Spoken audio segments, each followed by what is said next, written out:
Welcome to Supercar Street Racing. If you're new to the channel, thanks for joining us. Go ahead and hit that like and subscribe button. It helps us out tremendously. And welcome back if you've been here before.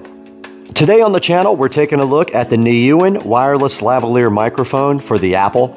This does have a lightning connector on the back, so it is only for Apple products. And I don't actually own an Apple product that I can plug this into. So today we're just gonna be taking a look at the unboxing and giving you guys a low-cost alternative to an expensive mic like this DJI right here on my hat. All right, taking a look inside the box for the Nylon wireless lavalier microphone, and we'll cut away to some pictures of this. It does come with an instruction manual. There's the instruction manual there. Also, it comes with a little charging cable, probably about 3 inches long. So it's just a USB-A to USB-C charging cable. You can use anything to charge it. You can use a computer or a little USB adapter to charge a phone. It comes with the microphone itself, which clips on your lavalier or your collar. And then it comes with the receiver that goes directly into the phone. And that is everything that's included with the microphone. So now that you've taken a look at the actual product inside of the box, let's take a look at how you use this. So basically, this is the microphone portion of the device. And you can see on the side right here, it does have a USB Type-C port. And what you do to charge that thing is just take your USB-C cable and plug it into any device that has a USB outlet that normally powers a USB device. You can use your computer, you can use your little USB adapter for your phone, or pretty much anything to charge this. And when you do plug it in, you will see a red light come on to indicate that it is charging. Then you take this lightning adapter here and you place it in the back of your iPhone or your tablet, and then you're ready to start recording immediately. So this microphone that I have right here on the hat is the DJI mic, and if you're wondering why it's up on the bill of the hat, it's because sometimes when I put it here on my collar, it is a little bit muffled and I don't have a pocket or a lapel here to put it on, so I just put it right here on the top of my hat. I know it looks weird sometimes, but I saw somebody else online do it and I thought it was kind of a cool idea just because of the muffled sometimes.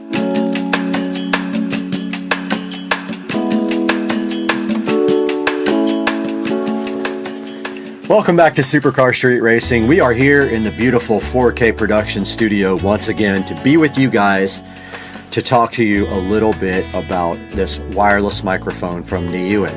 But first, I just want to encourage you guys to please like and subscribe to the channel. It helps me out so much.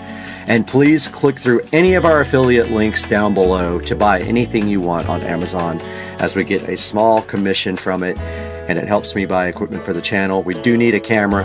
Think about me when you click through the links and do us a big old favor. Now, today we have the I don't know if I'm even saying it right, but it's the Nylon microphone. Now, this is only for the iPhone, which is why we don't have an audio sample from it, because it is only for the iPhone. And I do not have an iPhone to test this with. Now, you can see right here on the screen, it does have the lightning connector there. And taking a look through some of the pictures here, we can see that it is a 65 milliamp hour battery inside of it. It says that it'll work for 6 to 8 hours, and it says that it will fully charge the battery in 1 hour.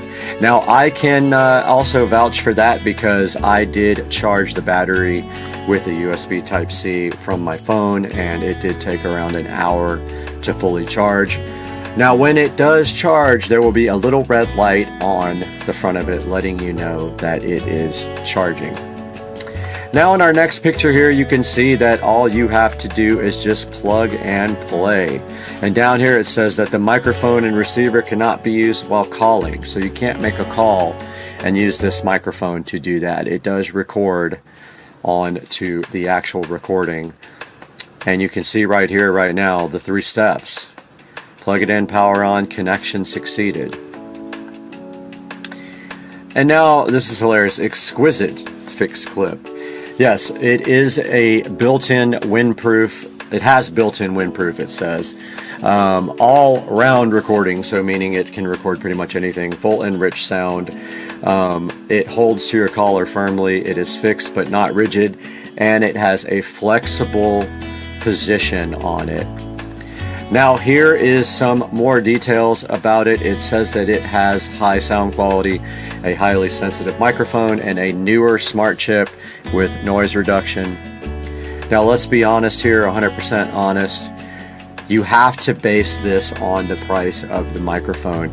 You cannot for a second think that this microphone is going to sound like the DJI mic. This is an $11 microphone. The DJI is around $300 if I remember correctly. So you're going to get exactly what you pay for in this case, and I'm sure you know that. Now this thing has 14 reviews and they are all 5-star reviews, so that says something about it. But down here it does say that it's a new upgraded microphone, unrivaled audio quality, automatic noise reduction, built-in windshield. I think it's supposed to mean windscreen or not a windshield, that's on a car. Wireless freedom, so I mean you're totally free with this, right? I mean you're free anyway with your phone, but this gives you a wireless mic to walk away from your phone with. Versatile for a wide range of applications, but hey, I mean I'm using it for recording audio. I'm going to be using it.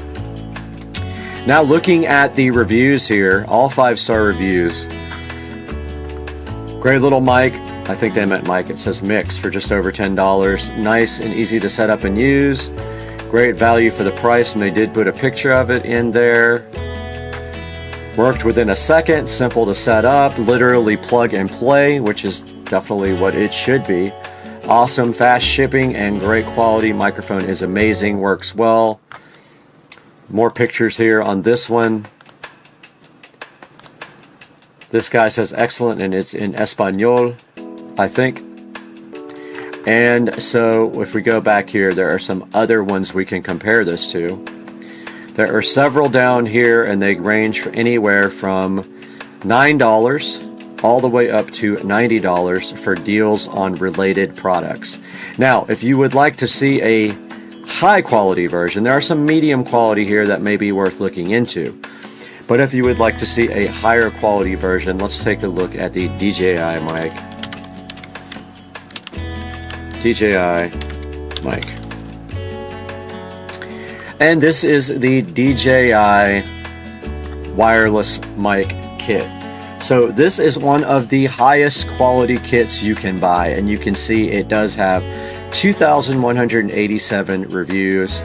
It has a 4.7 star review, and this is what you are going to see most of your vloggers and most of your YouTube people using, most of your professionals who use wireless mics are going to be using the DJI mic.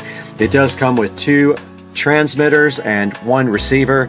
You can use it with the small 3.5 millimeter jack, and you can also use it with the USB directly on the phone. You can see right here it has a storage case with it that plugs directly into USB Type-C to charge it. It has a 820 foot range.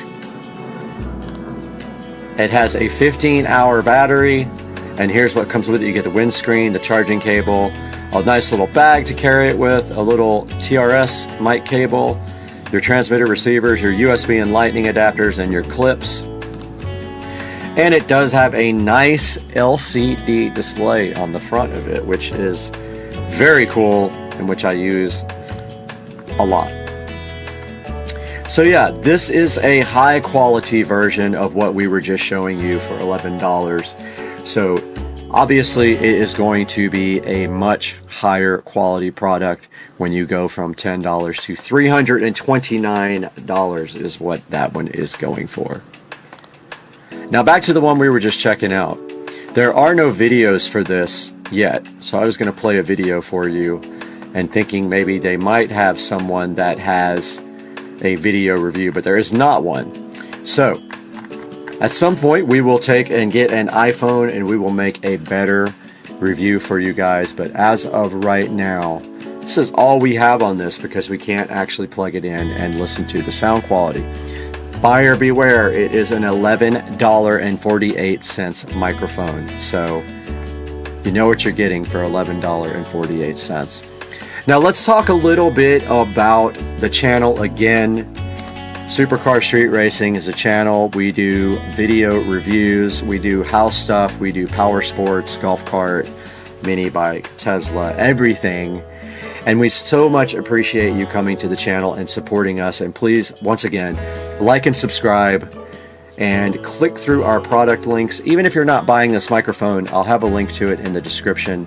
But even if you're not buying this, go ahead and click through that link and purchase anything on Amazon, and we will get a credit and we will get a small amount of money to put back into the channel, because as you guys know, we do lose money on the channel.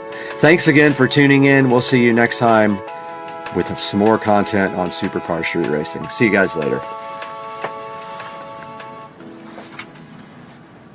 Good morning, guys, and welcome back to Supercar Street Racing for another unboxing video.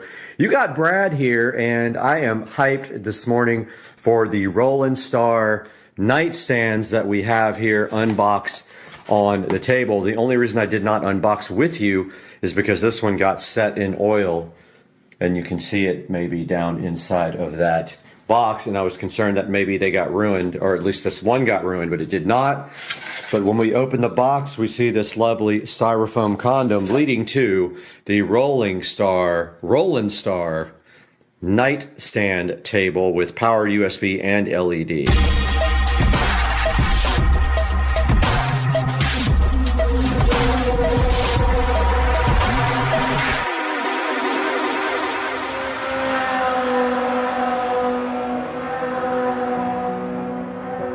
Guys, here we have the Roland Star ED009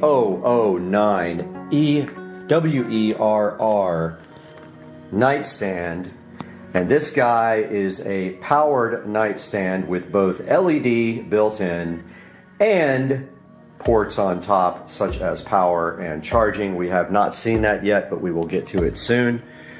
And when we open up the box, the lovely box filled with the styrofoam useless condoms, we trash those and get these out of the way. We have the following inside. We have this beautiful IKEA-like documentation here. More styrofoam to get in your way. Actually, I'm grateful for good packing, so I'm not going to get mad at it. But yes, we have this, can't figure out which way is up, but we have this lovely instruction manual here, which we will go through shortly. We have this accessories list here, shows you everything in it. I did read that the instructions on this guy were really good and that it was easy to assemble. It says you need a drill, pencil, Phillips, and a flat edge here. And then it has your instructions for putting together this nightstand, which we will get to here shortly. It does have this power strip thing, so it looks like it has two USB type B's on it and power. And here is the rest of the accessories and parts that come with the ED009WERR side table, which is going to be loaded onto the hype train here momentarily to be installed. And there is the lovely LED strip on the table. And this is a look what's inside. So we will get all these parts out and laid out for a beautiful video of putting the nightstand together next. Okay, we have all the parts for the lovely nightstand laid out on this wannabe workbench, my brand new Wayfair mattress and bed frame. And what we're gonna do right here, right now, is assemble this right here.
we got through step 2.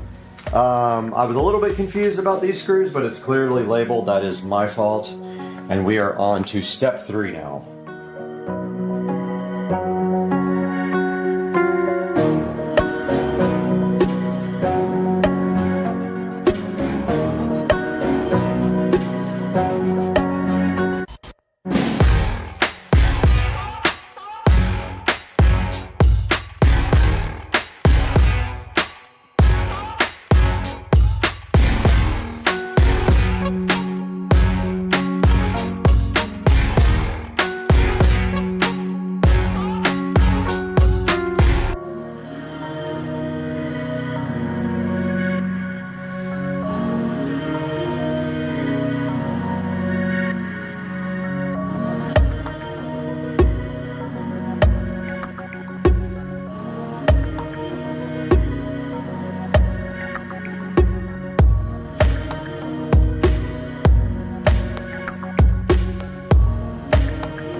right, guys, so we got this thing mostly put together now, and we are on step 17. And I actually skipped step 14 to put in the power strip. I'm gonna go ahead and do that now.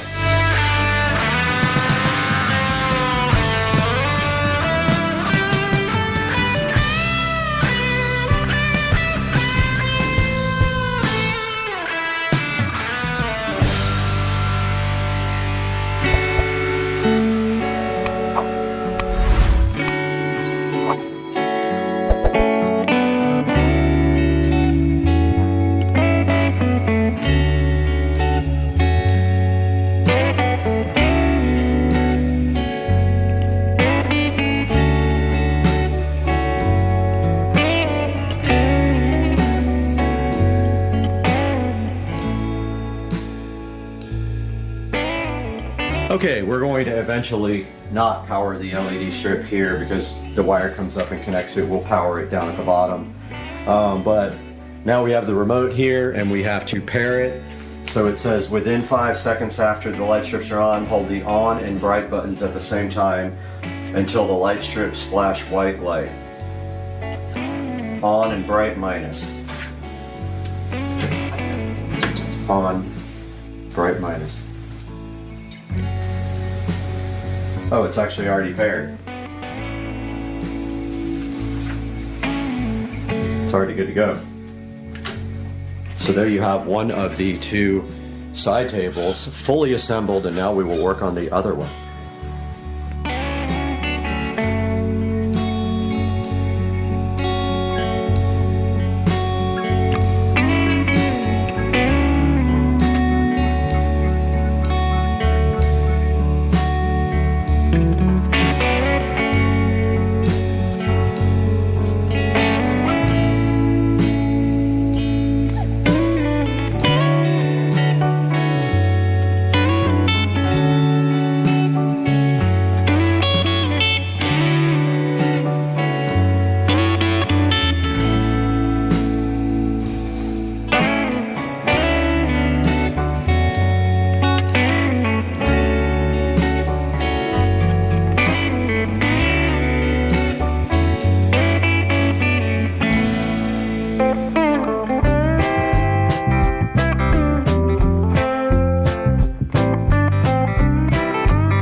Guys, that is going to wrap up the Roland Star side tables.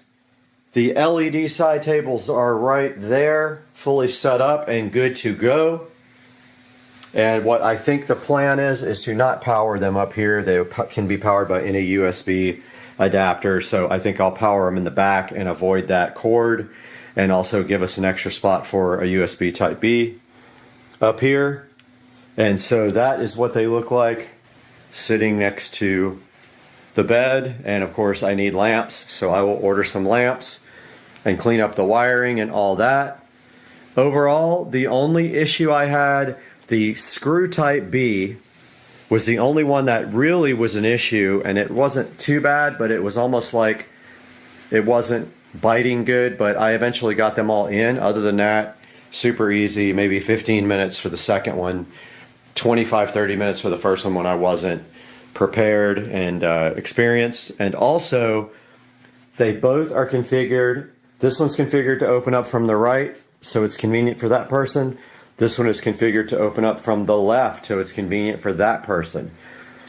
So that is going to wrap it. Guys, I will have a link in the description for these guys. Please click through my links on Amazon, no matter if you're ordering this or other things, because it helps me. It costs you zero and it pays me just a tiny bit. And I hope you enjoyed this video. And this is how it looks. It's hard to see it all at the same time, but I'm glad you guys watched. Thanks for watching Supercar Street Racing. We'll see you again real soon. Hey, welcome back to the channel, guys. This is actually going on Second Car Street Racing. This is a video dedicated to Higgsfield.ai, and specifically Nano Banana Pro. Now, what you see on the screen right in front of you there is Nano Banana Pro, and today we're going to be overlooking some of the features about this awesome product. Now, it's important also to note that Higgsfield does offer unlimited Nano Banana Pro for 1 year.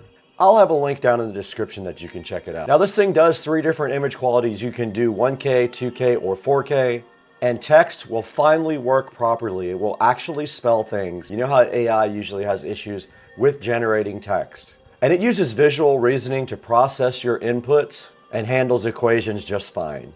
And it has data-aware images, so basically whiteboards and infographics where numbers and structures make logical sense. Now, this is great for digital artists who need production-ready assets for client work, good for performance marketers and ad creators, brand and packaging designers, thumbnail and poster creators, product and UX teams and agencies and in-house teams who write precise prompt. And for those of you who subscribe through Monday, November 24th, you can get an unlimited Nano Banana Pro generation for 1 year. That's awesome. Now, also, you can see in this graphic that I'm going to put up on the screen that Higgsfield has the lowest prices on the market compared to everyone else. Okay, now I think that what we should do here is actually test this out. I am on the page right now, and at the bottom it does say that it's rolling out now, so they might take a little bit longer to generate. Now, right here, you can see we are on Nano Banana Pro. It does say unlimited. Here is the aspect ratio, and then here's the quality. If we bump up the quality, you can see it does not cost more until you go to 4K. Okay, you can see right here where I was playing around with this last time, and so that prompt is still there. Let's get another one. I have some ideas here. Here's my prompt. Here's my first one. All these are related to bananas, so let's go ahead and paste this in. Let's hit generate. It says that it is in the queue. Now, I'm sure if we go down in quality, we will have a faster generation time. So that is still in the queue. Let's do a few more here. Let's lower the quality down to 1K. I've got some good ideas over here. Here's another one. Let's put a bunch of them in the queue here and see what we get. So now we have a bunch in there. Let's keep going. We already have our first result on the screen, and it was one of the 1K images. We have another one now, and this is in real time. I wanted you guys to see this in real time. Okay, awesome. So we have all of our images now popping up on the screen, and we will talk about what we did and how we did that on Nano Banana Pro Higgsfield AI. Futuristic neon city where all the skyscrapers are banana shaped with flying cars zipping through purple fog, and we can also blow it up, and there it is, full steam ahead. Let's look at the next one that we've created. Here is the next one. This is a cute banana character wearing a tiny astronaut suit Discovering glowing alien plants and blue rocks. Very good. Came out good. And our next one here, heroic banana warrior in his samurai armor standing in a cherry blossom forest at sunset. What a great job it did on that. That's really cool. Here is a fun, energetic image of a banana riding a huge turquoise wave with splashing water and vibrant tropical scenery. This one is a detailed brass and gear-filled contraption shaped like a banana, releasing steam at a Victorian-era workshop. Look how awesome that is. Okay, this one is colorful banana-shaped balloons flying across a bright sunrise sky with tiny people below taking photos. And there it is at 1K resolution. And here our last one, a moody black and white shot of a banana detective wearing a trench coat under a streetlight in a rainy city alley. Now let's try something with the logo for Supercar Street Racing if we can do that. So I'm going to clear this out and hit plus. And I am going to put my channel background on here. Let's get something going. Let's see if it knows how to do this. So I told it to glowing neon city with the logo floating. Let's see if it understands how to do this. Let's bump it up to 4K and let's make it 16 by 9. So it is a rectangle. Let's generate a bunch of these. One. Now these are at 4K. They will take longer than the 2K and 1K versions. And they do cost 4 credit. Aha, we have our first. Wow, did a great job here. Wow. What a great tool. Look how this came out.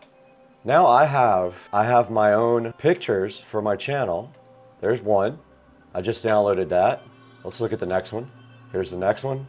Let's download that. Very cool. And the next one. And notice each one of them is different. And the letters and numbers do actually mean something. Look, it's not just weird writing with no meaning at all. It actually has letters. Let's download it. Let's download that. Pretty good. Look at that. Loading that one. And let's take a look at the last one out of 5. And look how it is reflecting off the street. And there's actual motion blur and everything. Very cool. These are going into my backgrounds folder. All right, guys, I just want to remind you, there is a special. If you subscribe through Monday, November 24th, you get unlimited Nano Banana Pro generations for 1 whole year. Now I'm generating some other things for the channel, but you guys get the idea about Nano Banana Pro. Go ahead and check it out. Link in the description to Higgsfield AI. Go to Nano Banana Pro, create your own cool pictures, and tell them Supercar Street Racing sent you. Bag to hold all attachments there on number 6. Number 7 is the filter bag. Number 8 is the instruction manual. And then 9, 10, 11, and 12 are your hoses and your bigger attachments and extensions there. And then you see the Fly DeWalt vacuum sitting right next to all the attachments. This thing has a 4.7 star review on Amazon, and you would expect that. DeWalt are the highest quality tools that you can actually buy, so you can't go wrong when you spend a little bit of extra money by buying DeWalt. It assures you that you have a quality product. I have all DeWalt tools now. All my power tools are DeWalt, except for a really old tiny little lithium screwdriver. Everything else is DeWalt. It says right here actually that DeWalt is reliable and durable. It's always quality assured and constructed with high quality materials, built tough to endure working environments. It does have convenient onboard storage for both the accessories and the power cord, and it is a compact and portable design, which is important when you're doing work around your house. And we want to invite you guys to check out our new Instagram presence, relatively new. We just started posting more on Instagram to our story about videos that we actually published. We're going to put a link in the description to our Instagram. Go ahead and follow me on Instagram. And now we're also on TikTok. We are posting a lot on TikTok right now. Please check it out. We have already tons of videos. We have 20,000 followers and 2,847 likes already. Please check out my TikTok. It will be in the description as well. And then check out the Supercar Street Racing Facebook page is also up. I will link that in the description. Go ahead and follow me and like some of the comments. I will put everything that we do on the channel on all of our social media outlets for you guys. And we want to thank you guys, of course, for 214,000 subscribers. We couldn't have done it without you. Please like and subscribe if you have not, and buy all of your Amazon products through our links in the description. It helps the channel out greatly. It gives us a few dollars here and there to stay in business because we don't make any money off the channel really. But we got to get out of here right now. We got to go to lunch. It is 10:30. It's time for lunch. I'm out of here.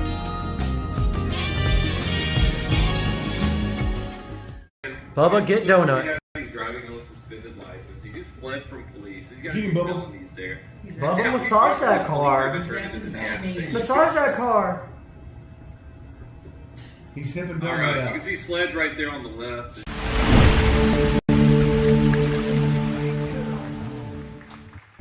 What's up, everybody? We're back in Studio A with Supercar Street Racing, and Windbridge reached out directly to us to see if we wanted to take a look at this cool little guy right here. This is the Windbridge M31 wireless mic sitting right here. And if you look inside of it, you can actually see two lavalier wireless mics here, and then connectors for going to both an iPhone and an Android phone. Now, if you need clear voice, zero dropouts, and effortless setup, meet the M31 right here in front of me. This is a high quality compact microphone system designed for creators, teachers, presenters, and anyone who needs professional audio without the pro price tag. Let's take a look at this today on the channel. Let's get busy.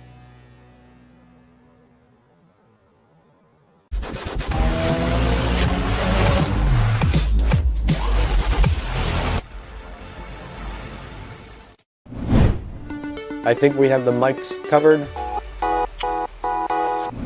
Welcome back to Supercar Street Racing Studio A. This is the studio that is outside of the main house and where we do a lot of our editing. It is our most powerful editing rig, and we do a lot out here. Welcome to our studio. Today we have the Windbridge M31 to show you guys, and the first thing we're going to do right off the top is go ahead and start listening to the way it sounds. We are using the DJI mic right now. We're going to move to the Windbridge, but first we have to get it out of the box.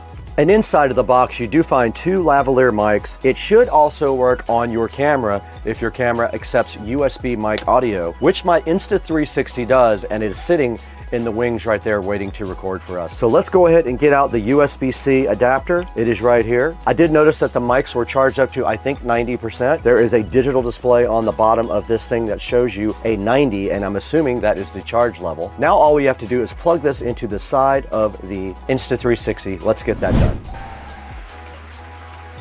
I think we have the mics covered.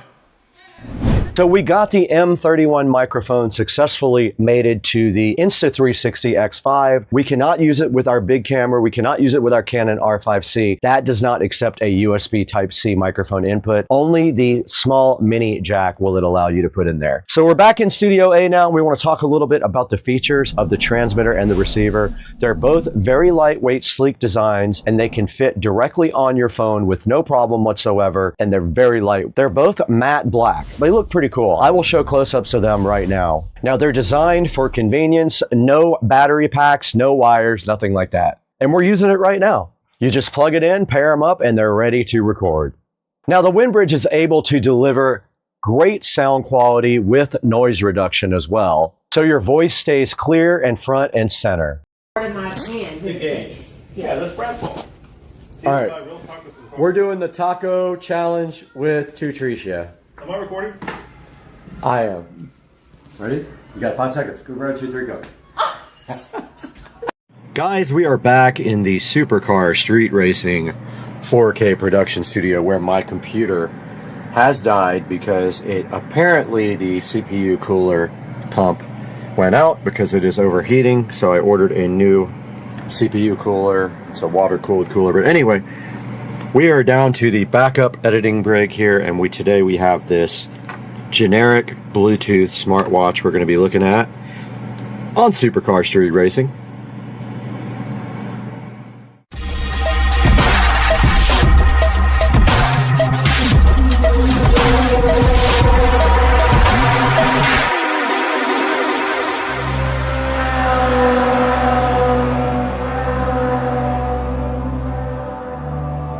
Good afternoon, guys, on a Saturday here in the Supercar Street Racing Studios, where it's going to be 100 degrees outside today.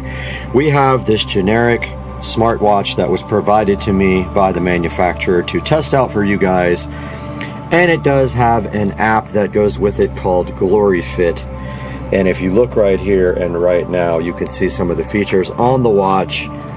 Like on the front, you can see the messaging, the phone, and then some other apps.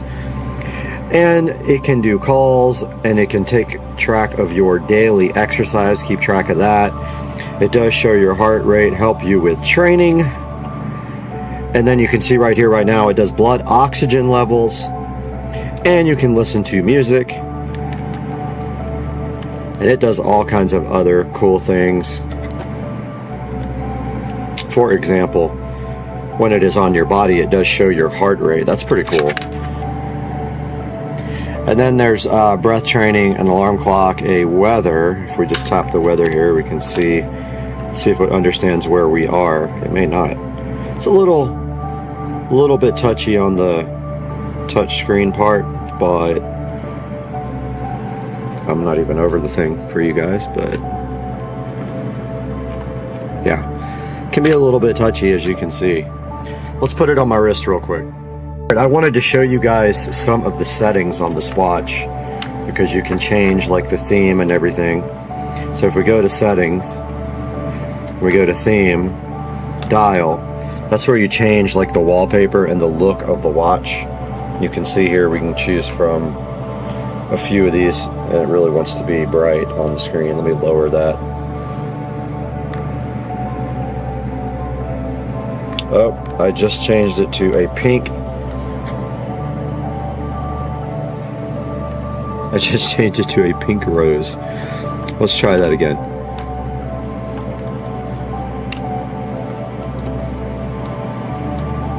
Alright, settings. Theme.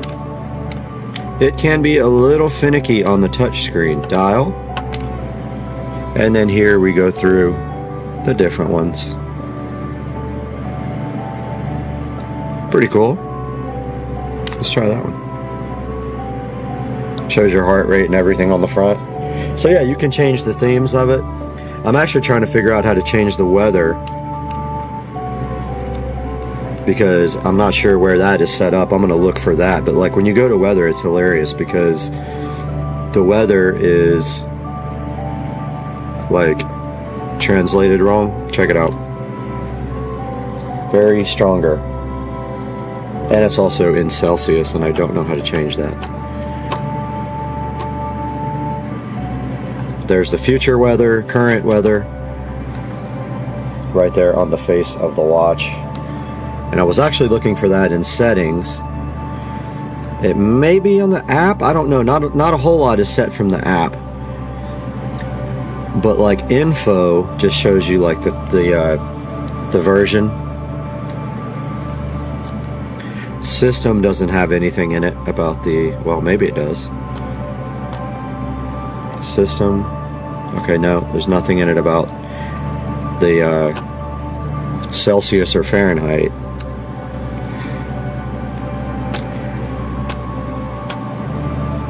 Huh. So there's the three themes available.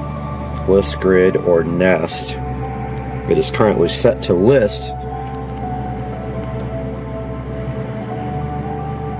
And there is no place in here to change. Yeah, there's nothing in here to change the Fahrenheit to Celsius or vice versa. Let's check the app. Alright, we are now on the phone, and we're going to take a look at the GloryFit app here. Here's GloryFit, and right on the front here, if you see home, it will show you your heart rate. I'm not wearing the watch, so let me put it on. It is connected to the watch. It connected through Bluetooth when I opened the app the first time and said it was synced. And now I am wearing the watch. And it says that my heart rate is 73 beats per minute. I have taken no steps today. it doesn't have my blood oxygen level. But what we're looking for first is the settings. Device. Let's see. Universal settings. Unit. There we go. British. Let's see if it actually worked on the watch to change the weather.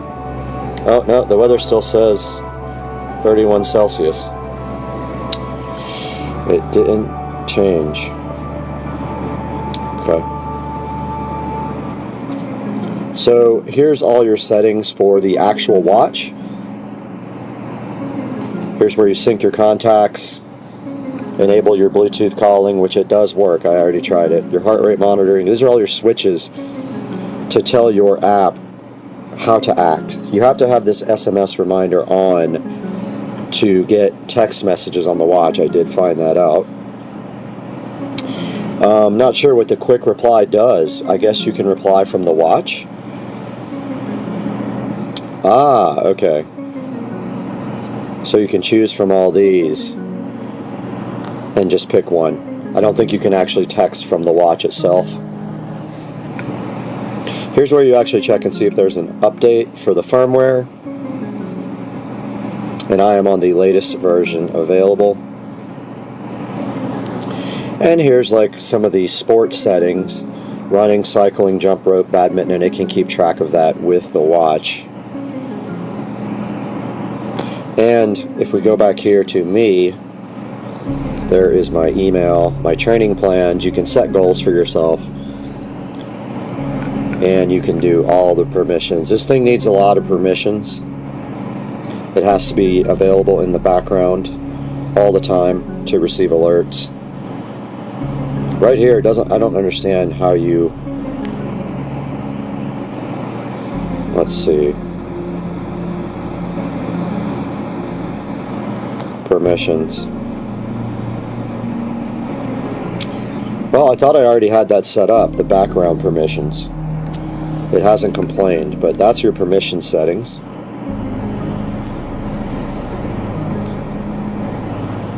And of course, you can make a phone call, like cancel. You can add a SOS emergency call that you can make from the phone, from the watch.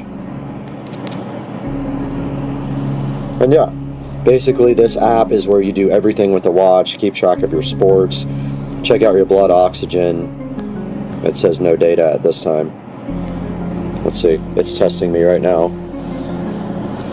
So just FYI, your blood oxygen should never be below about 92 to 93%. When you're really sick with COVID, that's when your blood oxygen level gets in the low 90s and you need help. So the watch does say I am at 98% right now on my blood oxygen, but it has not transferred that over to the phone. So I don't know why that hasn't updated. But it did work when I said testing. It did show up on the watch as 99% right now. So I don't know if it actually goes for a while before it can show your blood oxygen level on the phone part. The watch now says 99. And it just vibrated. So I don't know. Oh, there we go.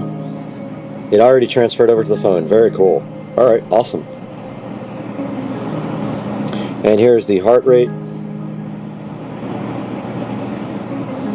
And you can see here that I am tranquil. But I still don't know how to make the phone, the actual watch, go to Fahrenheit. It's still set on Celsius, which I can't change. I'm not sure why. There's actually no place to do that. I guess the app setting is just for the app.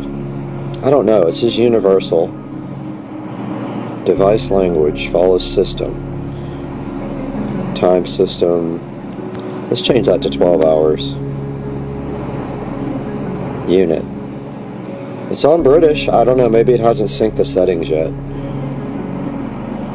Let me try turning off Bluetooth and turning it back on.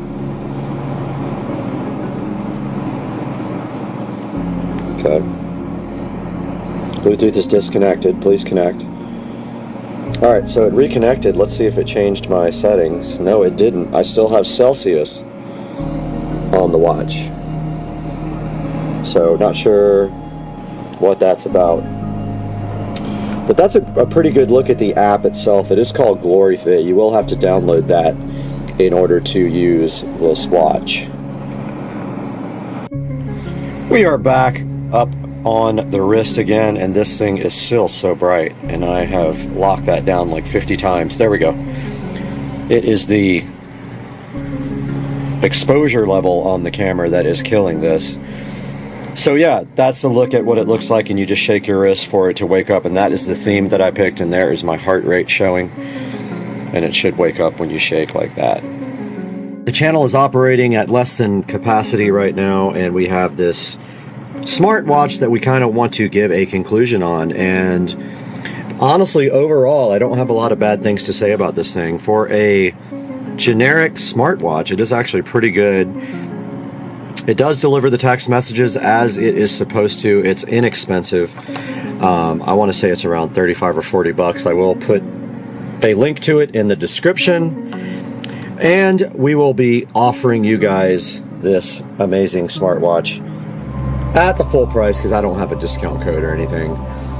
But always, I love it when you guys support the channel, and like, I encourage you to get this, especially if you're doing a lot of fitness stuff, and if you need a inexpensive watch, this will not set you back like a Apple Watch would. And it does all these cool features. I haven't even tried the game. Okay, this looks like Flappy Bird. I haven't even tried this. This is pretty cool. Let's see. Bird game. Oh yeah. Oh, I'm bad at this. How do you even? Oh, you just like tap. Okay. Oh, I got smoked. I mean, it's not exactly fast, but you tap at the top. Oh my goodness. Oh, okay, that's Flappy Bird. Anyway. Let's see what else is on here. Numbers and birds. That's it. I guess you get Flappy Bird, or you get whatever the heck that is. What's the toolbox? Okay, stopwatch, timer, find phone, remote camera. So I guess you can take pictures from here. You can trigger your camera on your watch. That's about it, guys. I think we've gone through most of the features of this generic rose gold with the pink band, which I wear because I have no problems with my being comfortable with my sexuality as a straight male. And you can see right here, right now, it is 11:59 on a Saturday, and my housekeeper is probably going to be gone soon. She's over. Guys, thank you so much for supporting the channel, and my apologies for the video today. As you can see, the editing PC is in pieces. Hopefully it will be fixed tomorrow, where we will start bringing you back the quality level that you're used to. We'll see you guys again very, very soon. Later.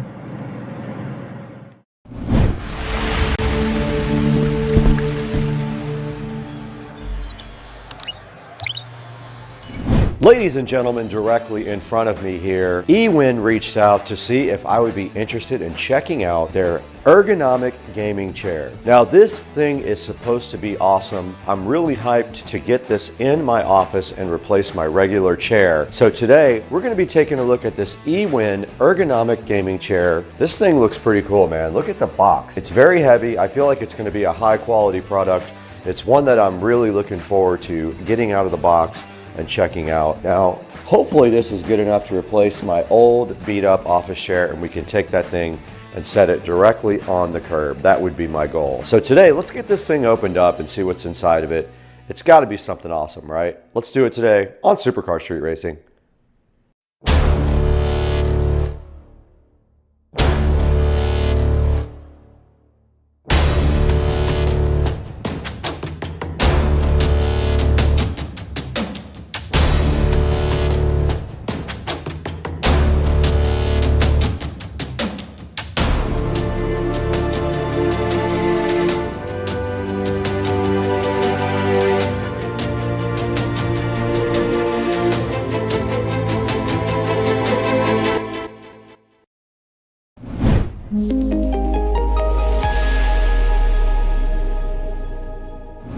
Now, I don't know where I got this old chair from, but I've been using this in my office for a while. Right here in front of me, this office chair will hopefully be replaced today. So my goal is to get the eWin out of the box, directly out of the box right now, so we can go ahead and get this thing built and put over in the Supercar Street Racing office. But to get this out of the box, we have the trusted SCSR patented scissors. Let's go ahead and cut this box open. eWin reached out and asked me if I would want to take a look at this. I said yes. Now, honestly, I've been running behind because I have so much happening with YouTube scheduling that I was late, so I owe them an apology for that. But we're gonna go ahead and do this right now because I can't wait to put this in my office. As soon as we open the box, we see crazy good packaging, which I always love to see that with these content creation videos. And this packaging looks so cool. Check it out, guys. Shows you all the features of the chair. Drop test, it passed. Stability test, backload test, overturning test, swivel test, mechanism test, vertical armrest, and packaging drop test. All done before the package got here. And over here, there are some funny little things that you're not supposed to do. Don't sit on the edge. In 1/4 of a mile, your destination is ahead on the left.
It's beautiful out here today, but it's definitely going to be a hot one, guys. We're going to have to get in that pool.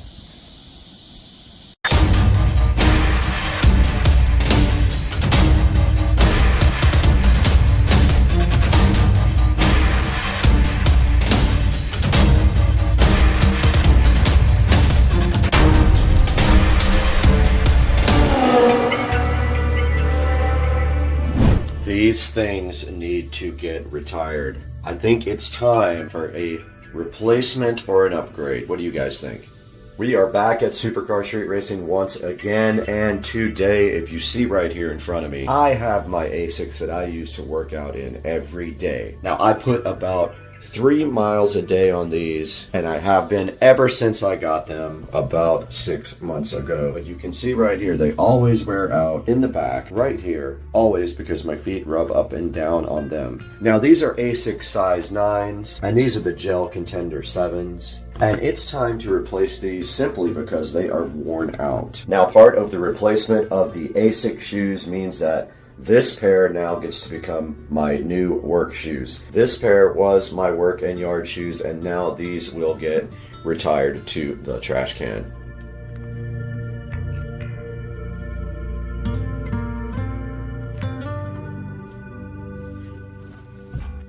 Now it's time to take these old ASICs, which have done me so well for so many months, right on my feet when working out. These guys will become the new work shoes.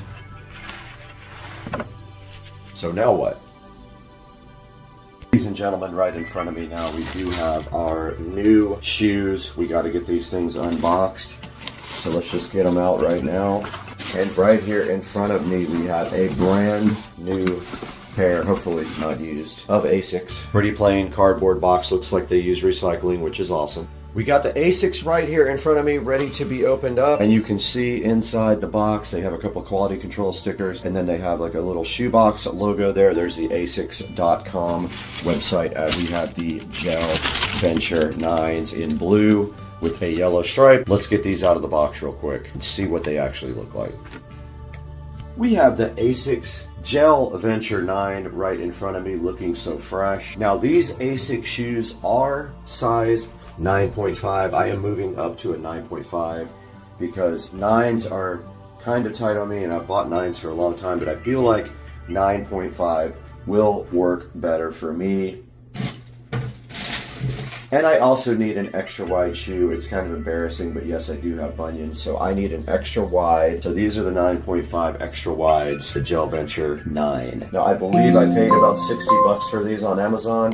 I'm gonna leave a link in the description. And these are for working out. I'm going to use these on the treadmill as my walking shoes. And it says right here that they have this technology called OrthoLite, which is supposed to be like a foam inside, like memory foam almost. And on the back, it says long-term cushioning, high-level breathability, lightweight comfort, and 5% recycled rubber content. Pretty cool. So they do use recycled rubber on the ASIC shoes. Now let's take a good look, a harder look, a closer look at the styling of the ASICS Gel Venture 9. Starting at the back, they do have a loop to help you put the shoe on, so you just can pull straight up on this loop if you need help. At the very back, they say gel on the bottom, like that. Around the side, they say Amplifoam right here, whatever that technology is. We'd have to look online to see. And they do have this nice yellow stripe with the ASICS logo right here. And the shoelaces are pretty cool. They're black with yellow dots, which matches the ASICS logo on the side and the pull string on the back. They do have a set of holes right here towards the front, and then in the front, nothing major, just a normal black, almost leather-like here with the soft material right here. And then moving up, you can see again the shoelaces, which are black and yellow polka dot.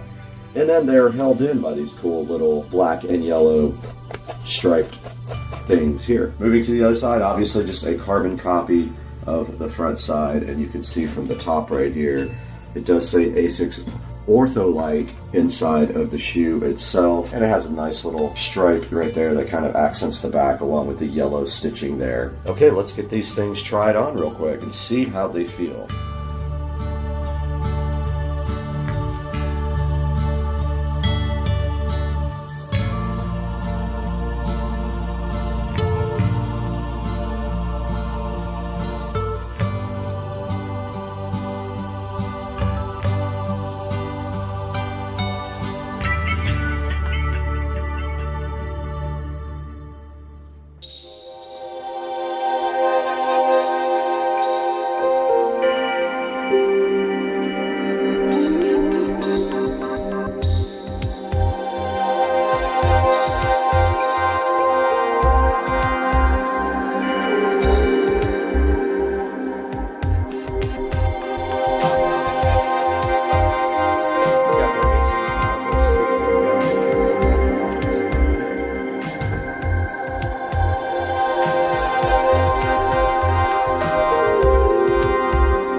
Okay, we did just get back from taking a walk with the new ASICs down here, and they are a little bit loose on me. Now, I am right between a size 9 and a size 9.5, so I think this is what is going to have to work for me. I'm going to go ahead and tighten up the laces a little more, because they might just be a little bit too loose, but they do move a little bit. But they are definitely better than the old ones as far as being tight on my toes. And they are extra wide as well, so that also helps. Let's go ahead and get these things tightened up and get on that treadmill.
Overrun by whatever these are. Centipedes, millipedes. There's like tons of them over here. Look. They're all over the place. What the hell are they? Look.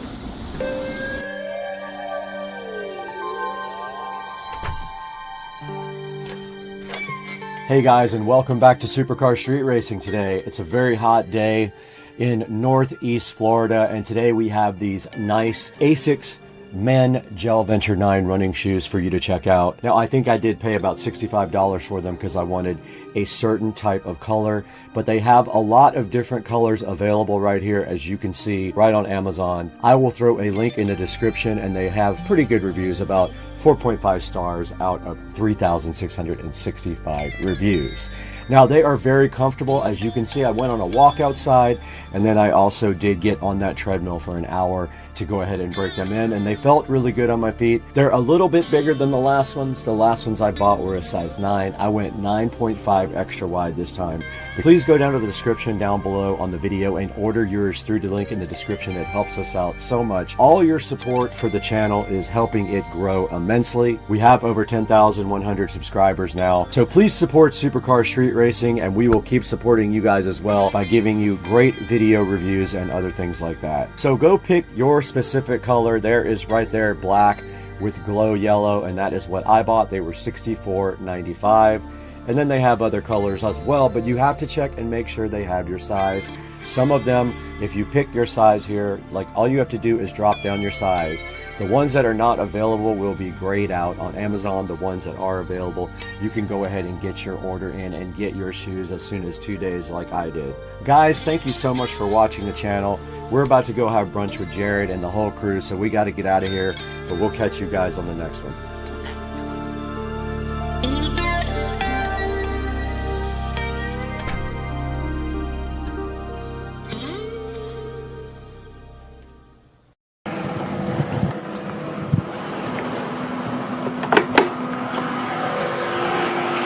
Oh, hey guys. I didn't even see you there. This is pretty cool, huh? Check out this brand new gate and this brand new fence that we just got installed here. Pretty awesome. I'm going to show you guys and take you along for the ride. Let's go.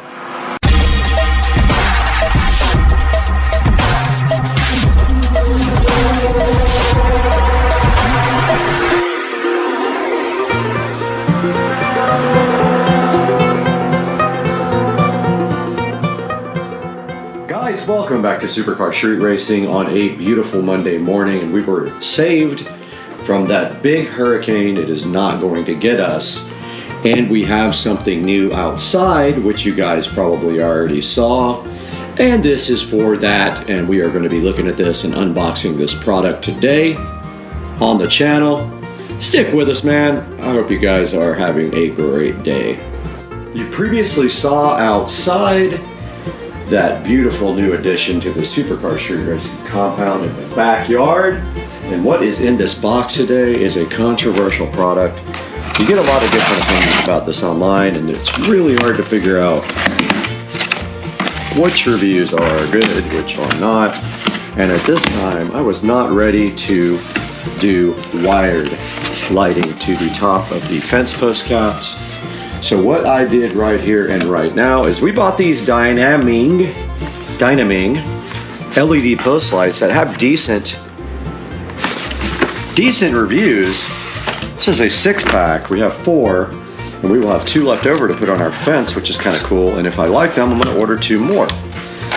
But as you can see right here in the package, they do come with these fence post adapters if you have a smaller fence.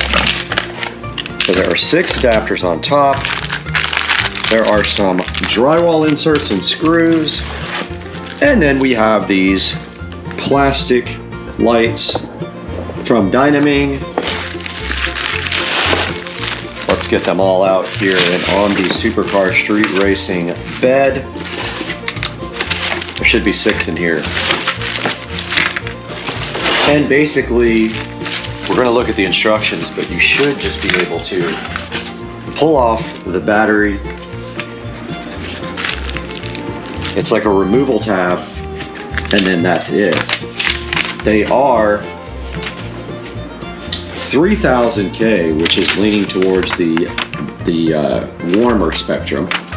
2700 would be your typical incandescent warm white bulb.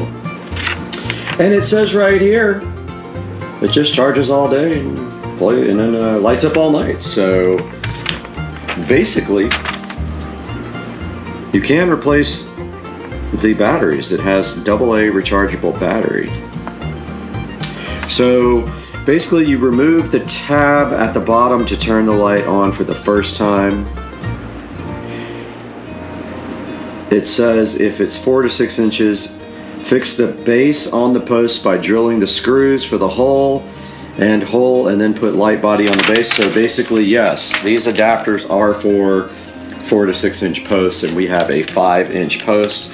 So it will probably not sit all the way around flush, but we're going to find out when we move outside and take a look at these Dynaming LED post lights in just a minute.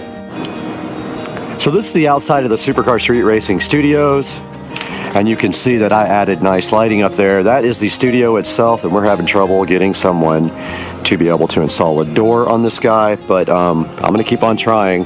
But as you can see right here, this past week, we got the new fence installed around the pool equipment and the air conditioning.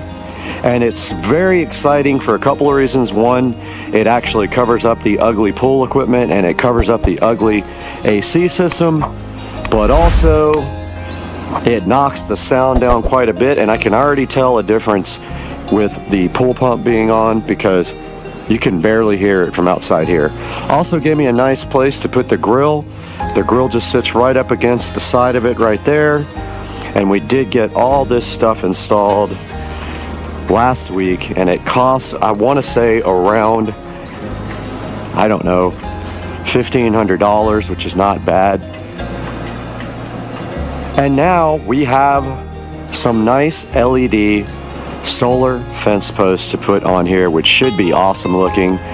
So let's go grab those right now and take a look at how we have to install them on the fence.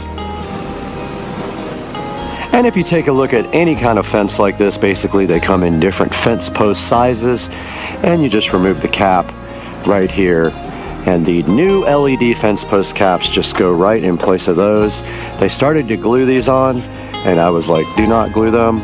And they said, oh, they'll come right off. But as you can see, it doesn't come right off. So we'll have to pry that one off. We only have 4.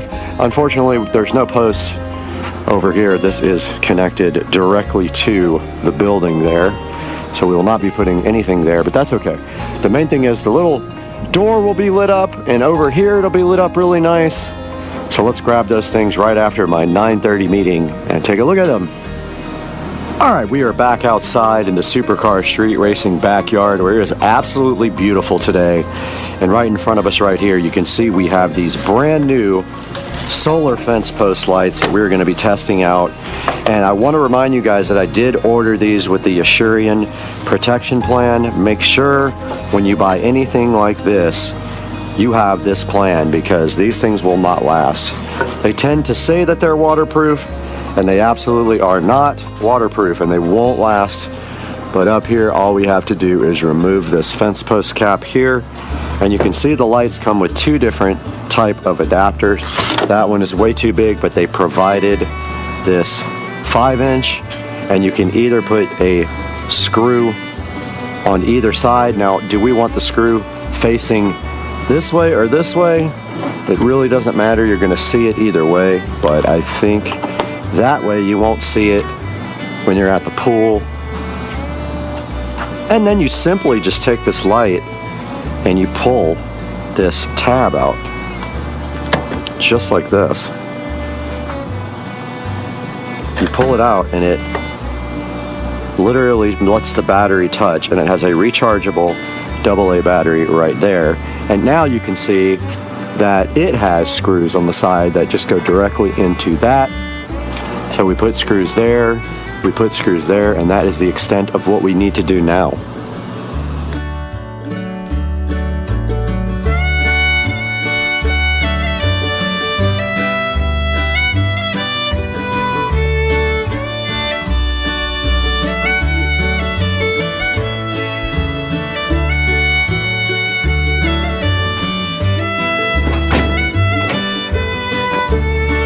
Okay, we are back up on the ladder here at the Supercar Street Racing compound. We have our solar fence post cap light right on top of the post there, where I'm opening these screws, and they gave us black and white screws, and actually silver, not black, not white. But the interesting thing is the silver screws are all really long. I guess it doesn't matter. The black ones, I guess, are designed to go through the sides, but that really is going to show. Let me take a look at the instructions. Always fighting the batteries and GoPros that don't last, but we did go get some silver screws for the sides, because I think that will blend in better than the black ones. There's nothing black on the entire fence, so I don't really understand the use of black screws instead of silver. And they don't give you any short silver screws. So I got something similar to mount both the light to the adapter. So I'm gonna go ahead and put first the screw there.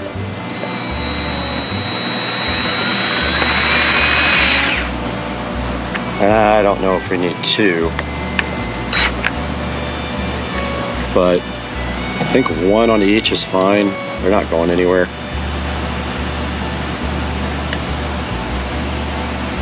So I'm going to go ahead and put the side one in. This is actually what holds it to the fence post.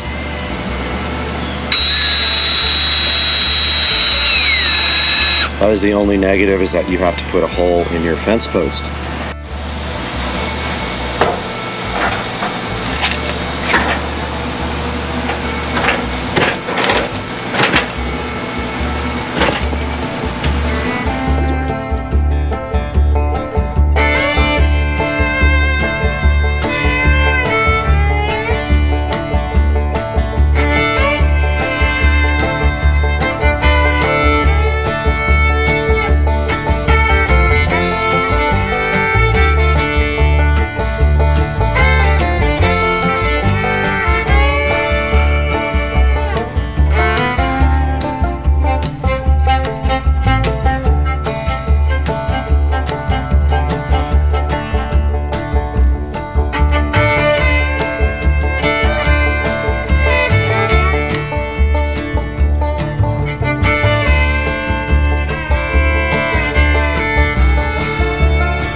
Okay, these posts don't have the, damn it. Well, I dropped the light. Maybe it don't work anymore. But this is going to be very difficult to get in. I may not be able to get this.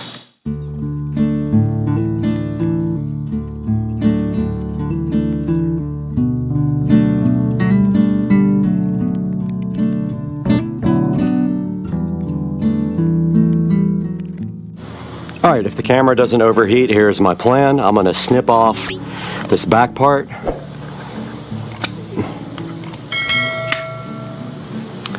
If I can, without breaking everything. Of course I broke it. I broke that part, so that's going to have to go to the back now. It keeps cracking. I don't know if this is going to work.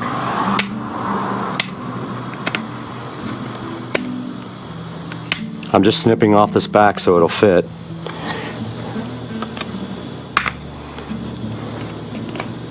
I don't know how long this is going to last. The camera keeps overheating, but I put some white silicone sealer there. And it still doesn't go all the way, and I cracked this side.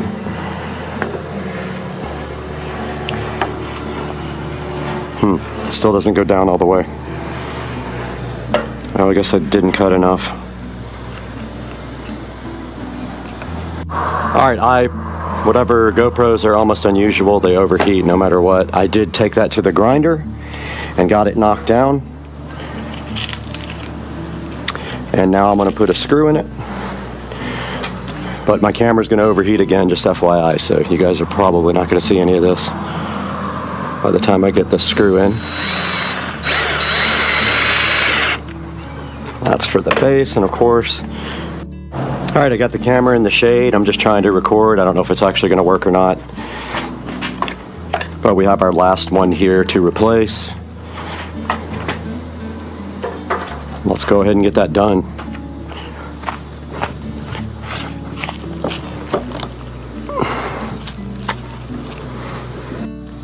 Guys, we successfully completed our fence post solar cap project, as you can see right here and right now.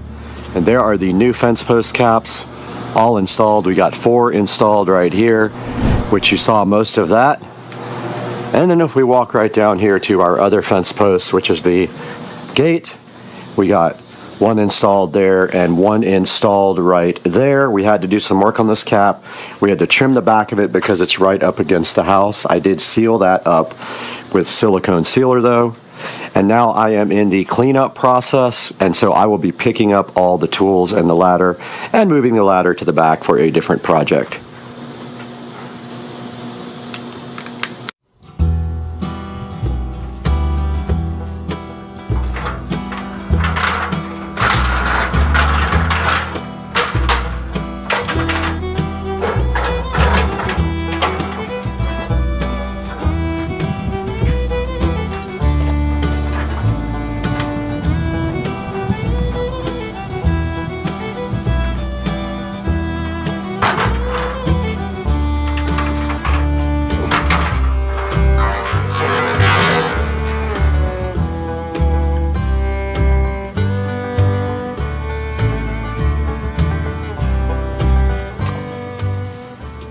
Guys, we're back in the 4K production studio here at Supercar Street Racing, and you guys just saw that we got a fence installed, and it would be right here on my left, and that fence is around my pool equipment and my AC unit right here to the left of the Supercar Street Racing 4K production studio.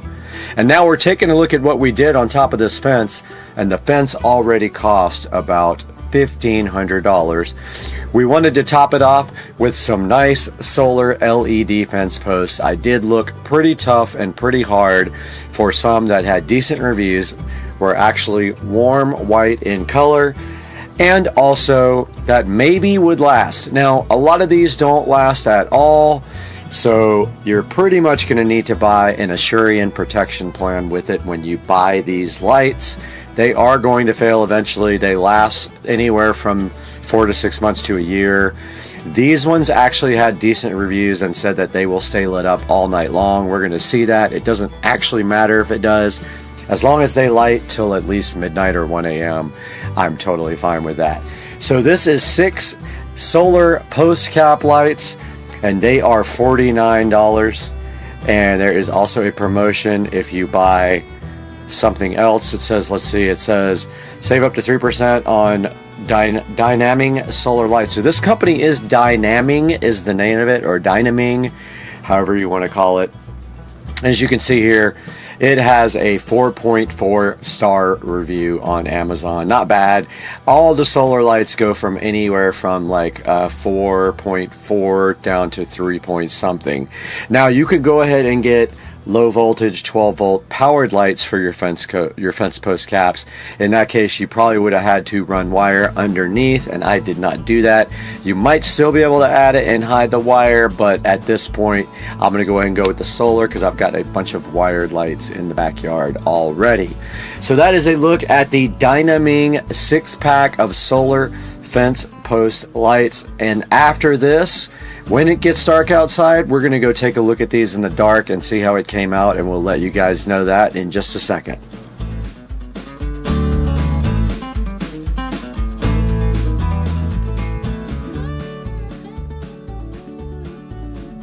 Lightning and thunder.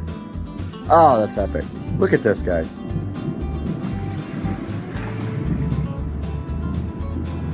And tonight we are checking out the fence post lighting on the supercar street racing fence, and look at this. This is so perfect. I love these. Now I kind of want them on all of my fence posts, if not every other one. These are freaking great.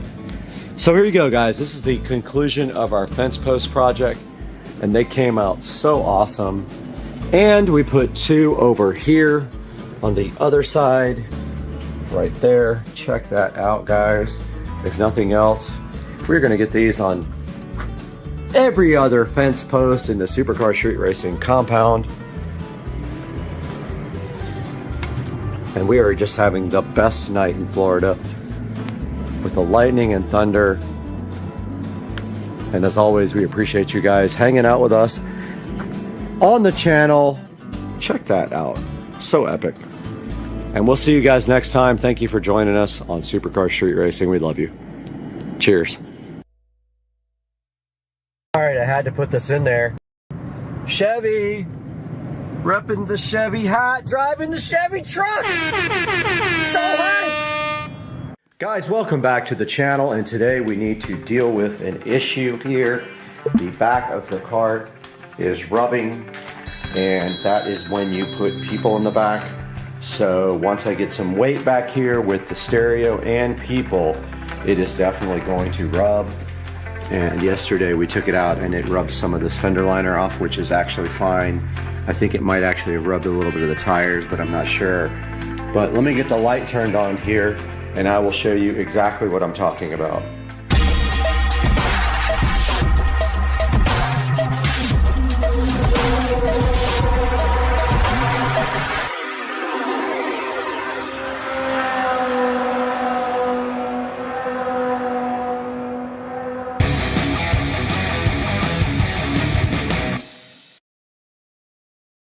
All right, checking out the back of the cart here where the leaf spring hooks. We have a couple of shackles there on each side with bushings in the center.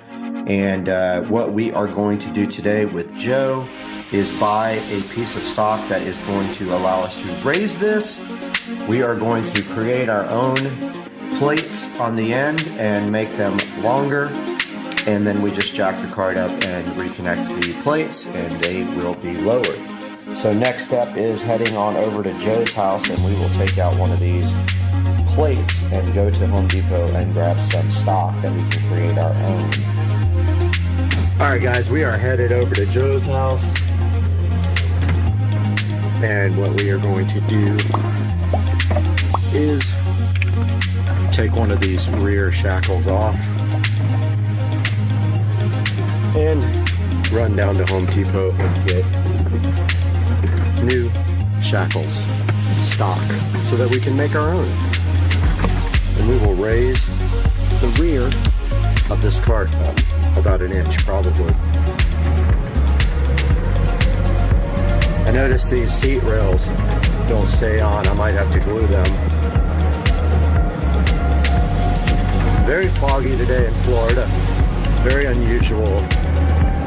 But not cold, 63 degrees, which is not bad.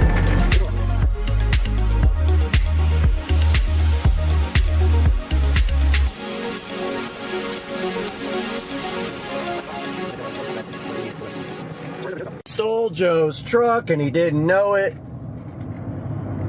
And we're going to Home Depot. We got the bolt out, one of the shackle bolts out, and we are headed to get some flat stock at Home Depot. And what we will do is also get a nice drill bit because we both have crappy drill bits. So maybe I'll buy a drill bit set while I'm there. I know they're kind of expensive, but I really need one. Just to clarify, you see the bolt there. There are 4 plates on the back of the cart that connect to the leaf spring. And what we are basically doing is we are making longer ones. So we're going to do a 1-inch lift on the back. So we're going to make longer plates and drill those out, and then we will put those back on, at which time the cart will be lifted about an inch in the back. And if you look at the cart, it is already higher in the front. The weight on the back actually pulls it down a little bit more. So yeah, we're headed to get some stock and some drill bits.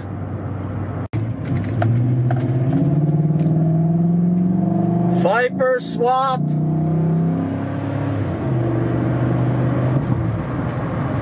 Headed into Home Depot now. Try to figure out getting drill bits and some WD-40. Home Depot on New Year's Day, nobody here. All right, over here at the flat stock, and we found the 1 1/4, which is exactly how wide it is, by 36. So we got to make 4 4-inch plates, so this is plenty. So now we are going to head over to the drill bits and get a drill bit kit. All right, just left Home Depot. I needed a new drill bit set, so I picked up a Ryobi, and it doesn't have big bits, but it does have a good selection of them. I don't generally need to drill bigger holes than that, but it does have a big enough bit to drill this hole out. And now we are headed back to Joe's house. We got the flat stock, which was unbelievably expensive, $18 for that piece of flat stock, which should be worth honestly about $2 here about a year ago. But yeah, we are headed back to Joe's house now, where we will start building this lift kit for the golf cart. Yeah, I don't have a metal disc for my big saw either. You know, the miter saw? Yep. All right, so the first thing we're doing, we gotta cut 4-inch Exactly. plates out, 4 of them. So we're gonna try it with the ripper down there.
All right, we're going to clamp these guys together now and do some shaping.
Drill time.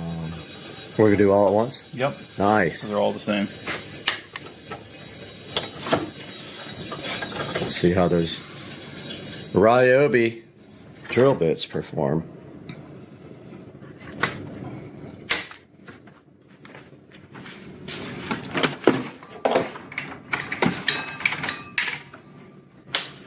If you put all your tools back up as soon as you get done using them, you don't have this. So it's just mildly organized, is what it's called.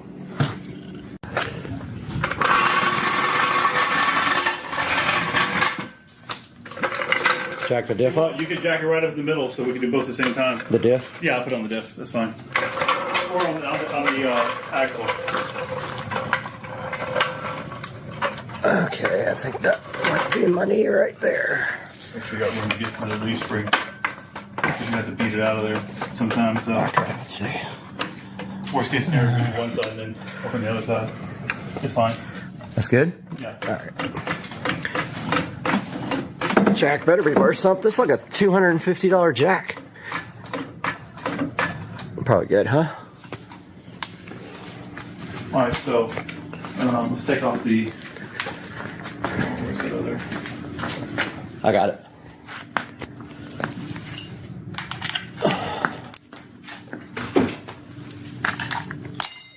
Don't you? Are you Yeah, aiming? yeah.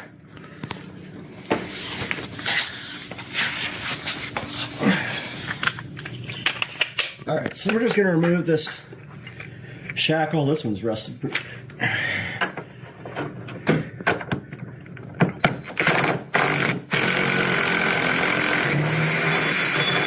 Not an impact can't handle.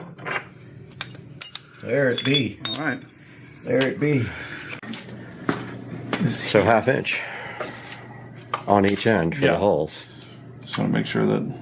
I mean, that's right at 1/2 inch right there. Pretty darn close. And it could be more or less. I'd rather be more, to be honest with you. So I think we're good with that.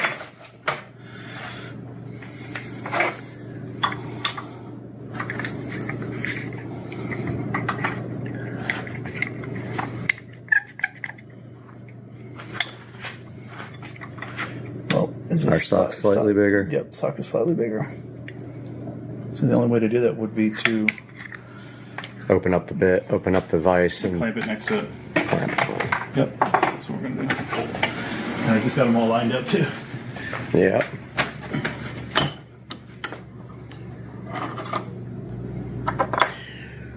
Of course, you could do one and then use that as a template for all the other three, but it's easier just to drill Do 'em all at once. all at one time.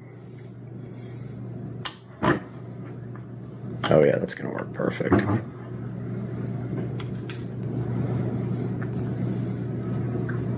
Yeah, and we'll just do the same on the other side. So just this way, it's pretty much flush on there. Yep, close.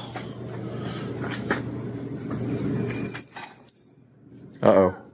Yo, what's up? What's happening? Got some gangsters in the neighborhood.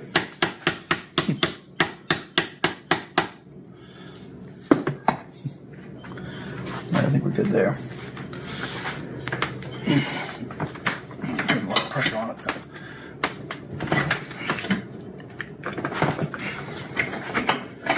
All right, you don't need this anymore. Always fit your tools back up. Yep. If you're not looking for them.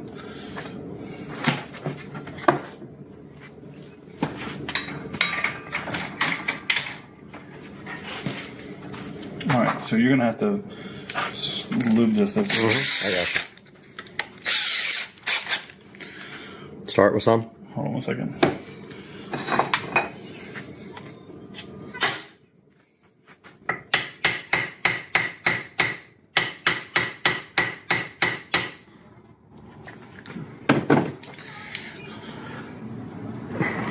Pretty good, right? Yeah. Back one's a little off. Yeah.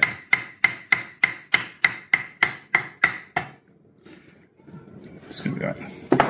Close enough. Go ahead and give it a lube.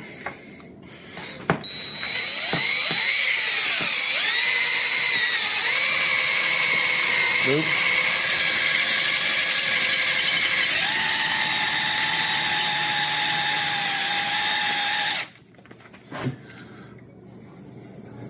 What you looking for? Just Oh. there are some. I'm gonna hide behind the camera.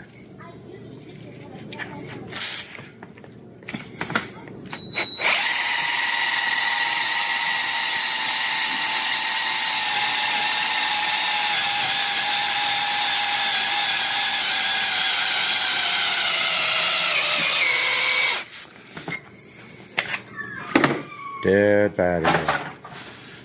Man, we might have to break out the wire drill Yeah. I got that too. if we don't burn up the bit first.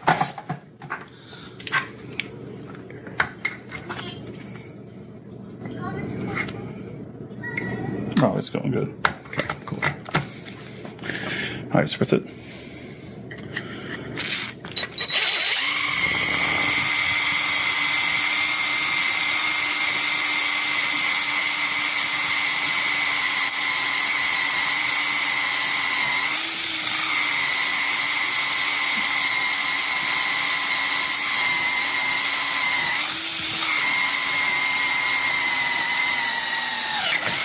Boom. Damn, we gotta do that 3 more times.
All right, so we cleaned up the bolts and knocked the rust off of them and got the second link out.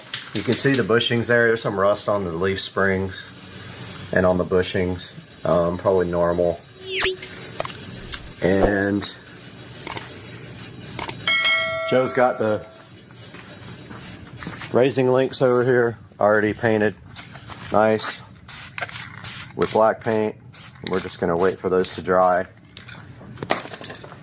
Well, there's the brand right there, Challenger HD, whatever that is. Whatever the heck that is. That's a good one. Tell your fan base that's a good. Challenger HD, not sponsored. Hey, All right, so it took a 10-foot 2x4, pry bars and everything, but yeah, we got this back on. We had to literally manhandle it back together. Then when it was just barely threaded, we took the impact gun, and now you can see there, when we let the pressure off the cart, dude, they make some cool fender flares for this too. That 3-inch, and then you could just cut the fender and let them. But yeah, this is gonna be good. All right, we're gonna do the other side. All right, we just got done with the lower raising links, and now look at the, so before the fender was sitting on the tire. Now if you look here, you record this while I sit on the back. So before, with me on the back and 2 passengers, this rubbed fenders. That's me. it didn't even move. Didn't move. Okay, so once we put another person and then 100 pounds of stereo equipment, that should be good to go. And if we look underneath here, Pounds? It'd probably be like 25 pounds. I think the woofer itself is like 20. The amp is like another 10. But there's the raising links. I'm gonna hit them with some spray paint real quick, and then wrap it up. All right, I hit those with some paint, and looks factory fresh. Now, cleanup effort begins. Check this guy out, man. He's a beast. He's looking straight at us. Oh. What's it? He's going for it. Oh, yeah. He got it, dude. Look at it. This guy looks like a freaking dinosaur, man. Looks like He'll go wash it with him. yeah. Whatever he has, he went. I thought he was gonna dunk it too. I did. Dude, this guy. Thing's gotta weigh like 50 pounds. You think we can eat the shit out of him? We can have blue hair nuggets. You gotta catch him first, and that might be hard. Yeah, he did. He did like drink after. Hell yeah. Dude, that's cool. I love the wildlife back there. We got Hawkage. Randy Hawkins. Come on down. He's looking for fish. I hope he comes down and gets this guy, and then we have like bird on bird death. You should roll them all. Yeah. Dude, it's so cool out here, isn't it? You, come down and get this guy. Fight. Bird fight. Dude, you need napkins after that. It's juicy. Oh yeah. Get it. He's like, me like ribs. Dude, he loved it. He took it. Yeah, he took it. Dude, he's eating it. All right, well, we're gonna mix one. You care? Nope. Yep. All right, do one more so I can video him. Just I'm gonna wait to it. Okay. Closer to him. All right. See your baseball arm. Oh! Nice bounce. Dude, he's so stoked. Look at him. Hey guys, welcome to another video. Supercar Street Racing here. That is deceiving because it is very cold out there today. And we're expecting a freeze tonight in Jacksonville. It's supposed to get down to about 27 degrees. Today I'm going to be showing you guys landscape lighting. Something that people are scared of to death to do, but honestly, it's not that bad. I'm going to show you guys how you can do it and do it cheaply. Find you guys some products online to link to. And we're going to do that here in a little bit after I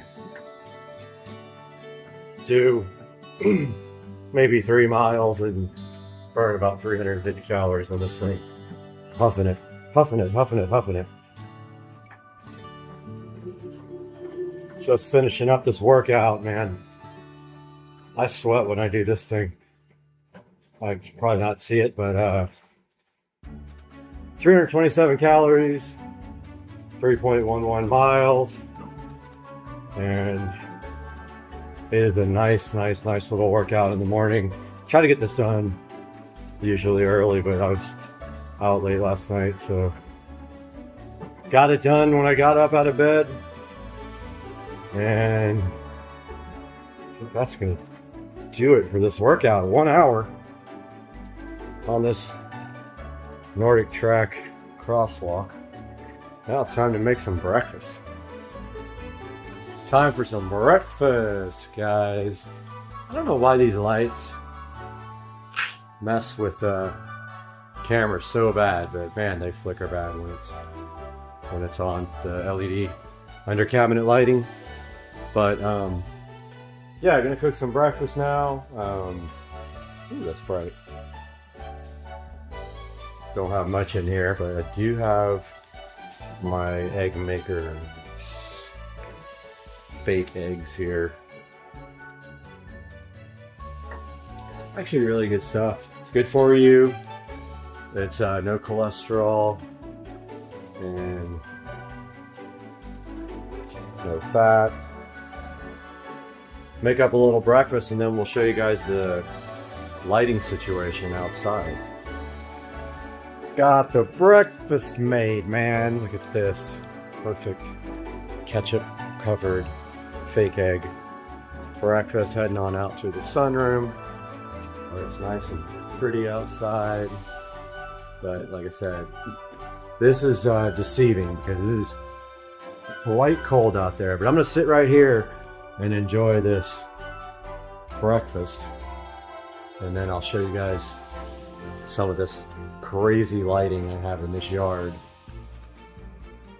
There's 2 ways to power your outdoor landscape lighting. One is AC with this timer, these lights, and that's 110 volts AC. Then there's low voltage on this timer. You hook up to these lights, and that's 12 volts DC. And this smart power strip can power AC or DC for smart home integration. Remember, 12 volts will never be as bright as 110 volts AC and requires a power pack. And AC has issues with water and needs to be on a timer or a smart plug. So pick whichever is best for you.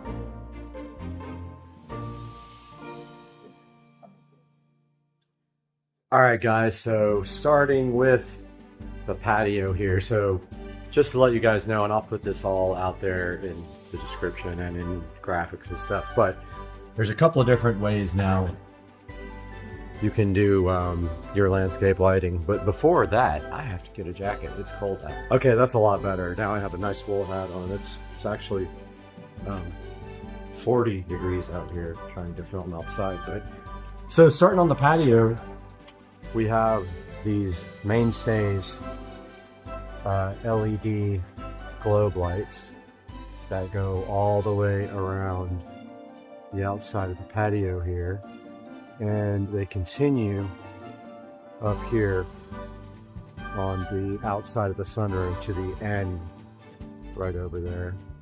So you can actually get these guys pretty cheap on Walmart. You can find them for about $8 a string, and I think they're 30 feet long is what they are. And so it's a good opportunity. It goes actually down that pole right there, and then at the end it feeds, it also feeds the lamp here. So the power source, fortunately for me, is behind this TV because I had power put in. The power goes to a smart plug right there, you can see, and then it feeds these LED globe lights and that lamp. Now this guy has a LED bulb, and it's just a remote control bulb. It's not smart, but it's plugged into the end of that system right there. All right, I had to adjust my camera a little bit. I couldn't see anything. Kind of getting annoyed with this tripod because I can't get it exactly the way I want it. But so that's the under the patio lights, and you'd be surprised at how bright these guys are.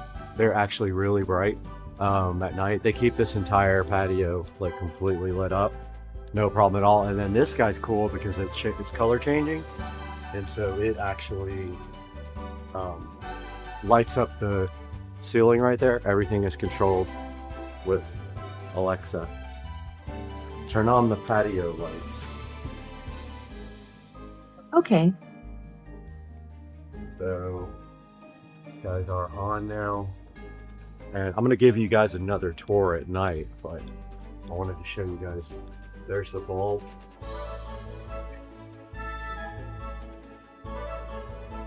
And it is color changing. It shines up on this guy right there. And then next up, of course, the yard has these type of pathway. Now, you can see that one, the paint is kind of chipping off. I'm going to have to refurbish these again. I've done it a few times.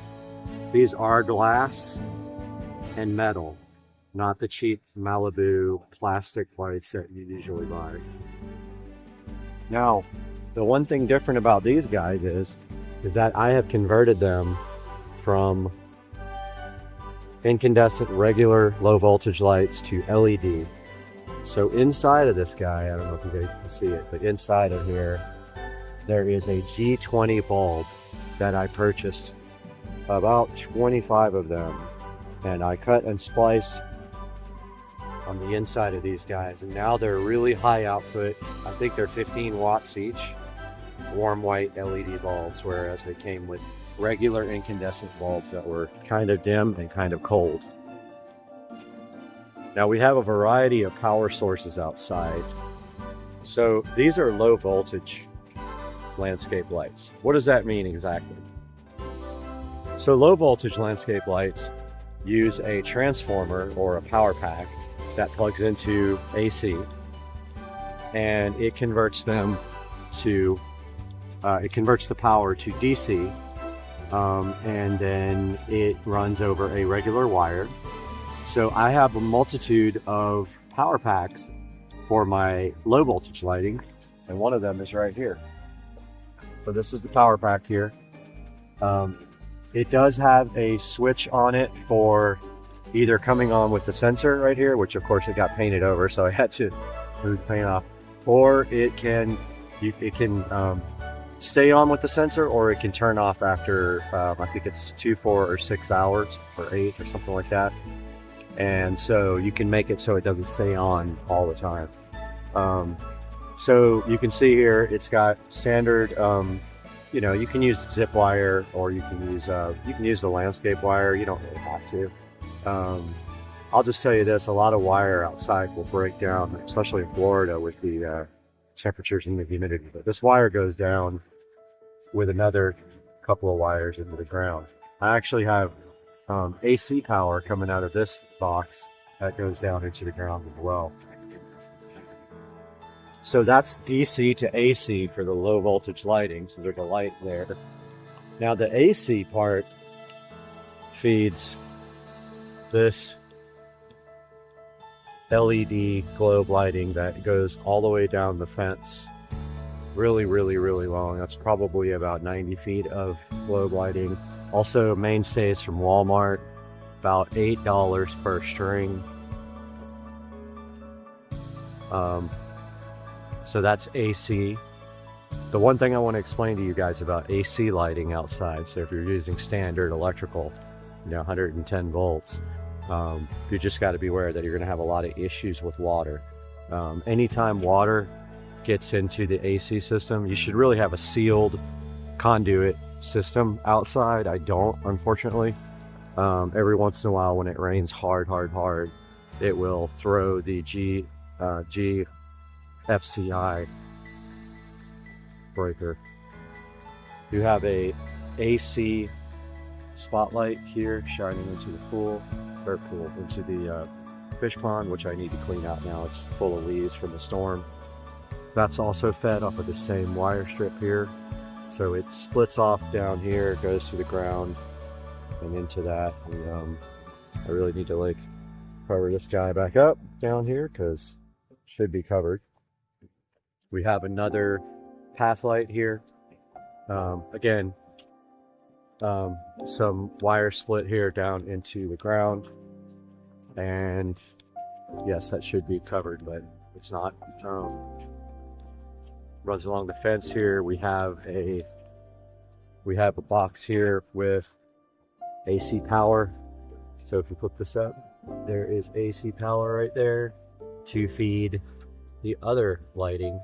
We have another low voltage right there timer. I will link to that in the description. And we have a AC timer that works off of the light, or you can tell it to turn off and on with daylight, or you can set it to come on at dusk and then to stay on for 2, 4, 6, or 8 hours. All of them are powered here, and then I have a security camera for the pool right there that gets power from this junction box here. It also feeds power to the dock over there. So we got this another path light here. We have an AC powered spotlight right here that shines up on this palm tree. Looks pretty cool at night, this guy. And so that's AC powered, so also powered off of this timer here. Another path light.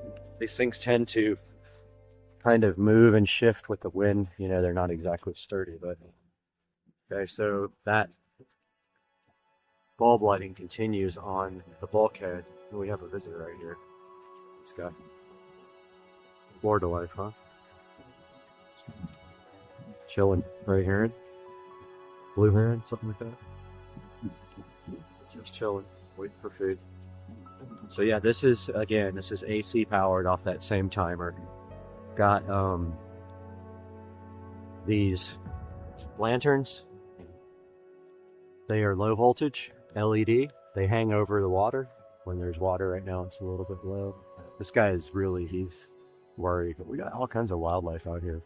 But he's definitely watching me. Got another spotlight that is low voltage, so it points out at the water and lights up this little area here by the dock. We continue around here. Need to move my trash can. We got a camera here pointing at the pond.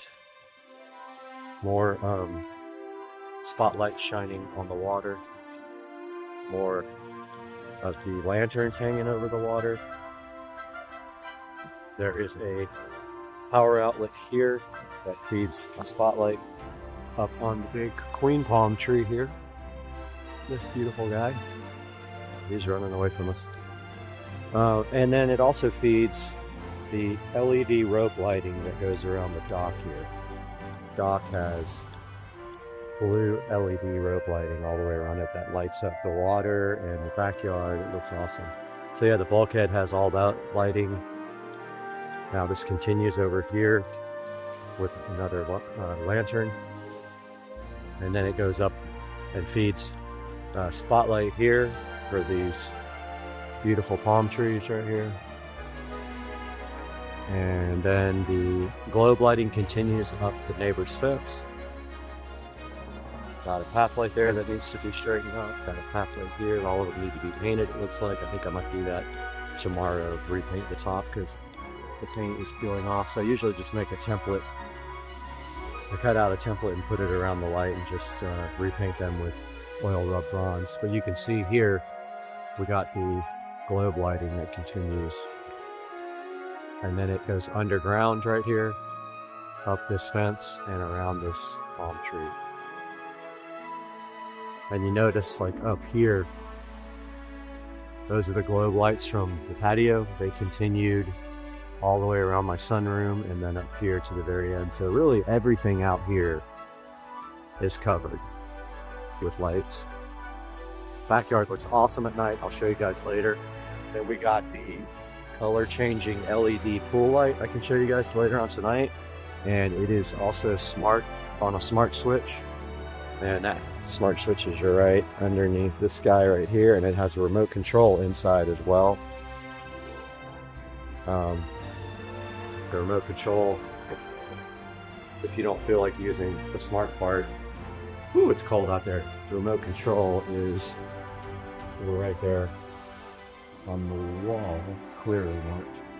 Cool. That turns on the LED color changing pool light. We will be right back after I defrost myself. It's freaking cold out there, man. Had to get my my hat and gloves on. It's, you believe it, in Florida it's very cold. But take you guys, oops, got beeped. Take you guys outside, show you what we have out here. Got quite a bit going on out here. So let's start with, actually let's go ahead and open the garage. That'd probably be the best thing to do. So let's head on out to the garage here. Show you guys how I get power for one side of the yard. Alright, so we're in the garage here, the trusty BMW. So yeah, so this is the sprinkler timer for the house, which I'm about to replace that with a smart sprinkler. But this is where the power comes from, actually.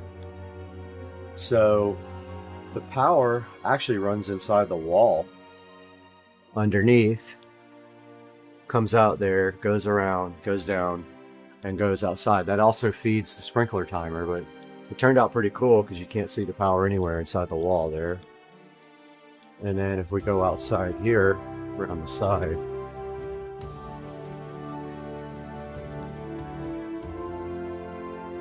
We have this side of the house has a low voltage photo cell. So I went right through the wall right there to feed power to my low voltage here. I got a stake light right there, which I didn't bother painting because it's in the garden. You can't see it. Got one right there that lights up, and then I got one right here. So that lights up this whole entire garden here. Got a path light right there. Got a nice LED spotlight right here. This casts up onto the house right there to light it up. Got a path light there and LED spotlight here that shines up on these guys. Got some LED path lights right here. This lights up this garden area. Got a spotlight here that shines up on this palm tree at night. Used to have 2 palm trees. That one died, unfortunately, after 10 years almost. But yeah, I got some spotlight there for that tree. Got another path light there. And got, you can't see it, but right here by the mailbox, there are 2 path lights in here that light up around the mailbox area. Over here, this is actually AC current spotlight. Shines up on this palm tree at night. And then inside the garden here is a AC powered path light with a 15-watt warm, and that lights up inside those bushes there at night. Looks pretty cool. We have a warm white 15-watt LED spotlight shining up this wall here at night on each side of the garage. Only problem is it interferes with my security camera because it shines right on it. I don't really like that. and then there's one right there as well. So both sides of this garage at night are lit up. On the sides, it looks pretty cool. Got the path lighting there. Another LED spotlight that shines up on this wall at night, lights up this wall completely. I like the way to uplight the house. A lot of neighbors have that. I think I have one of the best lighting in the neighborhood. Got another path light there. These are all 15 watt LEDs inside of these path lights. These are 15 watt warm white spotlights. Now, all these are DC, so they're low voltage with a power pack. And that power pack is actually on the side of the house, this other side of the house. So rather than trying to pull power and have one power pack for the yard, I stopped over there with that other power pack. I could have just went over the house, like through the gutter or something like that. Would have been really easy. Go up the wall or go up the gutter through the gutter right there, and then come down this gutter. Could have kept power right there. Here's another LED spotlight, 15 watt. I buy them on eBay or Amazon. I think I bought this last set on Amazon. Now I have an LED spotlight here that lights up the sun at night. Looks really cool. And a path light right there. And path light there. And my power actually comes from inside the house. I drilled through the wall right there for my outlet. Now that actually powers my well over there, my irrigation well. It also powers my security camera, and then 2 timers. This is an AC timer, like the one in the backyard, and it feeds the AC lights in the middle of the yard right there. That's the low voltage power pack for all the front yard lights that are low voltage. And then that's a stake timer, and it's just, I really just wanted it for extra power plugs that I could secure my security camera plug in. So my security camera plug goes there, and I can lock it. We have a 15 watt LED warm white spotlight shining up on an angle side of the house. We have a path light there, my well here. And then we have one more final path light right there. So we've got quite a variety, a multitude of lights in the front yard. And so the next time you guys see me, it'll be dark outside, and I'll be able to show you guys how that looks. And I think you're going to be impressed by it. I take pride in my ability to do good lighting. So if you need any advice or help, feel free to hit me up and we'll talk about it. Well, I was going to show you guys the cool little snowflake on the dash here. Woke up this morning and it was 24 degrees in Jacksonville, which is unheard of weather.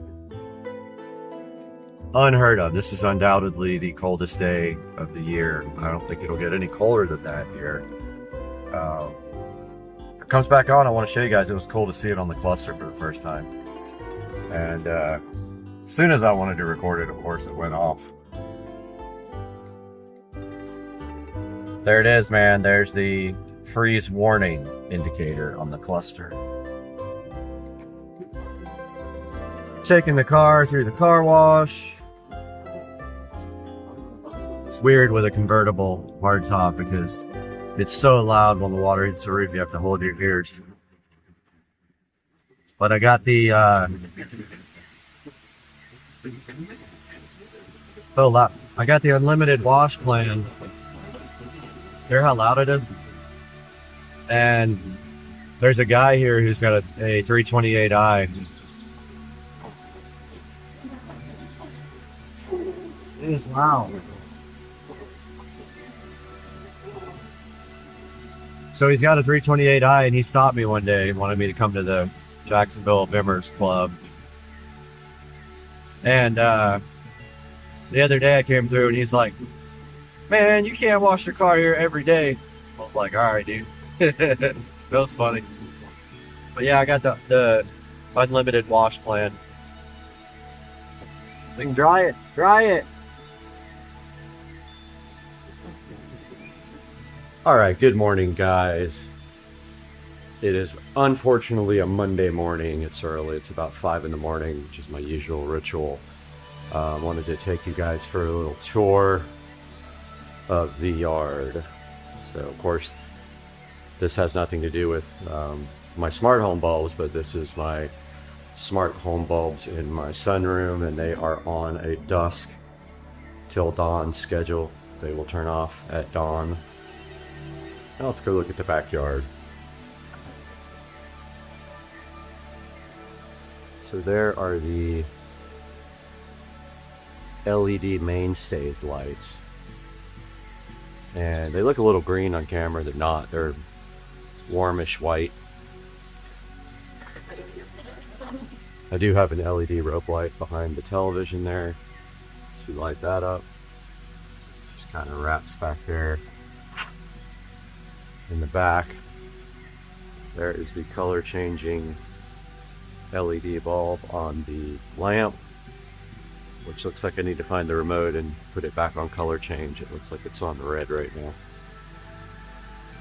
Here we got more of the globe lights. There's a good look at the 15 watt DC pathway light, which I modified, took out the bulb and made into LED. Here is the fence lit up, pathway light.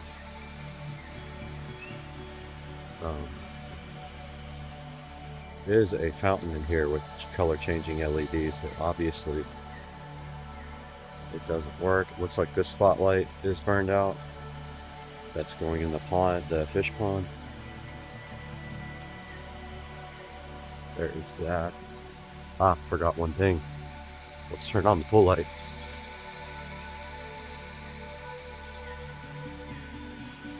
Got the pool light smart switch here. Pool light is coming on now. It actually has a problem with the blues. The blue LEDs burned out years ago. I left it on when I went on a trip one time and it ran for like a week and it burned out. The blue LEDs. There's red.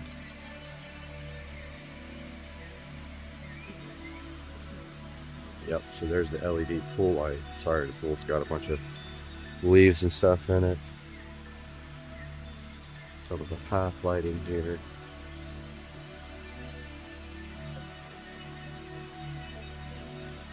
Here's the uplighting on the palm tree. Looks like that light is also burned out on that tree. Gotta figure out why. Little path light. Oh, I see it's trying to come on. I have a bunch of these, so I can easily replace that. That's an AC, I believe. So yeah, not too bad. These bulbs over here burned out, and I have a replacement string for them. It's just kind of a pain to replace them, so I'll do that later. You can see the lantern lights here. Yeah, it looks like their string has died. So I always buy these in bulk because they don't last. Here is the lanterns. You can see it lights up the LED spotlight here, lighting up the pond. Uplit palm tree.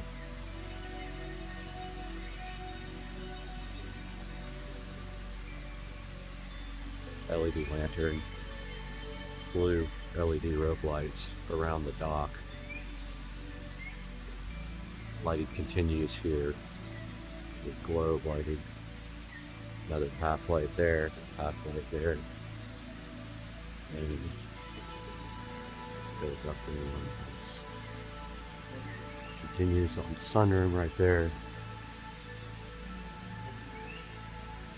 There is the LED pool light again, which you can see here. This is how the house looks in the back in the morning.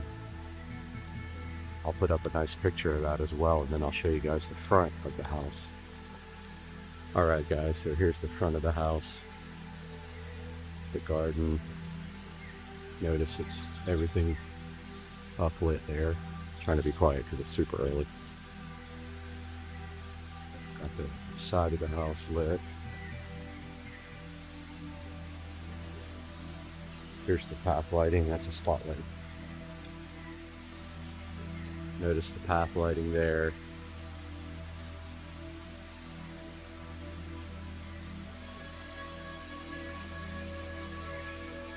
The garden is lit up here. And there are two next to the mailbox. Path light. Low voltage. This one's AC. Lighting up this palm tree. And there's an AC path light right there in the middle of the center of the garden, in the middle of the yard. We got uplighting here on this LED spotlight. These are all low voltage. Uplighting there. That's a low voltage lantern. We got path lights there. Spotlight there lighting up the sun.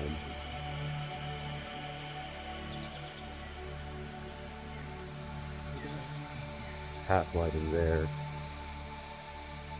and then two path lights over here, and then a low voltage LED spotlight right there, and again all the power is right there. So that's a good look at how everything looks in the morning, first thing in the morning here, and I will talk to you guys. Oh, let's see if it'll open in the cold. It does. I will talk to you guys later, my friends.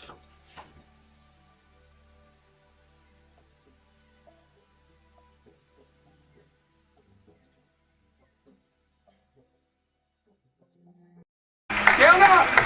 I want to say to all you other drivers out there, if you smell a delicious crispy smell after the race, it's not your tailpipe, it's a little bit of shake and then bake. Shake and bake! That's what you say! There was only one road back to LA. US Interstate 15. Just a flat-out high-speed burn through Baker and Barstow and Purdue. Then onto the Hollywood freeway straight into frantic oblivion.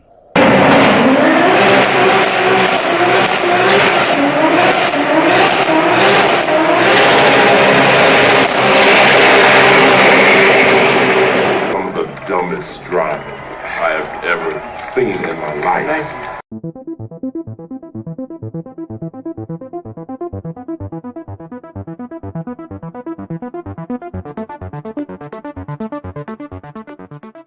What's happening, everybody? It's Friday morning, having a little breakfast, watching car videos on the home theater screen, playing a little guitar, and working at the same time. But today, we should be in for a good surprise. 4 wheels, 4 tires, out for delivery. If they make it in time today, we're getting wheels and tires put on, we're getting the fenders rolled, and that's all happening today. Hopefully. Stay tuned. What's up, guys? Friday. Got a little project to do today, and that is this grill. We're going to keep on blacking out the vehicle now. This is the last chrome item on the car. So today we're going to pull this grill off, plasti dip it. Here's the factory Mercedes grill. They make an aftermarket grill for this on eBay. It's 3 instead of 4. And it's all matte black, and I think I'm going to do that. Well, main reason because the tabs are all broken on the top of this. When we lift the hood up, this thing will come out by itself. There's literally nothing holding it. I'm going to go ahead and take this out, and then we'll continue after that. taking your grill out of an R230 is these bolts. Every bolt is broken on mine. There's literally nothing holding this grill on. It pops right out. Now, coming up in a project soon, right here, will be aftermarket air intakes. I'm going to have someone build those. We're going to get this grill out, we're going to get it cleaned up, and we're going to plasti dip it. Now this video is only for educational purposes because clearly this grill is broken, the tabs are off. So if we're going to do this temporarily, I am going to order that other grill on eBay. So we're going to go ahead and clean this right now. I'm going to use this instant detailer and this little cloth, and I'll be right back. Got the grill all cleaned up. Next thing I'm going to do is head out here to my trusty sandpaper area, grab my sanding blocks, and I'm going to go ahead and rough up the chrome areas where the plasti dip might have a problem sticking. So I'm just going to sand all these areas where there's chrome now. Warming up the plasti dip can here, getting it up to temperature. You always want to do that before you spray plasti dip. It helps the plasti dip come out a little bit more uniform out of the sprayer. Don't forget also to take off any plasti dip. See how there's plasti dip on the tip here? Just peel that off real quick, and then you're going to spray like a sample little test spray on something also to clear out the nozzle. Make sure you shake this can up really good. The can is up to temperature. So I hit all these chrome spots with my sanding block just for a little bit more adhesion. It probably will stick without it, but I just roughed that up a little bit to give it a chance to stick better. Now we're going to go outside and hit it with coat 1. Got the grill all set up outside. Spray a little bit here to clear the nozzle. And now this first coat's going to be 50% or less. One thing about this plastic is though, if the wind blows, it will get on the plasti dip, so I'm going to grab something else to put this on. Found these black floor mats that we don't care about. Just making sure the plastic here in the corners isn't going to fly up and get underneath the, get on the paint or the plasti dip. And I'm going to start this light coat.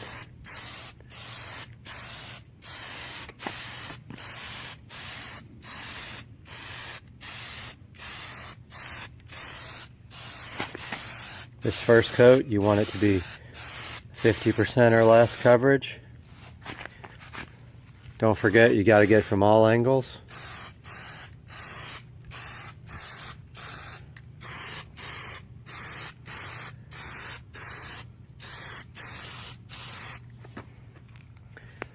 So I'm going to just go around this, hit it with a good coat, even though this top isn't seen.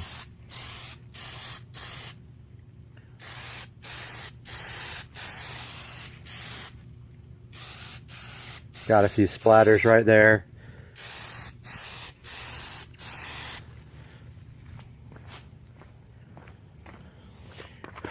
Didn't come out uniform on that part.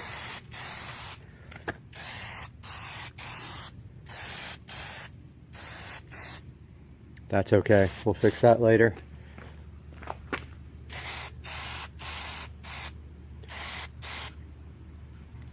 Okay. That's going to be my first coat. That needs 15 minutes to dry. We'll be back. Brought the plasti dip can inside so it wouldn't cool down, even though it's warming up quite nicely. And look what happened. Huge fail. The plastic fell right on top of it, but it looks like it was dry. Nope, it got something in it as well. So actually it didn't look like it messed it up, but I'm going to fix this, be right back. So the wind is blowing pretty good today. Also noticed a little bit of debris in the plasti dip, but it came right off because apparently the dip was dry already, so that's good. Just make sure you don't do this like I did with this plastic flying all over the place. And we're going to put on coat number 2, which is going to be a wet coat. Make sure your dip's well shaken. Spray it a little bit. And then still got issues over here I got to fix.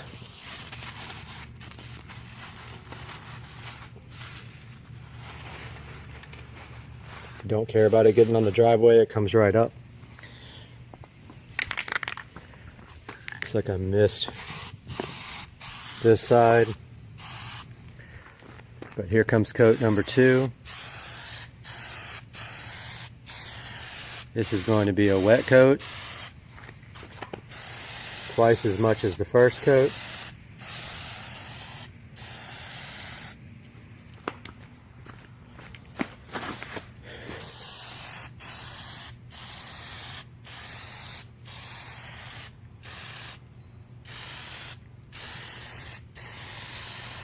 We're going to be cutting it close on this can.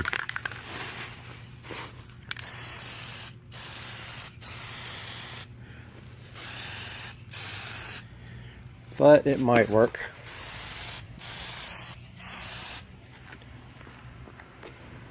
Make sure you go from every angle. All the cracks. You will be able to see that. In some angles.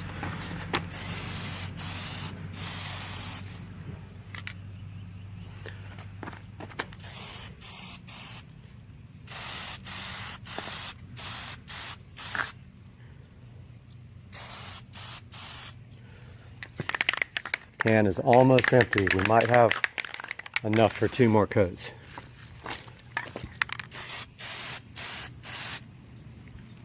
A little bit thick on that coat, but I think it'll be okay. The second coat, you can go a little bit thicker than the first coat. Just remember that first coat, you want 50% or less. What I like to call now my Plastidip timer, since I've used it so much, is going off. And I left the can outside, but it's nice and warm out here. So we're coming out here for round 3. It looks good already. I'm going to try to get some of the areas that didn't get done this time first. Forgot to spray a little bit before I did the first one and it splattered a little. So remember to do that. And here comes the debris from the wind. We'll let the wind die down a little bit.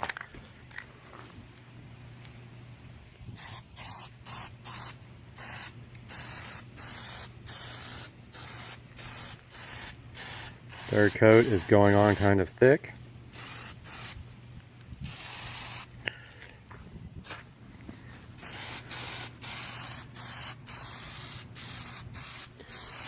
Do want to kind of get this top part because when the hood opens, you will see that.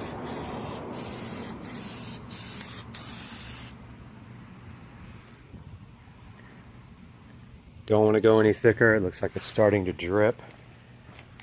It's really thick in some places.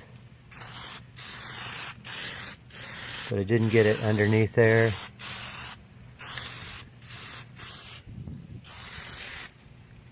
Notice all the stuff blowing around next to me.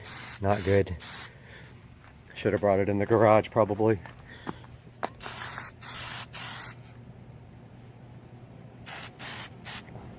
And that's going to be all for this coat. One more coat and we'll be done.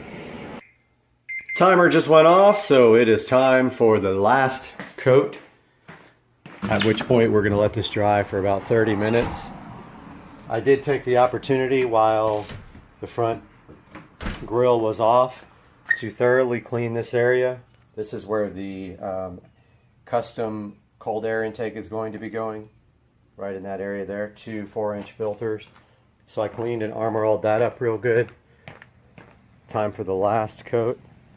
One good wet final coat. Start over here.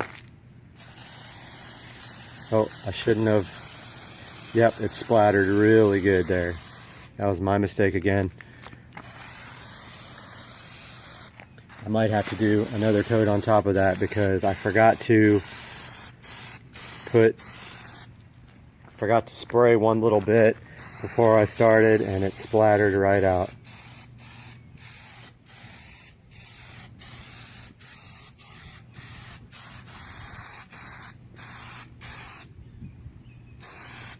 So I might have made a mistake there. I'm gonna see how it dries, but man, I was doing so good and I forgot to spray a little bit before I started and it splattered out pretty bad. So I'm gonna see how that dries. It's gonna be really hard to get that off of there now.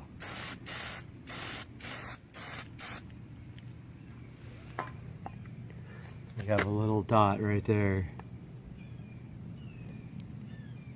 where it splattered out. I don't even know if you can see that. And totally my fault. So I'm gonna let that dry for about 30 minutes. Probably live with that little dot. And keep that on there temporarily until I buy a brand new grill that's already matte black. About to install the grill back in the car. As you can see, all the tabs are broken. At some point I might try to super glue these tabs back on, but I am getting a new grill, so it's probably not worth it. I'm going to stop the camera and install the grill. Alright, I got the new grill installed. I say installed, it just kind of sits in there, but that's what it looks like. It came out really good. That is the last of the chrome on the vehicle, besides the wheels. And that is going to be taken care of Monday afternoon. So there you have it. This is how you really easily dip your front grille with matte black Plastidip. So yesterday I uploaded a video and it was completely original content. Free online music library, nobody else's content. YouTube partially monetized it. Now, not that the monetizing means that much to me. I don't have enough viewers to really pay me anything.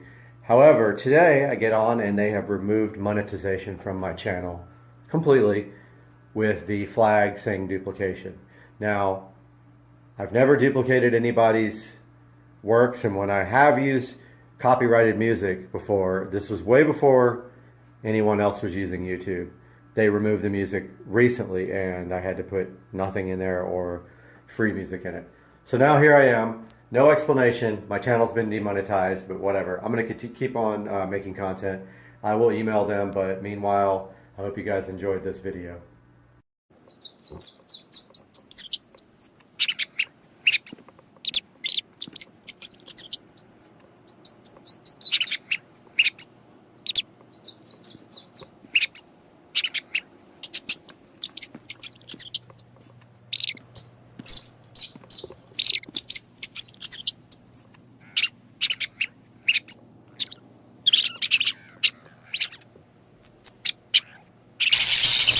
Welcome back to the channel, and today we have this electronic rat killer we're going to be taking a look at, so hang in there on Supercar Street Racing.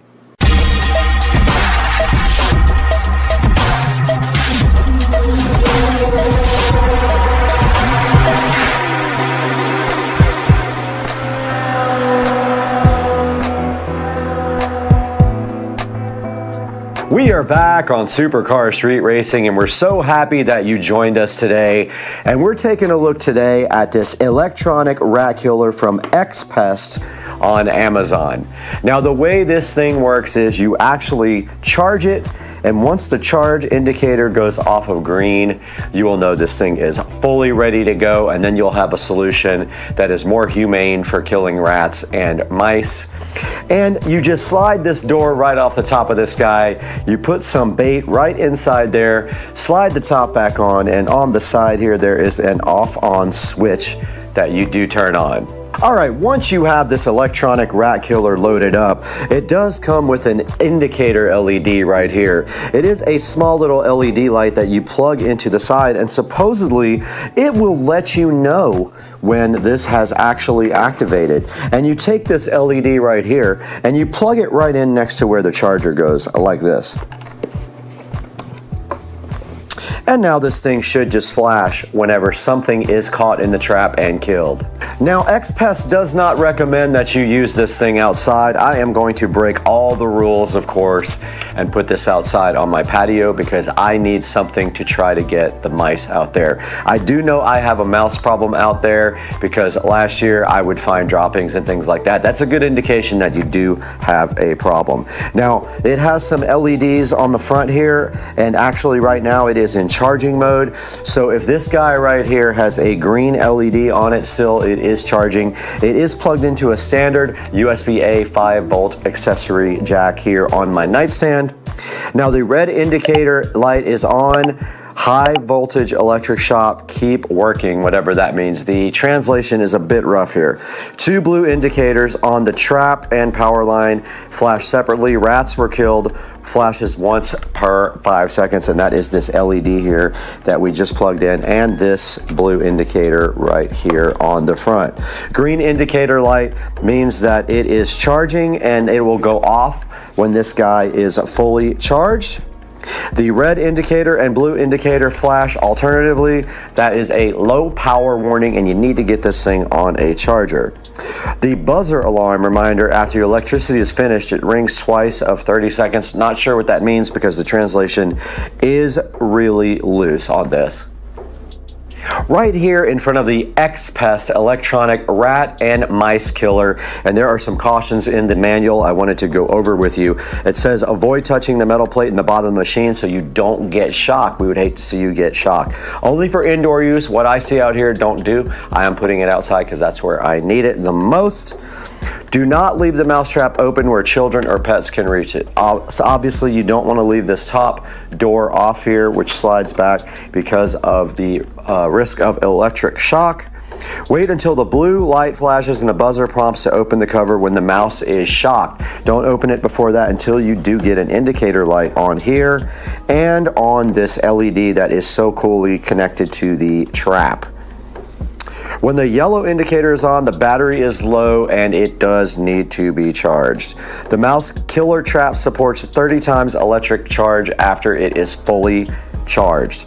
And if the place where you put the trap is not convenient to see the indicator, plug it in the power cable with the LED indicator to remind you to clean up at the electrocuted mice in time, which is some very crazy translation. This has a 12-month free limited replacement warranty on it, and you can contact them if you have any more issues.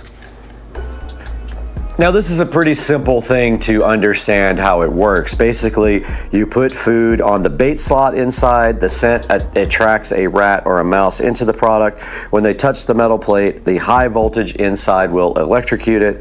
Compared with traditional cage and trap, the electronic is more efficient, safe, and hygienic, and it does not need to touch the dead animals and kills rats and mice safely. Okay, taking a closer look at the XPest electronic rat killer. Basically on this side here, it does have your power switch, which it is off now because it's charging. It has a high voltage indicator warning right here, some little instructions on how to operate it. It does have on the back a neat little door for them to go in, which they can't come back out of because it only goes one way right here. And it has a little charge thing on there like a lightning cutout, which is pretty cool. And then on the side it just does say electronic rat killer, and you have your connections here for both the LED indicator light and also the power connector, which is USB Type A and is charging this guy right now. Now that we've taken a closer look at the XPest rat killer, we're going to go outside, put some bait in it, set it up, and see if we can get any results overnight. We are outside of the Supercar Street Racing Studios and the compound, enjoying this beautiful day in Florida, and we do have this rat trap here, and I know for sure I have an issue in this corner with rats because I have seen droppings And this little LED indicator, really don't need it at this point. Basically it just glows when you catch something, so I'm gonna just put it on top right here. Now what should happen is after we turn on this guy, it should light up in red on the front LED. Let's see what happens when we turn it on. All right, we got 2 beeps. And so I'm assuming it's on. Let's see. I'm gonna try it again. All right, it lit up blue, then red. So I'm honestly just gonna leave it kind of like this. And hopefully they don't chew through the actual wiring. But that will keep the LED up here, facing up, that we will be able to see it next time. So I'm just gonna kind of leave it like that. And the rat does go through that hole right there. There's a little flap door that only goes one way.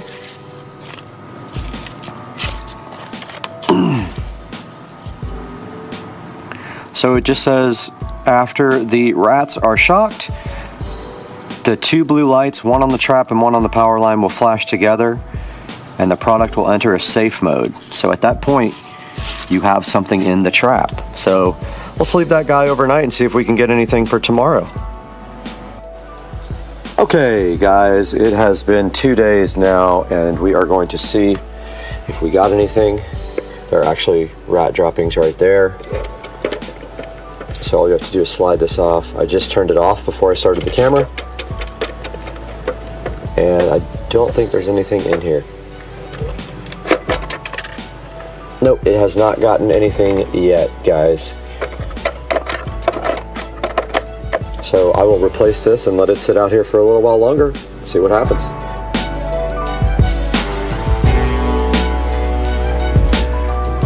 How's it going, everybody? You are back inside the Supercar Street Racing wonderful 4K production studio, and I'm Brad as usual, and today we have this XPest electric trap, high voltage electric shock to kill mouse rat, other nasty rodent, blah blah blah, and the description goes on forever. We were provided this trap by the manufacturer. You saw the results of what happened last night. Now it might take several days to actually get something in your trap. So let's go down here and see what's going on. The price is $47.99 on Amazon. And when you do order this, please make sure you order it through our official affiliate link below, or any other products you want to order. It helps me greatly. It gives me a commission whether you buy the trap or not. Click any of my links in the description of the YouTube video. Now looking at this, it has solid 10 reviews with 5 stars, so definitely people are enjoying it. There's some pictures here of it right here. High quality, good device for crawling area.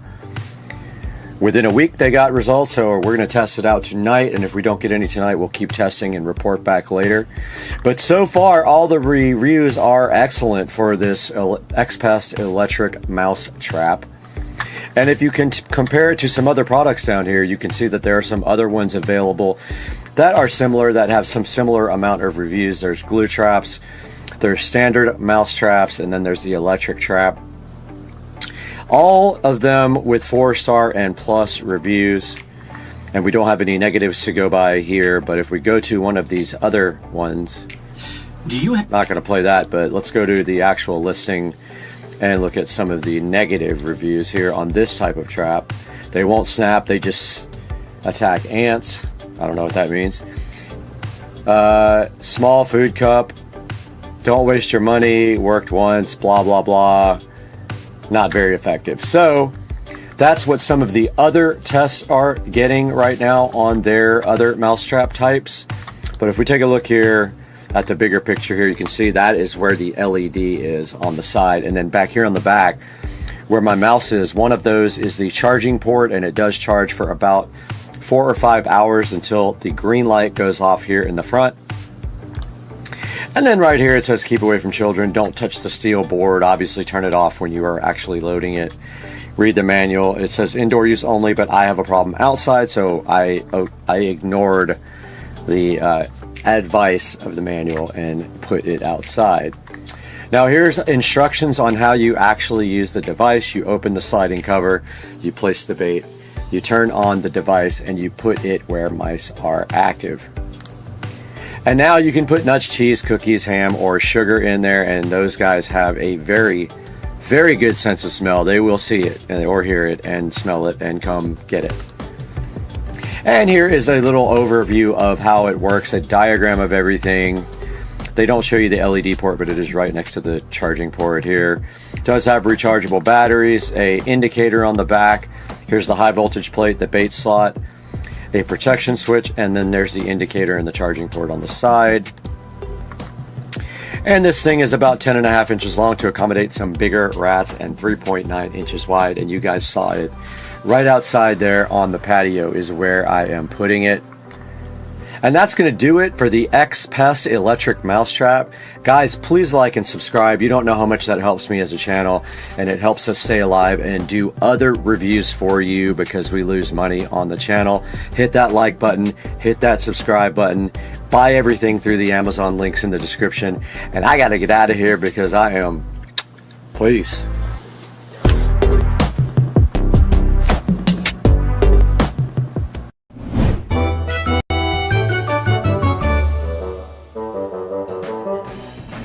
What's up, ladies and gentlemen? Welcome to Supercar Street Racing. We're out here in the beautiful Studio A, which we just got rewired and now has the appropriate power to do whatever we need. And in our hand, Sling TV Box Express 4K right here. This is the S5 Max we were sent to take a look at today. This thing touts that it can do streaming media, things like movies and TV shows and other things like that. So we're gonna have to open it up and see exactly what it does. But we have the Sling TV Box Express 4K Plus S5 Max in our hands today, right out here in the studio. Let's see what this thing is all about on Supercar Street Racing.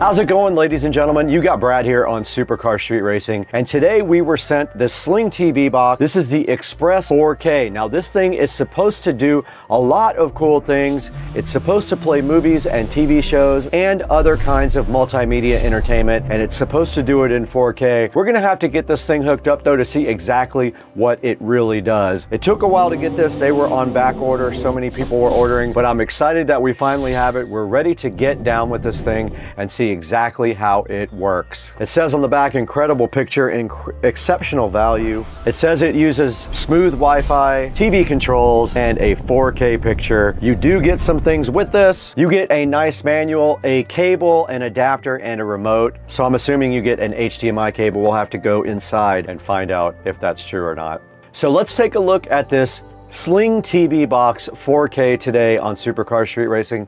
Let's throw it inside and get this thing unboxed.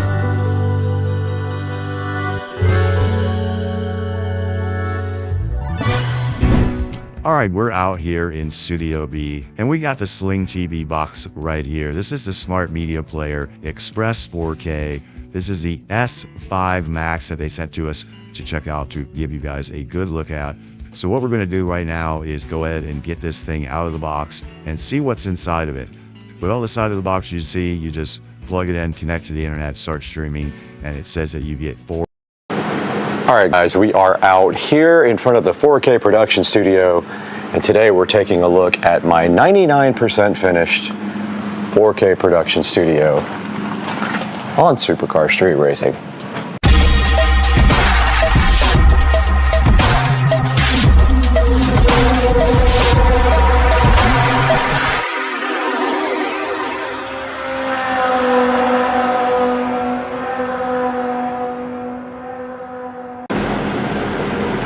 All right, we are out front of the 4K production studio, and I wanted to shoot this before daylight because I wanted to show you guys the outside first.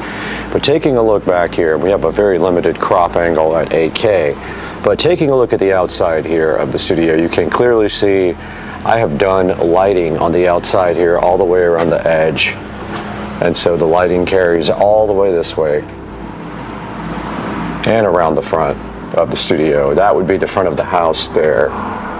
And then right here and right now, this is the side of the studio. And you can see I lit it up nicely with some cool outdoor lighting. And that is how it looks from the outside. Moving on to the front of the studio, you see that we have this nice door that was just put in about 2 weeks ago, and it also is lit up nicely. And it does light up the Supercar Street Racing sign. And then moving down towards the bottom, we do have the Eufy video doorbell here that will alert you when it sees a person. In fact, it just did when we walked by, and just now again on the video. And there is the Supercar Street Racing sign that we had custom made. And that is the front of the 4K production studio. And all of the beautiful lighting that we put in that I'm so glad I took the time to get done. We also installed gutters afterwards so that the rain would not come into the front area here. There was some water getting in towards the bottom down here, so we put those gutters in, and ever since then sealed the door properly, and now no water gets in. Now let's move on into the inside. All right guys, welcome to the inside of the Supercar Street Racing 4K production studio, actually being shot in 8K right now. Kind of difficult to shoot in 8K because it's very cropped, so the angle, the zoom amount is very close up, but you can see right here and right now is the inside of the 4K production studio. And I will throw some pictures up as well that give kind of a better idea of what this looks like. But when you walk in the front door, you are greeted with this desk area here. And in the desk here is where all of the main equipment is located, directly across from the front door. And we will go over all that equipment one by one just here momentarily. All right, this is a good view of the inside of the 4K production studio, and we are shooting this in 8K. Now, as you walk in the front door of the studio over there, and don't forget, this is 8K, it's cropped pretty hard, so it's difficult to get a wide angle shot. But as you walk in the front door of the studio, you are greeted right next to the door. We'll take a look at this in a minute with an Alexa, and it's actually an Echo Show 15 right up there. And then on the wall over there, we do have a 32-inch television. And then on the front wall, directly across from the door, was where we have our main equipment for the studio. And you can see starting at the end over there, and we'll go over this stuff one at a time when we get a little bit closer, but starting at the very far end right here, we have our HP thrift store refurb PC. Actually, it was a gift from a friend. I call it a thrift store, but yeah, you can see me right here right now on the screen right there. And this guy right here is used to do live streaming. It just has a single webcam, and that shows this area right here. It is all located up on the top of the desk since it is a one-piece device, and that is the HP computer. It is not very powerful. Matter of fact, I could barely find video drivers for it. It's so old for Windows 11. So it does use hardware acceleration, but it barely works, and every time I go into OBS, I have to change it to hardware acceleration because it loses its settings. Nevertheless, the computer does work pretty good for what it is for, and it is for live streaming only. And then up above that, you can see we have our Harbinger powered speakers. I chose those because I already had them, and they were easy enough to put in. And I actually picked a receiver that has preamp outputs just to feed these Harbinger powered speakers. What you don't see underneath that is the subwoofer chilling so fresh down here.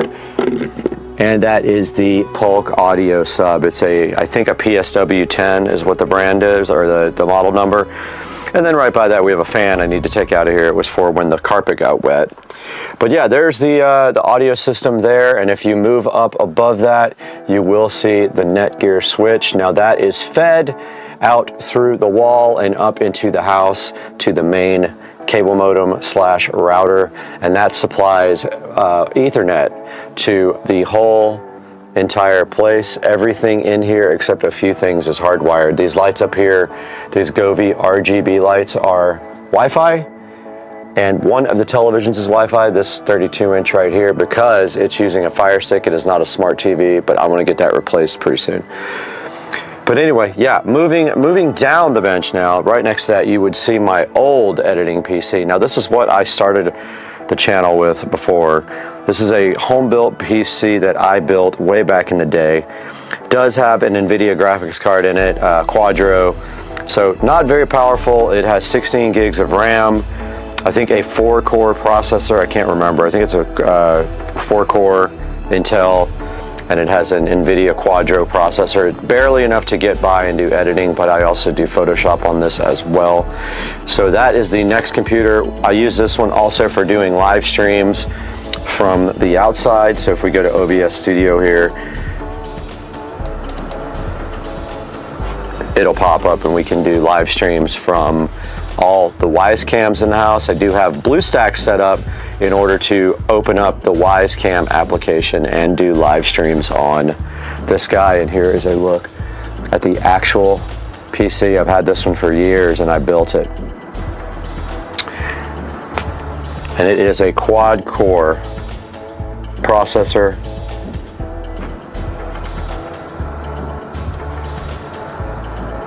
Trying to get the system settings up if I could type. And looking at this one, it is a, what is it exactly? I can't recall.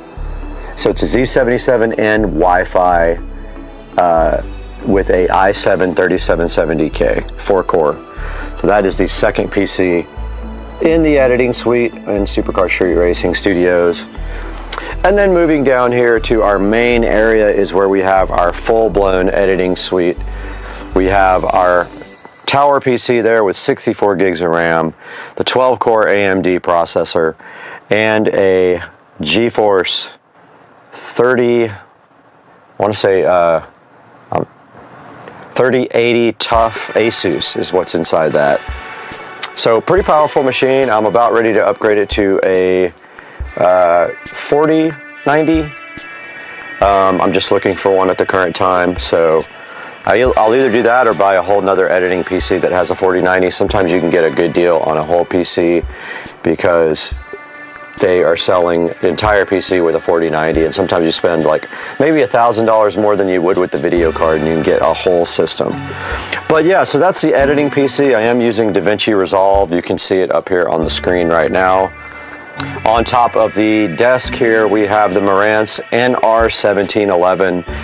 Pretty high-end receiver. I bought it because it has preamp outputs to drive the front Harbinger speakers over here. And then moving up on top of that, we've got the Kingston HyperX microphone that I use to shoot voiceovers here in the studio with this 4K webcam up there. And then we've got another little switch down here. We ran out of Ethernet, so I just went ahead and put a 10-port switch in right there to feed a few of the devices. Just don't forget, everything here is fed with Ethernet, not Wi-Fi, including this. All these PCs here and this receiver are all fed with Ethernet. And then moving up here to the very top, we have our 4K monitors. They are Amazon 4K monitors, and behind them they have the Govee immersive RGB LED lighting on the back of them. And then of course, moving up to the ceiling, these are all Govee RGB LED recessed lighting, and they're all individually connected to Wi-Fi. And you can see that the ones behind the TV are actually colored different than the ones up here because I have them on a different program. So that is a look at the front of the editing studio here in the Supercar Street Racing Studios, and all the wiring is inside of the walls. I did all that, and then underneath you can see that we have all the wiring tied up really nicely, as much as I possibly could, and all that goes into a home theater wall plate, and then up into the walls. All the Ethernet is in the walls. Everything else is tied up underneath the desk, and we do have RGB IC LED strips underneath the desk, which when you pull back a little bit, kinds of look like this. So you can see how it lights up the underneath of the desk. Now moving to the right of that is the lounge area of the studio, and I will step back so you can see how that turned out. So there's the lounge area. We do have a full-size futon here and a coffee table. And then over to the left of that, we have the side table that has a little bit of storage, really the only storage in here. And it does have the top LED lighting on it. It's got the mushroom LED sign, and then the smart, it's got a lamp with an Agovi Smart RGB bulb in it. And that desk, or that side table, does have power on top of it. And then just above that, we've got our Harbinger powered speaker, and we've got our Starfield projector, which I don't really use very much. It's pretty loud, so if I'm shooting in here, I don't use that. But I want to get a new one. They have way better ones now. That one is pretty old. Moving back to the front and to the top, I forgot to show you. It's hard to see, but we do have complete surround sound in here. We have 7.2 audio. So we have two front speakers, the Harbingers. We have the center channel. We have the side. And then we have the rear. We do have 7.2 surround sound in here if we need it. I went ahead and overbought the sound so that I would have 7.2 surround if I ever needed it. And stepping back so you get a better view, because this is very cropped. We do have a fully foldable out futon. We just have to pull it out a little bit. I've never folded it out, but yeah, I've slept on that thing plenty of times when the housekeeper's here, and it's pretty comfortable. And when you do that, this TV up here, which we'll show you here momentarily, can be moved. These TVs are on articulatable mounts in the back, so yeah. Down here in the lounge area, that's our doorbell chime, and you can see every single television is equipped with a HDMI port that goes down to the bottom, so you can then use that. If you had a little desk, you could work on this monitor up here, no problem. We do have Ethernet down here as well if you need to hook up to a laptop, and in the lounge area. And then we have also power on the walls at the top in case you wanted to do RGB lighting there. I have not done it yet. And up in the corner there, you can see one of the Supercar Street Racing live cams on, and you get a better shot of the 7.2 audio there. Now, the only problem I've had is some of these tiles tend to come loose, so I do have some glue somewhere here, and I will have to eventually glue that one back on. So every couple of weeks I come in and re-glue the tiles, and eventually they stick pretty good, but that one you can see is coming off. That's just the way they are with it. Gets hot and cold in here. And then moving up to that TV, it is articulating, so you can actually move it this way, and you can sit in the lounge area and watch TV on that one. Nothing much more on the back, just some more RGB lighting in the ceiling. And then down here in one of the Ethernet jacks, I am feeding the Supercar Street Racing Wi-Fi extender, and that is what everything in here that uses Wi-Fi connects to. So that includes the lighting above that is connected to Wi-Fi. These are connected to this jack here. And then up on here on the wall, you can see more power, and behind the TV, you can see that there is a nice wall plate that has USB, Ethernet, and HDMI available for this TV, and this TV can just articulate this way for when we're editing.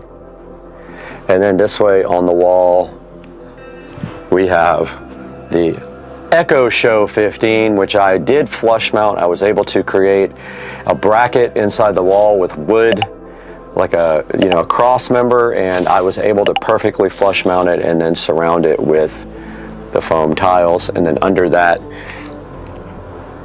this is a smart switch for the outdoor lighting, the lighting that I showed you at the very beginning. And then on this wall here, if we step back so we get a better view, on this wall we have that 32-inch television, which also has a wall plate behind it, and we do have this LG air conditioner, which is the best, absolute best air conditioner made, window unit made. Very quiet, super quiet, hardly makes noise. It does make a little bit of noise, but not like all the other ones. When it kicks off and on, it barely makes any noise. So that's why we got that one. It does keep it cool in here. The only time I ever had issues is when it was 95 degrees out and I tried to turn it on in the middle of the day. It was barely keeping up. So on a very hot day, you just turn it on in the morning and it has no problems keeping this place in the 60s.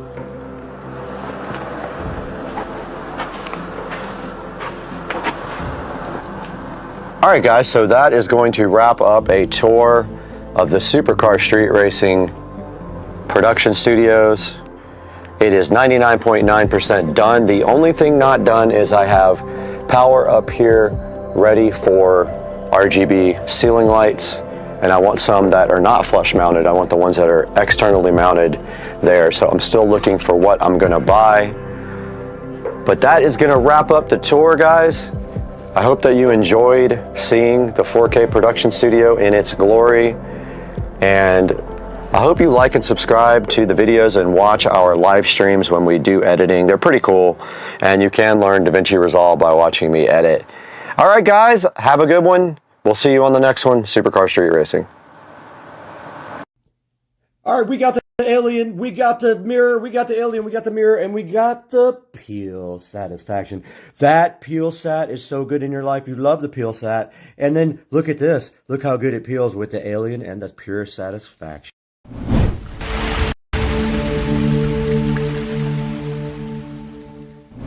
We're out here at Kennedy Space Center. All right, we're at the Rocket Garden now. This is the gateway.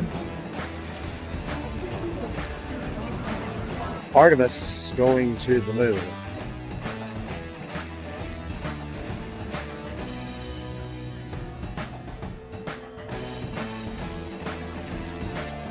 There it goes. There it goes. There it goes. Let's go. Look at that thing go, dude.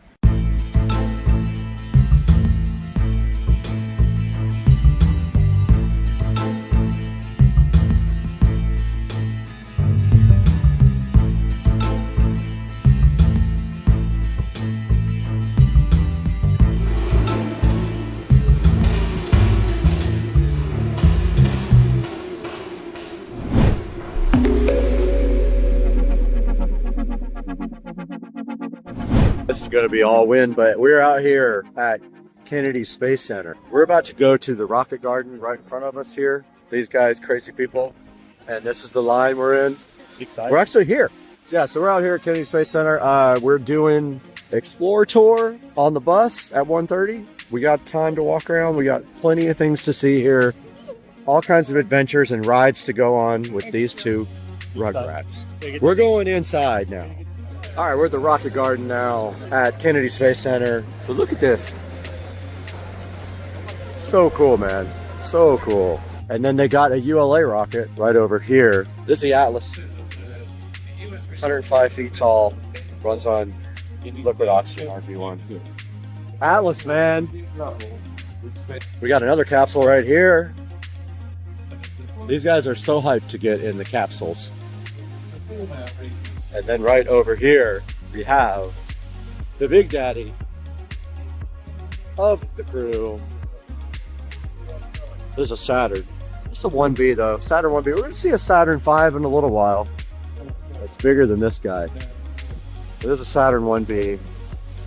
And then over here we got a rocket motor F1 engine from the Saturn 5 rocket. And if anything happens to us, it doesn't delay the program, which of course it did.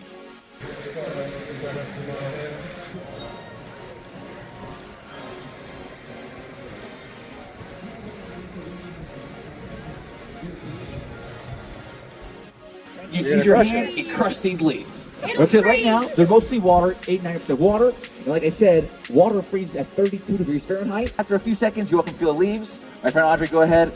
Oh! Oh, wow. Now, if you want to feel the leaves, you are welcome to. They warm up almost immediately in the air out. If they are cold, you can put it around for How anything. cool is that? This is the gateway. The gateway building at Kennedy Space Center. Yo! Right above your head, that's a Falcon. This one is? Yeah, it's a Falcon. Look at the grid fins. Oh yeah, It's a Falcon. Okay, look at the soot. That's when they return people back to Earth. So just the other day, those 2 astronauts that were stuck in space, I'm pretty sure they came back with something just like that. Yeah, they did. Look at this though.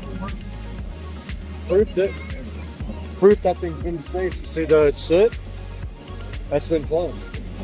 That came back in space. And it landed right over here. All right, so we are in front of the SpaceX new spacesuit. It's got Isaacman, the dude, you know, the private guy who went up to space and paid for it. It's got his name on the sleeve. Yeah.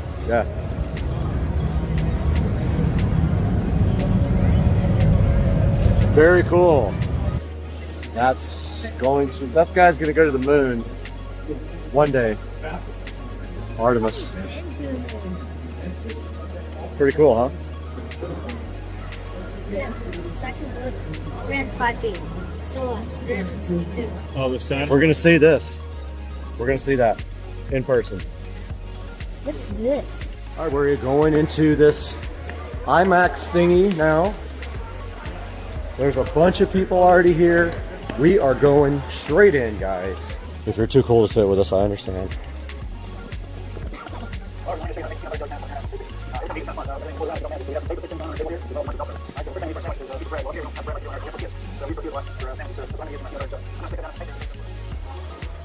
Atlantis, Discovery, Atlantis, whatever, center. And there is the mock-up of the fuel tank outside. I'll get video of that outside.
So cool.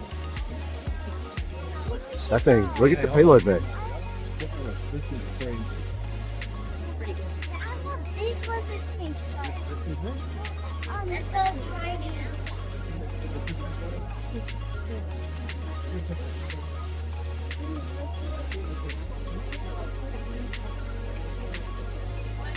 This thing is so sick. You're done. That was fun.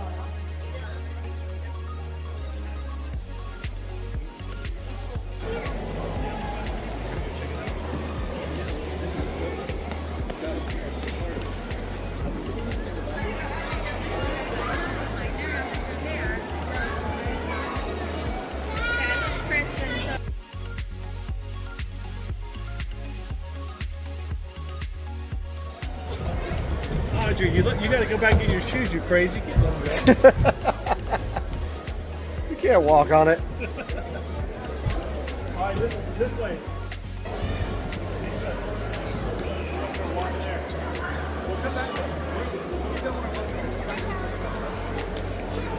That is insane.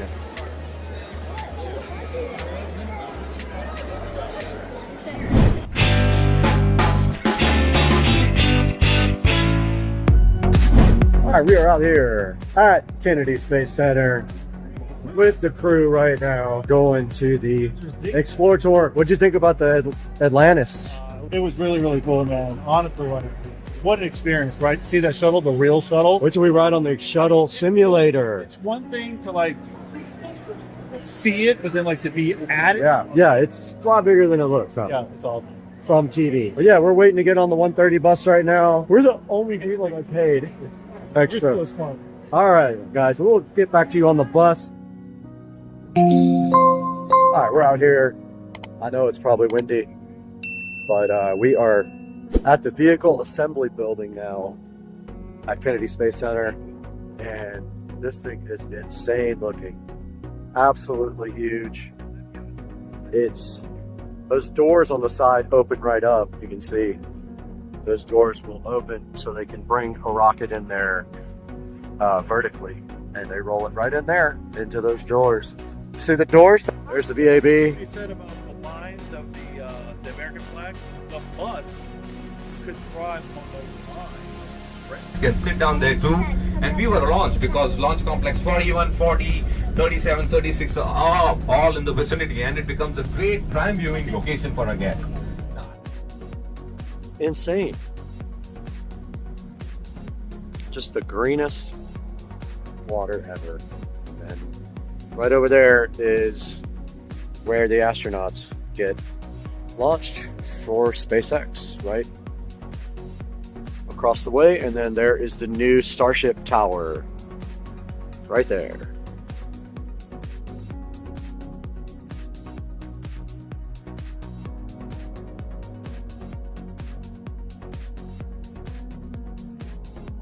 Our new moon rocket is going to be powered by 4 of them. Now, I'm going to give you a rough idea how this rocket system works. At 15 seconds, okay, 15 seconds before launch, we start dumping that pad with 300,000 gallons of water to suppress sound energy. 5 seconds before the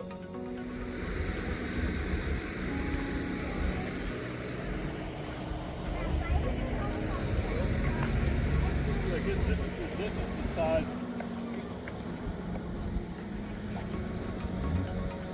It's where the astronauts would walk out to get into the rocket.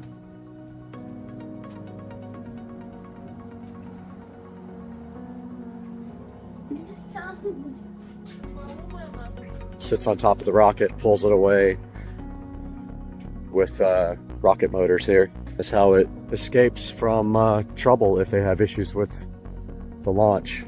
This will pull the capsule away from the vehicle. That's where the rocket thrust comes out. Empty right now, but all right, we just got done at the Saturn V Rocket Center. Didn't take any video there. I wasn't feeling well, but this is the fuel tank and simulated look at the boosters from the space shuttle right in front of the Space Shuttle Atlantis building at Kennedy Space Center. That is wrapping up our little tour of Kennedy Space Center today. Unfortunately, I was sick and I missed out on the Saturn V Rocket Center. Great time today. We walked probably 3 miles, and now we're headed to the truck to find a VRBO. We'll catch you guys later.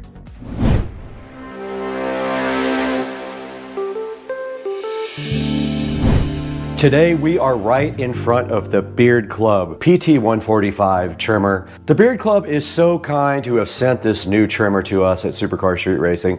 We have worked with them in the past. They asked if we could work together one more time, and they are a proud sponsor of this visit to Kennedy Space Center for myself and Joe and his 2 kids. And right here, the PT145 is still in the box, and I just wanted to tell you a few things about this guy before we go ahead and unbox it. This PT145 has 8 color-coded guides for 45 unique trimming lengths. This guy has extra sharp mowing blades. It gives you a quality cut just like at the barber shop for both your facial hair and your body hair.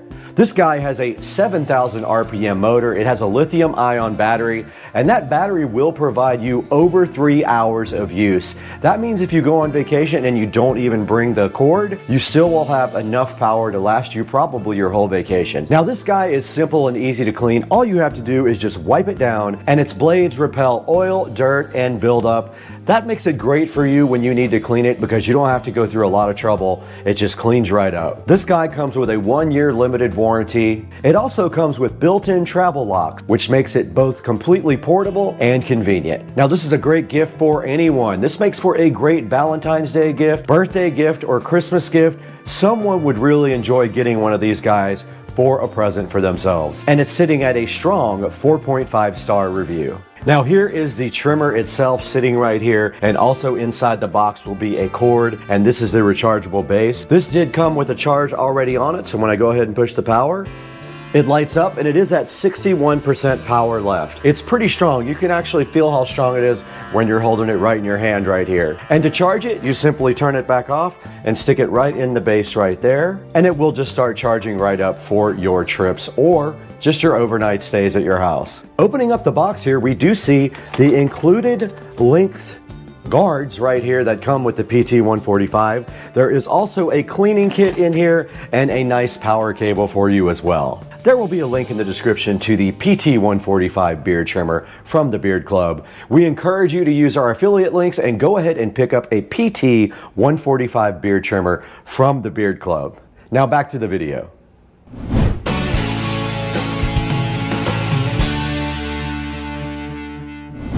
All right, there's Blue Origin, guys. I wanted to get a quick video of that to add to the video, but we're passing right by Blue Origin. I guess that's also part of theirs. All right, there is the first stage right there from the last launch, sitting at the port, ready to be brought back for processing. And we are at the port right there. Right there.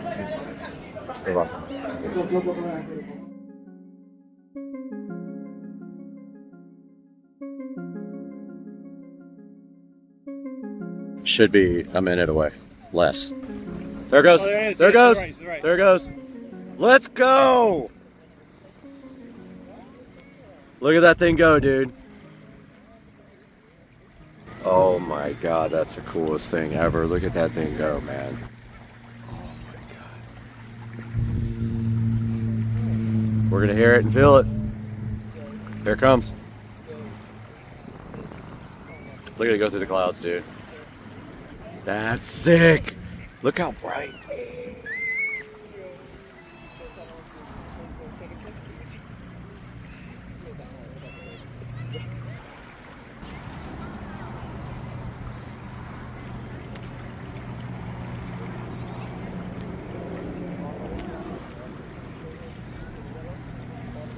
There it goes. No sound yet.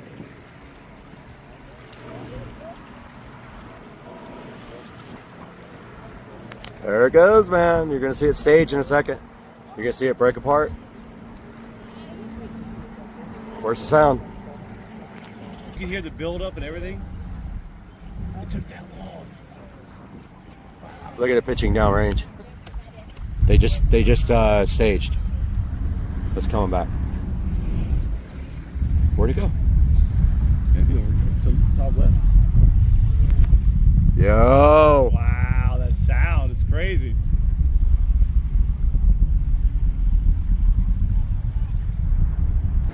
There it goes. Right over there. I don't see it. Oh, there Right it is. there. Yeah. And we're gonna feel it. There it goes.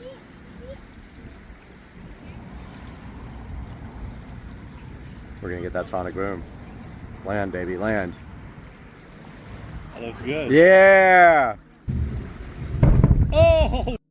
Oh, yes! Yes! Let's go!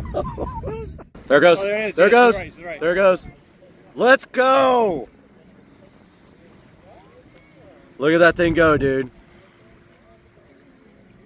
Oh my God, that's the coolest thing ever. Look at that thing go, man. Oh my God. We're gonna hear it and feel it. Here it comes. Look at it go through the clouds, dude. That's sick. Look how bright.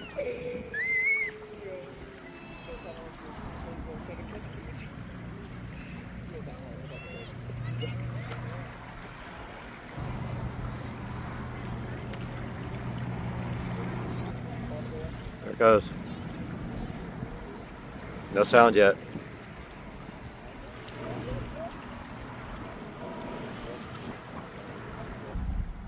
It took that long. Look at it pitching downrange. Dude, that thing's flying. Where'd it go? They just staged. There it goes.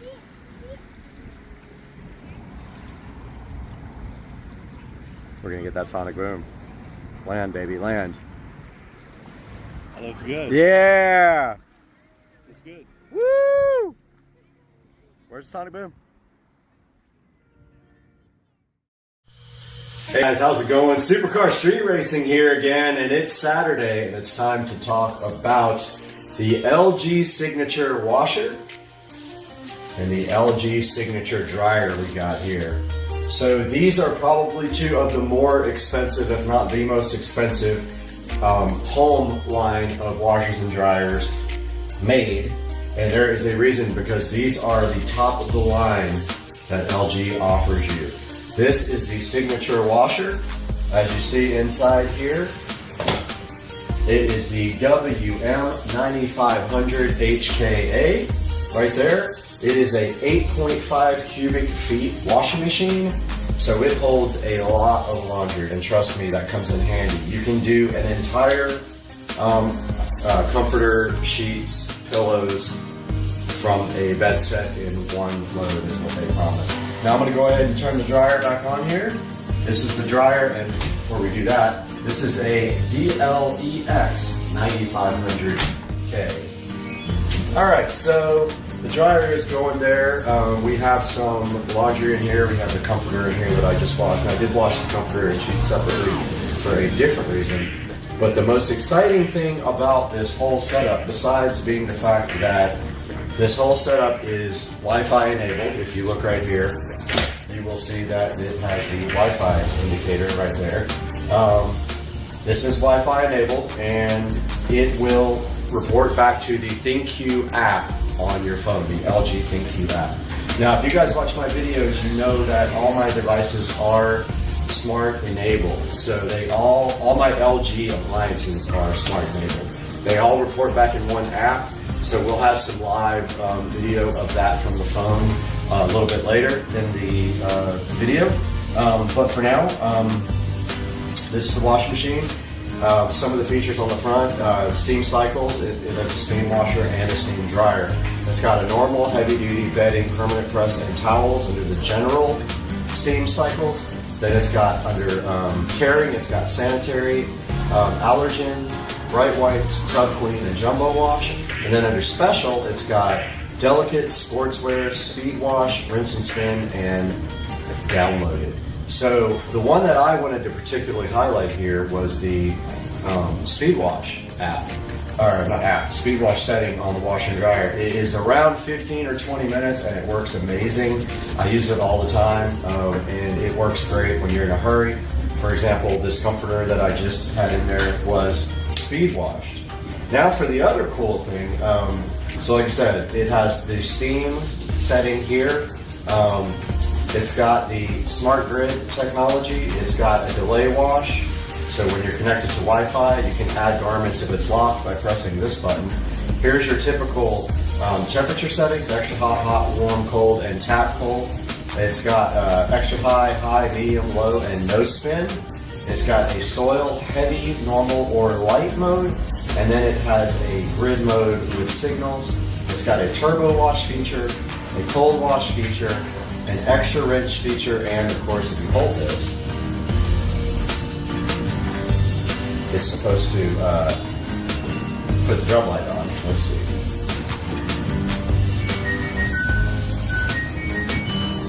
There we go. Drum light comes on with this, but it was ready to start a cycle, so it wasn't quite ready.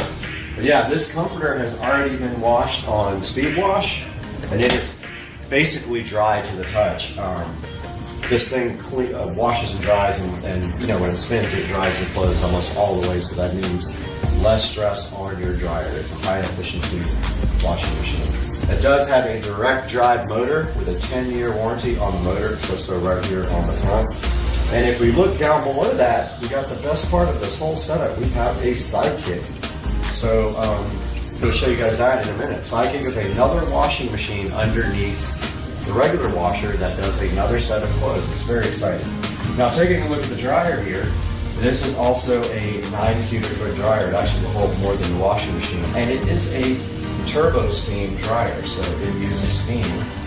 And it has the same type of settings as any normal dryer. It's got normal heavy duty bedding, permanent pressed towels.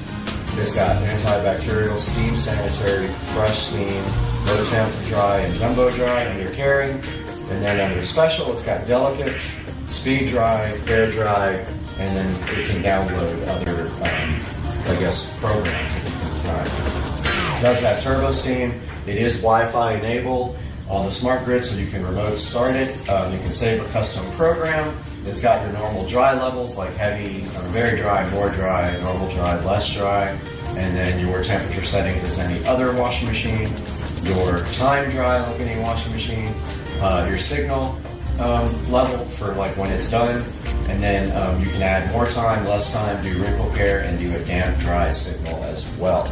Now, take a good look inside there. It does have towels in it right now, but you can see this is got a whole towel set in it, and there's plenty of room for other towels or other clothes. You just push it, and this is touch, by the way, so you just kind of push and hold that to start. Now, under there is not another dryer, of course. This is just a pedestal.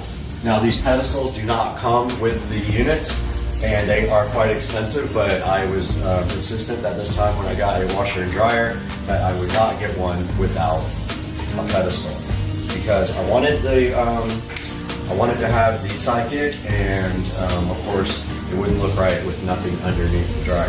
So now I'm going to show you guys a little bit about the sidekick and how that works. All right, guys, here we have the sidekick, which is amazing. So this is its own washing machine here, built in by itself.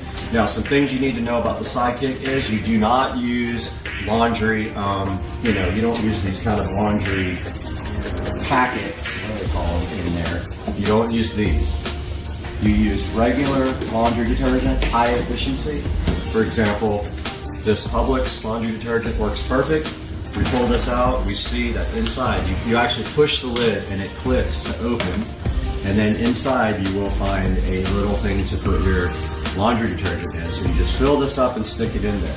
Now we do have some towels ready to go. So I am going to grab these towels right here to wash and show you guys the sidekick.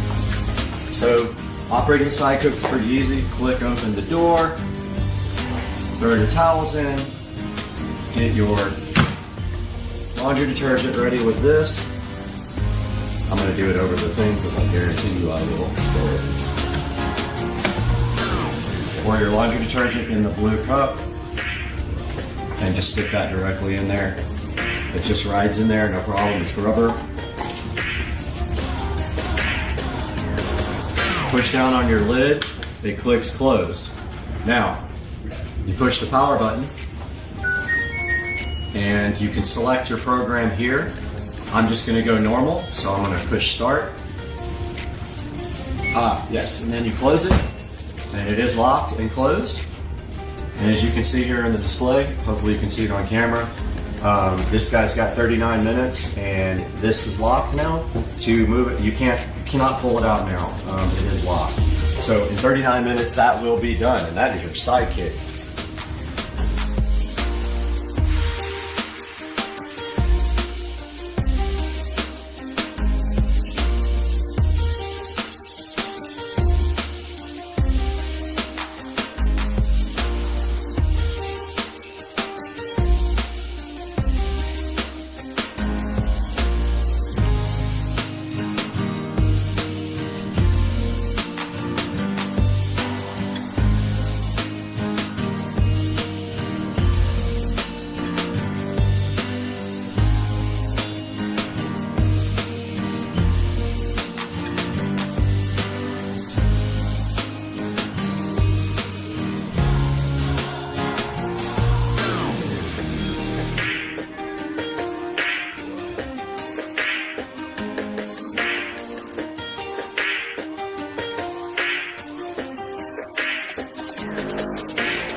All right, guys, taking a look at the ThinkQ app here. Now, as you can see, this app has all of my LG devices on it.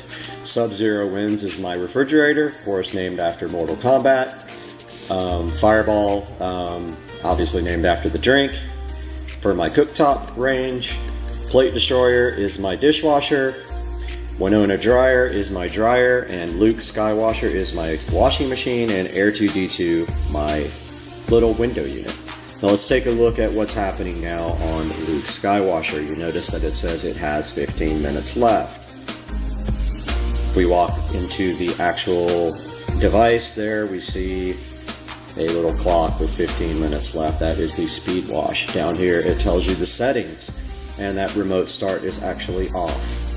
So that is Luke Skywasher with 15 minutes left on the speed wash. Now if we go back here to Winona Dryer, which is the dryer. Winona Dryer is drying with 28 minutes left. It's on normal dry level, medium temperature, and all the other settings are off. Now, adding a device to this ThinkQ is easy. You just click Add Device, and you can scan the QR code, or you can manually select device. And what happens after that is it actually creates a temporary Wi-Fi network to connect to your device. Now, in order to connect, you do have to push the Wi-Fi button and hold it on the front of your LG Wi-Fi enabled device. It will go ahead and connect to your Wi-Fi network, and then you will see all your devices here. Now, you do need a LG account to use this guy, so make sure you sign up for an LG account if you buy any of the LG smart appliances. So here we have the LG Signature 5.8 cubic foot large smart Wi-Fi enabled front load washer. Some of the key features are black stainless steel finish, turbo wash technology, inverter direct drive motor, integrated control panel, and ThinkQ technology. The model number is WM9500HKA. Here's the LG Signature 9 cubic foot large smart Wi-Fi enabled electric dryer with turbo steam technology. Its key features are 9 cubic feet of mega capacity, full touch on-door control panel, turbo steam technology, and ThinkQ technology. The model number is DLEX9500K. This is the LG Signature 1 cubic foot LG Sidekick model WD205K. This sits underneath your washing machine. It comes with all the hoses to split the water, and it has a black stainless steel finish, 6 custom care cycles, and a magnetic remote. This is the LG Signature Laundry Pedestal, model WDP5K. Its key features are, it sits underneath either the washer or the dryer instead of the Sidekick, and it has a slide-out drawer for storage, making things easy and convenient. I hope you enjoyed this review. This is Supercar Street Racing.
for light and low light situations. Let's say we want to go on a car meet and we want to shoot some of it in a parking lot at night.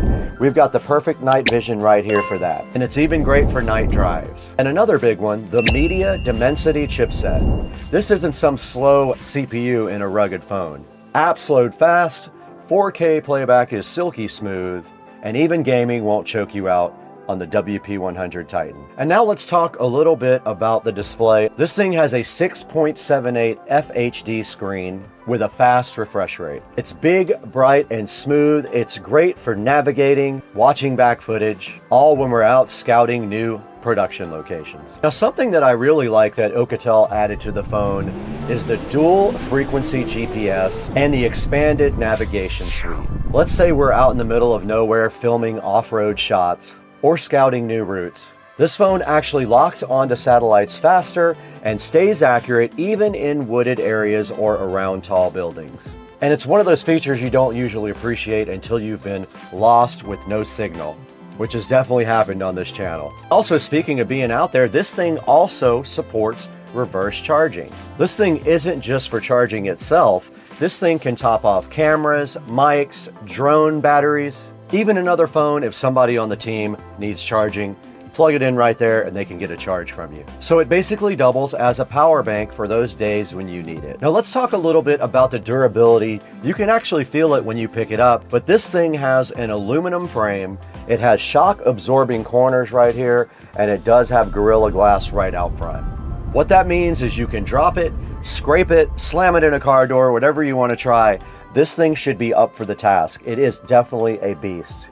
And trust me, with all the stuff we carry around this house, inevitably some things manage to hit the ground on a regular basis. And it's got this customizable side key right here, and you can actually program that to do anything you want. One thing that I like to do with mine is program it for the camera, so that if I need the camera really quickly, all I gotta do is press this one button. Now the audio on this is surprisingly good as well. So that means when you're checking clips, watching playback, or just using these guys as a mini TV between breaks, it's actually enjoyable instead of sounding like a tin can. It's also hooked up connectivity wise. It uses Wi-Fi 6, NFC, Bluetooth, and it also supports global bands. So whether you're here in the States or out of the country, this thing has you covered. It does have a slot for an SD card, so you can go ahead and expand it to your needs. Now this feels like it was built with creators and explorers in mind. So coming up next, we're gonna go ahead and unbox this thing officially for you. We're gonna throw it outside to the Supercar Street Racing Garage Studio, where we're gonna unbox this thing and show you what's inside.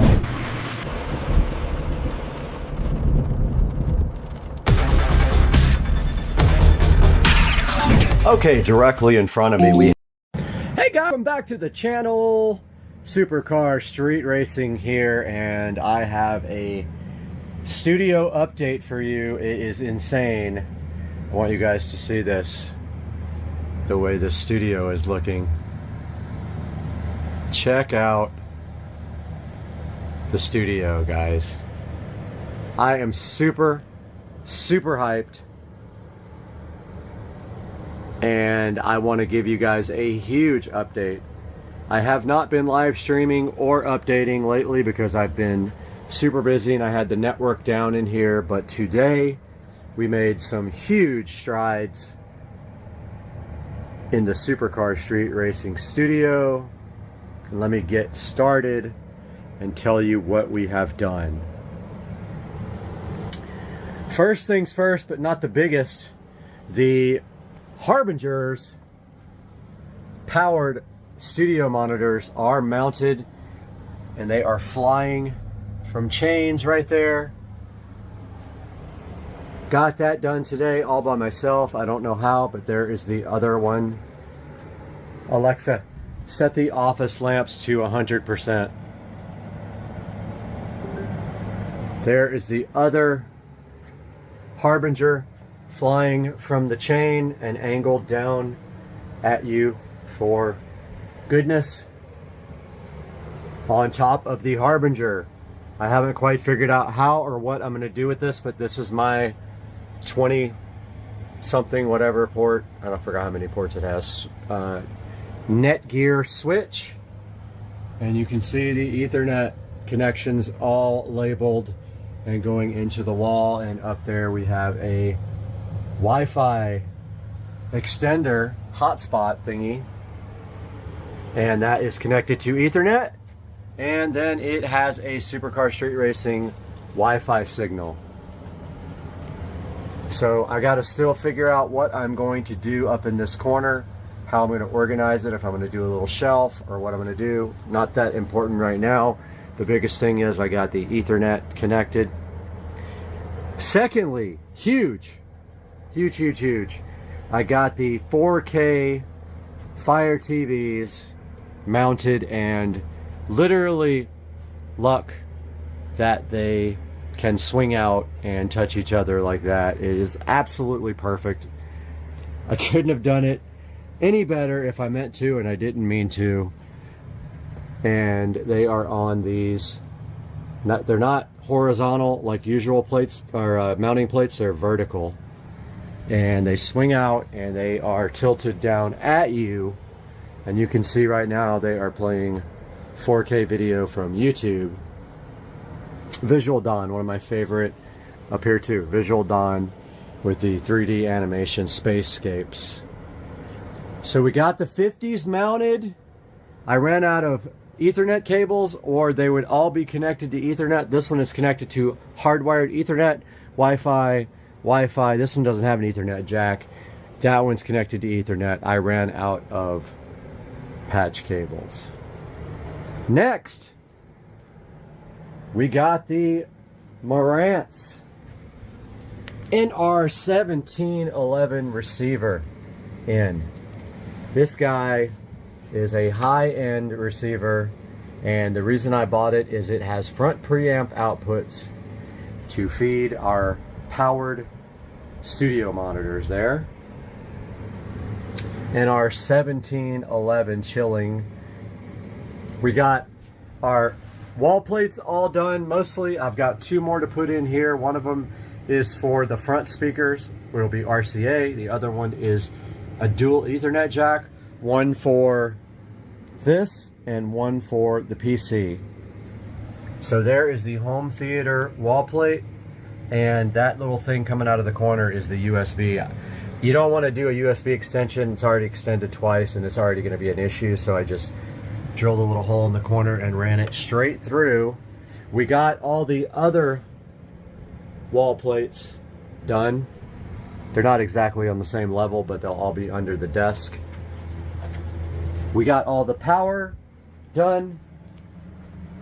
The only thing I have to do over here is connect the subwoofer plate for the sub that is going to go somewhere over here. I'm not quite sure yet because there's not much room right here. And we got all of the wall plates done behind the Fire TVs. This HDMI wall plate here feeds down here. So if you want to connect a laptop or a tablet or anything else to that guy here, you can do it right there. I have not connected the HDMI here to the TV yet, but that will be next. Same thing over here. This HDMI wall plate feeds this guy here. There's also network down there, so if you want to plug a laptop in and work on this 50-inch, you may do that via that port right there, HDMI. There's power there, power there, power there, and power there that I installed today. And I did the power and the wall plate with the USB, HDMI, Ethernet, and coax. We're not using the coax. Those are behind every television. There is one back there as well. It's hard to see.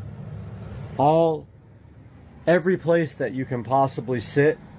Here's another Ethernet and HDMI. HDMI feeds the 32-inch, and you can connect a laptop or whatever here and have Ethernet. Every place has Ethernet. 1, 2, 3, 4, 5, 6. There's another jack there for just straight Ethernet. If you want to work right here on the couch, you may connect your laptop to Ethernet. If you want to work right here, you can connect your laptop to the 43-inch and you have Ethernet. We've got the Echo Show 15 chilling flush mounted completely. flush mounted into the wall. First one I've done like that. So this is not a completed tour. When I am done, I will give a completed tour. I wanted to do a little update. Oh, also got the Govee recessed lighting installed. All of it. And it is all controlled by Alexa. Set the studio switch lights to purple. And there we go. They are purple. And I have power there subbed out and power there subbed out. It is permanently on power, and that is for lighting for shooting videos. Most likely we'll have a light pointing down here at the desk and one up there pointing down here at the desk, and I just don't know yet quite how I'm going to do it, but that is an update from Supercar Street Racing Studios. Big update. I'm so hyped to start doing videos here. We'll see you guys soon. All right, we are back out here today in the Supercar Street Racing driveway to get the second part of this garden done. Now we have a mission today. We have to get a lot of this stuff out of the garden, get it bagged up and out on the street, and then also get this other light working, which I don't know what happened to it. It probably got cut when they were digging. We got all that to do today, so let's get busy and get to work ASAP.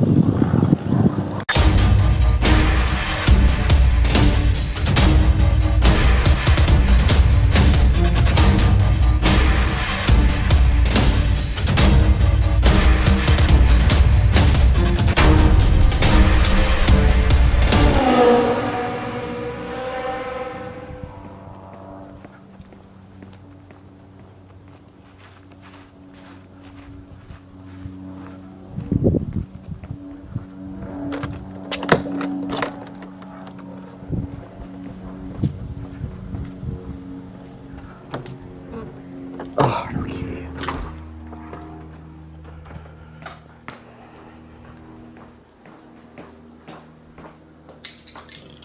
Now.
Brand new shears.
All right, guys, it is time to start laying the trim, and I am going to start up there, probably at that end, and work my way around, or maybe I'll start here, not sure yet, but I need to go get my benders because I know I'm going to have to probably bend. But let's see what we got here. We don't have enough to finish this by any means, but I'm going to order some based on what I get done today. We have one cut piece and 3 long pieces, but I can use the cut piece on one of those edges.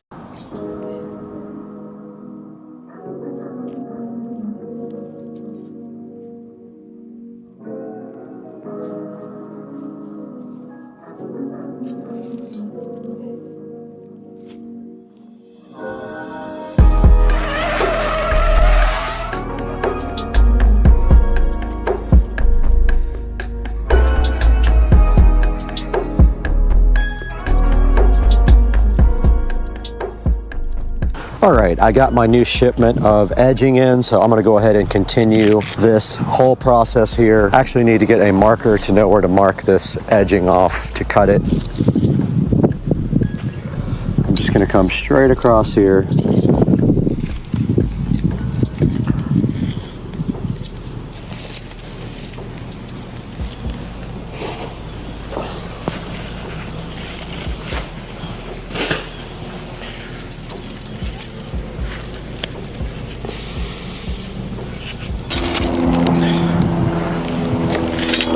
We got our new trim, edging.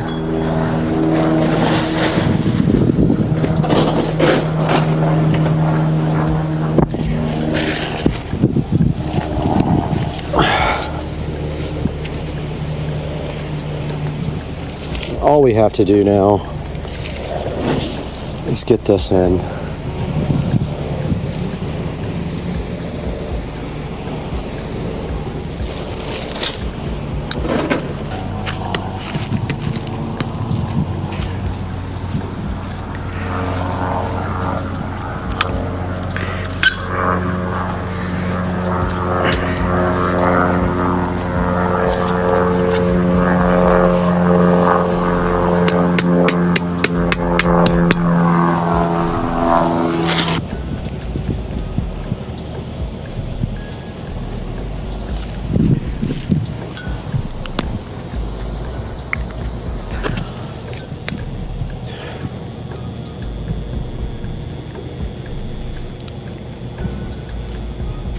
If we cut on the far side, we should be good.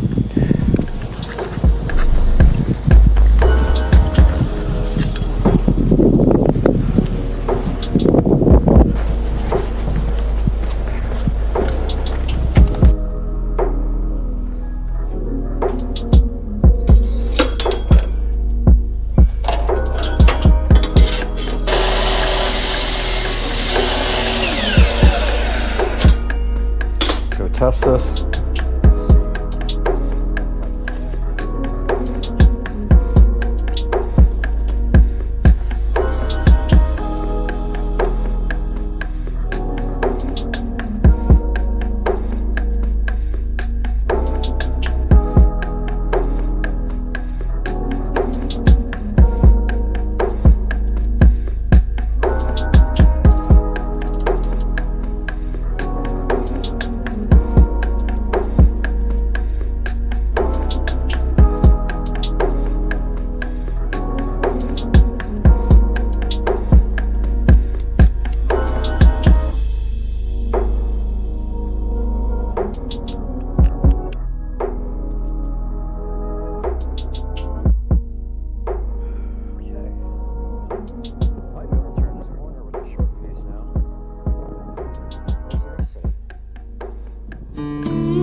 Because I can't cut. I can't.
Okay guys, so this project is completely done.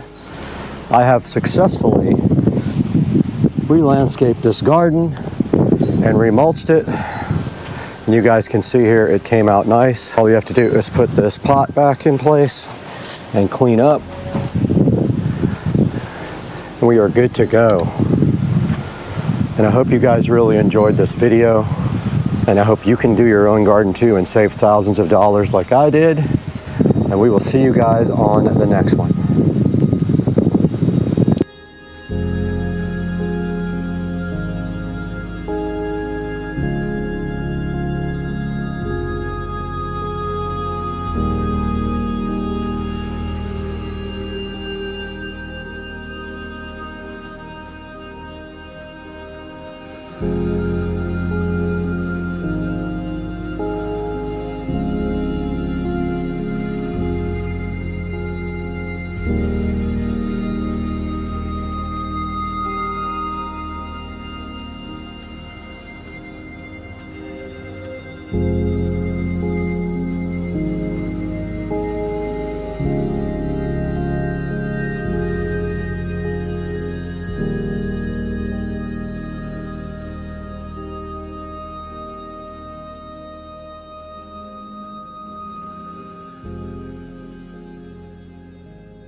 Power on. Bluetooth mode. Connected.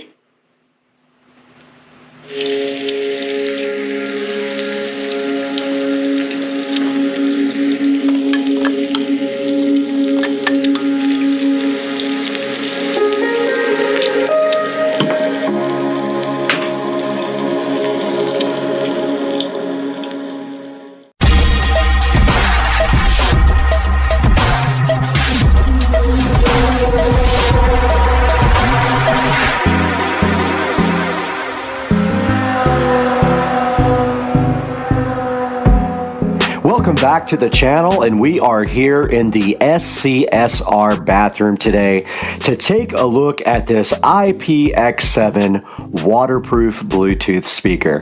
Now this was graciously provided to me from the manufacturer to go ahead and check out, so today we're going to unbox it, see what's inside, test it out, and let you know how good it is.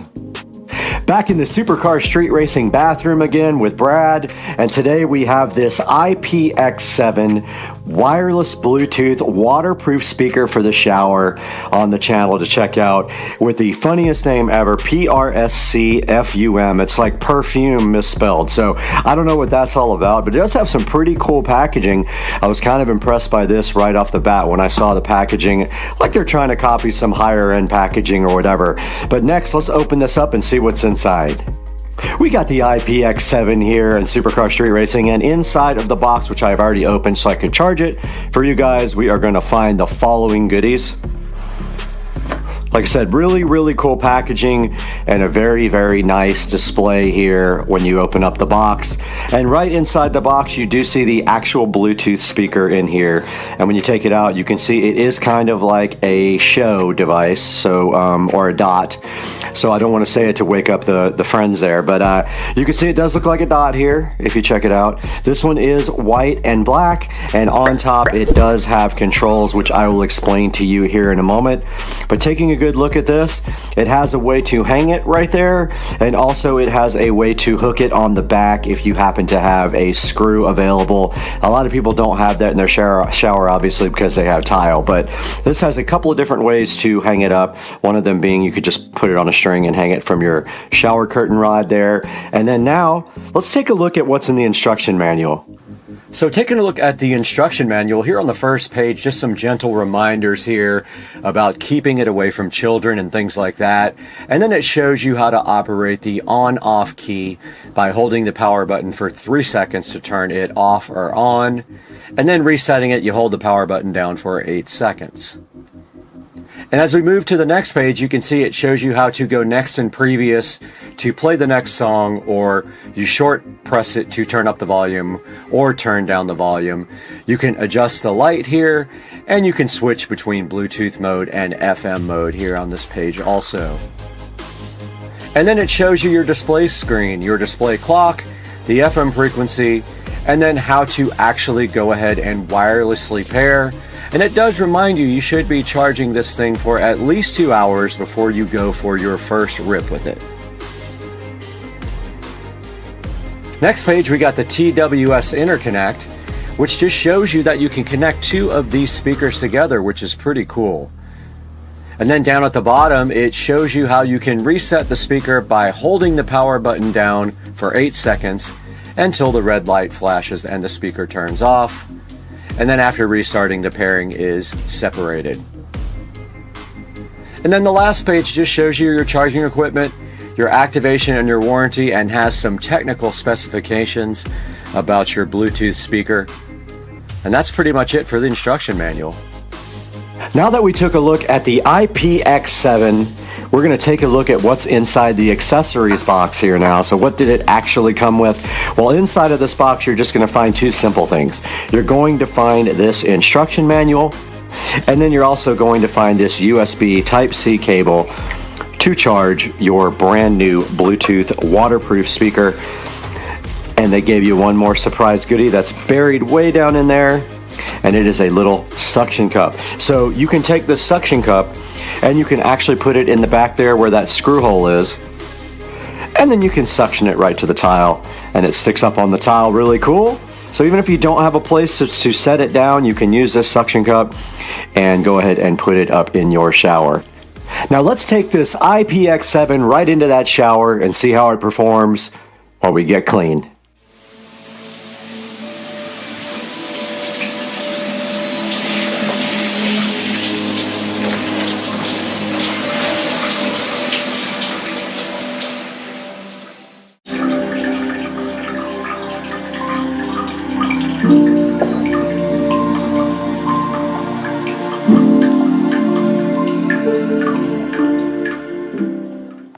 Here's a good close-up look at the front of the IPX7. and a good close-up look at the box here that it comes with. But I wanted to show you guys the controls here. So basically we have the power button right here. You hold it down. Power on. Bluetooth mode. And then there are different ways for actually pairing it, but it did just show up. When you hold down the power button initially and keep holding it down, it is ready to be paired, and it come up as S3 on the phone. And then once you are connected to the device, this is your volume up and your volume down button. This button here controls the lights, so right now it is just on an endless cycle. But if you do push this button again, you can go to a solid color, and it'll go right through all the solid colors until you get right back to the cycling of the LEDs. Now, my one question was how to set the clock, and I did look in the manual for a while for that. But as soon as I connected it to the phone, the time did update. So I guess it gets it from Bluetooth would be my guess.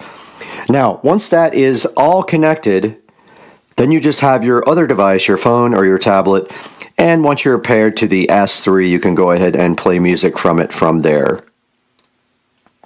Okay, you just saw how this IPX7 performed in the shower, and I got in there and it sounded really good. We were listening to no copyright music. Now let's take this thing over to Brad in the Supercar Street Racing 4K production studio to check it out on Amazon.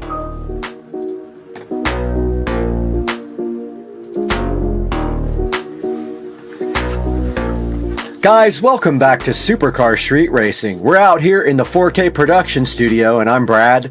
And if this is your first time on the channel, welcome. We're so happy to have you here, and we encourage you to like and subscribe to the videos.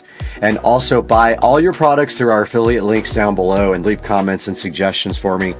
But today we are talking about this IPX7 Bluetooth and shockproof speaker. And you can see right here, right now, when I turn on this power button, it will come on, I promise you. Power on. Bluetooth mode. Now I wasn't pushing it hard enough, that's why it didn't come on immediately. And you can see right here, it does have a clock right here, and it did say connected because it is currently connected to my phone. On the back, it does have a nice slot there to put in the suction cup or either to hang it from the wall. And I do like the way the colors rotate on this. And also you can actually change the colors just by pressing the button on the front. And then to power it off, you simply hold that down. Power off. And it does say power off. Comes in this stylish box with a USB Type-C charging cable and a suction cup for the back. And taking a look here at the reviews, it does have a 4.9 rating, which is actually really good. 37 ratings, and it is rated at a 4.9, a 95% rating. It is IP67 waterproof and shower speaker is what they're calling it, but I guess you could use it on the water also. 6 LED light patterns. Basically, it'll cycle through the lights, or you can actually just put it on one individual color. It has the sucker thing on the back to stick it up on the wall there in your shower or other places. It does have an LCD display that shows you the time and the battery and the track number. And it says it is true wireless stereo, so it thinks it is a stereo speaker. And now let's take a look at some of the reviews on the. And now look at the. I just wanted you guys to see the name, because it's funny what they think that they when they name these things that they think we understand the names. It's Perksfum, I guess. I have no idea. But taking a look at the ratings, it has 5 stars, great sound quality for how portable it is. This next one says this speaker is actually nice, and it does show the speaker right here with the colors on it. And this says great little product, gets loud for its size. I'm using it as a computer speaker and it gets the job done. Absolutely agree. You saw me in there in the shower. I had no issues whatsoever with it in the shower. It did get wet, and also it sounded pretty good in there, I'm not gonna lie. Very satisfied with this product, super fun. Great shower speaker, loud, and then there's some pictures of the box here. And it does have an FM radio, which we did not even show you on this review, but it does do FM radio as well. And this is from another country, so it is in a different language. Now, if we go back out to the main page here, there are some other speakers here for you to check out. There's one here for $29. Not sure if it actually does RGB LED where it spins around the top like that. There is some other ones here for $15 and things like that. There are plenty of options available for a Bluetooth speaker for your shower, but this one is actually a really good option. Let's take a look at some of the pictures here. Now you can see the front here, the buttons on it, and if we get to the side here, the USB Type-C jack does have a waterproof little plug in there to keep water from getting on the speaker. Now it only has one picture of the device, and it does have one video. Let's see if we can call that up. Speaker for the shower. Love that it just suctions on anywhere. It's a good strong suction. So somebody just did a video review of this. Works with Bluetooth, recharges. Awesome. Has volume levels. Has the Thunderbolt light.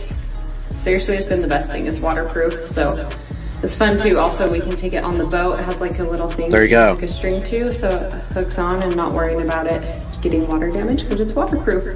Works super well, goes really loud. All right, so you can see in this review, she did say that they do take it on a boat, so that is very interesting. That's another use for the IPX7.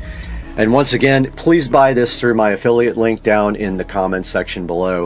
Anything you can do for us, and you don't have to buy this product, you can buy anything you want through any of my links. Click any of my links when you're going to Amazon and buy anything you want. And that gives me a little help with the channel because we do lose money. Now this one was provided for us, so we didn't lose anything on this, but it still helps the channel greatly if you could buy through our links. And please like and subscribe and hit the bell icon, and we'll see you next time. I don't have to take a shower, but I'm peace out.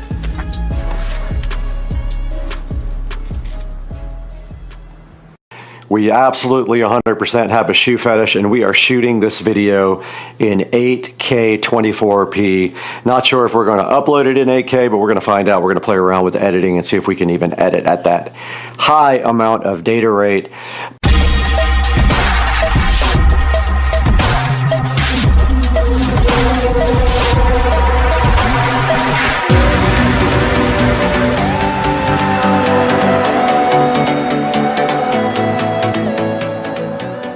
Guys, welcome back to Supercar Street Racing, where today we absolutely 100% have a shoe fetish, and we are shooting this video in 8K 24p. Not sure if we're going to upload it in 8K, but we're going to find out. We're going to play around with the editing and see if we can even edit at that high amount of data rate.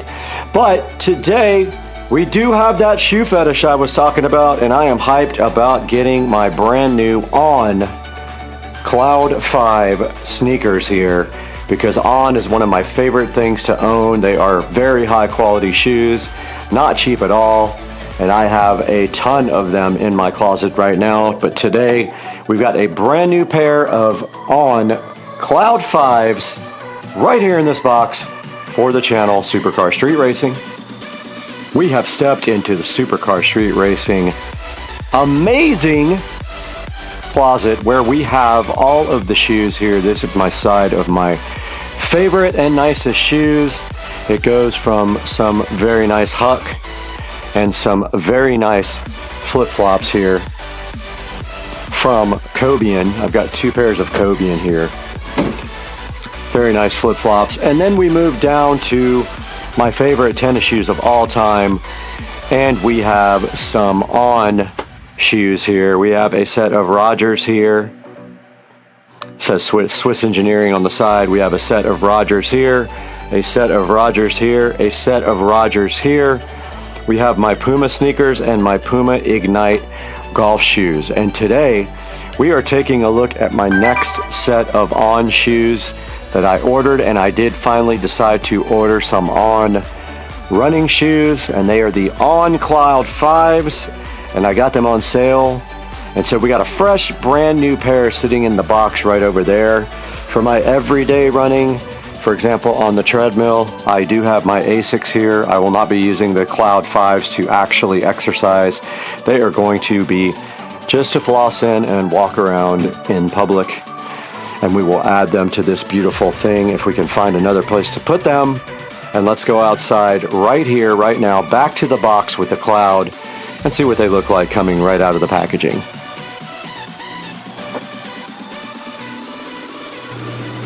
Back in front of the amazing On Cloud 5 running shoes, and you can see that right here we have a fresh unopened box. And online, these go from anywhere from $159 to $205 on Amazon. I got them cheaper from the actual Swiss manufacturer on, and it does look like a chicken right here, right now. But let's go ahead and open these now and see what we have. And we are doing this in glorious 4K. So let's take a look at what's in the box here when we get it opened up. And inside the box it says, you're thinking about what's inside the box, but what about the box itself? To reduce its environmental impact, the box is made of 100% recycled cardboard. And speaking of that, the actual On Cloud 5 is made of 44% recycled material, I think is what they said, or either 44% more recycled material. But inside here we have these beautiful On Cloud 5s. And they do have this technology for lacing. And look how nice these are, guys. Oh my goodness. If I can get them out of the packaging. And they came out with this beautiful blue sole on the bottom. As you can see, these are the Cloud 5 men's. And inside of them, they do come with this little insert that keeps the shoe from being deformed in the box. Get that out of there. And there you see the Ons in all their glory directly out of the box, and man, do they look cool. I get a lot of compliments on the shoes for sure. So let's go ahead and take an up close look at these Ons now, where you guys can see exactly what you're getting with the Cloud 5. Back in the Supercar Street Racing office / guest bedroom, where we are shooting this video in stunning 4K 24p, where you guys can see all the details of the On shoe with higher clarity and quality. And here is the Cloud 5. Looking so fresh and dope, and look at the bottom of it where you have all these ridges. And this says that it has 44% more recycled material, and it says on the bottom it is using this technology called Cloud Tech, and that must be what these are for. And if we look on the side of the box, we see that we did get the color Frost and Indigo, which I really dig, and we got the 9s. And we got the men's size here. And taking a look at the top of the On Cloud 5, this is what the shoe actually looks like all the way down the front. And it does have this lacing technology that automatically laces up, which we are going to be trying on here. And if we look inside, it came with strings. This is the first set that I had that actually came with strings. And then here's a look inside of the On Cloud shoe. And taking a look at the back here, this is what we get with the On Cloud in Frost and Indigo. And you gotta dig the Indigo. Really, really looks good. Really, really impressed by these shoes. And now that we have these shoes unboxed and we took a good look at them, let's go ahead and try them on and see how they fit and if we really like the way that they are. Back here in stunning 8K 24p video, where we've got our On Cloud 5s and we're ready to try them on, but please do not worry about my terrible feet because I have bunions and they are visible. So putting these on, they do have the lacing technology. I don't know if I'm quite doing it right. And I don't know if I'm supposed to do something else with these. It doesn't really say. I think you have to do something with these parts, but I don't know. I'm going to look it up right now, what exactly I'm supposed to be doing with these to get them to auto lace. All right, we're back on Supercar Street Racing, and we have researched the speed laces, and more or less inside of the box, those were the speed laces that came with the shoes. And these are basically more elastic, and you can take the ones that are casual out of your shoes right now and replace them with these. And they are easier to speed up and go ahead and lace up, and then you can cut off the excess. Since we're going to be using these shoes as a more casual going out type of shoe, we are going to leave the regular laces on, and now we're going to go walk around and just see how comfortable these are with terrible feet.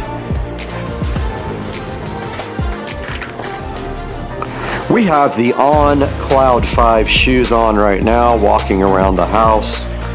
And I do have really strange feet. My feet are very flat, and I do have bunions. But I can say walking around in these is a pleasure. They are very comfortable. I have not touched the laces. I left them the way they are. They feel really good on carpet and also really good on wood. And I'm sure had I gotten up to my treadmill and tried these there, that they would also feel great on the treadmill. They also look very cool, and I am super hyped about the indigo and frost color. I'm sure they're gonna draw a lot of attention and look good in public, and that's kind of really what I want, is some high quality shoes that not only feel good but are also very stylish, and I can go ahead and add to my On collection in the closet here. And yeah, so far so good for the On Cloud 5. Really enjoying these already. Now that we've taken a good look at these On Cloud 5 shoes and given you guys a good look at them in stunning 8K video, and we walked around and checked out the comfort level, we're going to throw it into the Supercar Street Racing beautiful production studio and go ahead and take a look at some of the On Cloud offerings on their website. Let's throw it to Brad and the Supercar Street Racing Studios. Here. Welcome back, guys. We are here in the 4K production studio again, and actually making 8K videos today. What do you think about that? So today we're taking a look at the On shoes. I do have quite a few pair of these, and I just got my On Cloud 5 running shoes today, looking super fresh in the best color ever. And today we're taking a look at the On website, where I want to show you guys, this is the front page of On Swiss engineered shoes today. And if you go here to shop, I want to show you guys how to get good deals, because if you go to last season, let's try men for example, this will give you good deals on shoes that are left over from last season, and the Cloud 5s are right now $109, and that's what I paid for mine. And then when you go in here, I want to show you guys exactly how to shop for these. Now, you have to click on your size first and a color, and if it's not available, it will tell you. So like, for example, these are the ones that I got. All right. And so if you then click, if you hover over it and then click your size, it will then tell you if they have it or do not have it. So that's how you find the best deals on the On shoes on the shop. And if we look back here, right here and right now, I have a bunch of Rogers. I don't think they have any Roger left. Some of these are so cool though. I do like the Cloud Runner as well. Looks like they only have 2 colors left on this. They have Alloy Moss and Turmeric, both of which are very cool. I like these a lot. And if we click on the 9 right here right now, we would have to log in order to shop. But make sure you get on the On website and order some shoes that are from last season and get a better deal. And thanks for supporting the channel so much. Make sure you order through our links. Order any products from Amazon, not just these shoes. If you see those, anything you want, order through my link, and it will help out the channel greatly. And we'll see you guys next time. Get your On shoes and let me know what you got down in the comments section. We'll see you guys next time. Peace out.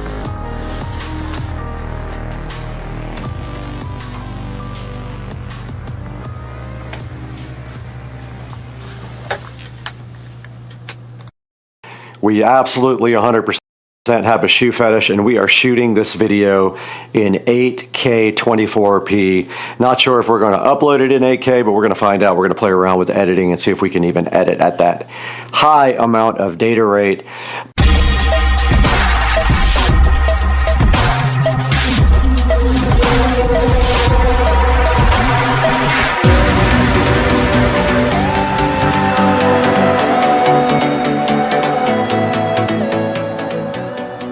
Guys, welcome back to Supercar Street Racing, where today we absolutely 100% have a shoe fetish, and we are shooting this video in 8K 24p. Not sure if we're going to upload it in 8K, but we're going to find out. We're going to play around with editing and see if we can even edit at that high amount of data rate. But today we do have that shoe fetish I was talking about, and I am hyped about getting my brand new On Cloud 5 sneakers here, because On is one of my favorite things to own. They are very high quality shoes, not cheap at all, and I have a ton of them in my closet right now. But today we've got a brand new pair of On Cloud 5s right here in this box for the channel Supercar Street Racing. We have stepped into the Supercar Street Racing amazing closet where we have all of the shoes here. This is my side of my favorite and nicest shoes.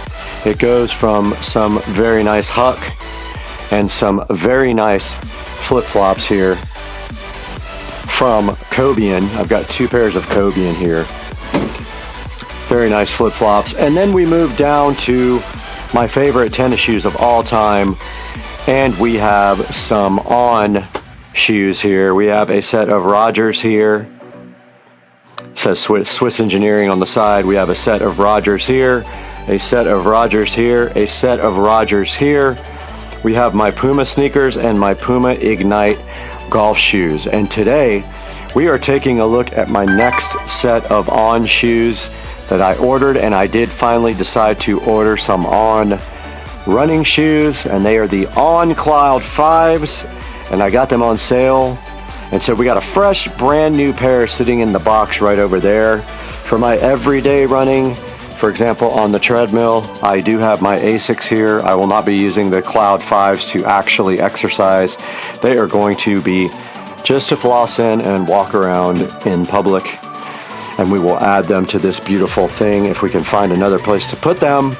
And let's go outside right here, right now, back to the box with the Cloud, and see what they look like coming right out of the packaging.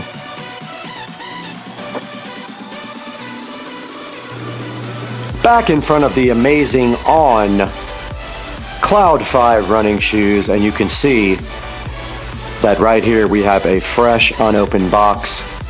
And online, these go from anywhere from $159 to $2. What's up, everybody? It's Sunday afternoon. I totally lost track of time.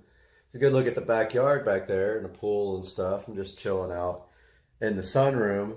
And wanted to let you guys know that I got in text from the seller. We had some issues with the first transportation company. Their truck broke down before they even picked up my car. Wouldn't you know it? So we had to cancel the delivery with the first company. The seller did order a second transport company. I got some pictures yesterday afternoon of the car being loaded up on the transport and making its way to Jacksonville from Chesapeake, Virginia. So I did try to call the trucking company this morning. I got no answer, and the voicemail was full. So I don't know when the car is coming, but it's supposed to be tomorrow or Tuesday is what they're looking for. But hopefully tomorrow. It's not that far. It's about an 8.5 hour drive, so I wouldn't see why they couldn't get the car here tomorrow. But that's what's going on. The first truck broke down before they even picked the car up. It set us back a couple of days, but pretty soon the brand new car will be sitting in the garage. I already ordered 2 parts for the car. They're cosmetic only. You'll understand more once the car gets here and I do the reveal. And that will be either tomorrow or Tuesday. I hope you guys have a good weekend, and we will talk to you soon. Supercar Street Racing. Later. What's going on, everybody? It's Sunday morning, and it's like super early, and I'm up and ready for Vaughn Motors Cars and Coffee. This starts at 8 o'clock. It's super fun. You get to park your car inside, which is awesome. And I got the car out in the garage running right now. You can maybe hear it in the background. Got it all waxed and ready to go. I'm bringing some other cleaning materials too, so I can do some when I get there. So maybe shoot some video on the way if I can find anything interesting going on. If not, see you at the meet, homie. Got everything loaded up in the car. It's loud as hell. Got the car running here. Looks beautiful. Just got to get the rest of this clear bra off. So look at the Accord. Car's all ready to go. About to load up, take off, go get some fuel. See you on the road. Cruising along here. About 75 miles an hour. Got Waze going. Help me with the cops. Don't need any police action this morning. Clouds look rough. Scared it's gonna rain on me already. But yeah, we're headed to Walmart first to get some sunglasses. And then to Vaughn early to get a spot. Got some kind of Civic. I think it might be SI, I'm not sure. See what he wants, but I gotta exit, unfortunately.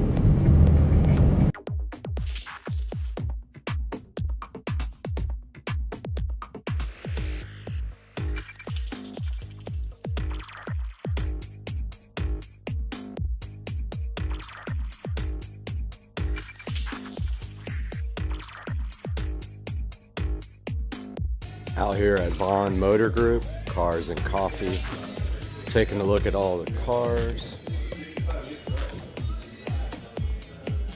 Very clean ZL1.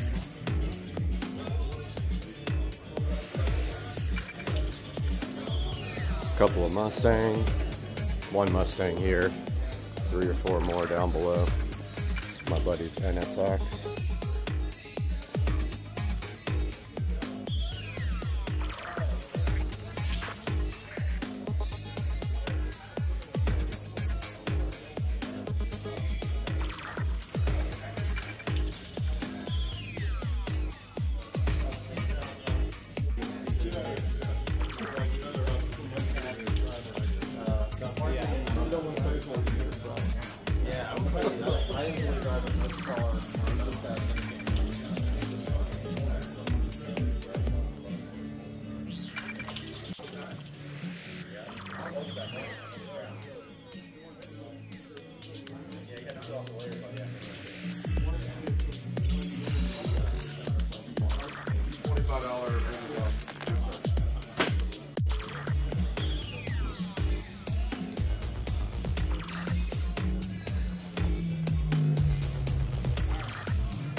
What's up, man?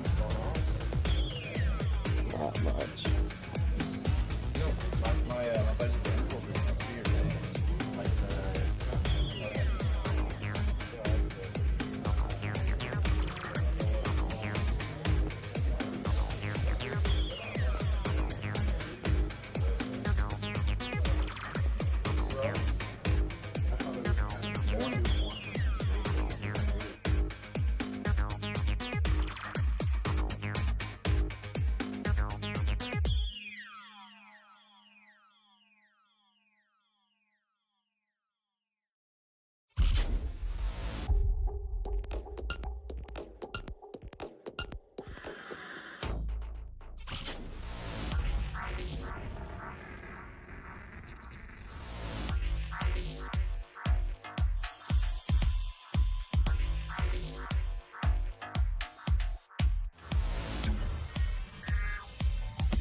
good?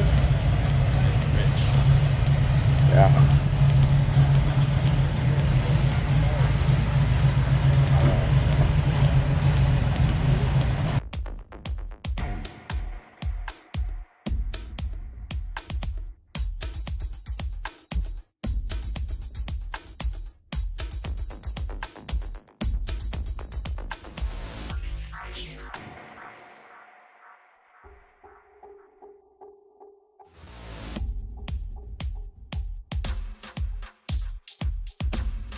Packed. This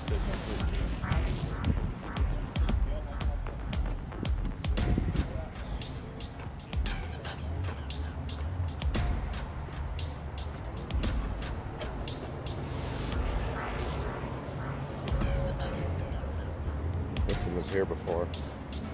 Man, I love this thing. So clean.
Damn, that's sick.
What's up, guys?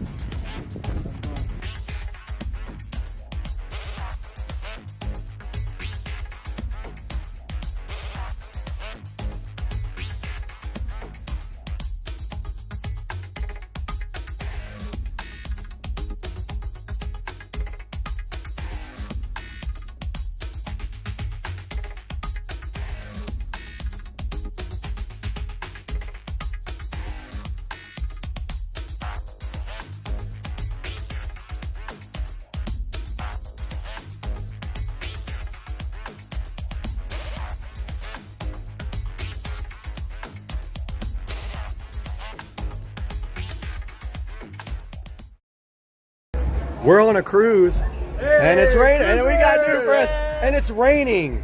It's all right, What? There's a big storm coming. That's what we need. Clear them out. Steer us around it. Yes, Captain, steer around storm. Clear them all out. In front of me, we have the Alcatel WP100 Titan that we're going to be unboxing today on Supercar Street Racing. Let's go ahead and get this thing out of the box. All their boxes look about the same. They all have like an AI logo. They tell you what kind of RAM and ROM are inside of it. They tell you the model number and that it is a 5G phone. Let's go ahead and crack this thing open now. We don't need this plastic where we're going. And right here in front of me is the WP100 Titan box, ready to be opened. There's not much on the back except the IMEI number and a little label, so we're not going to show that on camera, but let's get this thing all opened up now. And there is the fly and fresh Oukatel WP100 Titan in the case. It does have the Oukatel brand on the little cover. Now this thing is heavy, guys. Now I am telling you right now, this might be the heaviest smartphone that I have ever felt, and there is a reason behind that, and we will get to it in the unboxing video. But there is the WP100. Look, it is made of metal there. You can see, look at the buttons on the side here. Very cool. You can definitely tell this thing has some weight to it. You can see on the back it does have a camping light like the other phone did. You can see its triple camera system right there as well. Yeah, on the side there's your card slot right there. There's some buttons and there's some more buttons down here. There's a USB Type-C port right there, and I would say, I don't know the exact weight. If I had to guess, I would say a pound or more, and we're going to get into why that is when we get into the specs of this awesome phone. But yeah, for right now, this is the WP100 Titan. And what else is inside the box is a user manual, and there is a charger down at the bottom here. There's a warranty certificate. There's a USB Type-C. And yes, they do actually give you a charger brick, which Samsung is not doing anymore. So that is it for the WP100 Titan. Let's get that thing back in the plastic now. It's very heavy and very solid. What a phone. This thing looks like it could last through a war.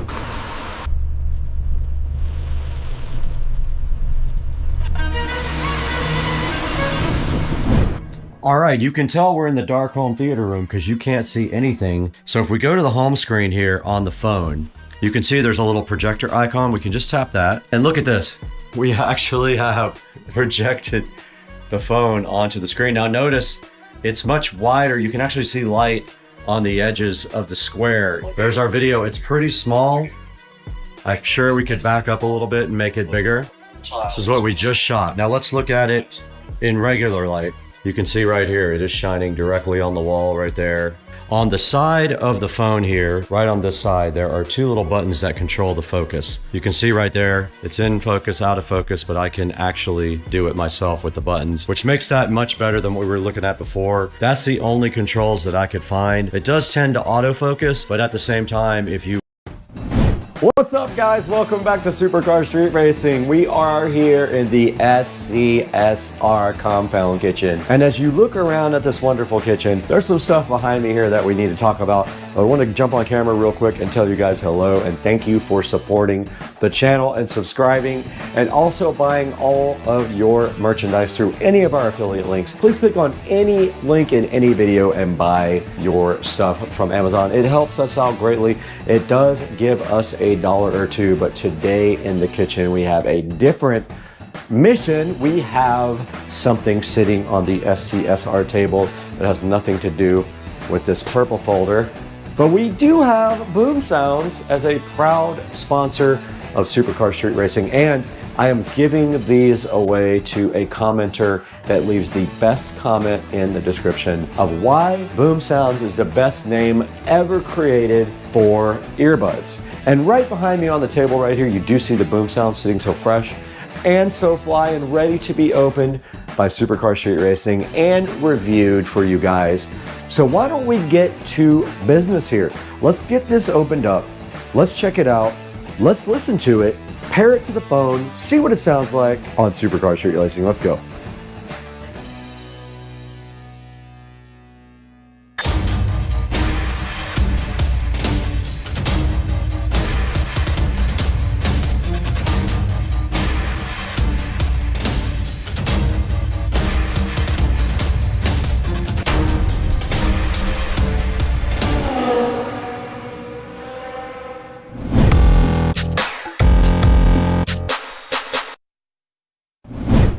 Guys, we're in the SCSR compound kitchen right now, where all the eating takes place, and we do have a new product for you today that is sponsored, RST-T30 earbuds right here for you guys to check out. So the good part is I am going to be giving these away to the best comment in the description. Whoever leaves the best comment, free earbuds for you. So go down below and comment why the name Boom Sound is the best name ever created for earbuds. And right across the street, don't pay attention to my neighbors who are outside, but the Boom Sounds RST-T90, I might have said that wrong earlier, RST-T90s are right here in front of me. Noise canceling wireless earbuds, sponsored. There will be a link in the description to the Boom Sounds, but for right now, our primary goal, get these RST-T90s unboxed, see what's inside of them, get them paired to the phone, and go ahead and see if they actually do what they say they do. Let's get the RST-T90s out of the box now on Supercar Street Racing.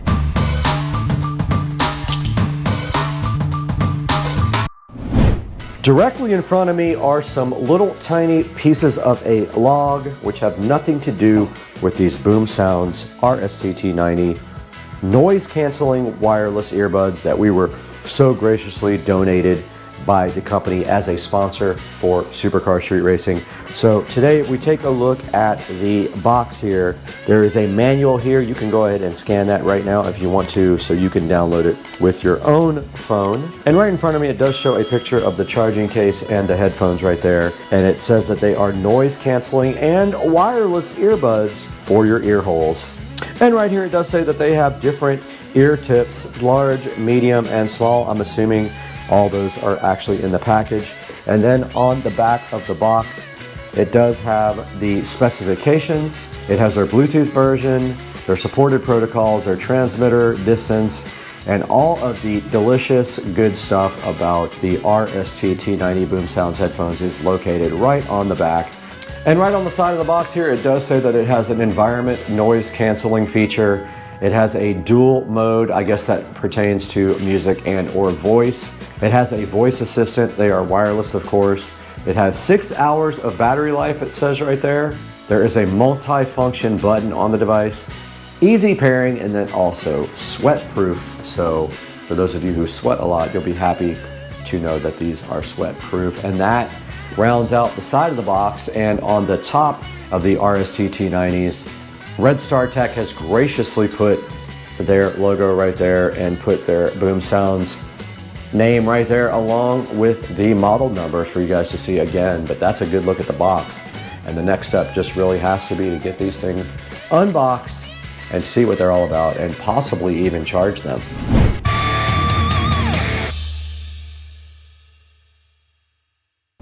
Right in front of me in the SCSR compound kitchen, and also directly in front of me, are the Boom Sounds RST-T90s that Boom Sounds, and they're not really Boom Sounds, it's Red Star Tech, but Boom Sounds is the best name of any product ever. And so let's go ahead and use the patented SCSR scissors to get the Boom Sounds opened up so we can see what's inside. And the first thing we have is the plastic condom. And I'm giving these away to the best comment about why Boom Sounds is the best name for any product in the world, especially earbuds. And it does have two protective plastic-ish condoms on both ends. All right, inside of the box here of the Boom Sounds from Red Star Tech, we do see a case here that looks like it's probably for charging. And yes, there is a USB Type-C on the back, and everyone is moving to USB Type-C as the standard, so it's good to see a USB Type-C on the back. And it does open up just like that, and inside of that little enclosure you can see the actual earbuds right here sitting so fresh and so fly, and they just kind of push down into the actual charging case there. And then over here on this side we have something, yet another short USB Type-C to USB Type-A cable to add to my arsenal of ridiculousness. And then over here we have different sizes of the headphone ear filler things for your head if you have weird or different types of ear holes. You put these guys in there and that is it. Underneath that we have a little user manual. Well, let's see what this says real quick. All right, taking a deep dive into the user manual here for the Red Star Tech Boom Sounds earbuds. The first page just shows you their Facebook, their X profile, their Instagram, and their email support. And then there's an accessory list here. This comes with the actual charging case, the earbuds, and then a USB charging cable, and some extra tips for different size ear holes like this one. And then down below that you can see it is compatible with the Android smartphone and iPhone. It is compatible with laptops and tablets. So it does support both iPhone and Android, and it shows you how to operate the different modes on the actual device. There's a call mode and a music mode, and to change the mode, you follow these instructions right here. And there is a Google Assistant or Siri option right here. Okay, the last page of the manual just does have specifications about Bluetooth earbuds here, and then it has instructions on getting started, how to power it off and on, how to pair it, and then also reconnecting the earbuds and other things like that. You can go ahead and check out what you're going to have to do to get started with your new earbuds. All right, so the last page does just have a reward. They're giving you a reward on your next purchase for buying the Red Star Tech Boom Sounds RST-T90s. So go to the back page of the manual when you get your Red Star Tech headphones here, and go ahead and get your reward so that if you want to order another pair for someone else, you can do that.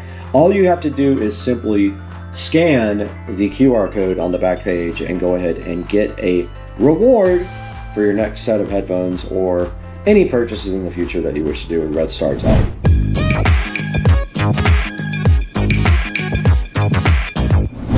Okay, we are over here at the cam duck, right here, the cam duck. All we have to do right here and right now is plug in the Red Star Tech. And looky here, we already have a USB Type A to USB Type C plugged into the cam duck. And right here on the bottom of our earbud container, there's a little USB Type C thing to plug into. Let's go ahead and get that plugged in now.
Alright guys, we are out in the supercar street racing sunroom, as you can see right here.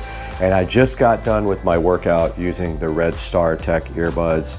When I turned them on, they were beeping, and I read on the manual that that may be related to a command that was issued wrong to the earbuds. Now they do have a button on the side that controls music and things like that when you want to use them with a device that plays music, so you can change the tracks and change the volumes, etc. I was personally using them for my TV here. You can see I still have them in right now, and I did my whole workout with the Red Star Techs. And what I can say about them is they have decent sound quality for the price, and also they do have noise canceling. I couldn't notice it that much on the treadmill, but it did block out a lot of the sound around me just simply by being earphones and plugging my ear up. So I spent about 30 minutes with the Red Star Tech earbuds, and I gotta say I'm pretty happy with them. As long as you pay attention to the manual and what it says with all the directions and how to operate the multifunction button, which is located on the side of the earbuds, you should be good to go. There isn't a ton of bass, but adding an equalizer to the music should help with that part as well. And the Red Star Techs do come in this nice case here that form fits to the device and also has a magnet in it. So when you put the Red Star Tech earbuds down, it does kind of suck them down into the case, which is pretty cool. I'm gonna go ahead and put a link to the Red Star Tech earbuds in the description of the video. And if you would like to check these out, go ahead and click through my links to order anything from Amazon, but especially these, if you want your own pair of Red Star Tech headphones, go down into the link in the description.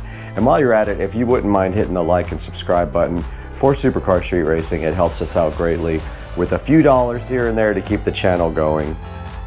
And we're so happy to have you as a new viewer or an old viewer if you came back to check us out again. Guys, that's going to do it for Supercar Street Racing today.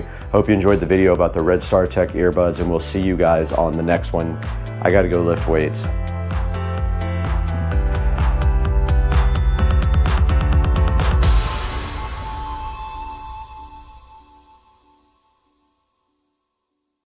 All right, welcome back to Supercar Street Racing. We got Brad, we got Joe, we got Brad, and that's a hot shot. Do it! Let's go! For the kids. Look how he's looking. For the kids. Look how he's looking. He wanted it. He wanted it. Right Do it. Let's go. Go. One at a time. Archer. Go.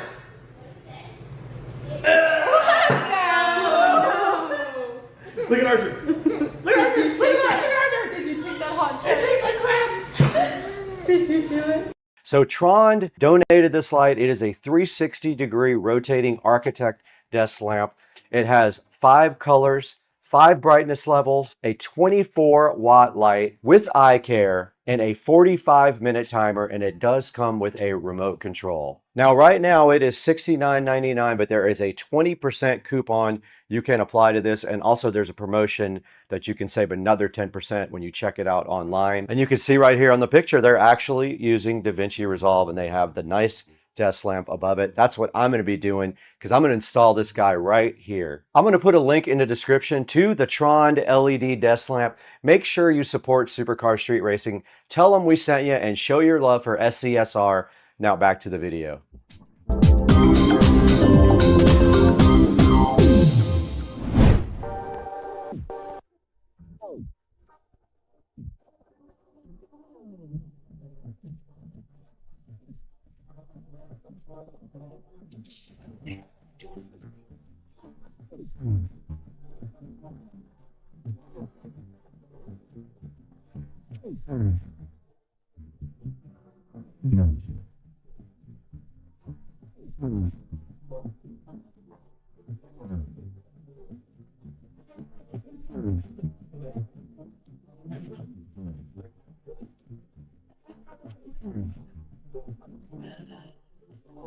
All right, you guys just saw us unbox this Arty Diag Pro, and you saw everything that was included inside of the box. Now there's only one thing left to do. We're gonna go ahead and walk directly across the street, get into Rich's truck, and go ahead and see what all this guy can do. And let's see what maintenance does. You can reset different things in the car, like your oil light, your throttle position, your EBP, steering, ABS, DPF, BMS, injector, and TPMS. I pushed maintenance, and now I'm going to go to Toyota. It found the VIN again, double cab, confirm, and there's the manual oil reset, so you can go ahead and reset the light if you do get your oil changed. That part is not supported with engine and ECT.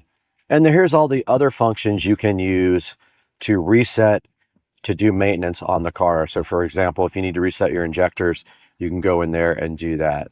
So the mall is where you can purchase things for the Top Don. That's that button right there. The library has a bunch of useful information here, like a DTC repair guide, DLC location, warning light library, a user manual, and a quick support with TeamViewer. I guess they can remote in and work on this. And I'm doing one more auto scan on it. There it is, reading directly off of the computer. All the live data is like the fuel trim. Good morning, everybody. This is day 11 with no pool pump turned on. Day 11. Getting kind of green, isn't it?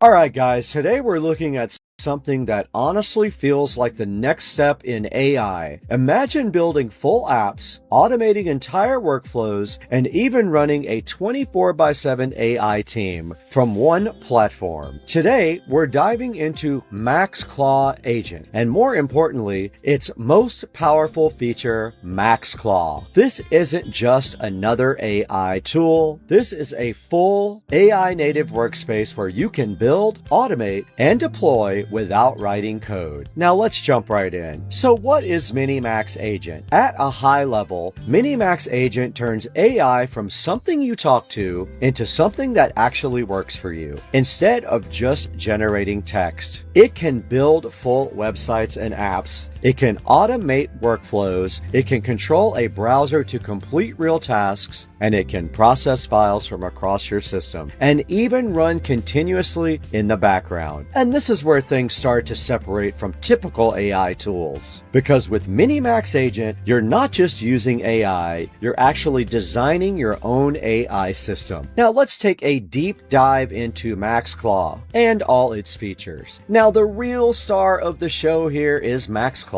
This is what transforms Minimax Agent from a powerful tool to a fully autonomous AI execution system. Now first, MaxClaw gives you one-click access to OpenClaw. There's no complicated API setups, no integrations to configure. You just turn it on and your agent is ready to start working. And then there's the 24/7 always-on execution. And yes, this is one of the biggest features. MaxClaw enables 24/7 always-on interaction and task execution. And that means your AI isn't waiting for you. It is actively running tasks, monitoring workflows, and executing actions in real time, even while you're offline. Now let's talk a little bit about the MaxClaw team, the AI team system. This is where things get really interesting. With MaxClaw team, you're not limited to a single agent. You can create a team of specialized AI agents, each with its own role. For example, one agent can handle research, another one can build your website, another one writes marketing copy, and another one analyzes data. And they all work together as a coordinated system. So instead of just one assistant, you have a fully functional AI team solving complex problems. Now MaxClaw also comes with preloaded expert capabilities. So right out of the box, your agents already understand how to handle business workflows, developmental tasks, research processes, and automation systems. You're not starting from scratch, you're starting with expert level intelligence. Now we're going to dive into the full stack toolset and the zero API costs. And this is another huge advantage. MaxClaw includes a full stack toolset built right in. And that means text to image, text to video, web automation, and deployment tools, all without needing to pay for or connect to external APIs. Everything is already integrated. MaxClaw also supports cloud synced execution, so your tasks and your workflows can run across devices seamlessly. So you start something on your desktop, you monitor or control it from your phone, and you let it continue running in the cloud. And then there's the no lock-in, pay your way. One of the most practical advantages. There's no lock-in. You can scale usage up or down depending on your needs, and you're not forced into expensive subscriptions or rigid pricing models. Now let's talk again about the zero code full stack development and show a real world case. Let's talk about what you can actually build with this. Minimax Agent includes zero code full stack development, which means you can create complete apps using just text. Let me give you a real example. Now let's say you want to build an e-commerce and product research site. You could prompt build a Shopify style website that finds trending products, analyzes competitors, and generates product pages. And here's what your agent can do. It can browse the web and identify trending products. It can analyze competitor pricing and positioning. It can generate product descriptions and marketing copy, build a full website with UI and backend logic, and it can deploy the site ready to use. And if you want to make make changes? You just click on any element using selector editing and tell the agent what to adjust. There's no coding required. That's the level of power we're talking about here. Now let's talk about experts and MCP. Let's expand on another key piece. Experts. Minimax Agent allows you to create fully customized AI experts using simple natural language. So instead of configuring tools manually, you just describe your workflow. For example, create an expert that screens resumes and ranks candidates, and the system just builds it. Now there are also 10,000 plus pre-trained experts available across platforms like ClawHub and GitHub. And these cover things like finance, e-commerce, recruiting, content creation, and more. You can copy and use them instantly. Now let's talk about the MCP. Behind the scenes, Minimax uses MCP style modular tooling. This is a more mature concept in the agent space now, basically allowing agents to create and reuse tools automatically. But the key thing is, you don't have to manage any of it. It just works in the background while you focus on results. Now let's talk about another major feature called Desktop Cowork. Minimax Agent runs directly on both Windows and Mac OS, which is a big advantage over some of the competitors. And this allows it to interact with local files, emails, calendars, documents, and spreadsheets, and everything is designed with privacy-first local processing. Your data stays on your machine, and this is especially important for businesses handling sensitive information. Let's talk about real-world use cases. What are people actually doing with this? Now, here's a few examples. If we talk about finance, we talk about automated market research, investment dashboards, daily reports, and there's probably a ton more that we can't even get into. Now, what about e-commerce? We can talk about product pages, competitor analysis, and marketing automation, just to name a few. Now, freelancers, what about finding jobs, writing your proposals, or building SaaS tools? And with MaxClaw running in the background, all of this can happen automatically. So overall, Minimax Agent, especially with MaxClaw, is moving AI beyond just chat. It's moving it into full automation, execution, and real-world results. Now, if you want to try this out for yourself, check the links out in the description and explore both Minimax Agent and MaxClaw for yourself. Now, let me know also down in the comments what you would build or automate with this. And if you enjoyed this video, hit like, subscribe, and I will see you in the next one on Supercar Street Racing.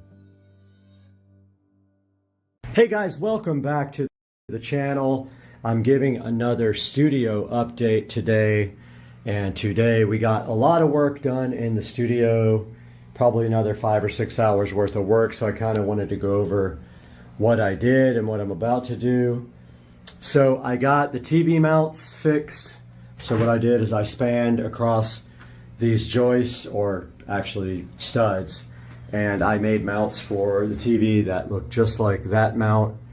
And so basically on the outside of the foam insulation, the TV will mount directly to these boards, and they are bolted to these boards, and the TVs really don't weigh that much anyway now. So I've got like 4 screws in each one. That should be fine. I've got them bolted to the studs on the side, so I got that done today. I got more Ethernet run. So I made another run from the switch is going to be up here down to where I'm going to have an HDMI cable here running up to the 50-inch monitor and an Ethernet jack, so that you can actually plug in another computer here and feed this monitor. And I also ran Ethernet across here. It's actually down there right now. For the same thing on this side, it will basically be a Cat6 cable and an HDMI port for that TV. So I have all that stuff now. I have all the stuff from Amazon to put that in. I actually connected power today. So I connected power there on that side to all the accessories that are getting power. I connected power over here as well, and also put the female plugs on for the speakers, the powered speakers. The Harbingers are going up here in the corner. You can see the power and the RCA cable for that. This has power in it. The ceiling has power now for the extra lights. And next I am going to be running this USB extension from down here up to that corner for our webcam that's going to be live in the studio. And that is a lot of work today. Got this HDMI also ran for the HDMI and Cat5 jack down here that you'll be able to tie into this television if you want to. So yeah, got that all done today. It was quite a bit of work. You can see all my Cat6 cables here for the switch. They're all labeled with numbers and then numbered on this end, and then I will label the actual boxes as I put them in. There's another HDMI and Cat6 for that monitor to be tied into if somebody wants to park right here. And then there's lights up on the wall to feed sconces or LED type lights there. So I also just got the new Echo Show 15 in. I was waiting for the bracket so that I could make the wall mount for it. So here we have the bracket, and that is going to be how it mounts, just like that. So it will mount just like this, and the power will run right into the wall there, and then the foam will actually, this thing will be kind of flush mounted because the foam is an inch thick. So think about with the bracket on top of the foam, the bracket will be on top of the foam, and then I was thinking maybe doing it either way. I don't know if I should put the bracket in now and then cut the foam around the bracket. If I do this on top of the foam, then the actual acoustic foam tile will run up against the side of the show and kind of make it look flush mount. So I think I'm going to do that, but that is the way that is going to be mounted, and there is power for that. So yeah, just a little update. Wanted to keep you guys posted, and I'm still making progress and busting my butt in here trying to get ready to put up. I guess I'm going to do either this foam insulation next or start on the ceiling. I kind of need two people to do the ceiling, so I'm holding off on that. But guys, I appreciate you keeping tuned into the video and checking out all the progress on the studio. It'll just take me probably another couple of weeks to get it done, and I'll keep you guys posted. And we're constantly streaming live on the channel as I work, so please tune in and like and subscribe. We'll see you guys again tomorrow. Officer 1088, proceed with recovery of felon 5241 SEN. Current position. Central Express line number 364, southbound A1Z, that was 14A1Z.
Let us be thankful we have an occupation to fill. Work hard. Increase production. Prevent accidents. Supercar Racing here, about to do these exhaust tips on this 335i with high temp silicone coating, which is heat resistant, also matte black, and looks really awesome. So you see I got this exhaust tip taped off really nice. I just got to put another piece right here. Just beware, this is not like Plastidip. This stuff will dry on your paint if you let it. So I've got this ready to go. I'm going to start spraying it.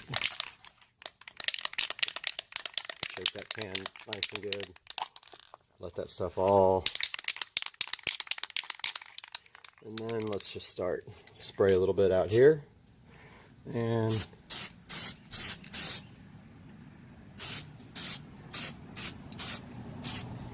just like that.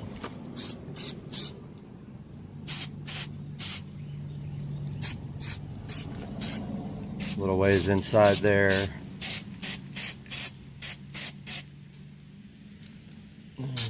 Can't really see up, but get that anyway.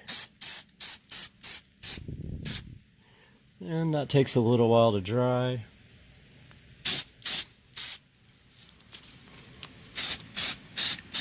I'm going to put a second coat on that when it dries. Go ahead and spray the inside really nice. And that should do it for that side. And then I'm going to repeat the other side. First, I'm going to do a second coat on this side. Starting on the second coat here of exhaust tip number 1.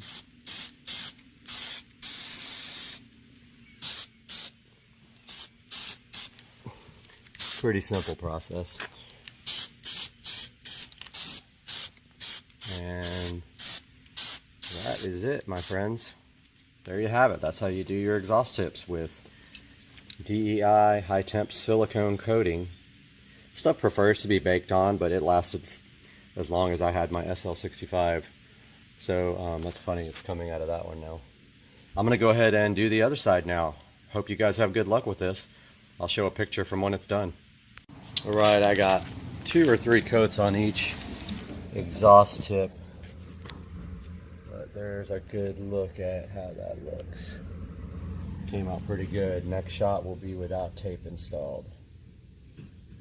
All right, I believe that's enough coats. Taking off the tape here. That looks a little bit wet still, so yeah, gotta be careful like this. Yeah, that's definitely still wet. So you take it off, be careful. There it is. Black exhaust tips. That really needs to be painted or something. That looks bad. But there you have it, my friends.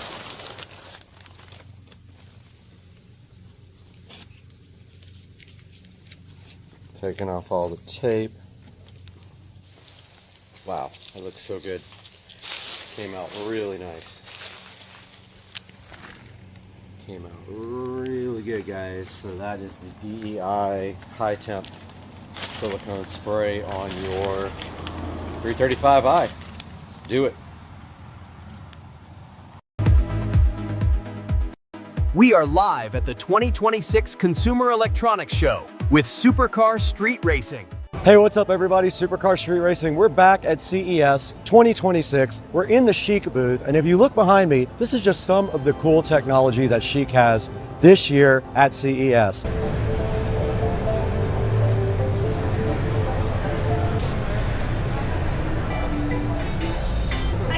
Now, Chic's Panda design is inspired by Sichuan, China, and that's the home of the giant panda and the birthplace of the brand. Now, pandas also represent friendship, calm, and balance. And that same philosophy is built right into the appliances. Now, the goal here is simple. We're gonna merge technology, comfort, and nature. Now, we found a very cool section of this booth. This is the AI TV section for Chic. All right, we located the Q100 Nova mini LED TV right here. It has so many cool specs, I have to read them to you. This thing has a 0 gap wall mount, meaning if you look on the side here, that is the amount of space you have between the TV and the wall. It has over 5,000 local dimming zones, 5,000 nits of peak brightness, and 95% DCI P3 color coverage. It has 4.1.2 panoramic sound built in as well, and 3D sound built into the TV itself. And it is powered by their Changhong Yunfan AI engine. Joe, we found the air conditioning section of Chic, and it looks so cool. Step in here with me to this awesome room and check out all the cool products that Chic have. These are 5th generation inverter air conditioners. It says evolution driven by your care, and they think for you because they use AI. This is a nice gray color here, which would look very cool in my house. And then this one here says 360-degree PureTech 2.0 for a dust-free cabin. But there's one thing in particular we came here to look at, and that is this AI Air Manager 360. Now, this is the first system in the industry that does temperature, humidity, and air quality at the same time. This thing actually checks to see if there's enough air coming in, and if it's not, it brings in fresh air. This thing is so detailed, it gets down to a 0.1 degrees Celsius precision temperature monitoring. How smart is this? It will also auto dehumidify anything above 70%. And of course, since this thing is AI, it learns your habits and it'll save you up to 42% on your power bill. This thing can achieve 99.9% sterilization in under 2 hours time. This is actually inspired by this guy, and it uses ink wash art styling right on the front for this cool looking line pattern right here. Now, this is the BCD 507W Smart Fridge. It has some amazing features we need to show you guys. Check this out. It has this feature called M-Fresh. It's got a cooked food zone here. It's got a minus 3.5 C gentle freeze. So the top evaporator and the soft air lock keep frozen meat moister with less blood loss. And right here, check this out. It's got full space purification too. And here's a very cool thing. It has a dual cooling system with independent cooling cycles. Now what that means is, you can see here, there's no odors that cross over between the two systems. They're completely separate for fresh storage. Now let's go ahead and take a look inside of this cool fridge. If we look right here, Joe, it's already stocked up for our dinner tonight. They knew we liked Coke Zero, but check this out. It's got these nice soft closed drawers as well. They just close just like that. And then of course, you got the dual zone. The freezer is down here, completely independent of the top zone, and everything is smart controlled as well. Okay, this is the MG100 14786 smart washing machine right here, Joe. Take a look at this thing.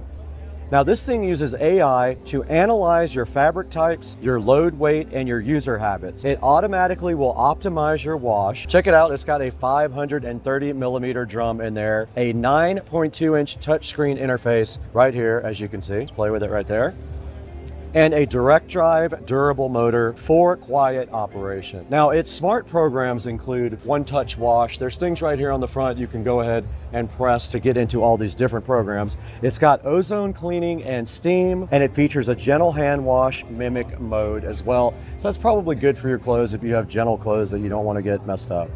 It also has a smart drying feature with self-cleaning. It saves 30% energy and reduces your water usage, and it is app and voice controlled. This thing is future-proof. Its AI self-diagnosis does that. Its OTA updates keep it modern, and it has new AI features planned for 2026. All right, we're back at CES 2026 for Supercar Street Racing, and looking right behind us here, we have this awesome skiing simulator. Now check this out. He has a virtual reality headset on, and he's actually skiing. There's so much more we have to look at here though today. We better get going. Joe, Chic is clearly pushing beyond usual appliance technologies.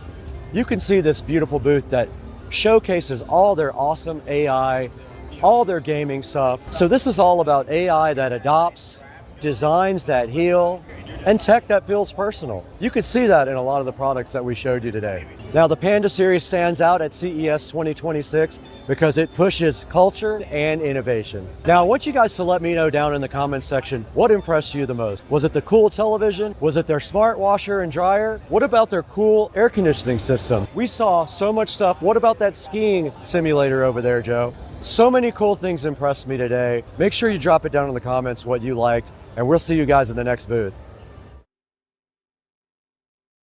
What's happening, guys? Got my BC Rich Warlock right here. Never been played. At least not by me. Bought it and put it on the wall. Just wanted to show you guys this cool guitar. But today we're going to take a look at leather seat treatment and what is the best method for treating these. And there's a secret unknown ingredient I'm going to show you that you can buy online or in your local grocery store or drugstore, and you can treat your leather seats with it.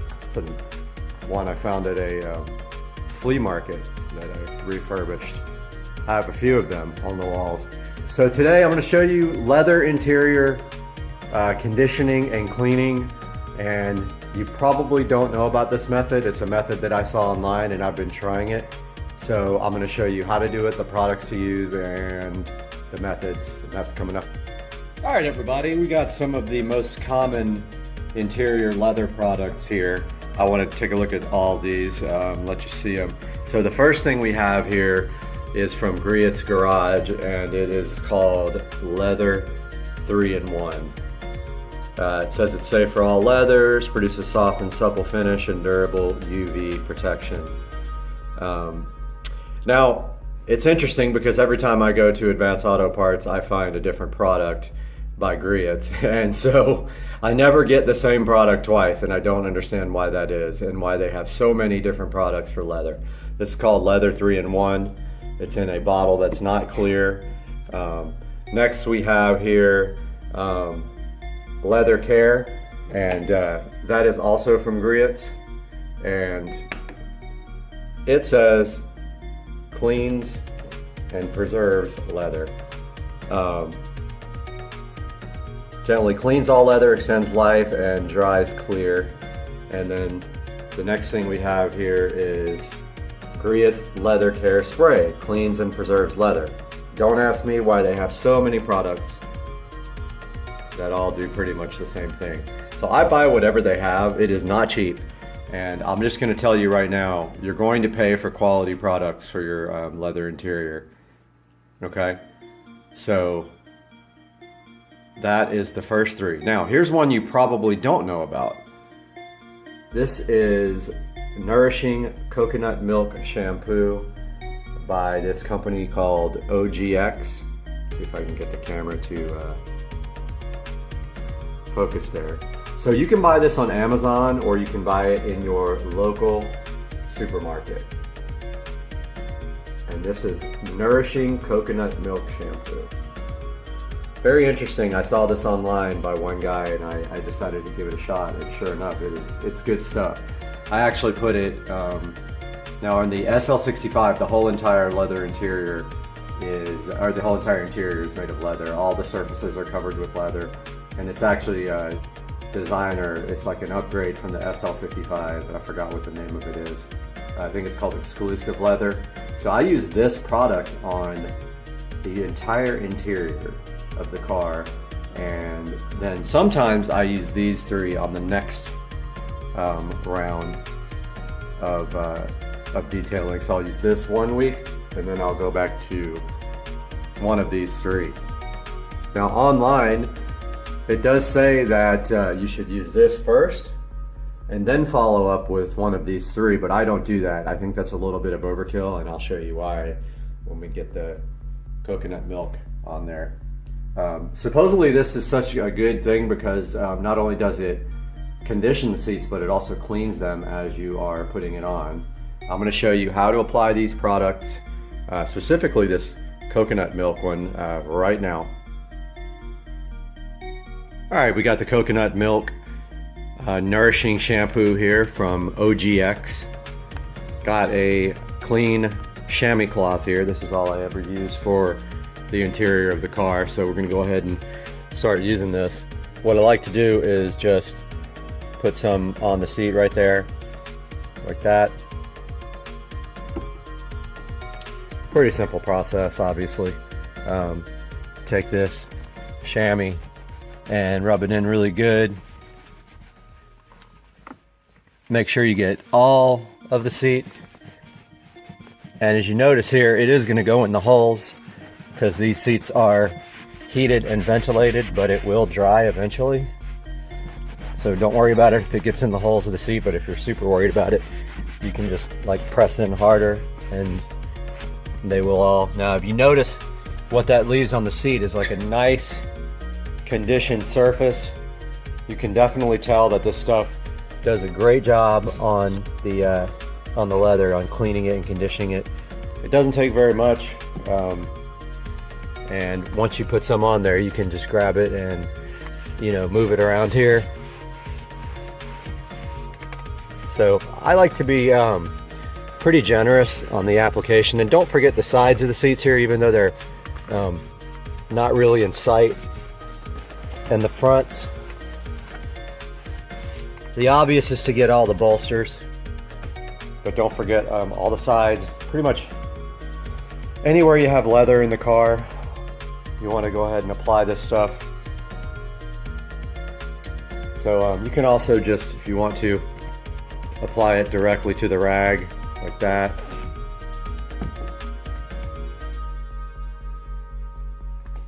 And then, you know, just directly onto it if you don't want to pour it out first. And I know the lighting's not very good in here, but as you can see, it leaves the leather really in good shape after it's done. And even when it dries, you're going to notice that the leather is, you know, nice and soft and conditioned. It is a different type of a the way it feels compared to the other products over there. The spray, I find, I don't really like it as much as the pastes.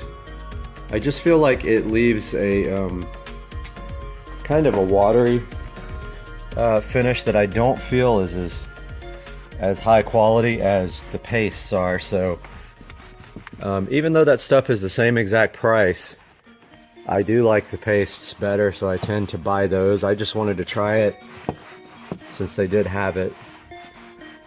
So I'm going to go ahead and do the rest of this seat, and then I'll be back with the finished product. Got this whole entire seat conditioned now. Looks great. I try to do these seats, actually the whole interior of the car, once a week, regardless if I drive it or not. Notice here, all the door panels and everything on this car are laid with leather, and the dash. The lights did go out. Let me get those lights back on.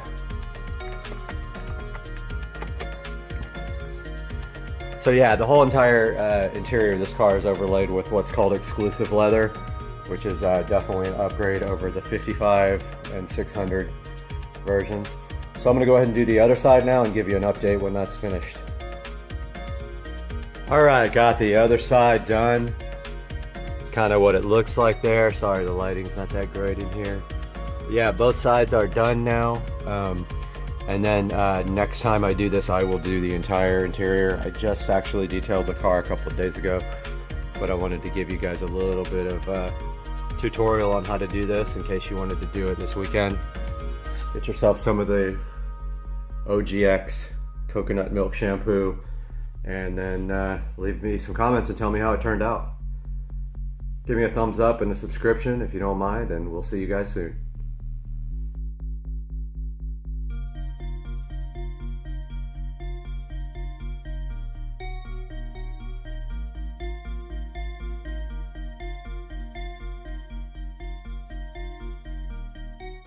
Hey guys, good morning and welcome to the channel. I'm Brad and you're watching Supercar Street Racing, and today on the channel we are up at, as you can see right here on the screen, we're at part 6 of the mini bike restoration project. I spent a lot of hours the other day doing quite a few things to the bike. I got all the parts off.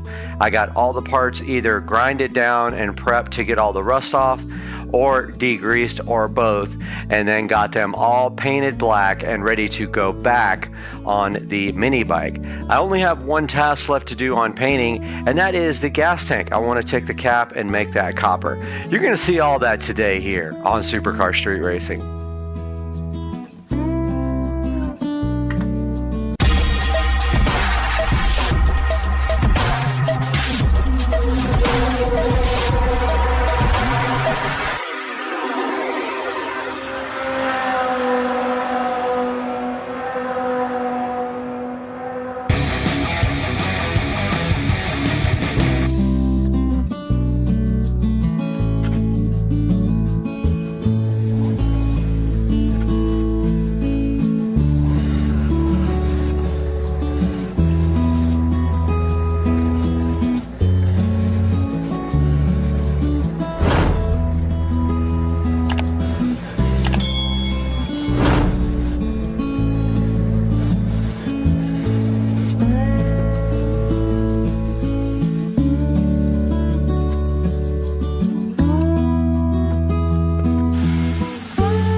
I went ahead and heated the can up because this stuff is not sticking good on this cap. Let's see if it sticks now after I scuffed up the cap and cleaned it.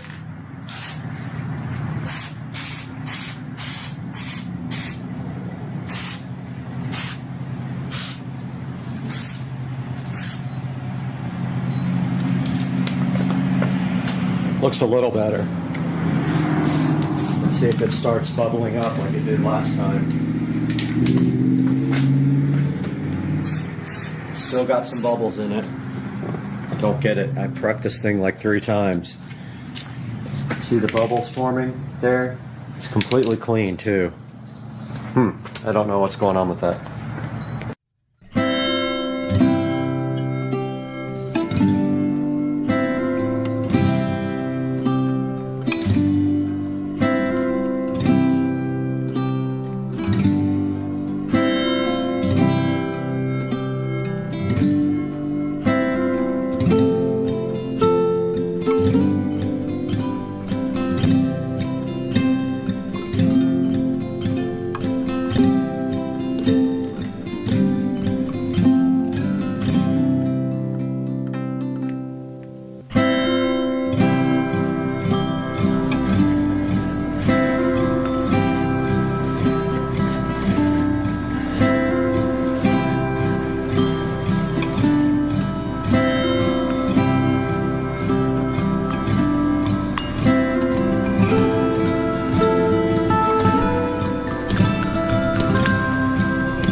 All right, I got all my parts lined up here on the table. Borrowed the table from Rich and Trish.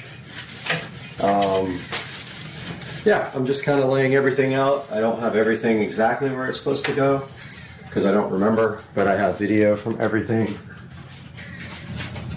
And I'm just cleaning up all the parts now. on the grinder that need cleanup, making sure everything is nice and fresh for the reconstruction.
All right, guys, just got finished with the most important part of the project, and that's always cleaning up after you're finished. So I cleaned the entire garage, blew all the leaves out that had come in from the wind for the last couple of days, and got all the project parts laid out on the table.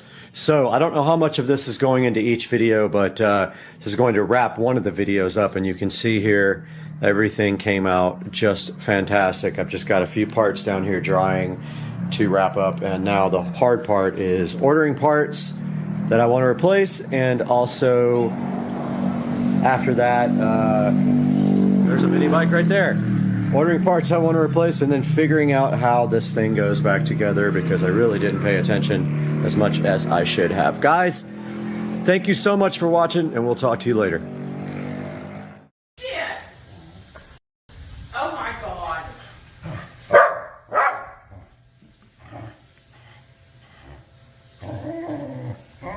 What are you doing? Oh my goodness gracious. He's so happy. Oh my goodness. Look at him ready to pound. Alright, you want leftover black eyed peas? Sure. Alright, I'm stuffing it. Oh, alright.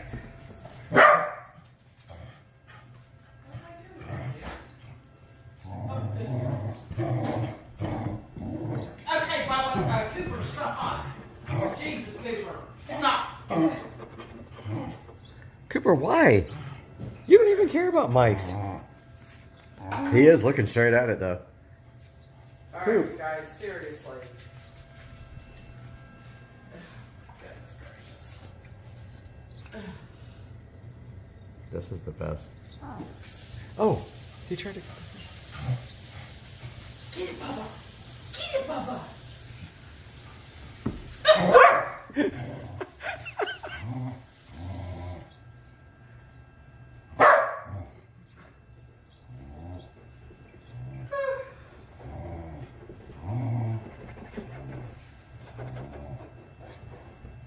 Oh my word.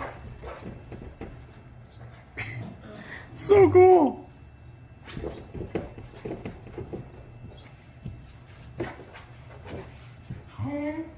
What are you? What? You're a grand old flag, a high flying flag. That's it. That's it. I don't know the rest of the words. Da Da da da da da wave. Da, da, da, da, da, the land I love, home of the free and the brave. Exactly.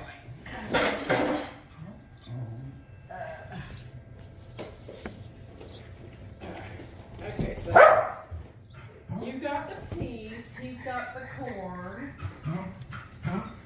Y'all are both good. You are just ridiculous, you know it? You're ridiculous. Alright guys, give me 2 seconds and you'll get dinner.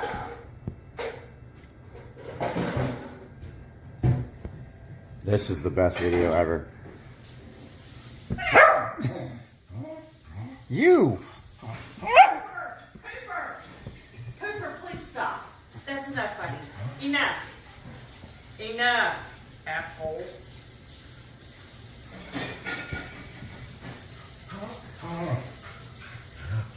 Oh, this is good.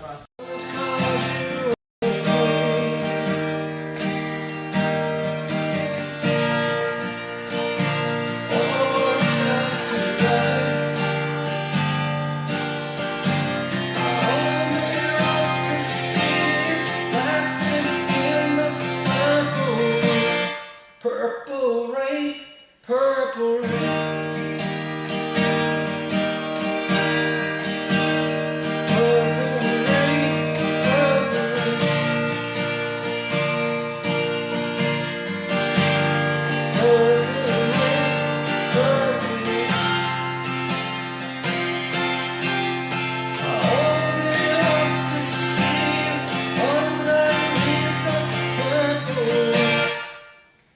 Honey, I know times have changed.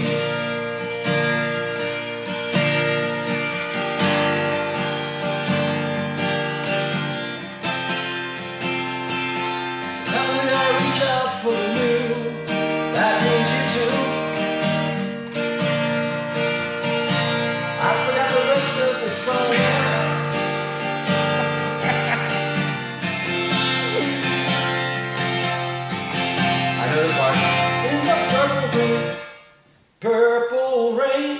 Purple rain.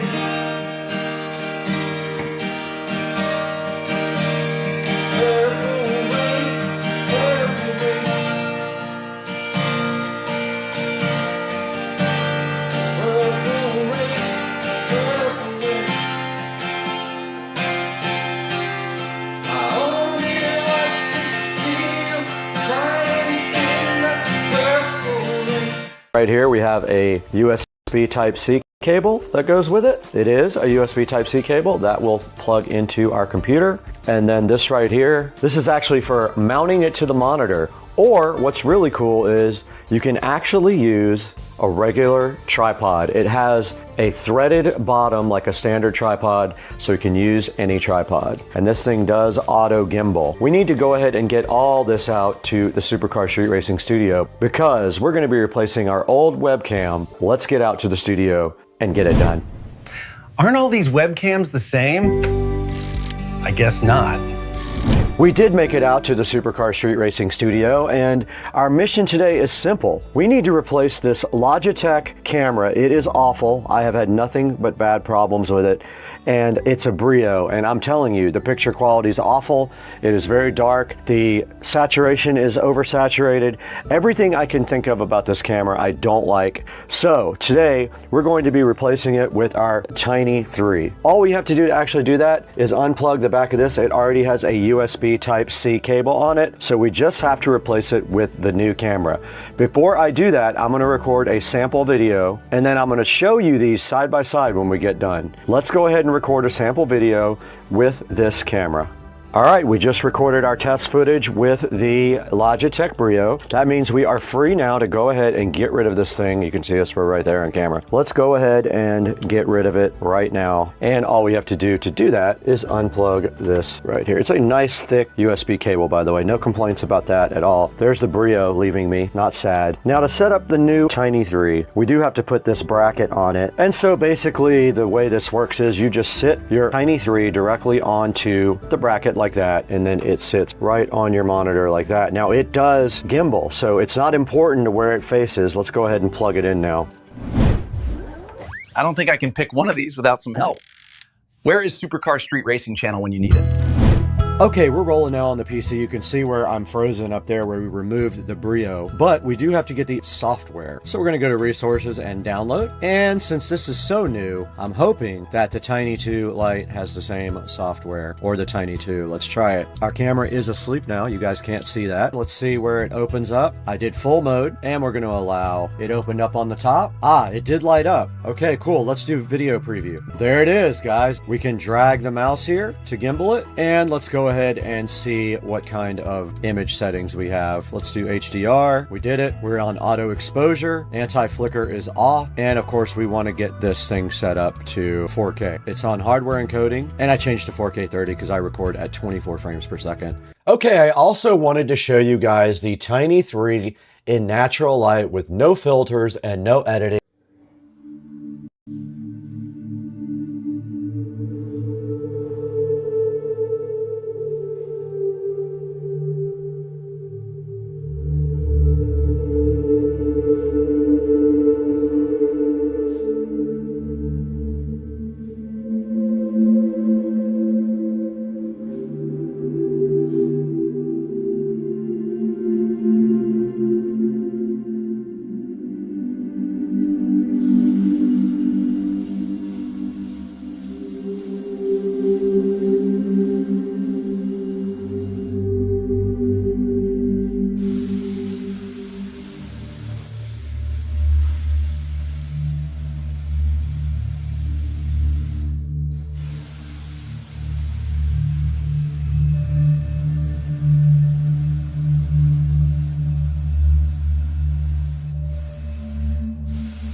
Oh my God, this thing is so freaking cool.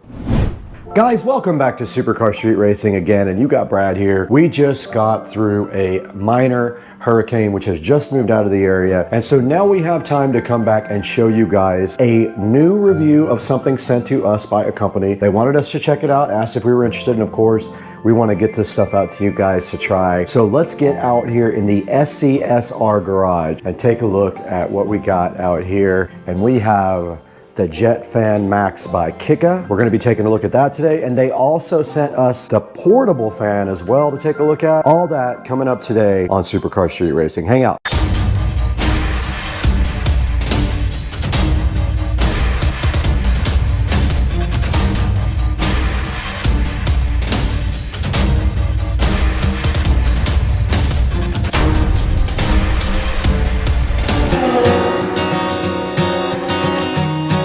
Out here in the SCSR garage, we've got a very special product for you today. I'm wearing green for absolutely no reason, but today we have the Jet Fan Max sitting here, and you guys have no idea how cool this thing is. We're going to be taking a look at this today for the very first time, and the challenging part is that the instructions are in Chinese or something, and so I had to try to translate them to figure it out. But we're going to open this stuff up really soon and see what's inside the box, what they included with the Jet Fan Max and the portable fan as well. We'll get that information to you guys today and tell you how we feel about this fan. So let's get going. We got a lot of stuff to do today with this, and we're out here in the beautiful garage hanging out with the Tesla and the golf cart. Let's get this thing unboxed. We're starting with the Jet Fan Max here from Kika, and right in front of me you can see the box is silver and does show a picture of the fan in front right there, and then it's got some little artwork around it like that, and on the back it looks identical to the front. No big deal, nothing really on it. And then on the side right here, it does have the actual label right there, which we will take a look at in a little bit. And then just the company information. They are from China, so the information inside is in Chinese. Now, the Jet Fan Max is supposed to be a super powerful portable rechargeable fan that could work in any circumstance where you don't have a lot of breeze going, let's say like a sporting event or camping or something like that. This would almost be perfect for that, but we have yet to see if this thing can rip or not. Now, I did cheat and I charged it ahead of time, so it is completely charged up. So let's go ahead and open the little one first and see what that's all about. You guys can see the Kika cute little portable fan sitting right in front of you. And if we take a look at the box, it just says portable fan on the front and has the company logo. And then on the side, it does say that it comes in multiple colors there: red, blue, green, black, and gray. It says that it has a long battery life, it's quiet, and ultra compact. And then on the back, it just has information about the model number, the label, and other things like that. And so that pretty much is all that's on the box of the Kika mini portable fan, the cute little fan. So I guess our next thing would be get this thing unboxed, get it charged up, and let's see what this thing is capable of doing. All right, we're gonna go ahead and unbox the Kika mini portable fan, and it is taped shut with a little sticker, and those came out fairly easy. Let's go ahead and get this thing unboxed. It does slide right out of the packaging just like that, and when it slides out, you'll be surprised later what you see in the big box, because this looks very similar, but let's take it out. And it looks like it has a USB Type-C charging port on the bottom, which is great. It means you can charge it with any of your USB-C adapters. And it did come with a power cord here in case you don't have a USB Type-C, which I'm sure you do. Pretty much everyone has one of those now. So let's go ahead and get this thing on the charger and see how much charging it actually needs.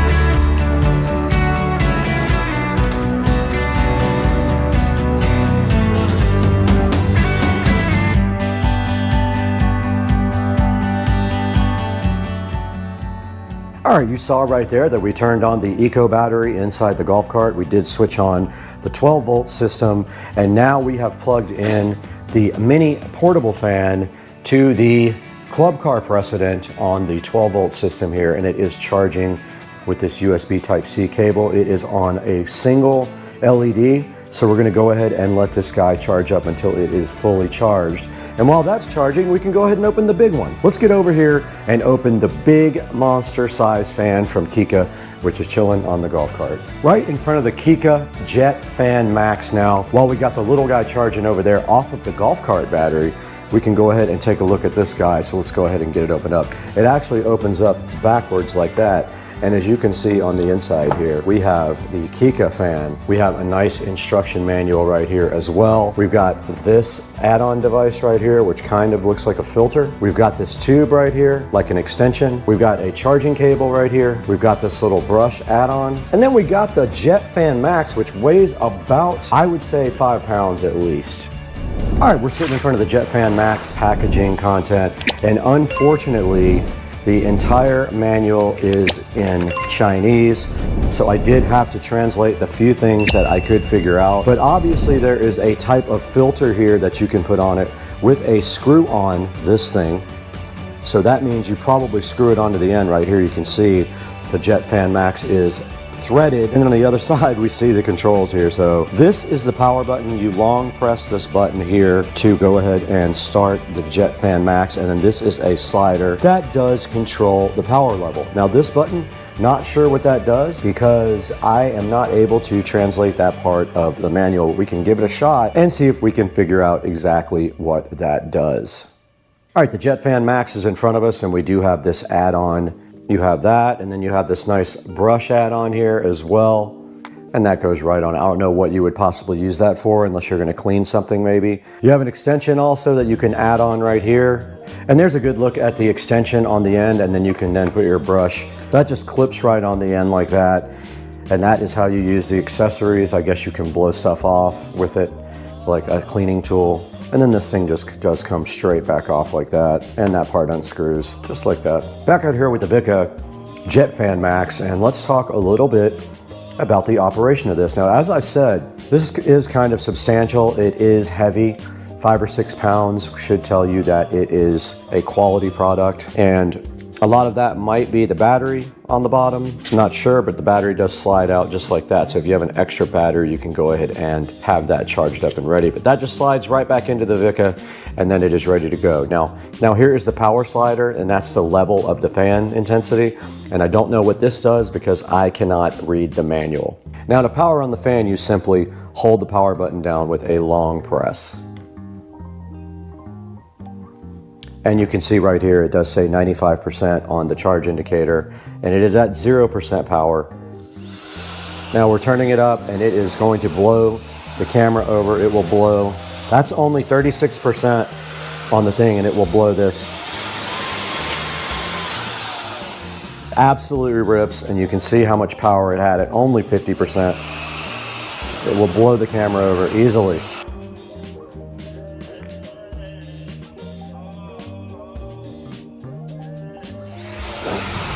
60% power. 100.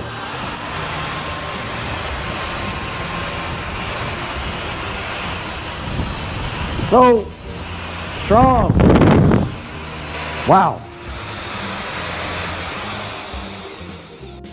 All right, I don't know if you guys can see the dust on the car, but we're gonna give this a shot to get the dust off of the car. Let's see, there's plenty of dust on the car. Here we go. Blew it right off.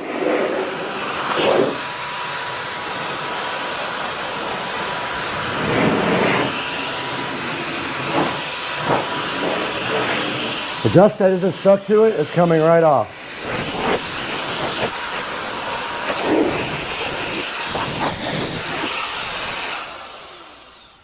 Now here's a look at the indicator from 0 to 100% on power is what you see right there. It's on 0 right now. And I still don't know what this button up here does. Let's give that button a shot. Oh, it's a turbo button. 100, and this is turbo. Oh, it won't let me do any more turbo. Oh, there it goes. All right, it would not let me go on turbo the second time. I don't know why. Maybe the fan will overheat the motor. Let's see. That time it did. That's the turbo button right there, the top button. All right, we determined that the top button here is the turbo button, and it will not let you keep that on for long, and I suppose it is because the fan motor will probably overheat. Now, we were on 95% power. Let's go ahead and plug this in again and see where we are after using it briefly. 77% charge after using it for about 2 or 3 minutes. So you're not gonna get a whole lot of power time out of this, it looks like. That went from 95 to 77 in not too long a period, but also we used the turbo button 5 or 6 times, so that probably sucks down extra battery. I would say you probably could get a good 10 minutes out of this if you really needed to, but we would have to test that completely. Once it gets fully charged up, we'll see how long we can get this thing going for. But we can get 10 minutes out of it. In the Supercar Street Racing kitchen, over an hour and a half has gone by, and you can see that the fan has now charged up to 100% on a standard USB outlet right here. It is a 20-watt USB outlet, and we use regular USB Type-C. Now, this thing was down at 77% after around 3 or 4 minutes of usage and also using the turbo button. Now, that is probably going to be tested here very quickly because we are going to turn this thing on and see how long it takes to go all the way down to 0%. But first, we need to head on out to the Supercar Street Racing garage and check on the other fan, the mini fan. So let's go. The mini fan has also been charging for an hour and a half, and it is on the 4th dot of charging, so it is not quite done yet. Let's let that fan get all the way done, and then we will test the power of it to go all the way to 0. The Kika Jet Fan Max is fully charged at 100%, so the next step is to turn this fan on and see how long it takes it to go down to 0. Set a stopwatch. Okay, stopwatch started. Now we have started, we are 2 seconds in. We're gonna go ahead and power this fan on at the bottom. You hold down the button, it is on, and then what we're gonna do is just turn it on high and see how long it takes. And it is. The only way we could get it to stay was with a 2-liter bottle of Coke and our tequila. So we're gonna let the battery run down now. I can't see the battery, unfortunately. Let me turn it where we can see it. We've got 1 minute, 18 seconds.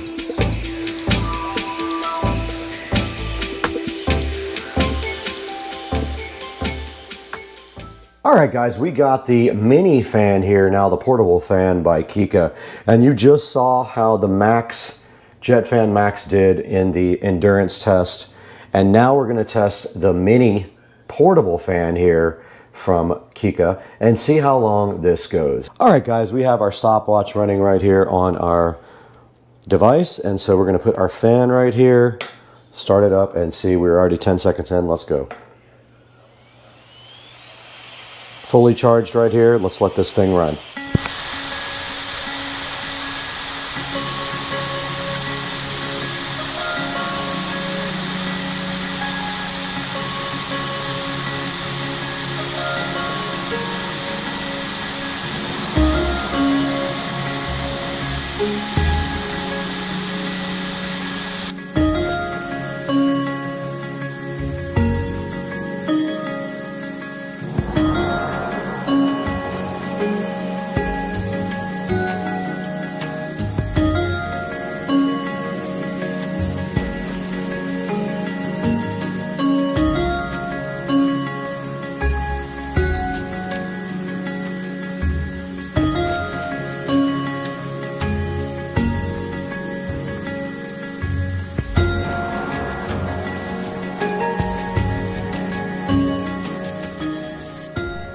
Okay guys, so you just saw we ran the mini portable fan down to nothing. You saw how much time that took, and we ran the big jet fan max down to nothing, and it is at 96% after 3 hours. So it is almost recharged to 100%. Just using the typical USB Type-C cable here. This guy right here ran completely down as well. So we can actually put this on the charger now. It has a USB Type-C on the bottom also. So we just plug this thing right in like this. And you can see on the back of the unit, it does have 4 LEDs, and it did start blowing again as soon as I plugged it in. But it has 4 LEDs right here. Both of these guys are recharging. Okay, let's reset the stopwatch and see how long it takes this portable tiny mini fan to recharge. This is going on 3 hours right now, maybe a little bit more. And then we'll give you an update once we get all this stuff completely recharged. The Kika, or Kaika, however you want to pronounce it, fans are rocking every way, y'all. Guys, welcome back once again, and today we have a special product here, the Kika, or Kaika, however they pronounce it, Jet Fan Max. I don't think this thing is available yet. I've been looking for it online, but they did send me this and their portable fan to go ahead and check out, and I can highly recommend both. These things actually, I never even thought about it this way, but they're designed to be dusters, or, I mean, you could use it for a portable fan as well for yourself, like I thought, but these are for doing dusting and things on computers. And this thing really rips. If you just hold down the button here, it has 100% charge now, and you just turn it on and it will literally blow the camera off of the entire computer. So that's the Jet Fan Max, and this is the portable fan. The Jet Fan Max takes about 3 or 4 hours to charge up, and this little guy took a couple of hours to charge up. We got about 23 minutes out of the big guy, and we got hours out of the small guy. So please check out Kika. I'll put a link in the description to their store, and go ahead and buy a Jet Fan Max when it is available, or one of their tiny little fans as well. And this thing did blow all the dust right off of the Tesla Model S Plaid. Guys, we got to get going today. We have a lot of stuff to do in the house. We'll see you next time.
Now we were successfully able to get everything off the walls. I just need to move this guitar out of the way.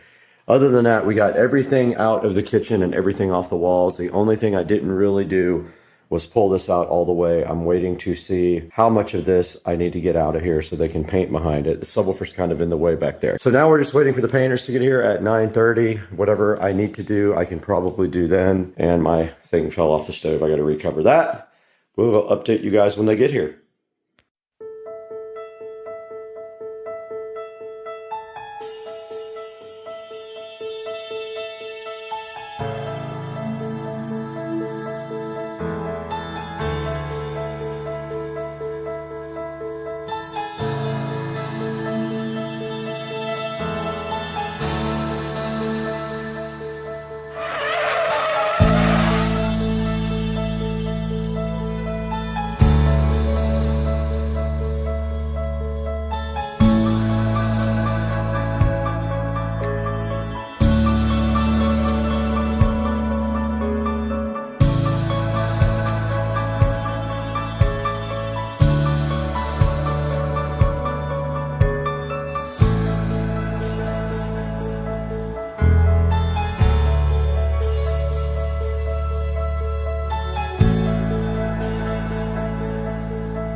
All right, we are back in the Supercar Street Racing kitchen, and I wanted to give you guys a little tour. We did jump around a little bit on the video because I didn't have the wine fridge at the beginning, but let me show you the kitchen now. Now the kitchen was painted all white. The ceiling was painted white as well, all the way out to the living room out there because the ceiling is one piece. So that was all done in flat black, along with the walls also done in flat black. And they also redid my trim for me around the bottom. They did not do the door. This door is going to be replaced. I'm waiting for a quote on a new door for there. You can also see that they painted the shelves with trim paint. So this is semi-gloss there. We took everything off of these shelves and made it a lot cleaner. You can see we deleted a lot of the clutter that was up here, which is kind of my mission get rid of a lot of the stuff that I don't use. If I haven't used it for over 3 months, it is going away, except for winter clothes, of course. Now, looking down south, you do see the brand new wine fridge that was featured in the other video. This whole shelf was added on after I bought the house, along with these shelves. When I had the house originally, there was a little countertop right here, just a little V right here, and we decided to add this on because we didn't have a lot of counter space and we wanted a wine fridge. So this was all added on later. These shelves were custom built. They did paint these shelves and they did paint this bottom shelf as well before I installed the wine fridge. Now, if I can find some kitchen pictures, I will throw them up now. I do have pictures of the house the way it was when it was purchased and show you the difference between what it looked like then and what it looks like now. But that is basically it. They did not paint the cabinets, so I did that years ago. So that is it for the kitchen, and you're gonna be amazed at the before and after.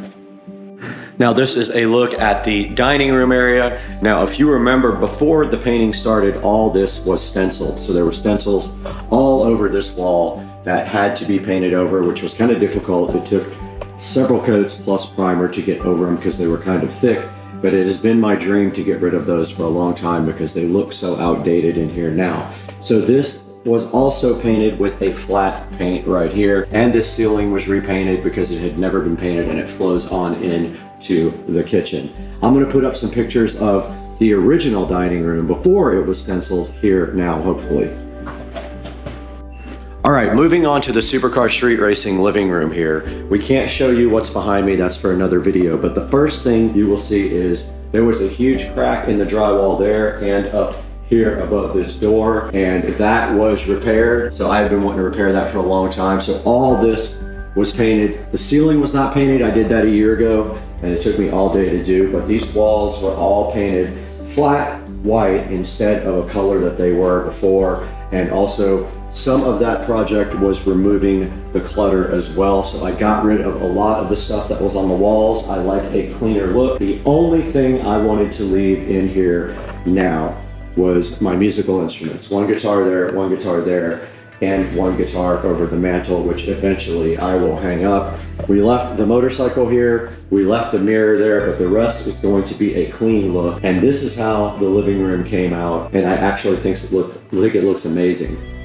The only thing that I did to this living room when I bought the house was we scraped all the popcorn off of the entire house ceiling, and I redid this fireplace by painting the tiles. You can see that the tiles are painted with this rock, kind of, it makes it look like a textured rock, and I've done that twice now. I painted it a darker color this time, but that's all that was done to this living room. The ceiling was scraped, the floor was replaced with hardwood floor, and this tile was replaced from the white slick tile to this in that area, in the kitchen and in the guest bathroom. So we can't show you this whole room because there's a project that's not online yet, but this is what the living room looks like after they got done applying all the paint. And I have to say, I think this came out amazing. I mean, I think it did. You guys give me your opinion down in the comments section. But that's gonna do it for this video. I hope you guys enjoyed it. Coming up next, a big project. I'm gonna be editing that in the day or so, so stay tuned to Supercar Street Racing. Thank you for subscribing and liking. We love your support, and we'll see you next time. Guys, welcome back to Supercar Street Racing today, and I've got my elderberry and echinacea tea here, and my Smith & Wesson knife here, which means I'm stuck right in the middle of confusion on my mood today when I open this product.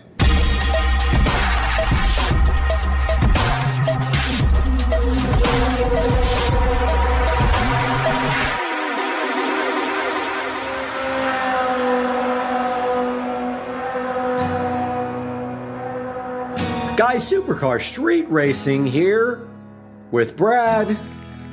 I've got my delicious, I'm addicted to tea, so I have my tea here. And right behind my awesome tea, we see this box from Walmart, and we are going to be using this lovely Smith & Wesson knife to enjoy opening this cardboard condom on this Walmart box so that we can take a look into what's inside. This came from Walmart.com, free shipping. And I think it was $11 a piece. Very controversial product, and I will tell you why and why I'm stuck with these for now while I'm researching. But inside of this box, we have a bunch of protection, which we can get some enjoyment out of, popping satisfaction guaranteed. And then we have these mainstays, 35 count LED Edison string lights. These are the Walmart brand mainstays. And there is a lot of controversy over these lights because they have incredibly bad reviews online. And I am going to look into that with you shortly. But inside of this box, you can see here, we have 3 of these. Each one of these is 31 feet long.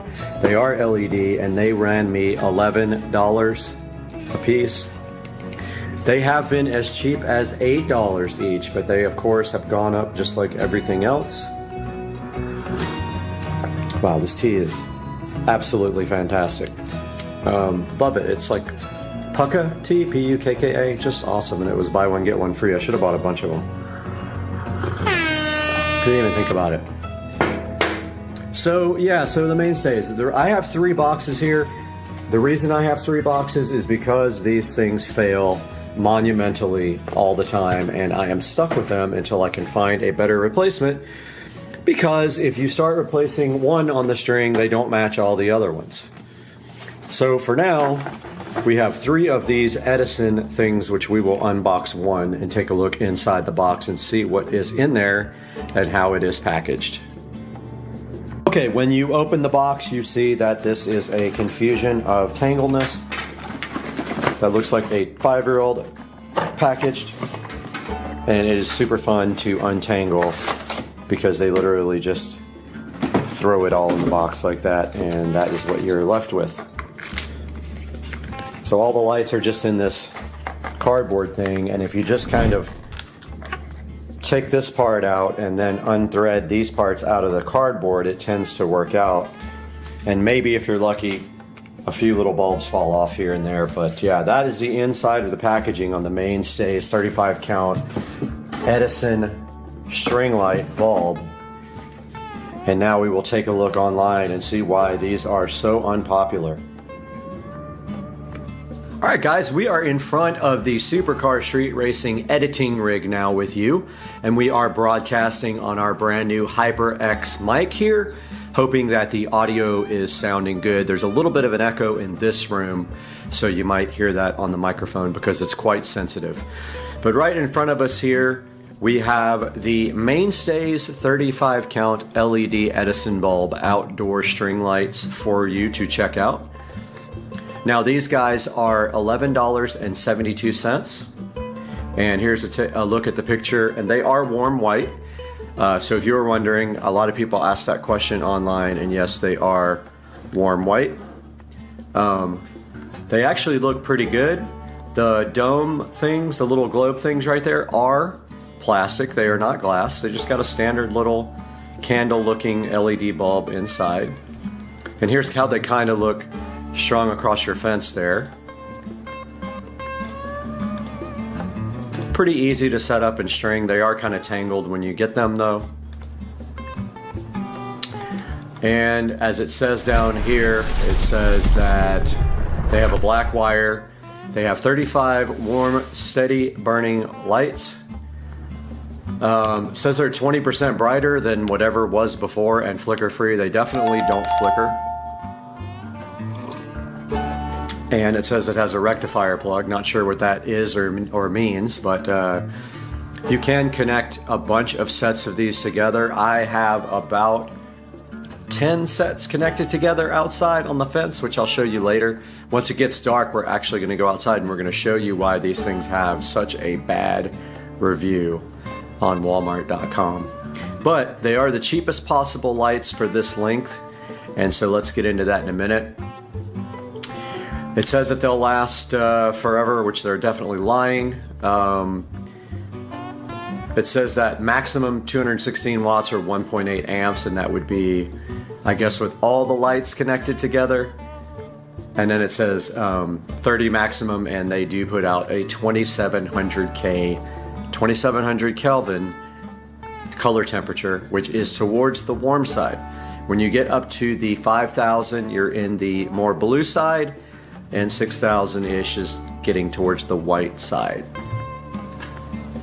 So it's perfect for outdoor use, but I will tell you now that these things will not last very long. They are disposable, just like I wrote in my review, which I will show you. And that's about it as far as the actual description of the product. Let me get some more of my delicious tea here.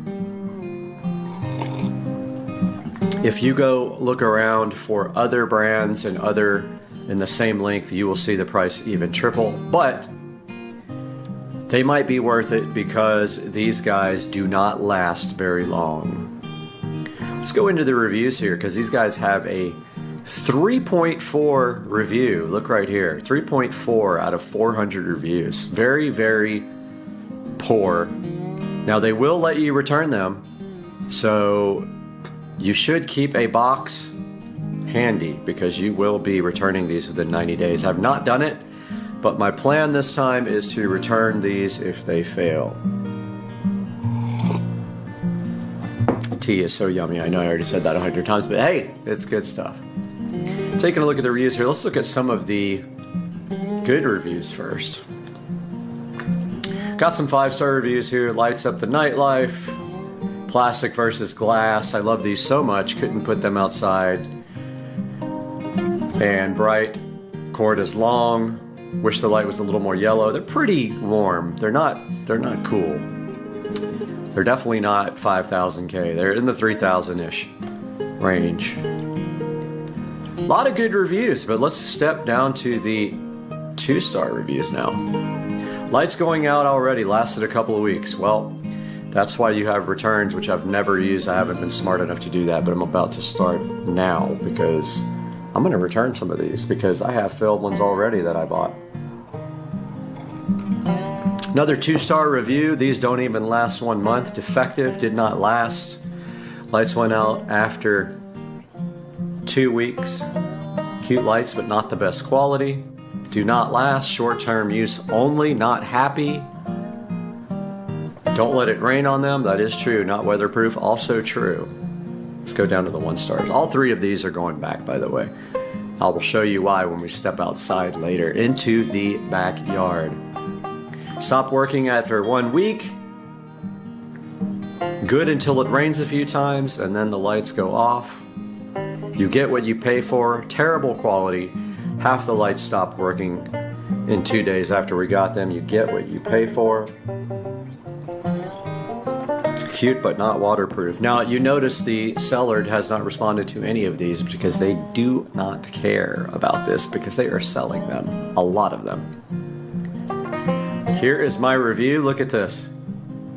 Somebody gave me a thumbs down. Well, thanks for the thumbs down, buddy. I call these disposable lights. Buy a warranty. The lights will last anywhere from a day to a month and then die. Always get a protection plan if you can. Think of them as costing 5 times as much because they die immediately, either several bulbs or all the bulbs. And you can thumbs down me all you want, but that is the absolute truth, and I don't know why you would thumbs down a true review. Bite me. Anyway, more tea. I purchased 12 of these, and within 3 weeks of purchase, all 12 did not work. Every one went little by little until 3 weeks. And there is page after page of these. There's 8 pages of 1-star reviews. When you get to the last pages, they don't say anything. They just give a 1 star. But within raining 2 days, mine's should not have an S, but mine aren't working at all. I bought 2 of them, and less than a month are damaged. These lights cast a nice soft light. Bought 3 sets for outdoors. In less than a month, 10 lights out of one strand, 5 lights out of another, and 1 strand dim to useless. Now what you will see will happen actually is bulbs will start failing on the actual string. It comes with extra bulbs. I've tried to replace the bulbs. It doesn't work. They just don't come back on. It doesn't restore the whole string. Or even the bulb that you replace. Sometimes you can replace all the bulbs and they still don't work. This thing says utter trash, garbage. So you get the point here. They have gone up in price, and they were $8 at one point where I bought like 15 sets and have used them all because I had to put a bunch out there for the beginning. And so when I see you guys next, we will go ahead and go outside and start the process of replacing the ones that I need to replace and starting a return on these guys. This return policy can be returned to the store or by mail. Items picked up and delivered from a store can only be returned to a store, but we can return online items in a store for free, and that's what we will do. We will get Rich to bring us and get our money back for these. And next we'll go outside to the yard. All right, we are out in the backyard now, and we are going to walk the property and take a look at the state of these lights, which I have not done in a while. And over here we see we have a bulb out there, which maybe we can replace. There's one out there. These come with spare bulbs, supposedly. We'll see what's in the package. There's one out there, there. That's already what, 5, 6, there, 7. And this entire string is out. So first things first, we'll replace this string that's out. So let's get moving with that.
Okay, I just got done doing bulb replacements on as many as I could. It looks like I'm gonna have to replace a whole section over there. That's bad because I tried 3 different bulbs and they would not work. Now I'm gonna package all these up here and get them returned to Walmart.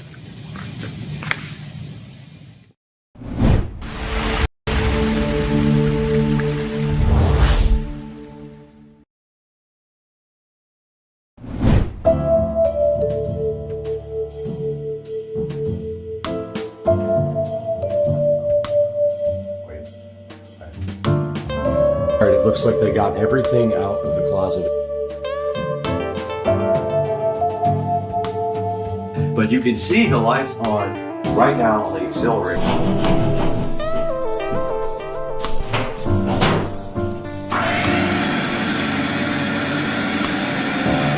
A good bit of the work done here. Shoe racks are right here in front of me.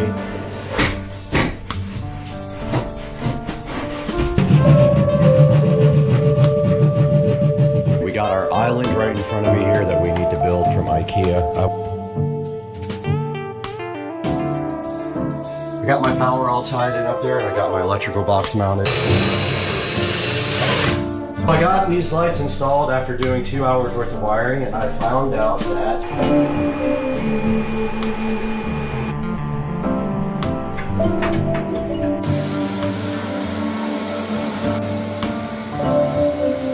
these have been going out for a while. This one up here. All right, the installation is done. I made a complete mess. Let's just go one by one. I'm gonna go ahead and go one by one and rename all these.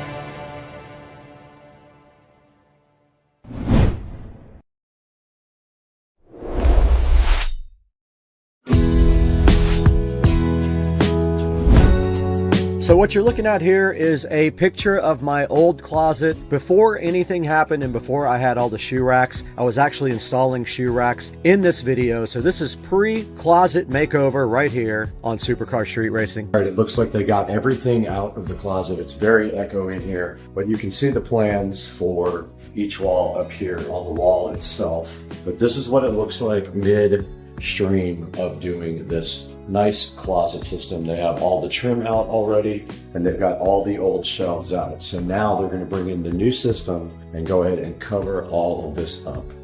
So guys, right here you can see the start of my closet installation. Basically, I am working on the lighting in the ceiling first. Lumery sponsored this project with their awesome AI lighting, and it is RGB recessed. It does white and all the colors around the ring. They look pretty cool. Check this out while I install all this.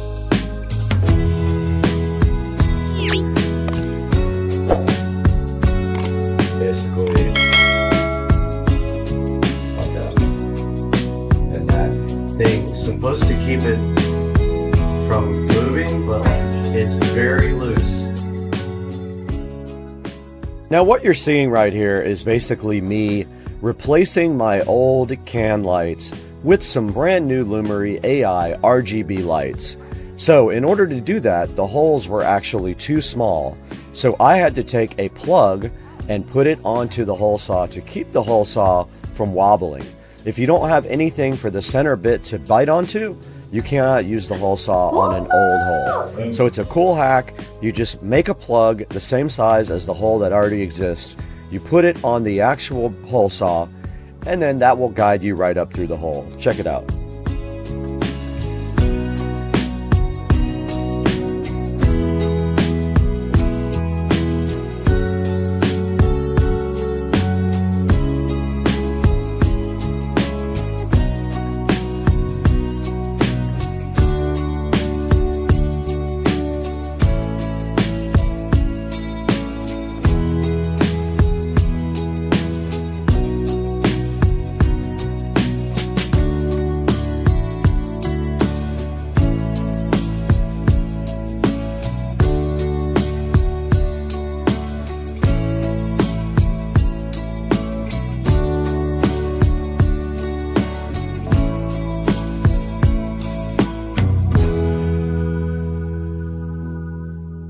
Okay, me and Tony just installed these 4 Lumery RGB lights in the ceiling, and now we have to go into the Lumery app and add them one by one. Okay, so when we first powered up these Lumery RGB smart lights, they were flashing. Some of them were flashing slow, some were flashing fast. Now they're solid colors. So basically when you turn these on, they go into a pairing mode where the app can see them. So I have the app open right now on the phone. If I hit plus add device, I'm going to see if it finds any devices. Most likely it won't because they're not in that mode anymore. So it says searching for nearby devices. It says make sure your device is in pairing mode, which it is not, as we can see. So what I'm going to do is flip the switch off and back on and see if they go into pairing mode. Oh, they're all flashing now. Okay, it says discovering devices. It found 2 of them. Well, what's it? Okay, one of them's added, so one of them has a check mark by it. Okay, it's detecting network status. It's adding to the network. Okay, one of them solid.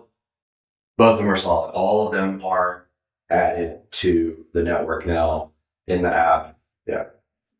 So they're all on now. They're all in the app. There's 4 of them, and I'm going to power all of them on. So I have total app control now of all these. Okay. And then, so there should be a way to just do the halos on the outside of the light. So what I'm going to do is I'm going to go into one of them. I was able to touch the light name and it drilled down into the actual controls. So it's got the main light, so I can turn off the main light. You guys can see that light went off. Now, oh, this is fire. This is fire. Do you see it? Oh, oh my God. Oh, shut the hell up. What? This is nuts. This is leisure. We like leisure. That's kind of cool. That one's kind of And then this is rhythm. So that's about it. My mind's blown right now.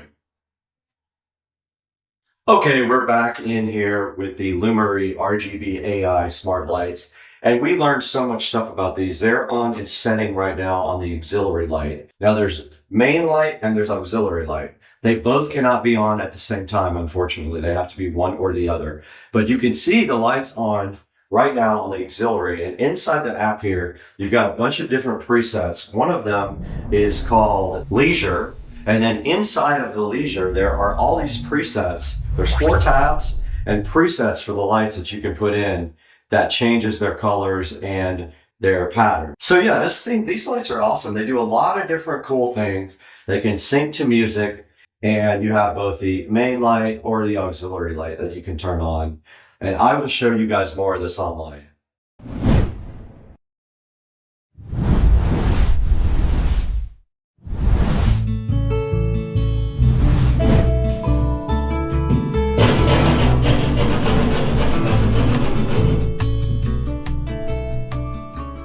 We just finished installing our recess lighting from Lumery. Badass AI lighting. Now, what we're doing is we have to have power on top of our closet system in order to have lights up on the top of the closet system. They were going to install the lights, but it was too expensive for them to do it, so I decided why not get a sponsor. So Lumery is a proud sponsor of this video. They supplied all the lights for the closet and for the garage. So this is me running wire from the existing receptacle up through the wall and up to the top so that when they install the closet system, I have something to tie in my electrical to.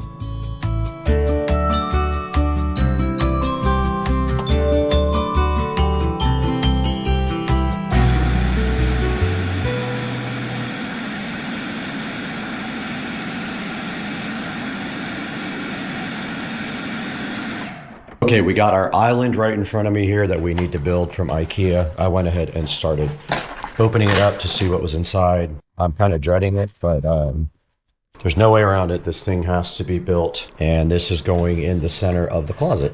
It's very heavy, so I'm just going to start moving things over to the other side of the room where I can work.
All right, I just finished the island for the closet. It is right here, fully built. You can see it has 6 drawers right here to keep stuff in, which I'm hyped about. So I have extra storage in the closet. It'll sit right in the center and I can put my clothes on it when I do laundry to pick up my clothes. This thing came out good. This is IKEA. I will not be sponsored by this, but I'll put a link in the description to this guy. It's finished on the back too, which is nice. And it is on casters. So yeah, that's all done.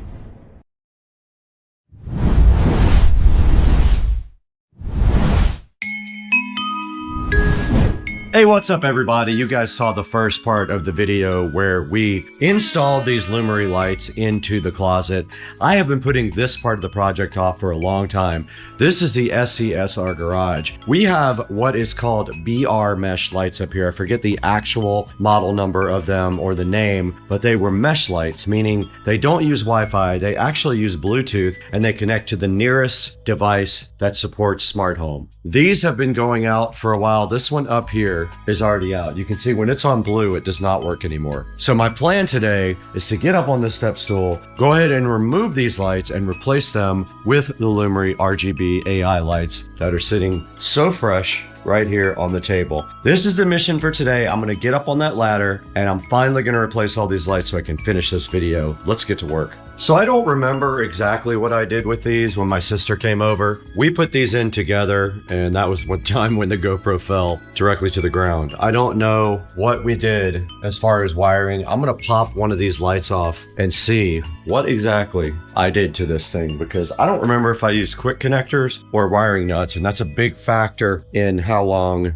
this possibly could take. So really, the only thing is these clips absolutely destroy your hand. So you got to make sure your fingers are not in when you take these clips off. Now there should be a light box right here, which there is. This is going to make a mess. Oh, this is that style. These are the push-in style. Oh man. Okay. I don't remember how these work. Oh boy. All right. Well, this style right here pushes in. I'm not sure how you get them out. Let's see. Ah, this little door comes off. They're not push-in. They are just straight up screws. So I got my screwdriver here. I don't know if it's gonna work for these screws, but all I should have to do is, I'm trashing these lights by the way, afterwards. So I should just be able to take this screw off and take these lights directly out. All right, I'm gonna attempt this first one. Let's see what I can do.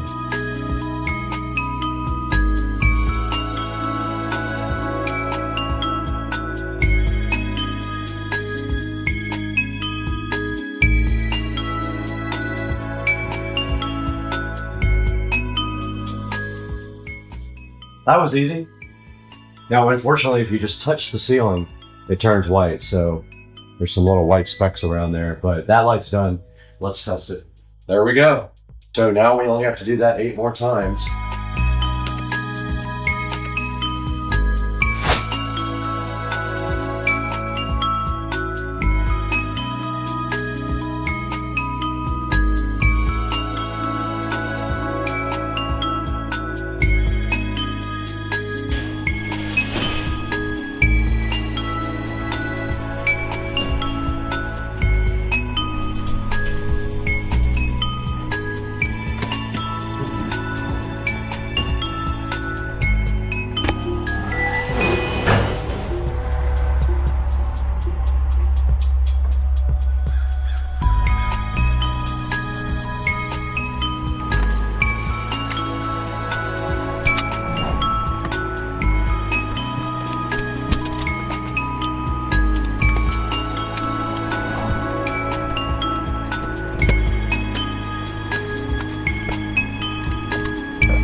Okay, I've got the next 4 lights out. I might as well go ahead and pre-wire them, at least. So I'm doing that right here and right now. I'm just gonna I've got 2 of them done already. I need a total of 9 lights. They all come with wiring nuts that we don't need. So I'm just gonna push on the connectors for these. If they have grounds up in the ceiling, I'll use the grounds. I just can't remember. And at the same time, I can push out one of the Romex poles. But yeah, these are simple. They just go on like this. You push them straight on like that. And a third one, if it's a ground, I'll check up in the ceiling. Those 4 are ready. All right, we're ready. We're ready to go back and continue our project.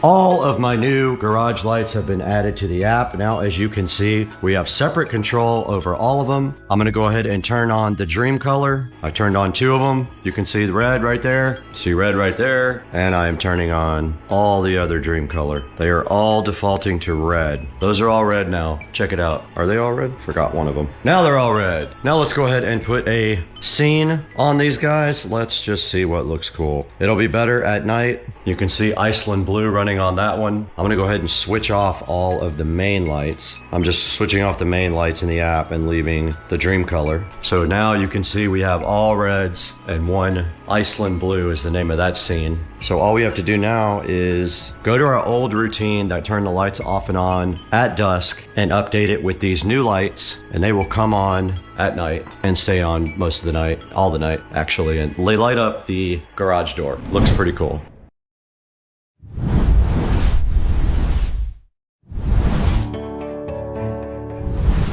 Okay, what you're seeing in this scene basically is them prepping my closet. They're getting rid of all of the metal wire shelves that are in the closet right now.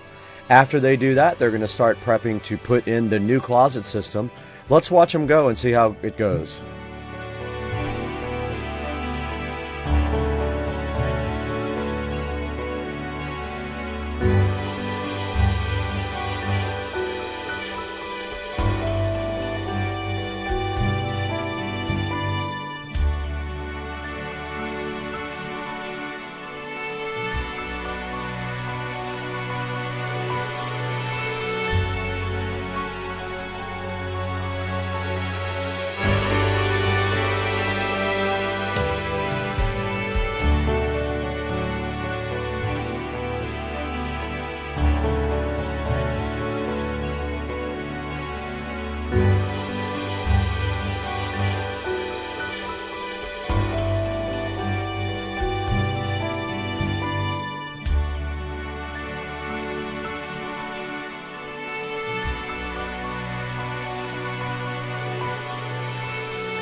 Have a good bit of the work done here. You can see all of the shelves and the panels right here. Anyway, they've got this much done right now, so they'll be back in here working on this in a little bit.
You can see my shoe racks are right here in front of me. They're starting on all these other things and the panels that go between the walls to kind of hide all that.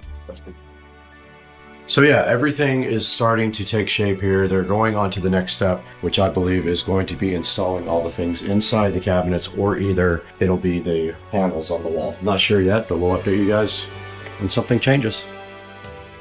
We're back in the awesome Supercar Street Racing closet, and it looks like this was finished last night. Everything is in place now except electrical, and that is my mission today, to get electrical done and the lights installed in the closet.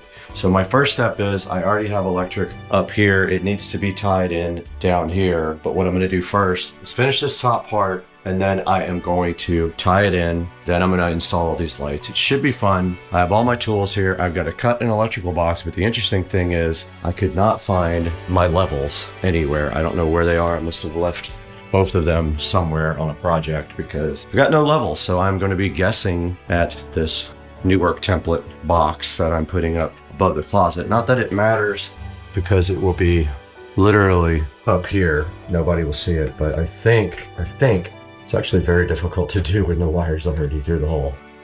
So I think I'm going to cut a little slice into my template there so that I can slide this down over it and cut a square that I'm just gonna eye.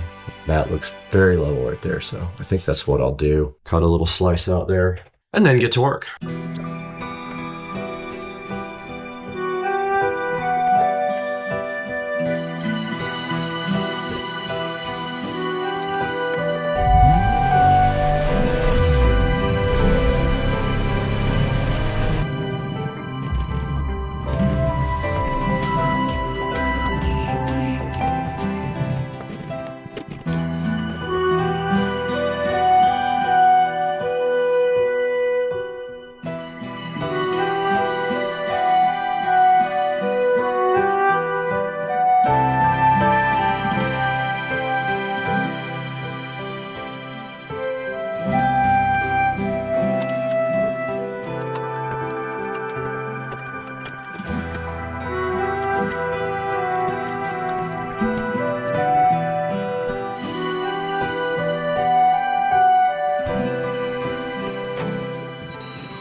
I got my power all tied in up there and I got my electrical box mounted. Now, these wires are hot. I have to turn off the power to do this, or I can just do a little bit of prayer while I do it and see if I can maybe not get shocked. But that's what I'm doing next. I'm tying in the bottom part to power.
We're just gonna test it.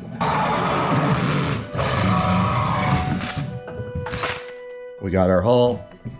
This works perfect. Let's proceed and make a big mess.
Okay, I started wiring up a couple of the boxes, basically one feeding the next one, so I have all my stuff here to do that with. I can basically pre-wire these here and then take them up there and fix everything up in the ceiling. So that's what I'm doing right now. I am actually doing some electrical work here.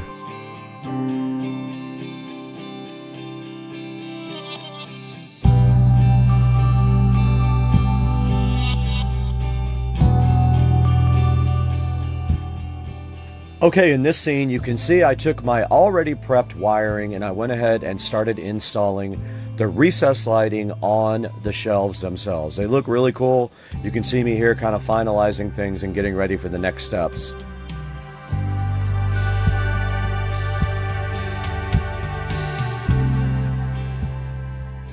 All right, I just wiped down the entire closet. All the sawdust from installing the lights are gone. I am bummed out because I have half of the new version lights that can do this and half of the old version that can only do that. So I'm trying to figure out, am I gonna go ahead and rip all these lights out and do everything? Because I have to rewire everything because the LED drivers are different.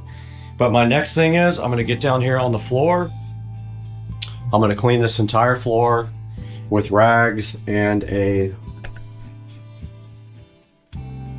cleaning supplies. So you guys can watch me do that. I'm literally gonna get on my hands and knees and clean this whole entire floor.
All right, it's the next day and I did get the motion sensing switch put in. It works great.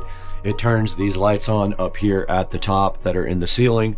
The other lights are not on the switch. They come on via the app or via smart. I have one more step, and that is I'm going to be using Lomarie's rope light on the top of the closet. So what I want to do right now is simply get this up there and wired in so we can install the rope light. There's only 2 plugs up there, so I'm going to be using this splitter. This is 16 feet, so it's not long enough to go all the way around, but it will go most of the way. So unfortunately, I would need a 30-something foot one. But yeah, I'm going to get up here and install this light as best I can.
Okay, we got our LED rope light installed above the closet and it looks freaking awesome. That's what it looks like with one of the scenes that I could pick.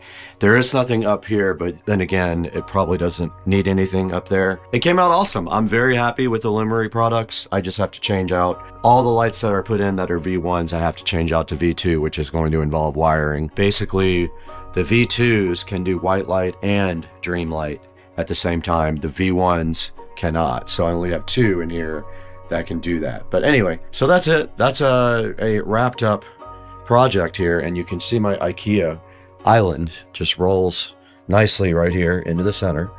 Then I have a place to put laundry when I pick it up, and also I have storage down here for hats and gloves and things like that, like winter clothes, and my other hats are on this shelf here. And I still have plenty of space. I have room, well, I will have room for 4 more pairs of shoes at the top as soon as they lower those shelves. So for now, it is full though, and I have 1 pair right here. But yeah, it's definitely very cool and I love it. All right, guys, we're back in Studio B again with this Lumery project and my closet being wrapped up. Basically, it was a great project. It did cost a little bit of money, but I always wanted a better closet. Now I have a cool closet. Lumery and Closet Factory both hooked me up on this project, so we got it done, and we used the Lumery 4-inch Pro smart Wi-Fi downlights, and the outside edge of them changes colors, which is very cool. We also use the Lumery LED rope light on top of the closet, and we have a motion sensor switch in there to turn everything on. They're all smart, so they all work with the motion sensor switch. And then also we redid my entire garage with the same Lumery 4-inch lights, and we did 6-inch Lumery RGB lights in the garage as well. We added those. Pick up your Lumerys from the link in the description. Thank you, Closet Factory. Thank you, Lumery, and thank you guys for 255,000 subscribers. It is absolutely awesome. You guys just gave me my first million view video too, which I'm really hyped about. Thank you for watching this. We love Lumery, Closet Factory, everyone else on the planet Earth. We got to get out of here.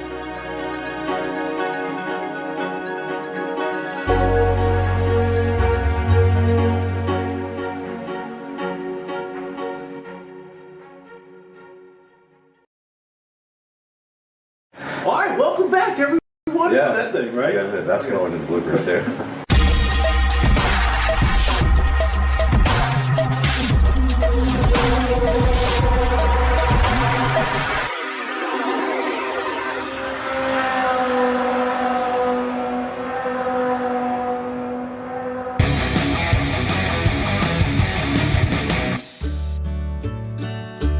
Hey guys, welcome back to the channel. Joe is back here, Dukes of Duval, and today we got a project for the golf cart, and we are going to be changing all the bushings in the front end.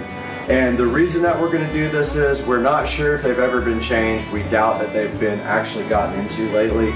We have an issue with the tires with the toe, right? Is it toe in? Toe in. Okay, so what's happening with the tires is they are actually toed in at the top, and if you look down there now, you can actually see the toe like that. We also have an issue where the steering wheel isn't centered.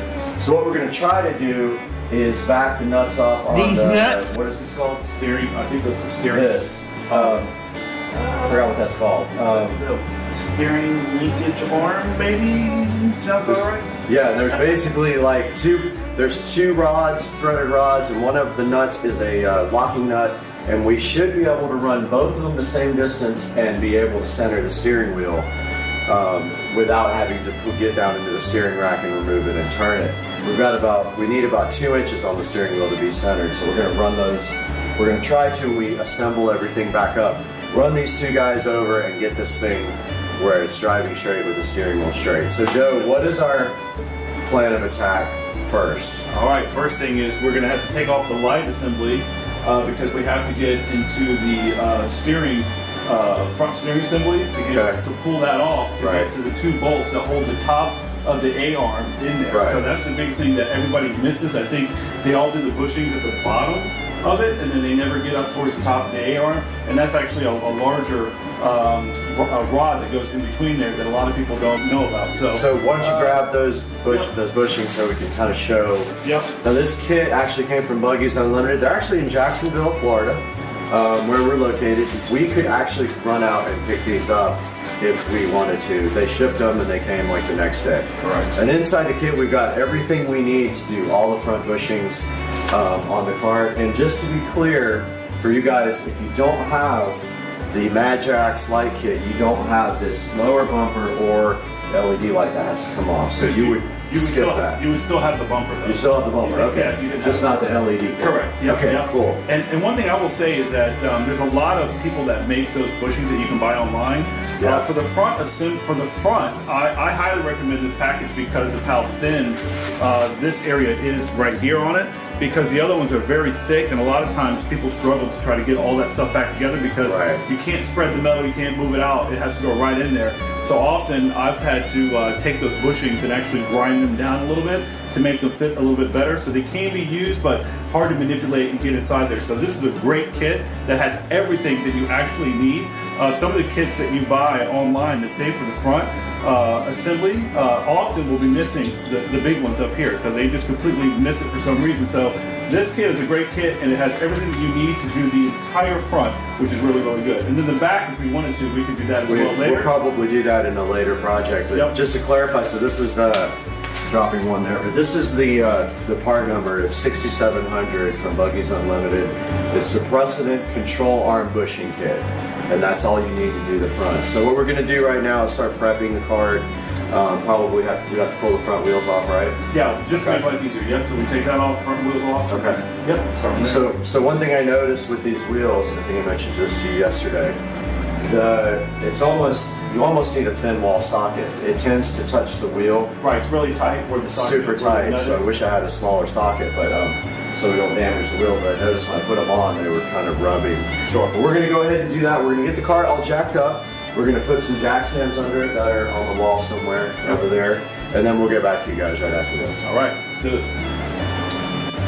All right, so we're getting ready to jack this thing up, but before you jack up your cart, the first thing that you always want to do is break the lug nuts on the tires. Obviously, once they're off the ground, it's a little bit harder to get those off. So just do a quick break of them. You're not taking them all the way off. You're just making sure they're loose enough. It makes it easier for them to come off. And then as soon as you jack it up, I like to put jack stands underneath here just because when you take those tires off, you don't want to have that jack underneath there in the way. It just clears it out. Put 2 jack stands underneath there and you'll be good. Plenty of room to work.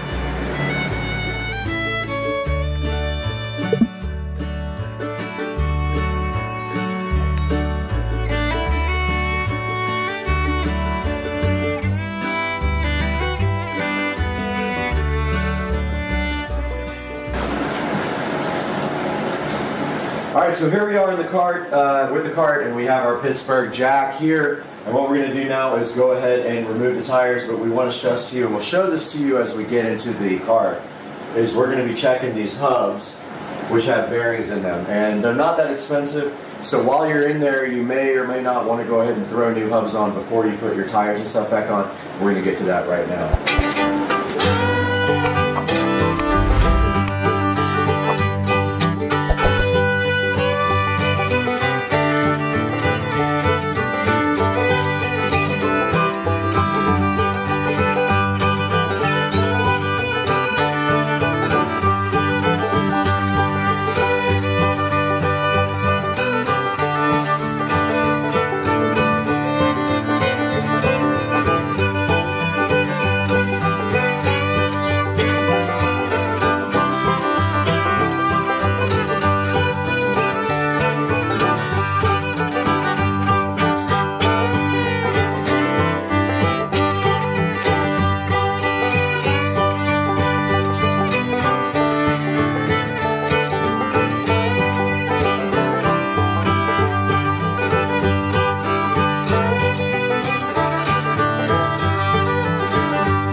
So as we mentioned before, obviously you want to just check these to make sure they're feeling pretty good, which this one does, but we do have a lot of play down here. So where the leaf spring connects to the spindle, I'm looking at it right now and they're completely deteriorated. So there's a lot of play down here, just right in that area alone. The upper ones for, I believe they call this a kingpin, is doesn't seem to be terribly bad, but again, we're still going to replace it. So one thing to know as we start to take these out, the good news is there's not a backing nut that you have to hold on to. It's actually screwed into the frame itself, so you're just actually taking out the top of the bolt with whatever wrench or socket you're going to use.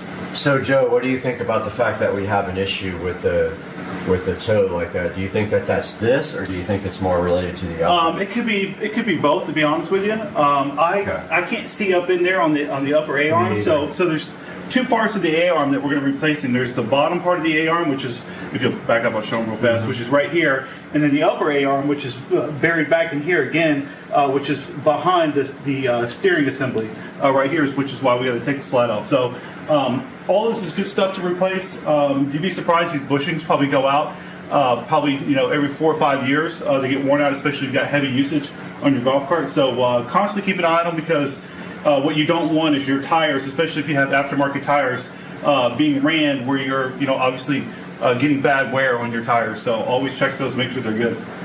Cool. Okay. All right, so now first thing we're going to do is take off the light assembly. Like we mentioned, you may have a light assembly or you have a bumper. The way that these hold on are pretty simple. There are 2 bolts underneath. You're going to use a 13mm socket to break those loose. And it actually just slides into the channel of the frame. So once you pull these out, from there, there's just a connection between the wiring into the light. You'll just unplug that, and then it's out of the way. Cool.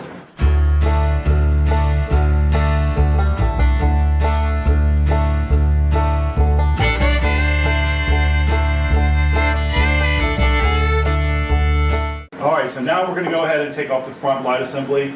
That way we can get back again to the top of the A-arm for those longer bushings that go in there. To take this off, pretty simple. There's 2 bolts that go up through the frame.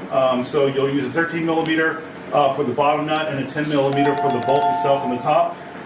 Once you have those removed and you pull those out, from there, this assembly just slides out. It actually has 2 pieces that go slide into the back or into the channel of the frame, and it just slides right out. Once it pops out from there, all you have to do is just unhook the connector to the lights, and you're good to go, and frees up a bunch of space.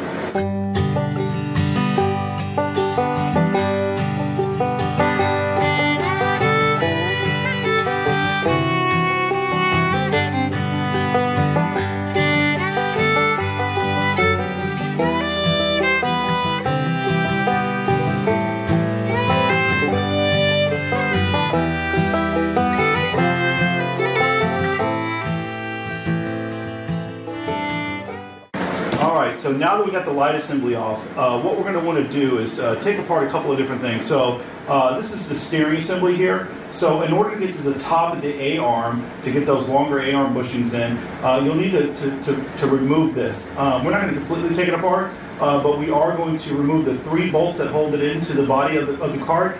And then at the same time, we'll go ahead and remove these tie rod ends. To make it where we can manipulate it and move it, because just behind it are the 2 bolts that hold in those bushings. So we're going to go ahead and get that done, removed, and then from there, we'll be taking out the top bushings. Okay, how do the CV boots look?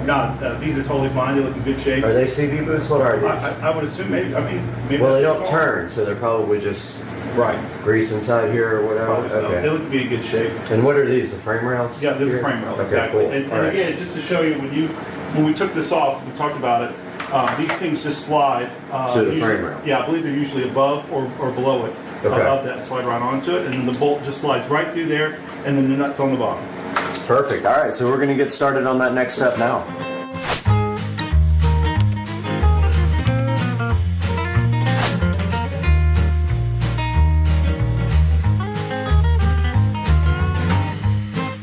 All right, so we went ahead and took the 3 bolts out, which those are 13mm bolts. There's no nuts on the back side of those, so just remove those all together. Okay. From here, we're going to go ahead and remove the tie rod ends. So on the bottom of it, it is an 18mm nut, and then what you'll have to do is take a 17mm and wedge it in here to the top to hold that nut, or to hold that, so you can take that nut off. So it's not it's smooth all the way around, but there is 2 slots on it for you to go. So you have to work it all the way around until you find it, hold that secure, and then drop it. One thing to know also is that typically there are Carter pins that hold in this nut to make sure that they don't back off on their own. Obviously, you don't want that while you're driving. They were not on here, but there is a little tiny hole, so you'll want to replace that with the Carter pin if you have it. If you don't, you could probably use something else, like maybe a paper clip or a nail. Just make sure you get it in there and bend it so that it obviously keeps it from falling off. So, even a bright time. Yep. Just anything to make sure that it doesn't fall off all the way. All right. Okay.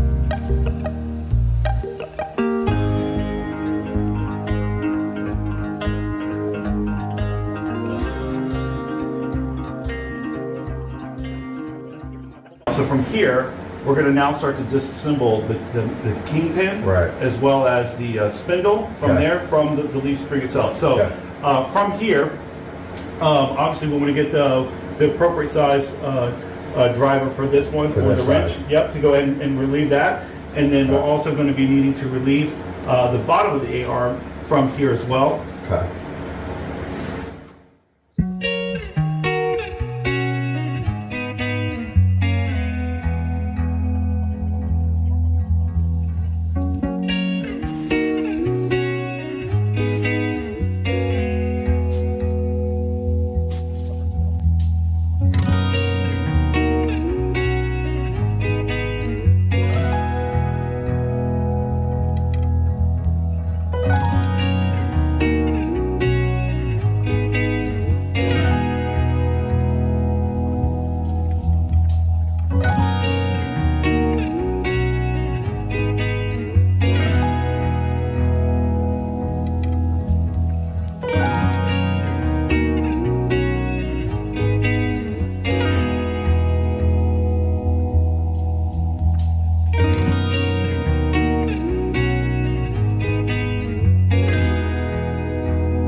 All right, guys, so in this next set of clips here, you're going to see me taking all the parts that we removed from the cart, and I take them and I degrease them all, then I wire wheel them all, and then I hit them with a good coat of matte black paint.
In this clip you're going to see right here, I am about to hit those little A arms with some flat black paint, get everything fresh to death, freshen everything up. It's going to look so good, just like factory when I get done.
Okay, so we have the spindle, driver's side spindle and hub down here, and we are about to start cleaning up those guys with brake cleaner and then hit them with some paint, getting them all fresh to death.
All right, guys, we're back, and we have spent a good hour and a half or two cleaning up everything and repainting everything, and we are ready to start reassembly. So, Joe, what's our first step here? Yeah, so we're going to start by putting the A-arms back on, so Okay. the long bolts. Right. So, obviously, the biggest thing in assembling these back together is that sometimes putting those bushings back in can be kind of a pain. Okay. So we'll go ahead and take the two A-arms now, Okay. put the bushings back in there, and make sure everything's all looking good. So, Okay, perfect. Yep. All right. So obviously you got to put those. Get your A-arm there. Can you go get those bolts, Brad? Yep.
Hey guys, welcome back, and we just finished up our project here. We did all the bushings on the front of the cart. We refreshed the front of the cart. We redid the whole entire front end. We painted everything and put everything back together really nice. And as you can see here, if you can look down here at the wheels now, there is absolutely no issues with the toe. Before, the tires were angled in like this. They're sitting perfectly straight. The steering wheel actually straightened itself out too, so we didn't have to make any adjustments. We didn't even have to do an alignment yet. We don't know if we're gonna have to do that, but for right now, it looks pretty close. So we're gonna go out and take a test drive. So what do you think about the project? It took us a couple hours. Yeah, and I think we probably spend more time doing little detail stuff that most people wouldn't. I would imagine most people wouldn't go through the process of cleaning all this stuff up like we did, but we wanted to make it look fresh. But I will say a couple of things to remember, especially when you're trying to put those bushings back in. You'll notice that sometimes they're a little bit tight because two things are happening. One, if you have those rubberized style ones, a little bit thicker, you need to obviously shave those down a little bit. But also cotter pin. They're like not cotter pins, they're spacers. The spacers that go in there, sometimes they're a little bit too big. So we had to take a couple of those and take them over to the bench, grind them down a little bit just to shorten them a little bit, so that it slides back into position. The other thing is that when you're trying to get that bolt lined up, it can be difficult sometimes. So a little trick is that if you just take that bolt and go to the back side where it screws into, run it back that way, it will line everything back up. Then pull the bolt back out, put it back on the other side, and it'll go right back in. So that's just an easy trick to just line things up, because it will be a pain for sure. So. Right, so what Joe's talking about is down here where the shock connects to the assembly down there, there's no nut on the back. It's literally just a welded in nut into the frame. So if you take that bolt and go back the opposite way, it'll line up your, whatever that is that sits down inside that shoe there, and it helps you do it. So we didn't really have any major problems here. We got everything painted, we got everything clean. I would say if you want to do this project yourself, maybe you order, if you really want to go crazy, you can order mostly, you know, the whole new subframe and replace all the parts. You can replace your hubs if you think you might have some miles on them. If you don't, you can get by with what we did, which is all brand new bushings, and we actually cleaned up everything on the wire wheel. We degreased everything with some brake cleaner, and then we put everything back together. So now we're going to take this thing for a test drive and see what happens. What do you think? Let's do it. Let's do it. All right. All right, Brad. All right, guys, so we are going for a test drive now, and you guys have not seen the dash in action. So this is Ulysses Speedometer Pro running here. It shows us our battery charge, our compass, our GPS speed, our total speed, like our overall speed, and you also can play, since YouTube is I subscribe, we can play YouTube over it, and so you can see your little dash. But there is Ulysses Pro. Now what we're doing is listening for any weird issues, any clunks, any vibrations, any weirdness in the steering. So let's go ahead and take off and do a little drive here. First test of the new dash system with the YouTube channel. Has not seen it, and it actually already can feel a difference in the front end. It's much softer than before. It was like when we would come off of this before, we would hear a big clunk. Yeah, metal clinking. We had metal and metal. That I would say is another thing. If you're hearing metal clinking when you're going over bumps, you probably need to change out your bushings. Also, the steering wheel is straight. Before, it was over here, like literally like that. We have 100% straight steering wheel now. And you notice when we go over bumps, the magnetic mount on the dash is not going anywhere. So there we go, it shows us our speed. Super street golf cart? Yeah. And the front end feels fantastic. It actually feels much better than it did before. Let's see if we can carry some speed. Kobe!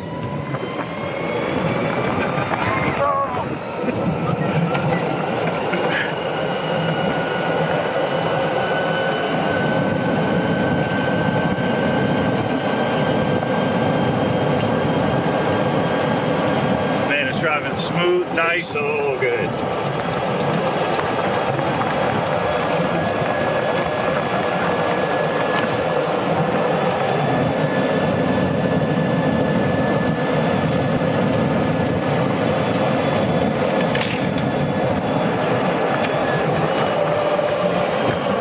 It's actually perfect, man. Yeah. I'll let you drive it so you can feel it. All right, how do I pause it? Just hit the stop button over there. All right, so we're letting Joe take a turn here on the cart. that he and I pretty much built. This thing started as a brown wood grain cart. Yep. Now it's carbon fiber. Full sound system. Six system. GPS dash. Android dash. Front end feels great. Like it literally feels like a brand new car. We do that back end too. I think that'll be beneficial. Yeah. You know, it's funny driving this one and driving mine. I'll probably do for bushings too as well. Let me get in there. Yours need bushings too? Yeah, probably. I'll help you do yours when you're ready. Now we know exactly what to do. And your horn, we tried to hook your horn up. We did? Yeah, go hit him. Sick!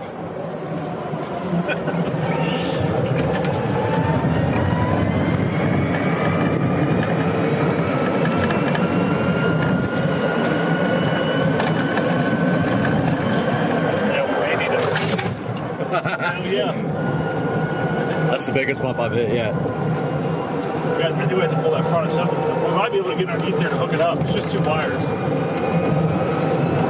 Yeah, this thing goes so much smoother. I think it's good to go, man.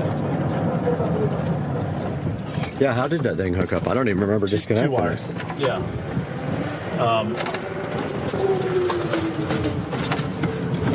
Well, guys, thanks so much for joining us today, and I hope you guys are able to do bushings on your cart too, just like we did.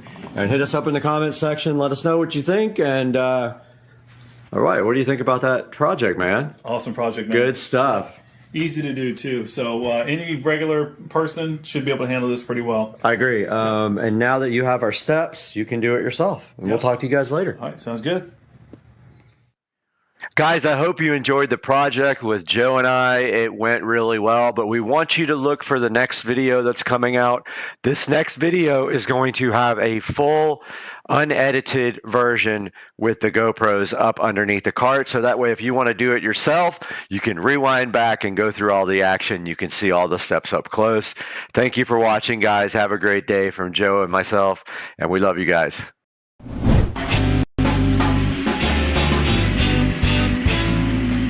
Hey, what's up everybody? Welcome back to Supercar Street Racing. We're out here again in the Supercar Street Racing living room where we have something exciting to show you today. Something that follows up on another product that we already showed you, but this is a little bit of a different and bigger version of that product. We're gonna be checking that out today on Supercar Street Racing. Hang out with us in the SCSR living room right here.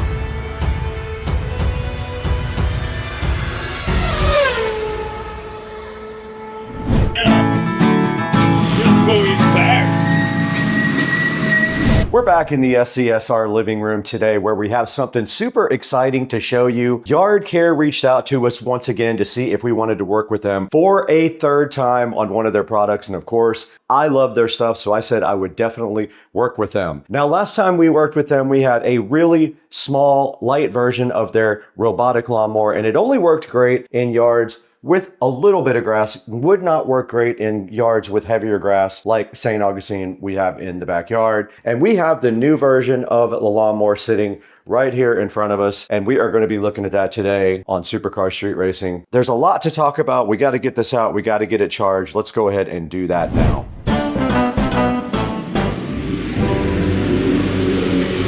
Okay, directly in front of us is the Yard Care mower. Now this is the M800 Plus in black. This is the upgraded version of the mower that we had before. This does supposedly a lot more. We will see if it can handle my grass in the current situation that it's in right now. Let's go ahead and get the SCSR scissors out and get this unboxed, because we need to get it on the charger would be one thing we need to get done first. It's gonna have to charge first. And I think it has a cradle charger that it drives up to. So let's go ahead and get this open.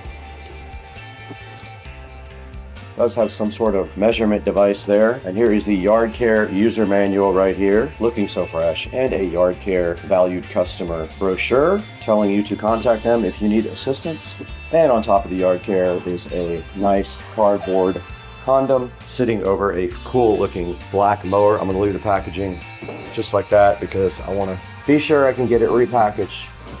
All right, let's get this thing out of the box. Here's the Yard Care M800 Plus inside of the packaging.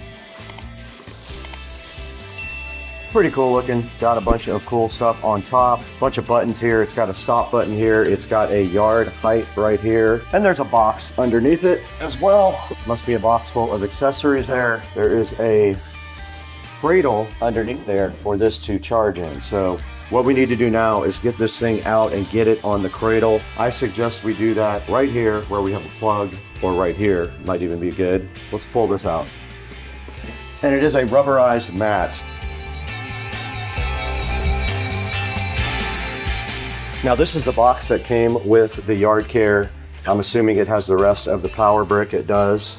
It has some extra blades here, and these look like they might be yard stakes, but I'm not 100% sure on that. Here is the power brick, and I think this is part of the charger. Got a barcode on it. This has a very long cable, by the way, so if you're looking to put this away, if you need like a long extension for putting the base, and this is keyed, you can only go one way. And we already do have power. You can see the green light is on right there. All right, taking a look at the top of the Yard Care mower, I will show you all the stuff on it. So starting at the very front here, there is a camera and a rain sensor right here. There is a height adjustment. There is a control panel here which has a peel sat on it. There is a large stop button here. There is a QR code here. And these are the side chargers here, these two pads. You can go ahead and download the Yard Care app for it. Go back to the Yard Care app. We did get the mower up against the charger where it is flashing now, as you can see. There's lights on the top that say that it is fully charged. Now I'm gonna go ahead and click Add Device on my mower. It's gonna wanna take a picture and connect to local devices. I allowed it to connect to local devices. Wants me to scan the QR code. The device is in the distribution network. Close to the device and wait please. There is the mower right there. It is in range and it is under Wi-Fi. Now we will go try this in my yard, and if it won't work, I will try it on Rich's yard tomorrow.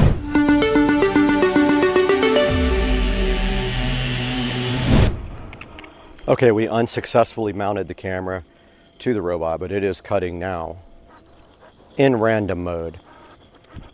Doing just fine.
All right, the Yard Care did mow here for about 20 minutes. The actual yard professional will be here tomorrow. He will clean all of it up that the Yard Care didn't get, but you have to understand, you're gonna have to follow up with a trimmer on the edges and things like that. But this is designed to keep everything down to a minimum, and it did cut all of this by itself. And if I would have left it here for another 30 minutes, it would have gotten everything. Now let's go back across the street where we can show you guys how you can get your own Yard Care robotic lawnmower.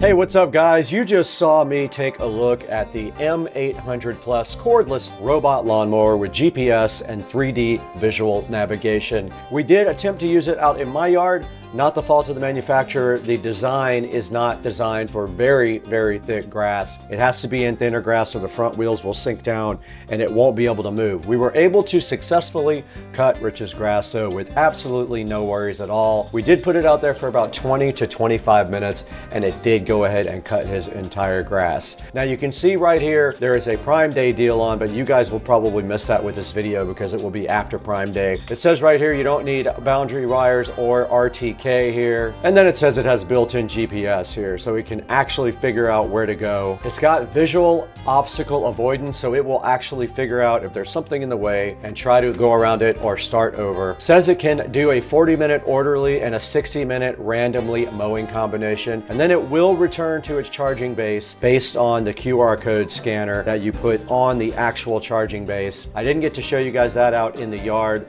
but all you have to do is mount your charger close to where it is mowing and it will return to the charging base with the QR code. And you can customize a schedule for whatever you need to mow on. It can climb up to a 36.4% slope. Be careful if you've got anything more than that on your yard. This thing needs obvious boundaries. You can see it right here. It needs fences, cement roads, etc. Does not work well with uncleared lawn borders or grass that's higher than 2.6 inches. It says it's got 3 high-speed cutting blades and a very robust motor, and it does use AI-powered recognition with a 135-degree wide-angle camera at the front. Now at the end of this video, we're going to show you a short little video about the M800 Plus. Go ahead and check that out at the very tail end of the video. And I want to thank you guys for 222,000 subscribers. 222,192 is a great big number, and I could have done it without you. There will be a link also in the description of the video to not only the product, but to my Instagram and TikTok and Facebook entity pages. Please check those out as well and follow me on TikTok and Instagram and buy your product through the official link in the description. It helps me out great. It gives me just a few dollars here and there to keep operating the channel since I don't make any money directly on the channel. Now we have to get out of here. It's almost bingo time and I need to cook some dinner as well.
Yo,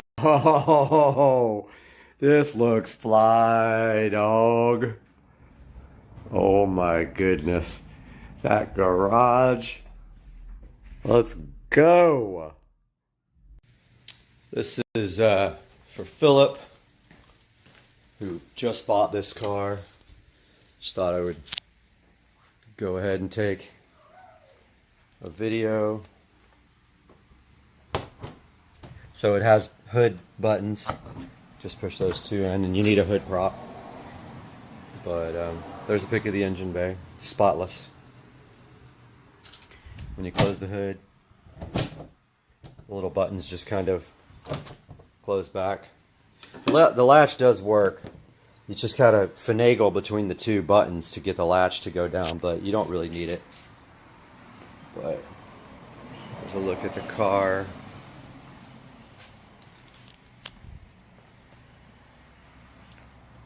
There's the back. Wheels, tires. Might be a little dark inside, but there's the interior.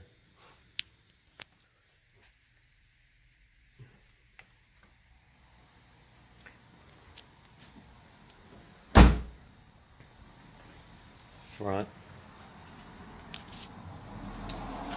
There you go, man. If you want anything else, if you want specific pictures, just let me know. A little later. Oh.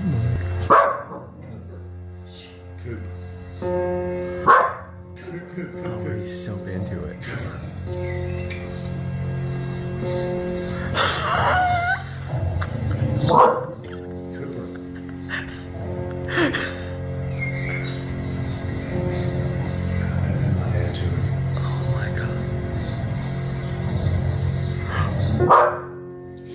That's enough.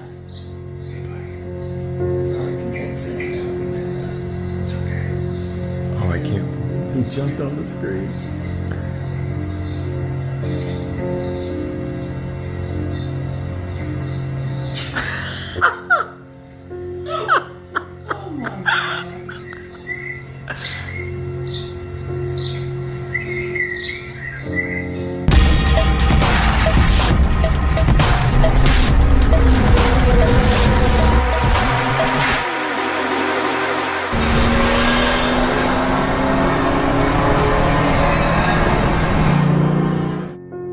Morning, guys. They are out here.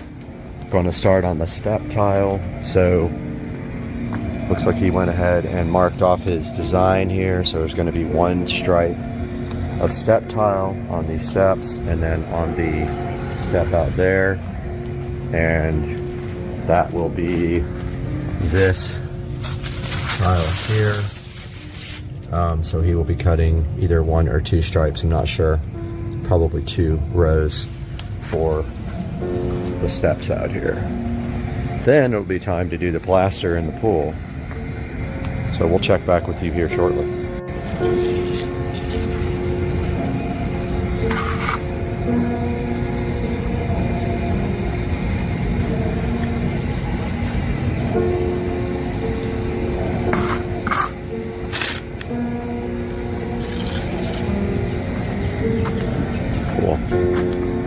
Now the tile just goes right in that inside that line? Yeah. Okay, awesome. And then they plaster the rest? Yes. Oh, okay. That's the time to make it smooth when it's thicker. Okay, gotcha. Have a gap in the plaster. This is half-inch 3/4. Uh-huh. Nice, okay. No more side. All right, awesome.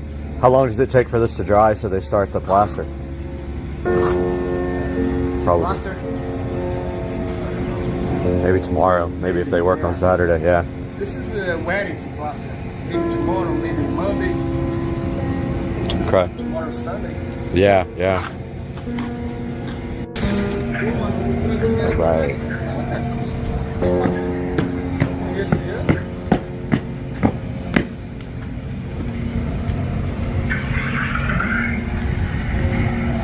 Looks like that's where it's going to go on this step.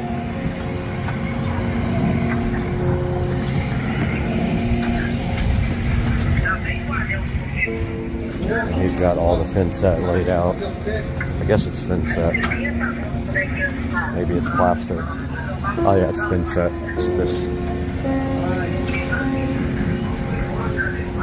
this stuff, Cool Bright. Swimming pool finish. That's what he's mixed. Or no, it's thin set. Okay, maybe it's both.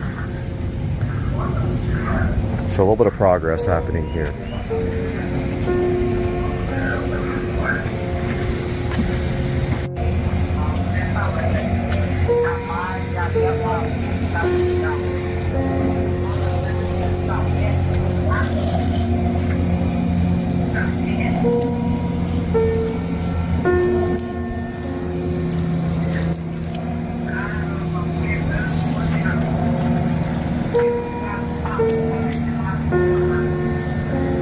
This is cool, man. So 2 for 2 stripes, right? Yeah. Okay, gotcha.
so good, man.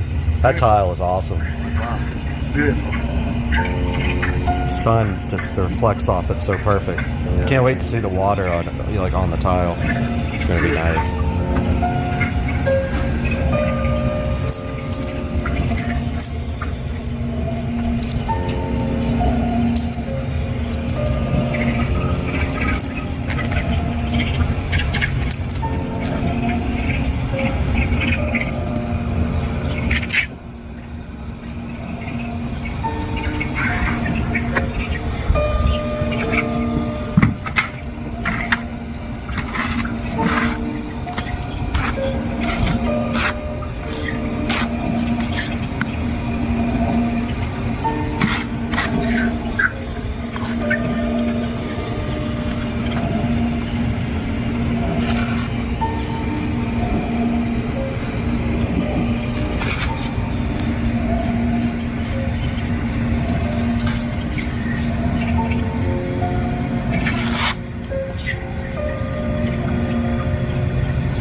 Hey there. Check ready for plastic. Okay. Quite ready.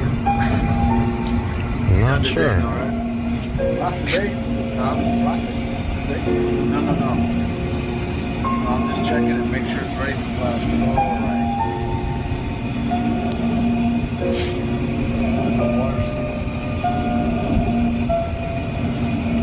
You'll have the towel done today, right?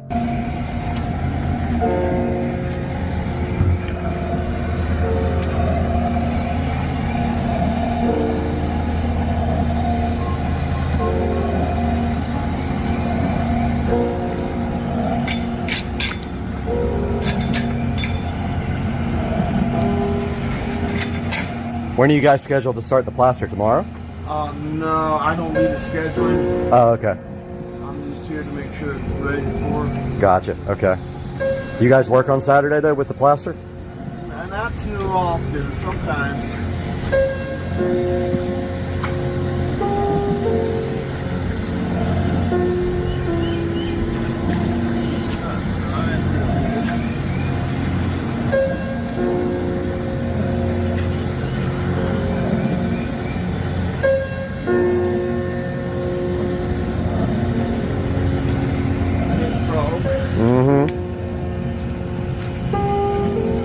All right, little update over here on the step tile.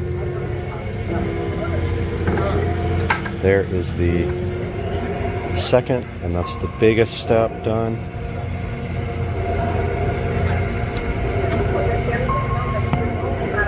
It is hot out here. So yeah, he's working on the third step now. That's a good view of what it looks like right there.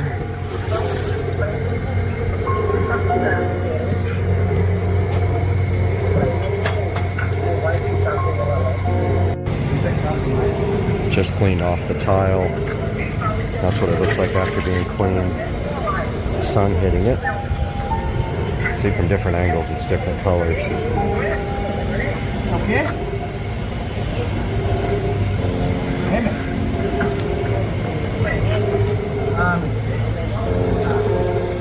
Just straightening the extra ones that are a little bit crooked.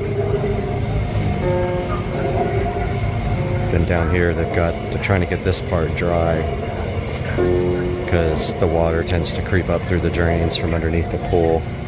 I guess there's a big box under there.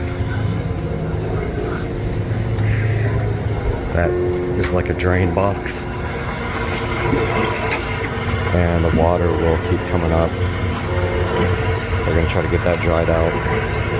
So he's also putting some kind of sealer around where the ports were and also around the niche. There. Probably should have went ahead and gotten all LED lights drilled out, but I didn't. Oh well. Alright, taking a look at the step tile on the other side.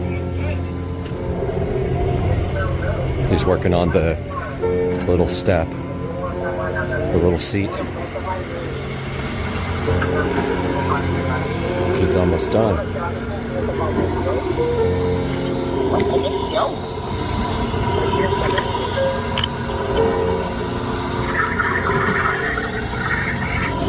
Give you guys an update. That's great. Alright guys, taking a look at the step tile now in its completed process. All done. Check it out, guys.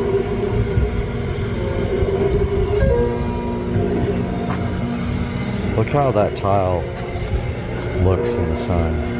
When that water hits it, it's going to be so good.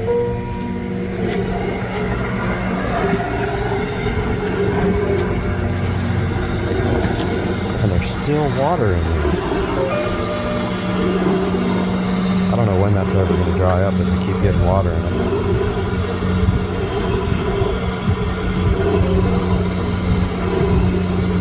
Where's that coming from?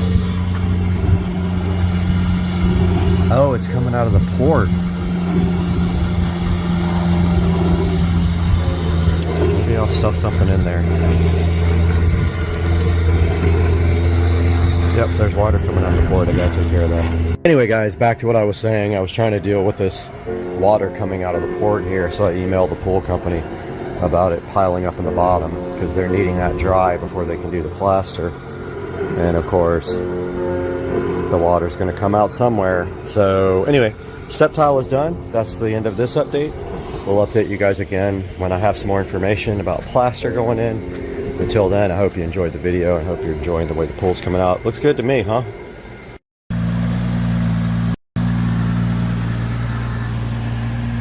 Making a video for the new owner.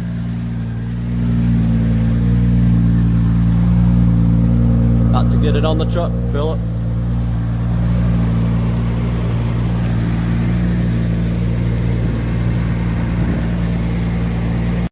Hey guys, welcome back to the channel, Supercar Street Racing.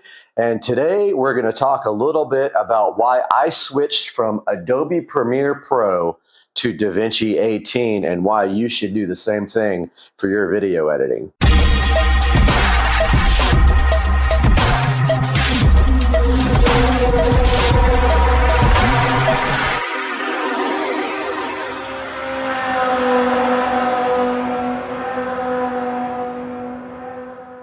Welcome back to the channel, Supercar Street Racing, and I hope you guys are having a wonderful day today, and I'm glad to see you back on the channel. Go ahead and do me a favor and hit that like and subscribe button, and let's help grow the channel so that we can enjoy looking at some of our favorite things here. And today we are talking about why I switched from Adobe Premiere Pro to DaVinci Resolve 18, which you see running right here, and actually rendering our video for the Amazon Fire TV experience on the Amazon Echo Show. So backing up a little bit, I started using Premiere Pro several years ago, probably about, I don't know, it must have been at least 10 years ago. I've used it since the very beginning. However, most recently when I started growing the channel, I was able to get a much better editing system. As you see here, I have an RTX 3080 TUF, and I was finally able to do some good editing on this channel and try to bring the channel up to a standard that will get more views and actually generate some interest. To make a long story short, I have a brand new computer here with a 12-core AMD processor. I've got the RTX TUF 3080, and I've got two monitors here that aren't even 4K. That will be the next upgrade to the channel, some 4K monitors that I can edit on. For right now, these only do 1080p. But you can see back here in the background, DaVinci Resolve running amazing, doing our rendering for our new video for the Fire TV on the Echo Show.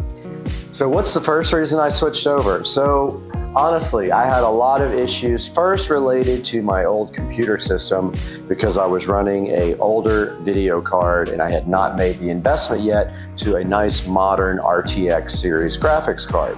So I was having a lot of issues with that, renders crashing and things like that. I did eventually figure out that I needed a new video card, of course, because I was also taking hours to render my videos and I needed to speed up that render time and try to figure out what all those bugs were for. Ended up buying this whole editing rig. I've got the RTX 3080 as I talked about before, and I attempted to use Premiere Pro. Now, one thing I noticed immediately about Premiere Pro was that even with the RTX 3080 and using the H265 codecs for NVIDIA, it would still be a really long time to edit a video. As you can see in the background right here, we just edited our Fire TV video in DaVinci Resolve 18. We did render that in 4K, and it took it about 13 minutes and 20 seconds to render a 4K video, 4K 60 frames per second in DaVinci Resolve, and the video is actually over 17 minutes long. So it's actually rendering it, you know, less than a minute per minute of video. This same video in Adobe Premiere probably would have taken a little over an hour to render, even with the RTX 3080. And one thing I would also notice with Adobe Premiere Pro is that when I had the Task Manager open, it would be using way more CPU than GPU power, which doesn't really make sense. Now, some things don't use GPU to render, but a lot of things do. And so now I notice with the DaVinci Resolve software, almost everything uses the GPU if you look at the Task Manager or you look at GPU-Z. So talking about the ability to learn in DaVinci Resolve, if you're used to Premiere Pro, you're thinking about making that jump over to DaVinci Resolve. I'll tell you from experience that I learned pretty quickly on DaVinci Resolve how to do the basic things to get a video up and going. It is a little bit different from Adobe Premiere Pro in that you have tabs for your different things in editing.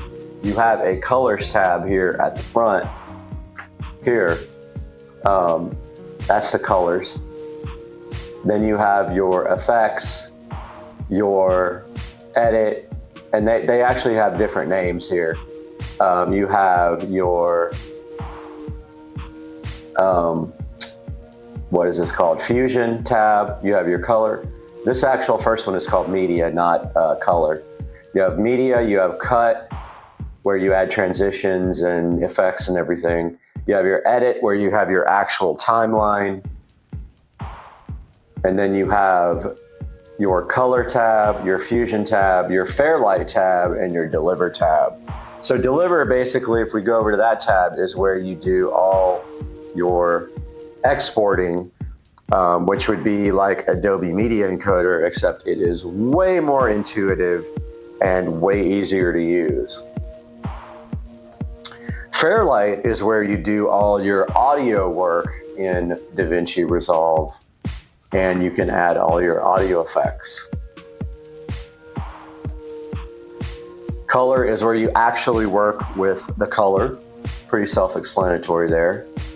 Fusion I have not used, so I'm not sure about what this is for. I will have to do some research on that and get back to you, but so far I have not had to use Fusion for anything.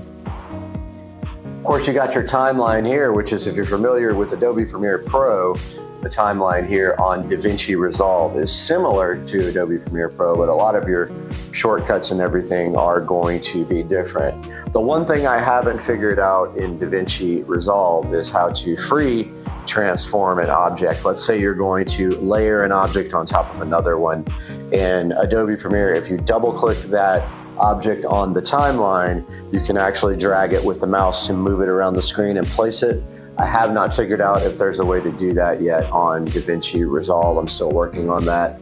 There's also a couple of other differences that I haven't figured out, like cutting and pasting transitions is not available as it is on Adobe Premiere Pro, but you do have the copy and paste attributes, which I use frequently to copy things like audio volume, audio effects, and placement of objects on the screen. That is all done here in the timeline. You just have to get used to a little bit of a difference in using selecting things to work with them.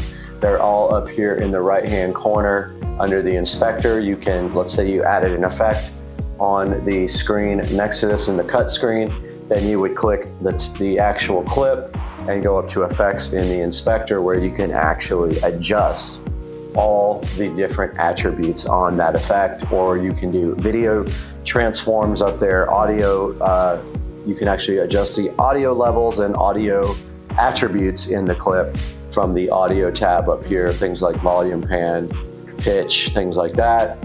And then your transition, you can actually adjust the transition up here in the transition of the inspector. And then over here on the right side, which you may or may not see in the frame, we have our clip bin here that shows all our clips. We have all of our edit timeline. We have our audio mixer over here as well, and our toolbox and clip details and metadata. So far, so good. Also, let's go over to the cut scene. The cut area shows your clips more like blobs on the timeline, and you are actually able to add transitions, titles, and effects. I do not use titles inside of DaVinci Resolve because I use a 3D font generator online. That's really good. But here you can add effects both to your, you can add video effects, you can add audio effects, which you can also do over in Fairlight. Like I said, you can add titles, which is actually adding fonts to your videos. And you have your media pool here, which shows you all the videos that you imported in for this project. So yeah, I'm just gonna go into the conclusion that DaVinci Resolve is way better than Adobe Premiere Pro. Not only because there's a fixed price for it, Adobe Premiere Pro charges you for a subscription, but the ease of use, the stability has been on point. I've only ever had one crash while rendering, and that actually happened during the video. that I was editing here, and all I did was close out DaVinci Resolve and reopen it, and it got through the rendering process. I had a lot of issues with Premiere Pro not being able to get through rendering processes, and it would fail for no reason. Also, Premiere Pro did have a bug to this day they have not resolved on some video cards, and that is the software will start using video, or it's not video memory, but memory, actual memory, and it will eat up and eat up and eat up video memory until the computer crashes because there's actually no memory left to run the operating system. I have 64 gigabytes of RAM on this computer. It is awesome for editing, but on Premiere Pro, it would use all 64 gigabytes of RAM and then just crash. I've not had any issues like that with DaVinci Resolve 18. So guys, I hope that you can use DaVinci Resolve 18 too. If you have any questions about it, how to use it, or want to see specific videos about DaVinci Resolve 18, throw it down in the comments section. Please like and subscribe, and we'll see you on the next video at Supercar Street Racing.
I never have these in my house. So gnarly. Ugh.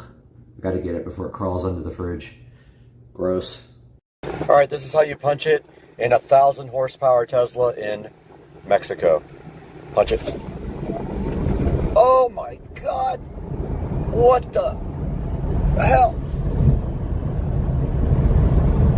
Welcome back to the channel, and today we got Dukes of Duval.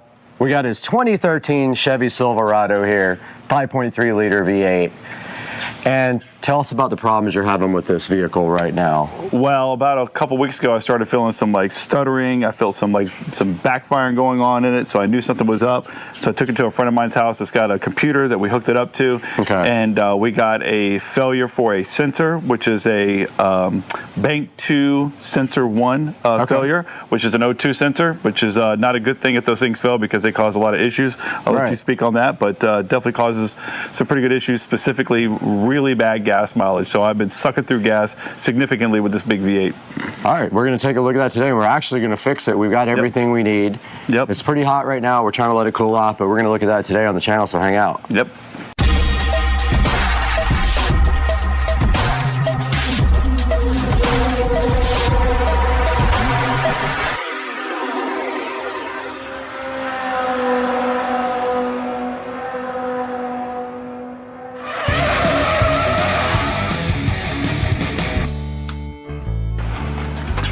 All right, we're here in front of the 2013 Chevy Silverado. We got our wrench here. This is a 7/8. This is going around the O2 sensor. And we've got the brand new O2 sensor right here. And which one is this?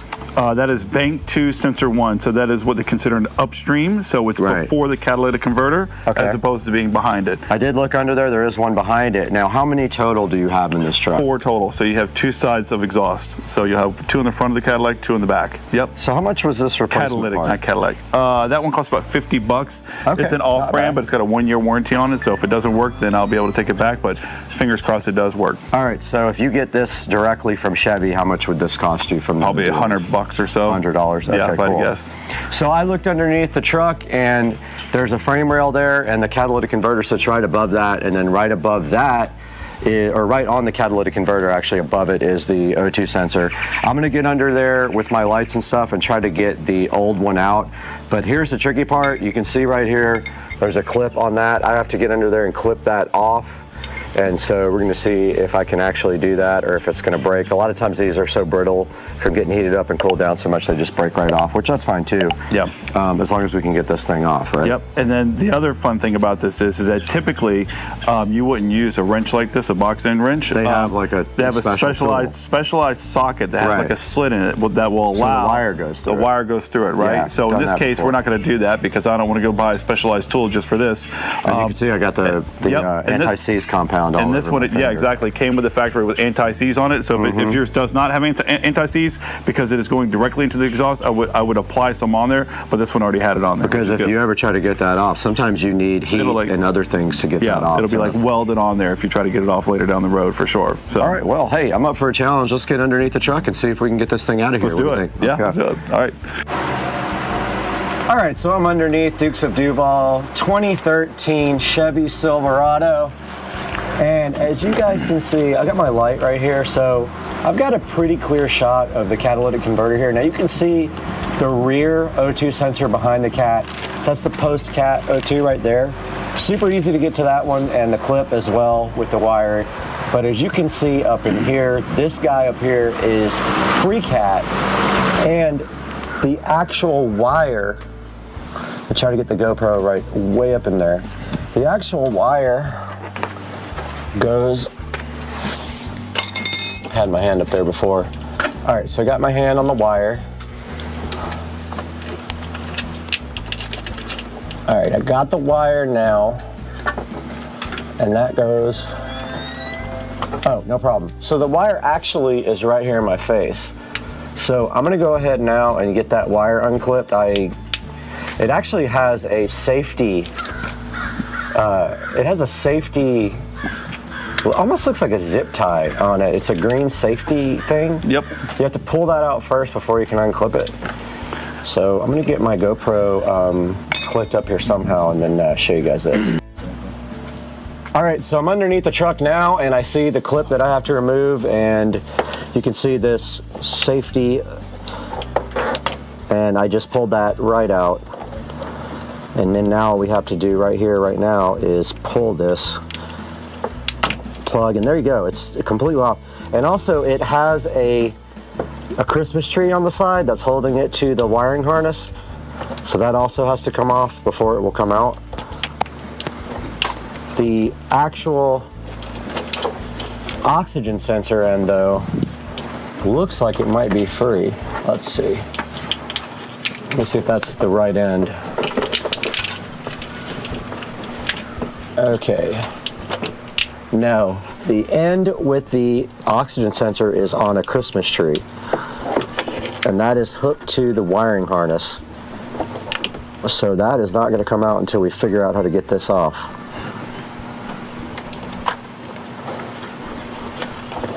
Oh, that thing is on there.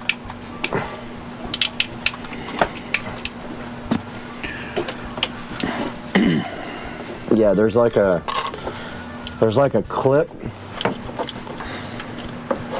hooked to the harness, the body harness, the wiring harness, and it is on there, brother.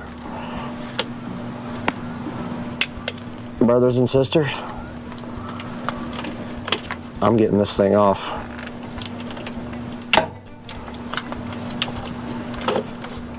You get it? Yeah, we got it. All right. You guys can see right here and right now, I got the actual pigtail disconnected from the wiring harness. It was Christmas treed to the actual vehicle. And now my mission is up there. I've got to get this O2 sensor out. It's the pre-cat O2. And guys, you can see that that is a squeeze right there. So let me get my wrench on that and see what I can do real quick. Take the box in. Now, if you've got it loose, if you could slide it over the wire, use the box in so you got more meat on it. I can, yeah. Actually, I think I can literally get all the way around it. It's just not fun. The only reason I'm telling you to use the box in, or the closed end, is because actually, in case we got to put another wrench on it to give it more leverage. Oh my God, dude. All right, so now you know. Do you want that fan on, or are you not worried about it? No. Now, when you guys know when you do this, this is what you're in for. Also, filming it and doing it at the same time, that's fun. Oh man, this is a fun time.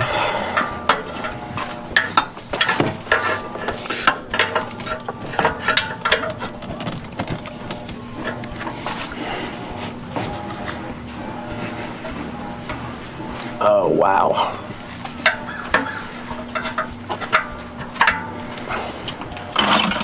All right, I've got the wrench over the O2 sensor now.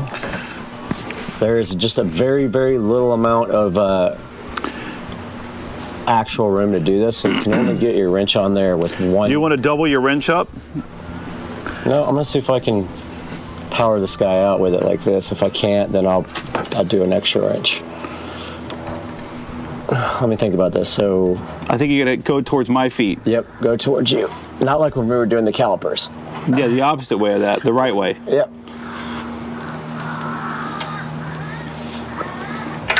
Yeah, got it. Nice. Yep, good to go. Oh, I love it when the dirt goes directly into your eyes. That's usually a good sign. That's all the hot rust going in my eyes. You have to break it some more, huh? No, it's just like my eyes are, I got like stuff in them.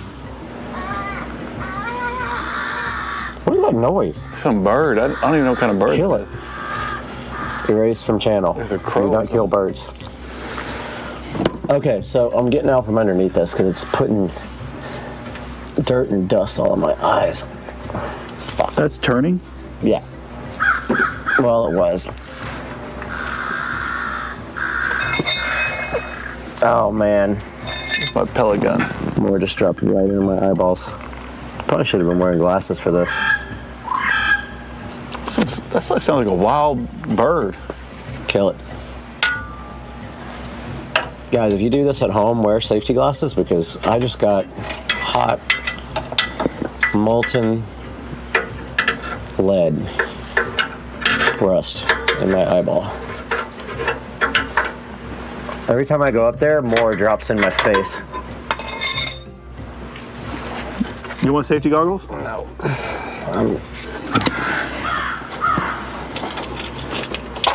The hard part is trying to record while I'm doing it. Let's pray this is bank 2. I'm pretty sure this is bank 2. Hopefully this is bank 2, brother. Stupid thing. All right, I have the old O2 sensor out. I've got the new one in my hand. It has anti-seize compound already on it. So if you guys don't get one with that, go ahead and get the anti-seize compound and put it on the end here and screw that guy back in. I'm gonna do that now.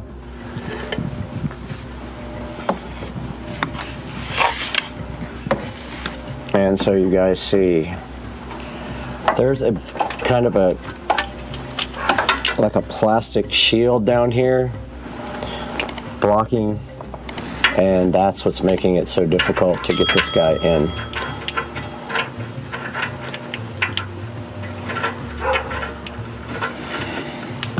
All right, so I got the new O2 sensor threading in at this point.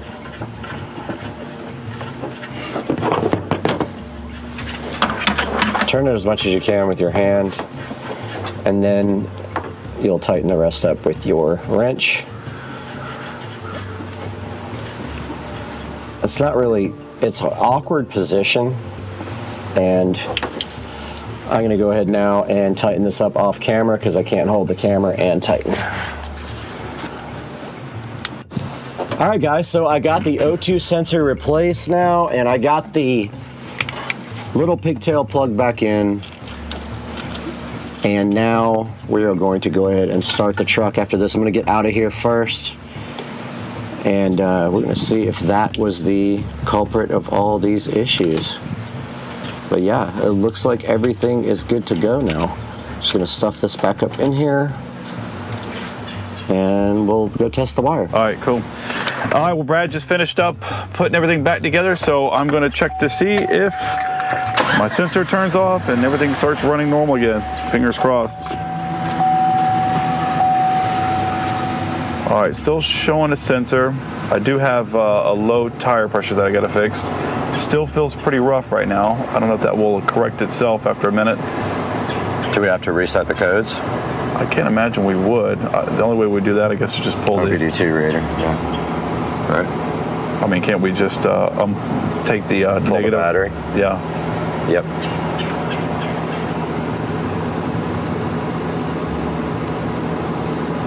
Hood open.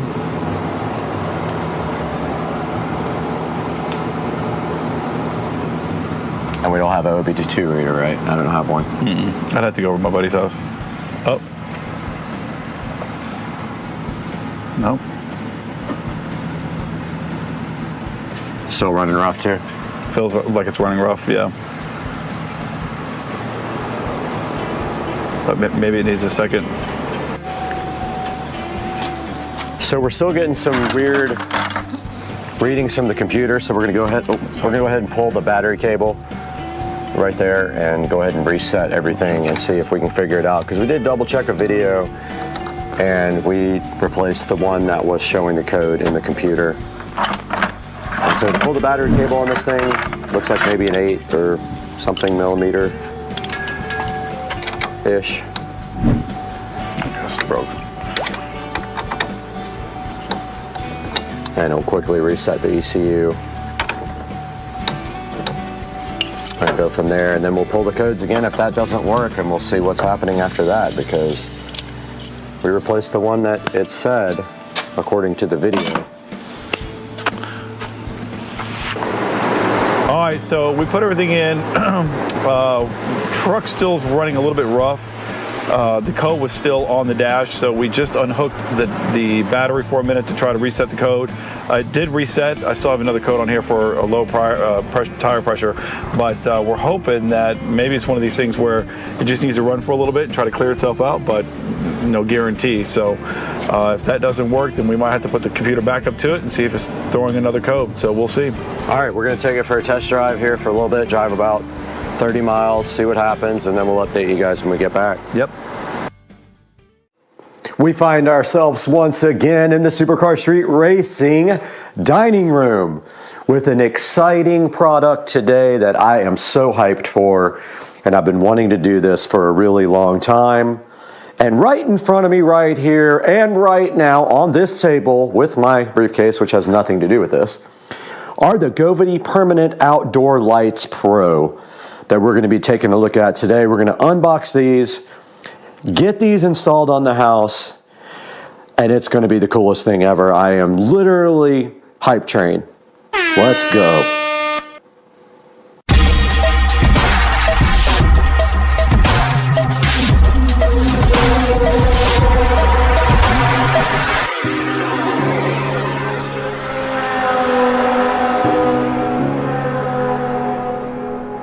If I had to guess, I'd say this box weighs a good 30 or 40 pounds. It is very, very heavy, which is quite impressive, but when you think about it, it does have wires in it, and those things can be heavy. So we have the Supercar Street Racing Bad Knife opening our Govy Outdoor Permanent Light Pro kit here.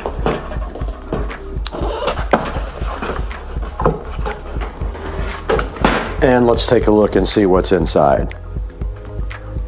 And inside the Govy Permanent Light Kit Pro, which I'm getting more in the light so you guys can see it better, we do have a Govy Home card asking you to connect, and it's got a barcode on it right there.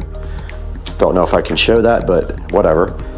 And a user manual and a matter guide card, whatever that means.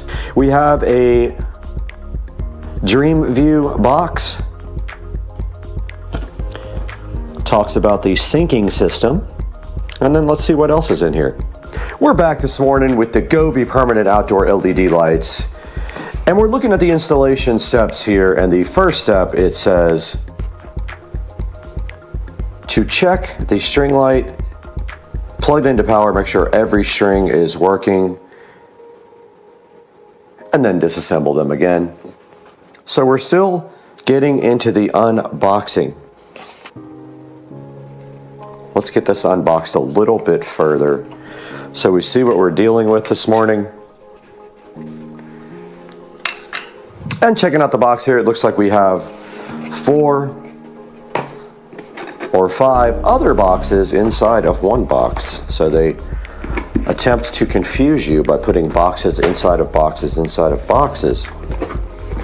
And then right here, right now, we have the accessory kit that also is inside there. Let's get this out of the way so we have a chance to do a little more investigating. Now we created a little bit more room on the table so we can go ahead and get into this a little bit further. Don't worry about this toothbrush. It has nothing to do with the Gobi Outdoor Permanent LED Light Kit. And again, we have to use our SCSR knife on these guys. They have a little seal here. There's also a funny story about what happened with the bank with this, but I'll get into that later. Credit card issues, but yeah. Let's see what's up. Okay, so the accessory box opens there. And here.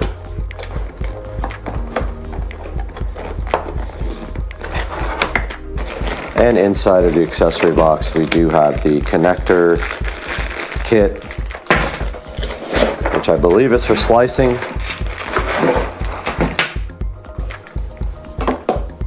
And we do have this package of LED mounting hardware, and it does have some screws and some of the 3M strips included.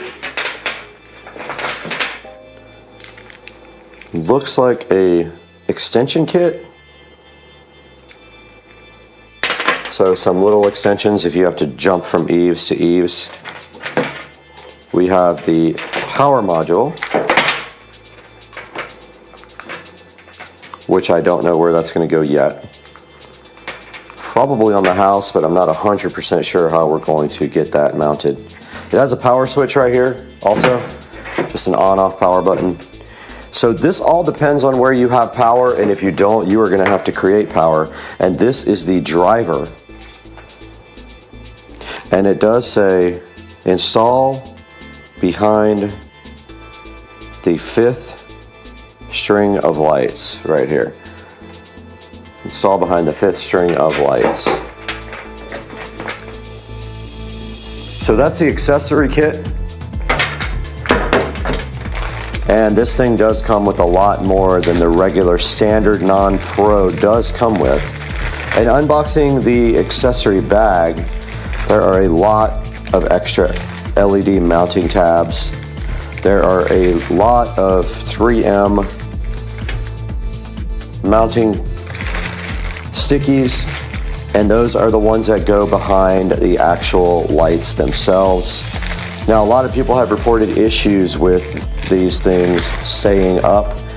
It's going to be very important to prep your surface first, or yes, they might come down. And also, I bought some extra LED mounting things for mine as well, so that if I have issues, I have plenty of extras. And then inside this bag, these are drywall inserts, which we will not be needing.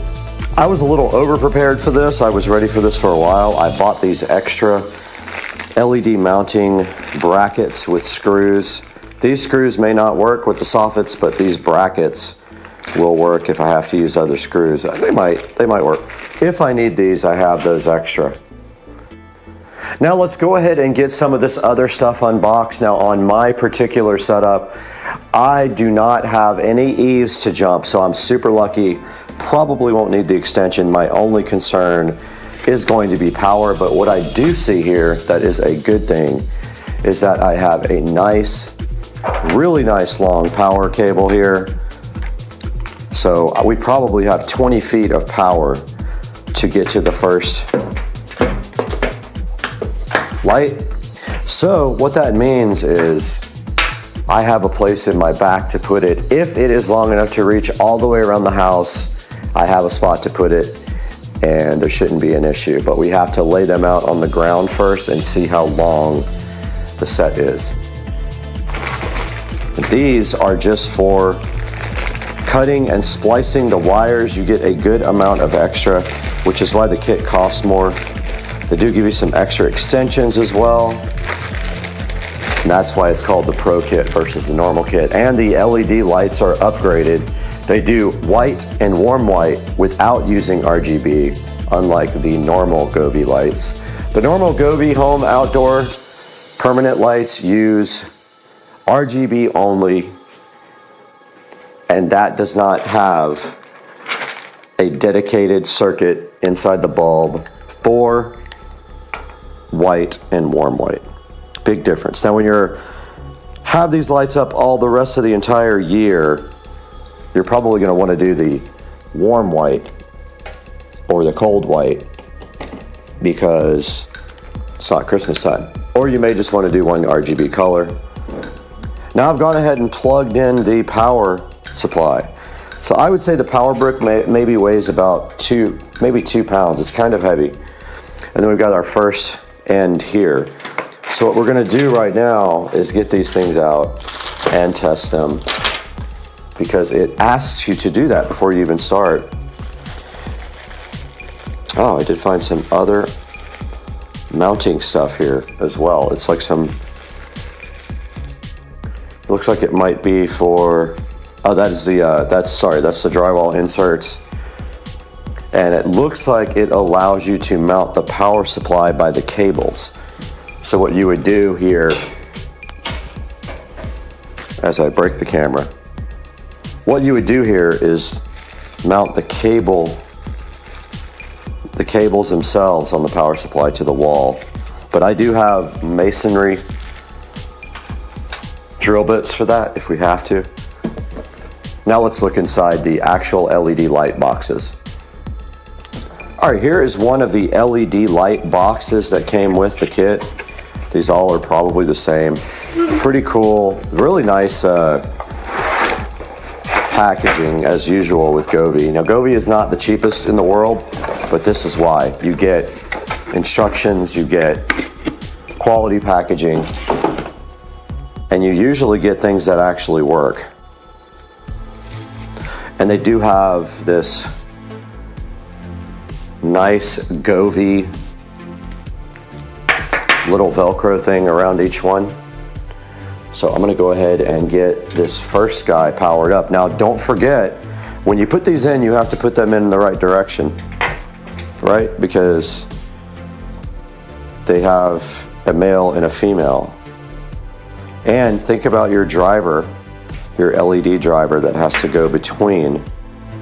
And then they have a triple keyed connector that you cannot possibly get wrong. It will not allow it to be plugged in the wrong way.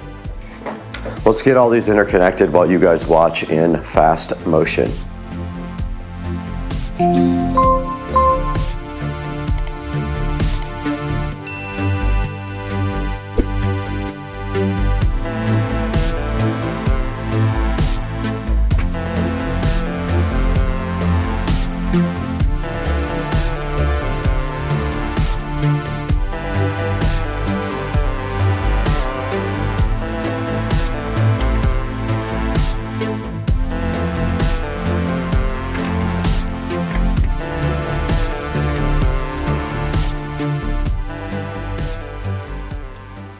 Now, I know you're thinking we are ready to test this, but we are not.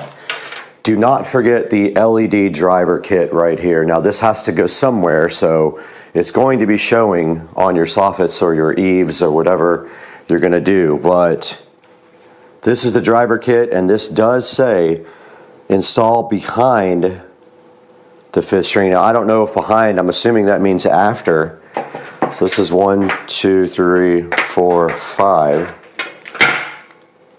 Oh, I didn't even connect these anyway, so we are good to go. So 1, 2, 3, 4, 5. Perfect. All right. Well, actually, I made a good mistake that time because they go right here with the driver. Again, it is keyed. There's absolutely no way you can get this wrong. The driver just literally sits in between. Oh, I didn't even finish connecting all the lights, so we're way good. Those still have to go, these. All right, let's get these things connected.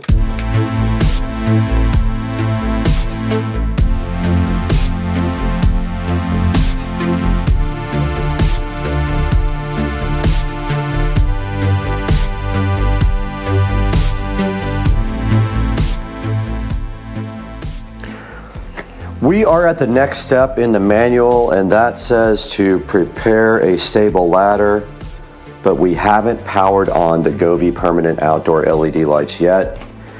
But to do that, we need this button, which I just pressed by accident. And they did come on, actually, they came on and went off, I think because I had the power like halfway on. These are freaking awesome and bright. And let's turn the light off so you actually see. Alexa, turn off the living room lights. We are in complete darkness now, and you can see right here, all the lights are working on all of the strings. I'm just double checking that all the lights are on. Looks like they are all functional. I don't see any lights that are not working.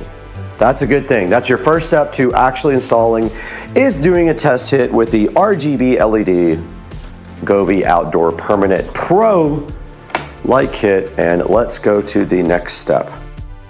Now let's look at the instructions, and I'm just going to push this point home. When you install these, you have to clean the wall surface. And the best thing's probably like Windex or alcohol, something that takes off dirt, oil, grime. And so we have a bottle of Windex that we will actually use. And they did not give us cleaning goop. Alcohol would be great as well. They did not give us alcohol. The back of each one of the lights has a 3M strip already on it, but they give you a bunch of extra ones, which is very convenient in case you need like more sticking power. But my plan is to, between every light, put in a clip if I have enough. I don't know. I think I do. Yeah, I have enough. I have all these clips that if they work, they can go right up into the soffits, which is plastic. And all we need is a small enough bit for our drill. It's a very, very small bit. I don't want to do that by hand. Let's hope we have a bit that small. For now, we're in a holding pattern. It is dark outside and we can't get started, although we might be able to lay these out. We could probably go outside, lay them out, and get that part going. We have powered on the Govee LED lights and paired them to the app, and now it is asking us how many green lights we have. And we can go ahead and power them on with the app. There they go. Looking so fly. Let's go ahead and turn them off now, but we have them in the Govee app. And here is all of the available effects. They can also sync to music, but I don't know where that music is located, if it's on the actual app or if it's from the actual controller that it actually syncs to music. We have to figure that out. I've never used these before. There's ambience. There's illumination, and you can see right there that is a colder, that is a 4300. If we run the temperature down to 2200, that's when they become a warm. And that is the difference between the Pro and the non-Pro, guys. The Pro kit will do warm and cool white with its own dedicated LEDs inside of the actual lenses. The non-Pro kit uses the RGB bulbs for white, and that is not true white. It uses a combination of colors to make it white. But that is it. It is in the app. It is ready to go. All we have to do now is get outside, lay it out, figure out where we're going to put it, and go ahead and get the install work done. Guys, it is getting daylight now, and as you can see, I am out here with the Govee permanent outdoor lights power supply here. And I am going to just think right now that really we don't need to start any lights until way up underneath the studio. So depending on how far it goes after I lay them out, all we need to do really is get this extension going up here, because we do have power, convenient power source right here at the edge of the house. And we're not going to put these on the back of the house. We're only going to put them on the front, depending on how far they reach. So our main goal is to light the side of the studio that faces the street, and that will make us have to put some extensions, but we just don't know how far yet. See how much we got? We have all this cable, and we just have to go up under the soffits right there and stuff the wire into the actual soffit.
All right, we're out here with Rich, and he's got his Tennessee shirt on, but we just took a look at the final product here of the Govee permanent outdoor LED lights, and we were just talking about maybe covering or disconnecting the spotlights on the house so that the lights are more, you know, they probably look a lot better with less light, because I've got like 5 or 6 spotlights actually shining on the house.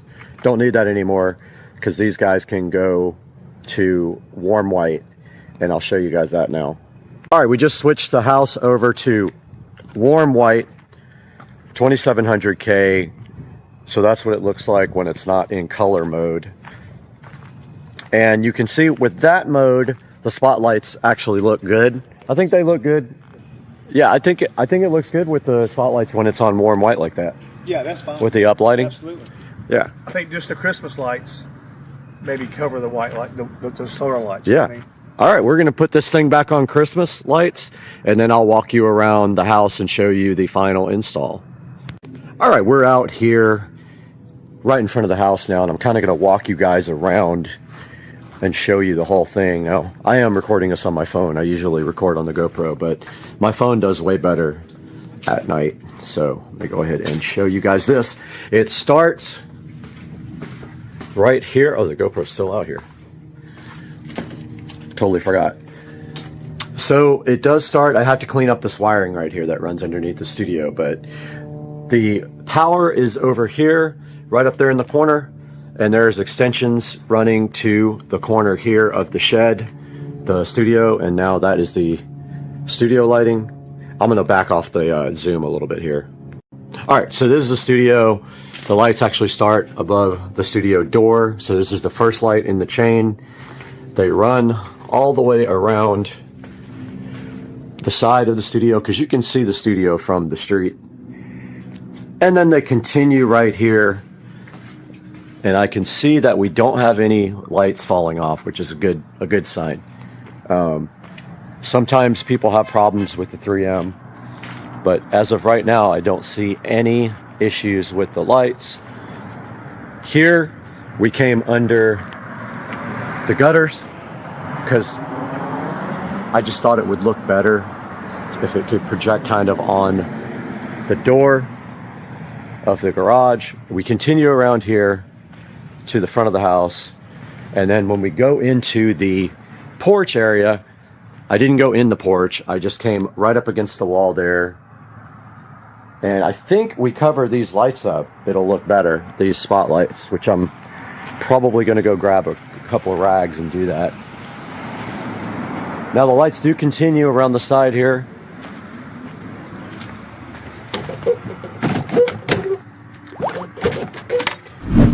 And they continue around the side of the house, and I was actually able to make them go almost all the way around the house. And they continue right here on my patio and out here by the pool. Look how far I made it. I was surprised how much extra I had once I started putting it up, but I got it all the way to here. And that's the only part. That just little strip right there is the only part that does not have lights, and I don't think I can add any more, unfortunately. I do have to get some sticky, I ran out of sticky stuff, sticky pad things, so I have to get those for that. But yeah, guys, that is how the LED strips, look, this one came off. Yep, that one did not stick, so that's a repair job right there that I've got to get done.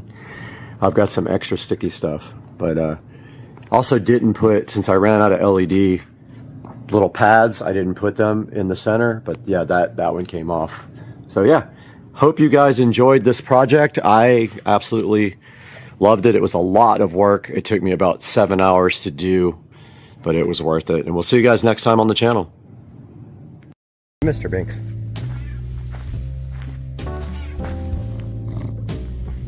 All right, guys, little fence update out here. It's kind of early. I don't want to be loud, but the new fence is going in. This is the line that it's going to run down.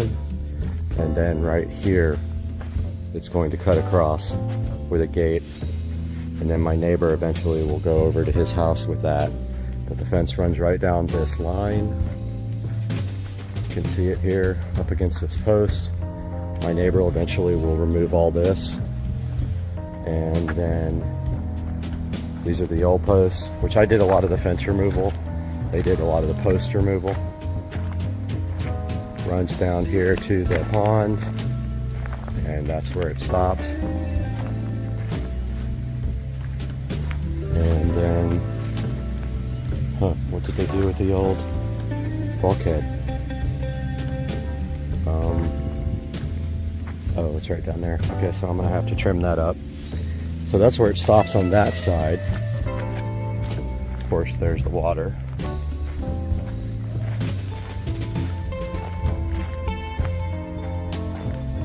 Starts up again right there. Runs along this fence line. There's one post hole, I believe. I'm not sure what that is. I actually cut the stumps out right here. That doesn't look level. I guess it is though. It runs down this way.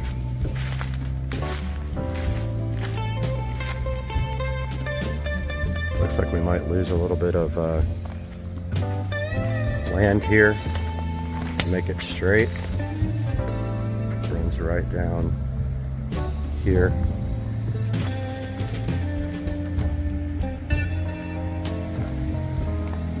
Yeah, we're gonna lose a little bit. I mean, that's a straight line, but still. It runs right down here. And then there will be a double gate right here. So that's it. That's the new fence. All this will be concrete. It's definitely losing some property there. I don't like that. I'm gonna ask them about that when they come. This fence is actually crooked. It runs kind of that way.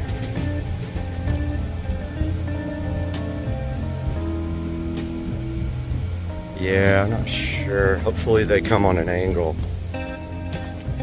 Like, I'm gonna talk to them about doing an angle. Angling it this way and then that way. Alright guys, we gotta get this part of the house painted.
Really lied. It's time to get this tree looking like the queen palm.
Alright guys, another fence update. I spent probably 5 or 6 hours today in the yard trimming my trees, as you saw from the time lapse.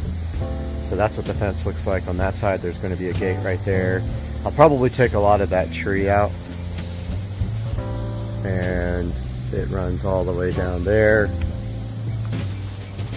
and then it starts over there.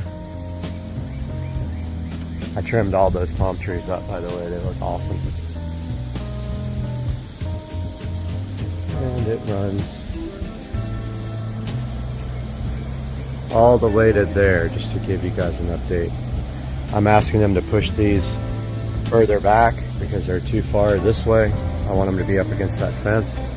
But that's just a little update. Alright guys, welcome back to the channel. It is a beautiful hot day in sunny Florida, and I wanted to give you guys an update on the pool project. The fence is complete, 99.9%. That gate is sticking down there, but as you can see, we moved the gate from right here past the air conditioner to all the way up here to the front. So that allows me much more space for my backyard, and the plan right now is that all this will be concrete.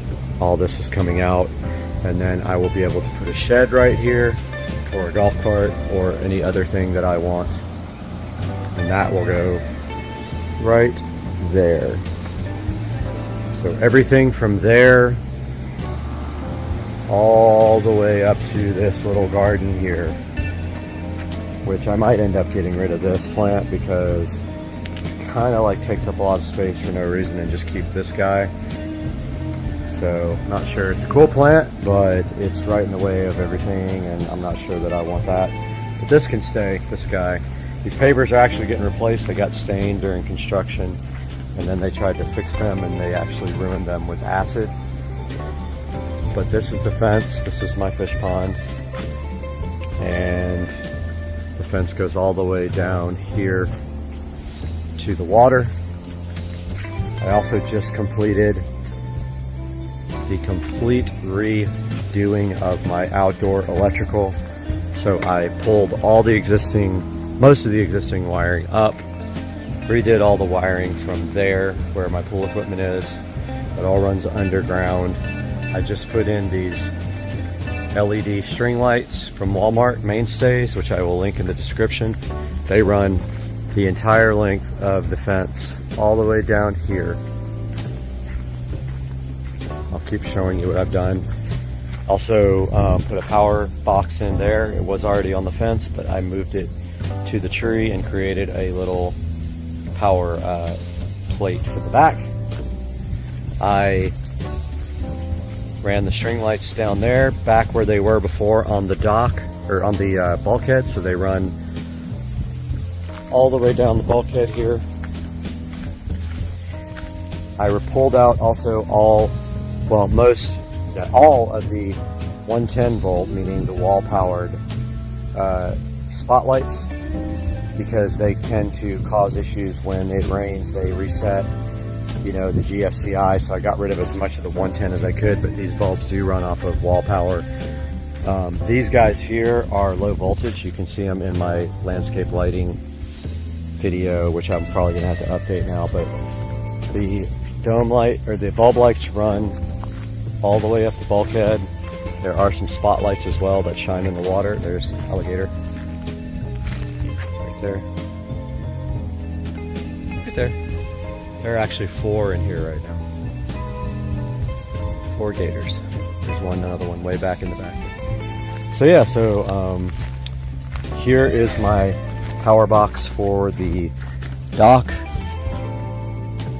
and it has the Wi-Fi smart timer on it. I never even checked all the bulbs, but yep, they work. Cool. They're all on. That also powers the blue LED rope light on the dock that lights up the water in blue. Everything continues up here to the fence. And of course, all these are new spotlights for to light up the palms. They are also low voltage now. A few of them were high voltage and I swapped those out. We've got some ground lights that need to be refurbished. And the fence continues on this side of the house where it was right here. Now it goes all the way to the front, so I have this whole entire side as a yard. All this will be concrete. All this here, and we'll go all the way up to the pool right there.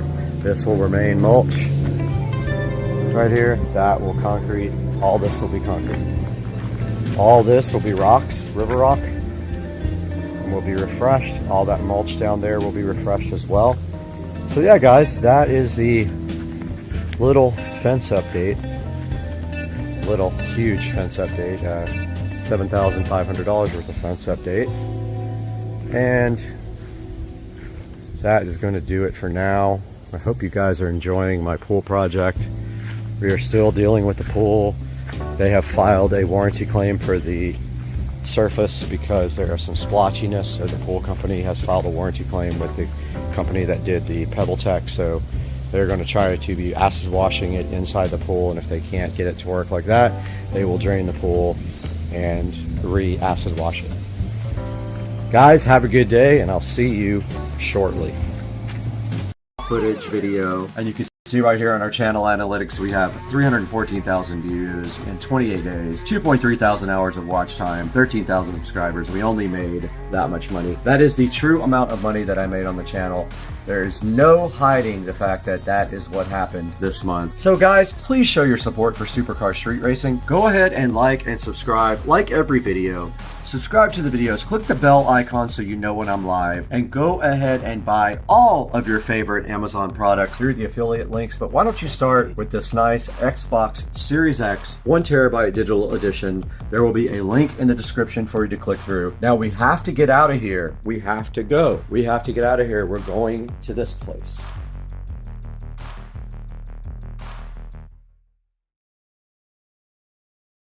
We're back on Supercar Street Racing once again. You can see the channel right here. And I'm excited today because right behind me in the Supercar Street Racing office, we have the Walmart LED grab bag. Let's get to it.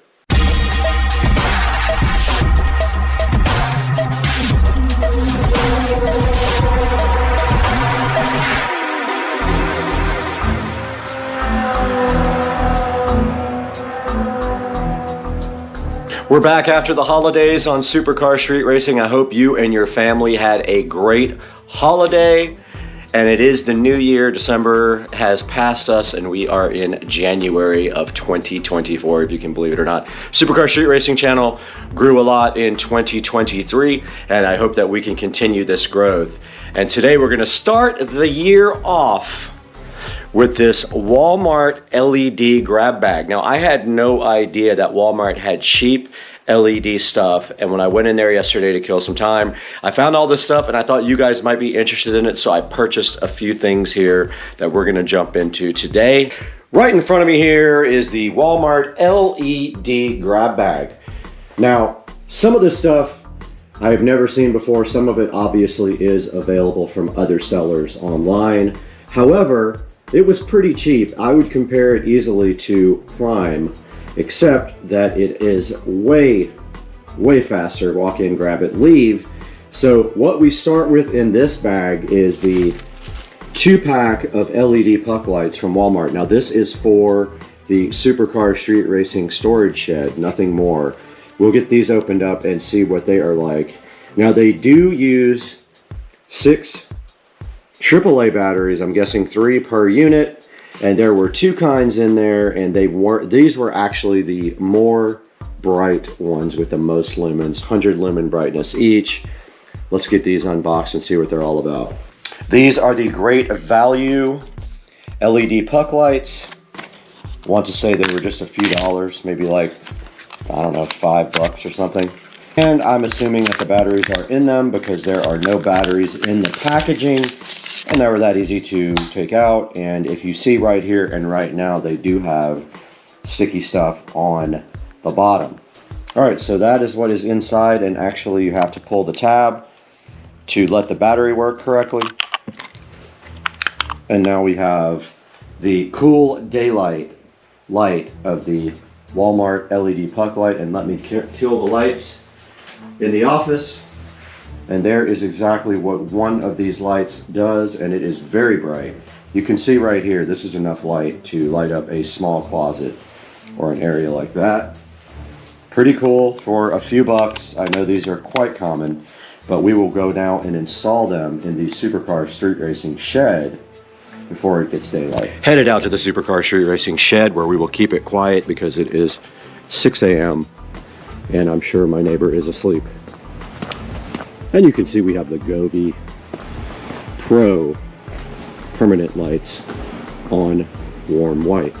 And they do light up the shed quite nicely. Let's go ahead and get these installed. Oops, I turned one on. Oops, I turned two on. So we are inside the shed, and I think maybe center on each side.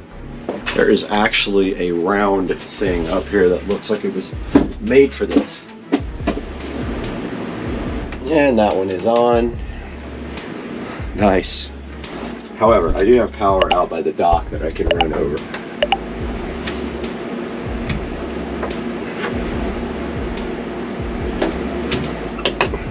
Alright.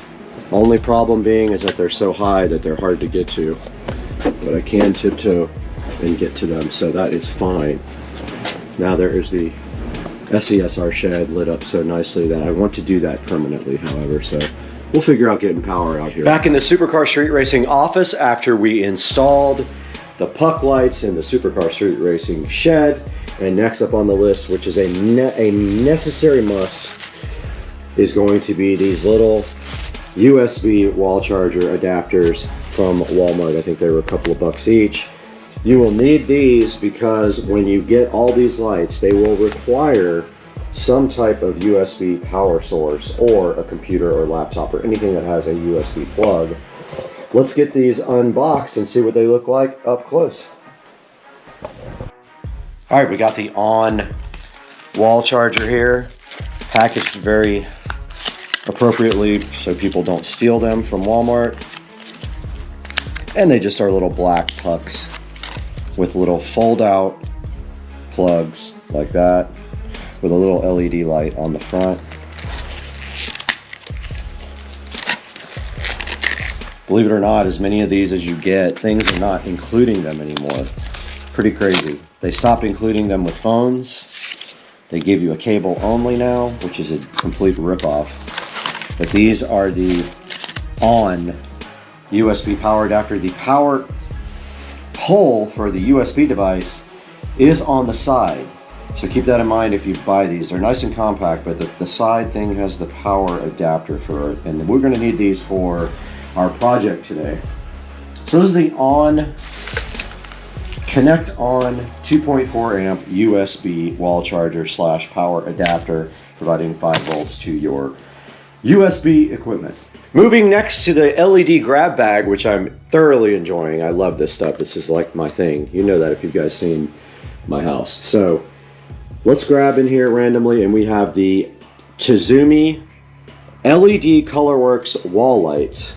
Says remote included, customizable wall lighting decor, full spectrum dimmable LED, and it looks like it's 79 high by 40 wide. And on the back of the box we do see some other information here. USB controller and remote receiver. Fun firework shaped design. Let's get this guy unboxed and see what it's all about.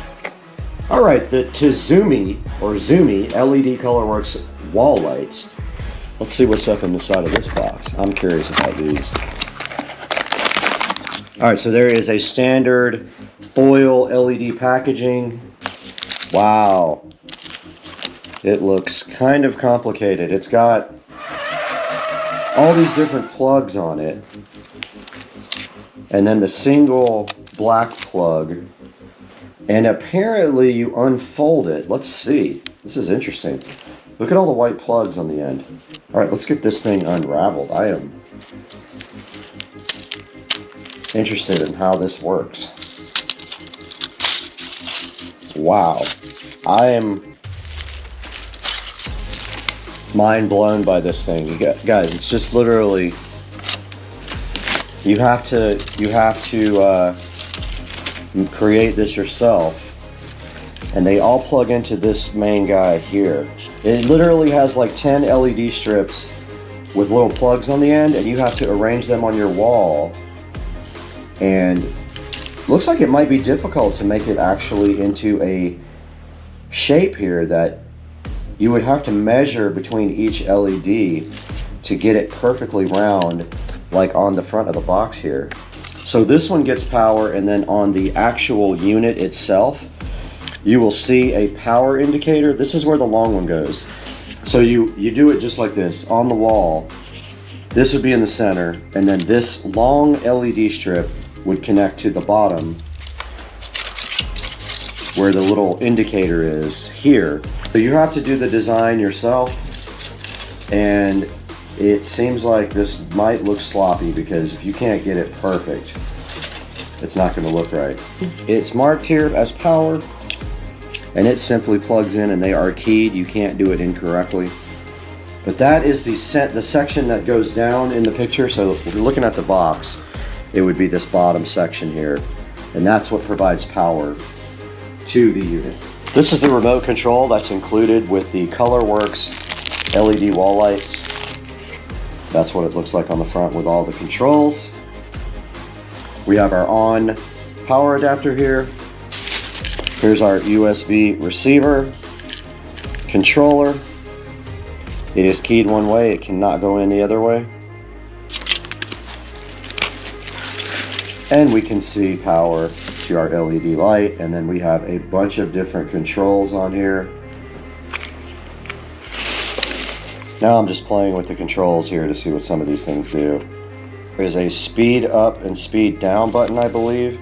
Now getting this thing installed is going to be a different story, so we will do that at another point in the video, but for now, this whole thing has to be stuck on the wall and a measurement done so that you actually do space these out correctly, or it's going to look absolutely strange.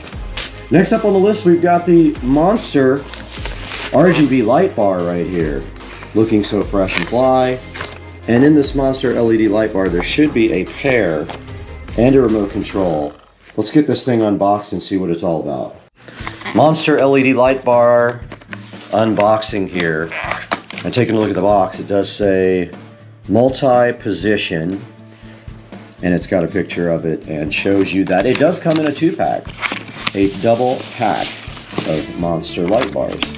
Okay, and out of the box comes a couple of bases, the Monster light bar, a remote control, an operation manual, and let's see if they actually gave us, did they give us power bricks? Nope, they did not give you a power brick. I guess that's not included anymore. You get a USB extension cable though, which is interesting. Then they have a base right here. Aha, so it can go either up and down like that, or they have a slot on the side as well that you can actually use to sit them like this on the desk. And you can see the battery protector here. We pull that right out. And when we turn on the LED light bar, it is diffused. We can see that it is lit up on a nice blue color. So it doesn't do any chasing like I thought it might, unfortunately. And it doesn't look like it has a mode for music. So these are just simple little light bars, no big deal. They're kind of cool, but they're not exactly what I thought they were. They don't do any chasing. Moving on, we have the Monster Sound Reactive LED 3D mirror light, which I'm kind of hyped about. I thought this would be really cool in the studio if we can figure out how to mount it somewhere. Let's see exactly where it is. First of all, it's very small. And there it is, also requiring to be stuck onto a wall. Let's get this peel sat on a short. First, here's the remote control in the package. Now for the peel satisfaction for the short, we need to plug this guy in. Here's the included, tiny included power cable. It is very short, very, very, very short. A magnet to put on the wall with 3M tape on the back, or a stand And on the bottom, it has a power button and a USB, and I forgot the type of connector this is, but it's the old school one. It's not USB-C. And we'll go ahead and plug this in. All right, we're gonna film our short right now. It's gonna be good. All right, we got the alien, we got the mirror, we got the alien, we got the mirror, and we got the peel satisfaction. That peel sat is so good in your life. You love the peel sat.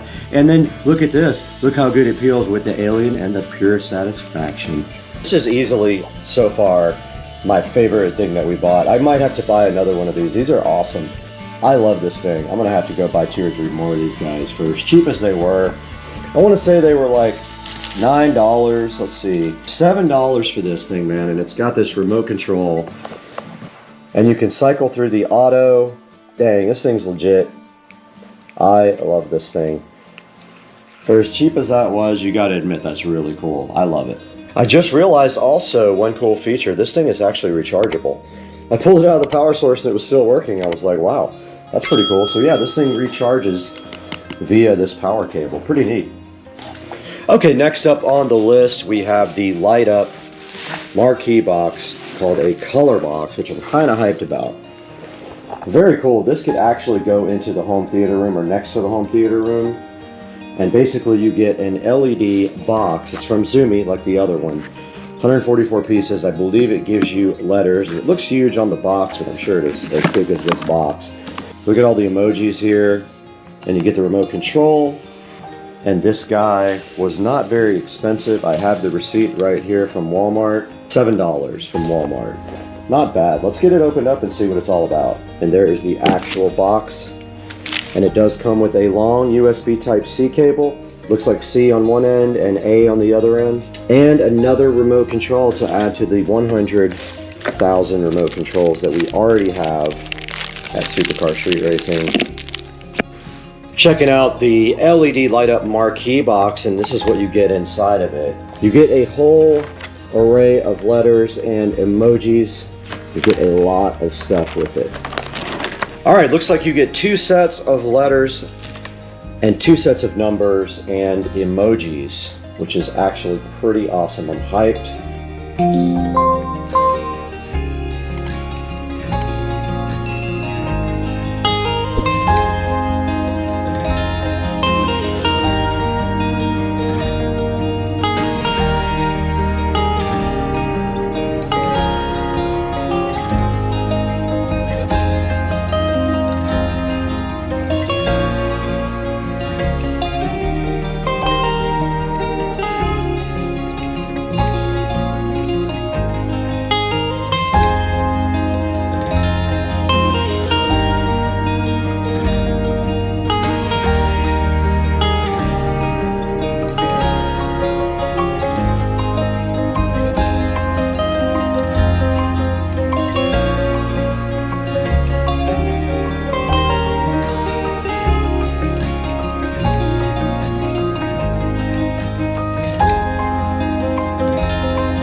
Alright, we are unable to finish our sign because we don't have enough letters.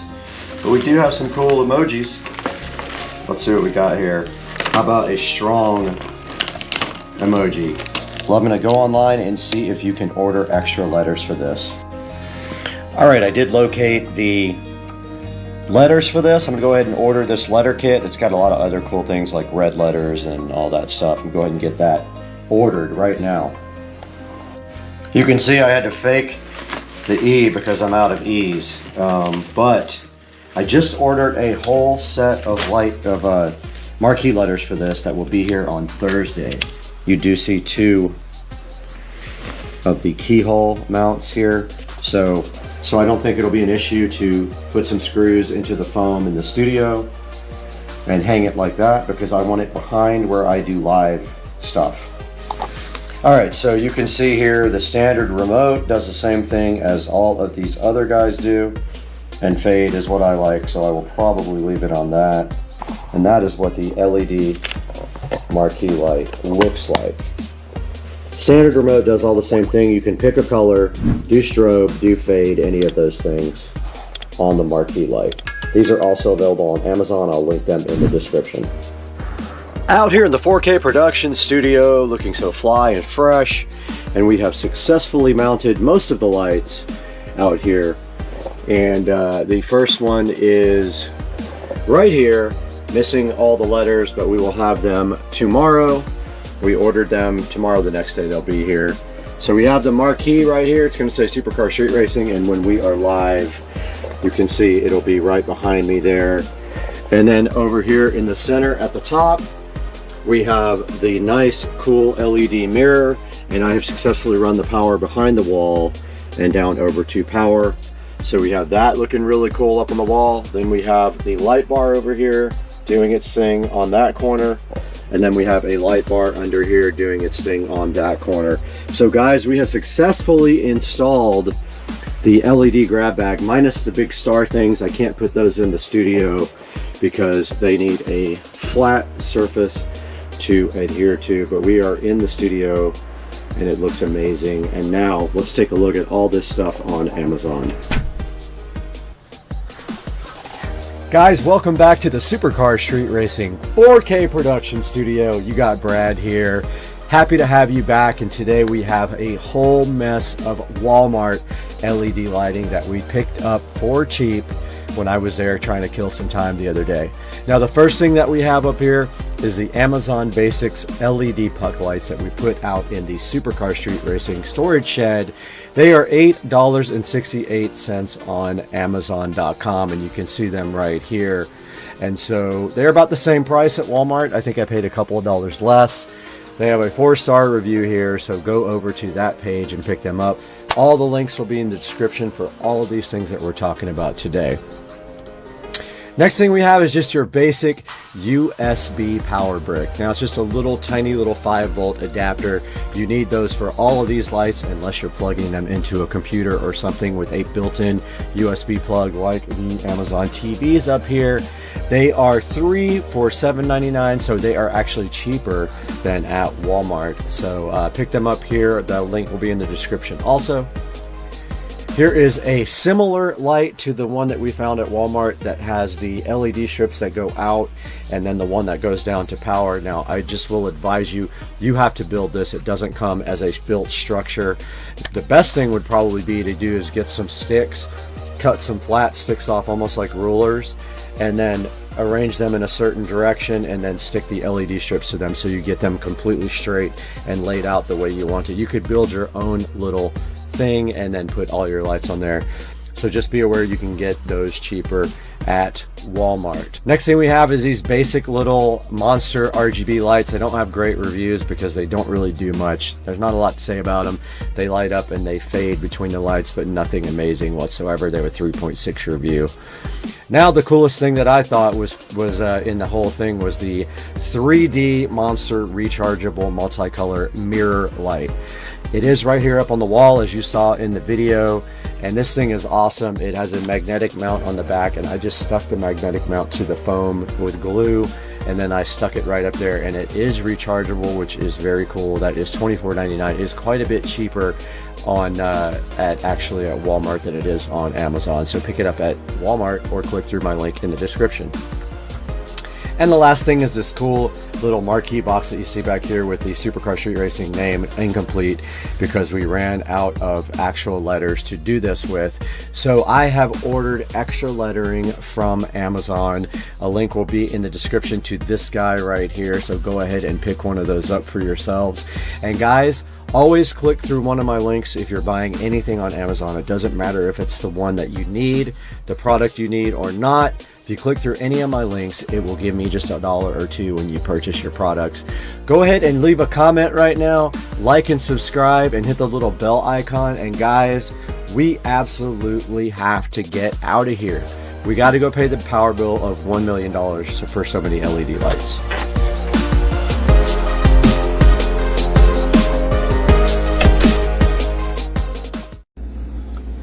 Opened up this egg carton today from BJ's. Totally gypped. Missing one egg right out of the freaking packaging. Got gypped. Egg gypped. What's happening, guys? Supercar Street Racing.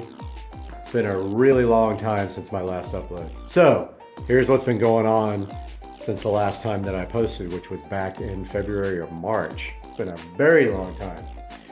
So I sold the SL65 to a guy who is in the Air Force. He's actually going to be stationed close to my parents' house, which was interesting.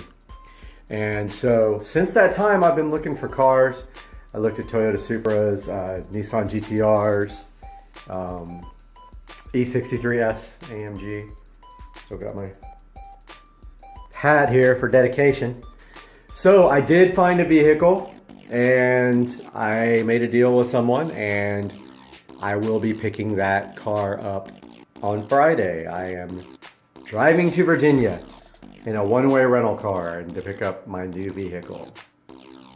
In order to get my garage ready for my new car, I had to make some changes because I have not had two vehicles since January. February. Ended up selling my truck as well. So here is my other vehicle that I acquired. This is a 2011 Honda Accord, and I picked it up with, believe it or not, 13,000 miles on it. It's in very good shape. So I've been driving that while I was looking for a new car. I had my yard stuff all right here. I did relocate that again back to my shed so I can make room for the new car. Still have some of my old car parts. I've got my ramps, my battery chargers. I still have the whole entire stereo system that I'd never put into the SL65 AMG Mercedes. And I am ready to pick up my new car on Friday. Super exciting. And I have all this ready for it right here. I'm going to also be putting my parts in here. Right now it's so poorly organized. Just a mess in here. So I'm going to redo all this. Get that ready for new car parts. And so I will be vlogging on Friday as I drive in a rental car to Virginia to pick up my new car, and I will be posting at that time. See you guys. Have a good one.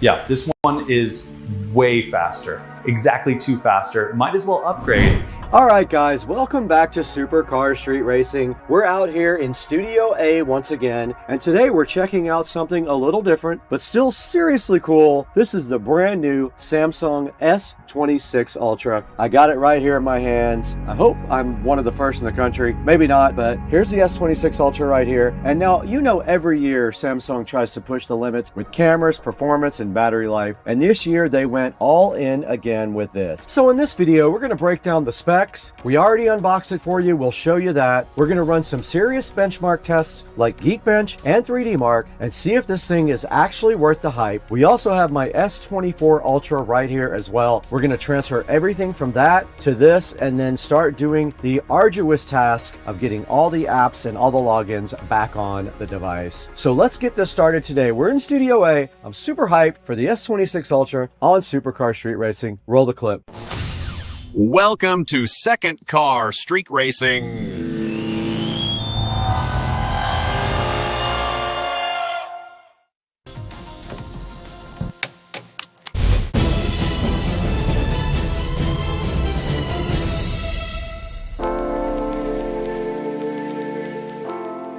All right, we're back, but before we even talk about when we opened the box, let's talk about what Samsung packed into this S26 Ultra, because on paper, this thing is absolutely insane. I haven't even powered it on yet. Now, first up, we have to talk about the display, probably the most important part of the phone besides the CPU. You're looking at a massive 6.9-inch dynamic AMOLED display with 120 Hz adaptive refresh rate. That means everything from scrolling traveling to gaming is insanely smooth. Now, Samsung has always been known for the best phone displays, and this might be the brightest one yet. Oops, I turned it on. Now, I accidentally just turned it on, as you can see, but inside the S26 Ultra is the newest flagship processor, which absolutely destroys anything you throw at it. It's paired with up to 16 gigs of RAM. This phone should handle multitasking, gaming, video editing, and pretty much anything else you want to throw with it without breaking a sweat. Now, for storage, you have a lot of options. It goes all the way up to 1 terabyte, which is perfect if you shoot a lot of 4K or even 8K video, which this is capable of. Now, the camera system is where Samsung always tries to dominate. On the back, you've got a quad camera setup right here with a massive main sensor, an ultra-wide lens, 2 telephoto lenses also for crazy zoom capability. Now, Samsung's zoom technology is still one of the wildest things in smartphones. You can literally zoom in on things that are blocks away and still get usable shots. It's absolutely crazy. Now, for creators like myself, this phone can shoot 8K video with super stable footage and amazing night video as well. The battery life is also solid. It's got a huge battery that should easily last all day, and of course, you still get fast charging and wireless charging. I bought a 60-watt charger for this thing. I can't wait to try it out. Now, some notable other things to mention is S Pen support. It has the newest S Pen right here in the bottom. You just pull it out just like that. It has IP68 water resistance. It has 5G connectivity, Wi-Fi 7, and of course, Samsung's newest One UI software. And they always roll out a new One UI right around the time they release a new phone. And I saw one come out last week. So yeah, on paper, this guy right here is an absolute monster. But enough about specs. Let's go ahead and open the box.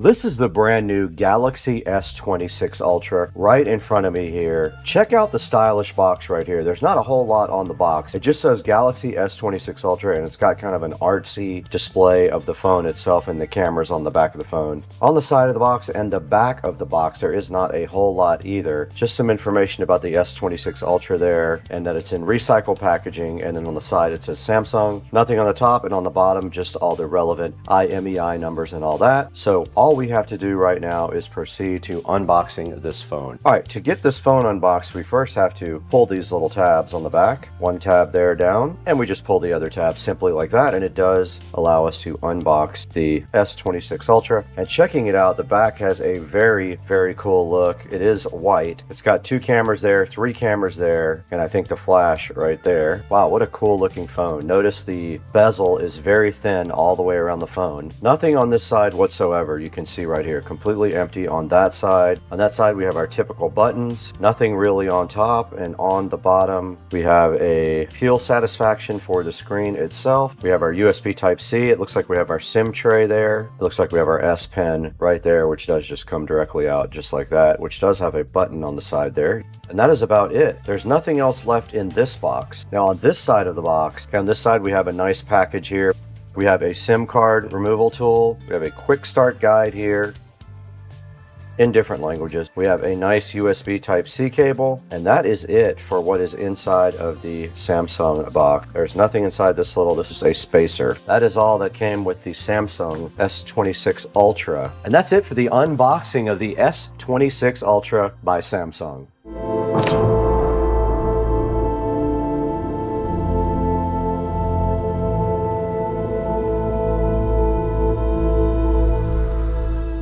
Okay, now that we got this thing unboxed, all we have to do right now is transfer everything from the old phone to the new phone using Smart Switch. We have the old phone right here, the S24 Ultra, quite an upgrade here. We're going 2 phones up. We're going to go ahead and transfer all of this from this phone to this phone using Smart Switch. Let's get it done. All right, the new phone is officially powering up now. We've got the S26 Ultra on the right. We got the S24 Ultra on the left. Let's go ahead and see if we can get everything transferred over. And it is powering up. It says start, and I have to agree to all this stuff. I have to log into Wi-Fi. Go ahead and log in. Now it's going to want us to transfer the SIM card over, at which time we're not going to have any more network connectivity in this besides Wi-Fi. We're going to transfer, checking for SIMs on your other phone. Transfer. Now we have to put the code in, make sure nobody can steal it. It says transfer, and it's got my number on it. Transfer. I've never done this process before. It looks like it is electronic. Let's see. It is. It's electronic SIM, and my other phone is connecting to the network, connecting to T-Mobile. Contacts move. Now it says it wants to restart for updates, and there it goes. Now one thing I am noticing while it's doing that, this back does pop out a little bit, which prevents it from laying flat, but I do have a case for this phone. Now here is the Toolless case for the phone, and we are going to go to easy setup here. Galaxy or Android, scan the QR code with your old phone. Let's go ahead and do that. It does say connecting.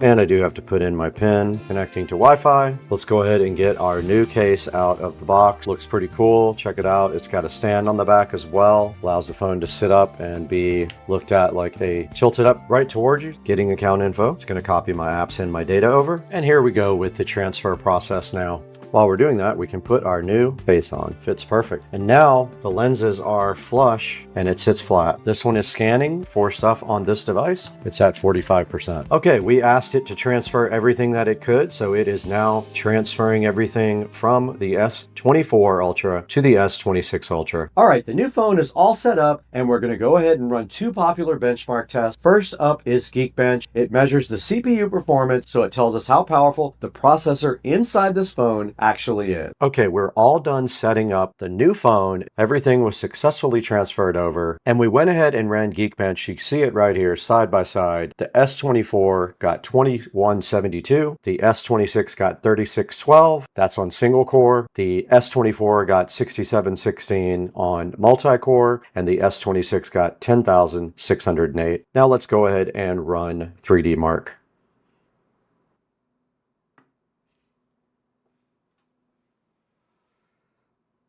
You can already see the S26 Ultra loading faster.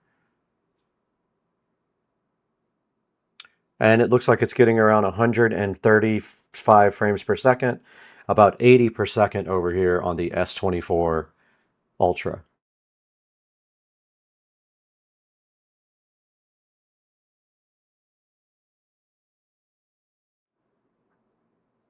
Okay, overall score is maxed out on both of them. Frame rate on the S24 Ultra was 38 to 135.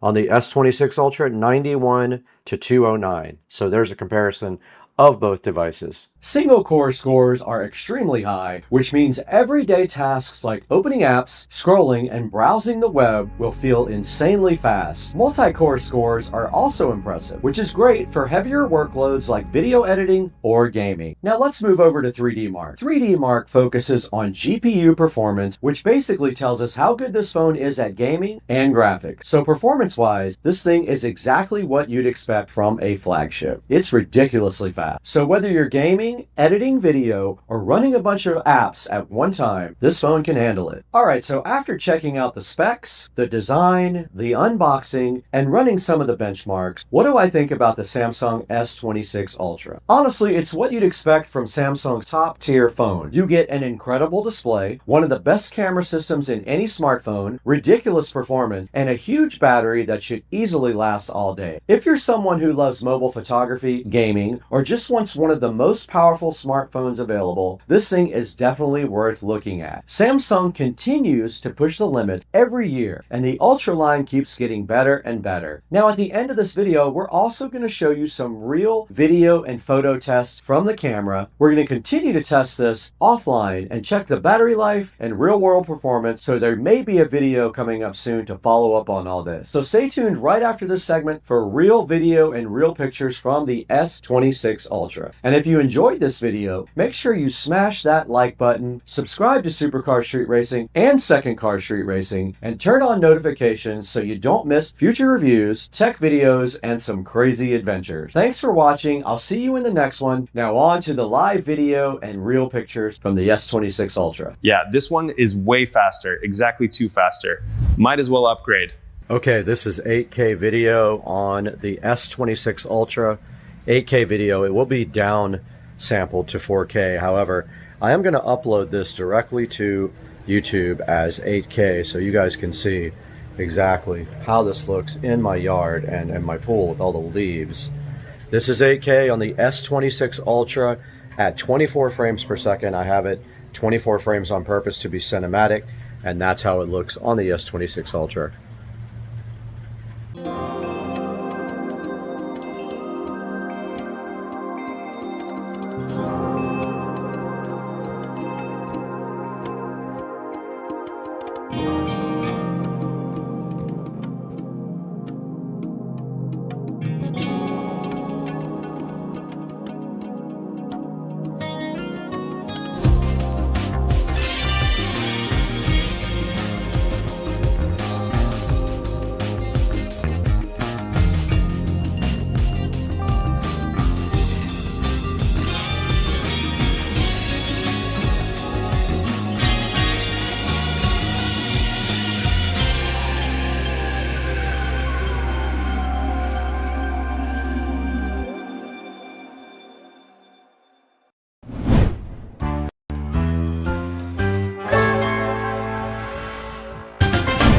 Guys, welcome back to Supercar Street Racing. Once again, we're out here in the Supercar Street Racing living room to hang out with you guys today and show you something cool for the home theater room that is sitting right behind me. We got to get this thing out of the box and opened up on Supercar Street Racing, so let's get busy on that right now.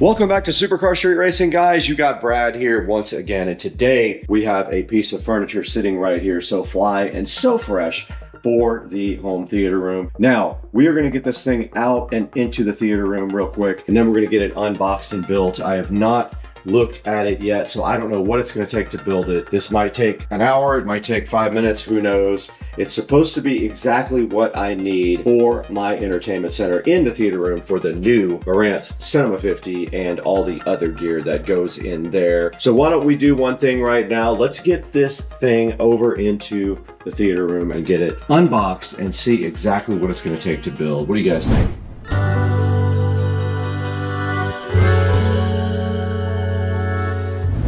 All right, we're in the Supercar Street Racing home theater room, and right down here we do have our new Rockville shelf here that we're going to get unboxed. It is supposed to be configurable. It's going to go right there along with all of the other stuff that has to go there. We're probably going to disassemble this, but we're going to get this built today. So let's go ahead and get this thing unboxed. All right, a bit of fair warning. This box is extremely heavy, about 50 pounds. So be careful when you are carrying it because you can hurt yourself with that thing. So do not hurt yourself. We have the patented SCSR knife. Hopefully this thing is not damaged because it is heavy. All right, and inside of the box, some protective foam and a lot of parts. So it does come with a little QR code thing to show you how to build it. And then inside of the box are all of the shelf bits, which we have to get undone. Comes with these tubes. Should come with also some studs that go into these tubes. And also, we are not going to be using the whole thing. Looks like there's some hardware inside this bag. There's some feet there if you don't want to use the wheels, I think. More hardware here. Ah, these are shorter tubes, so that allows you to configure it differently with the shorter tubes here. And then we have some medium tubes. And that is it for that part. And it looks like this is the actual shelf. There are 3 wooden pieces, 4 wooden pieces if you need 4. And let's get this box out of here now, along with all of the mess that we created.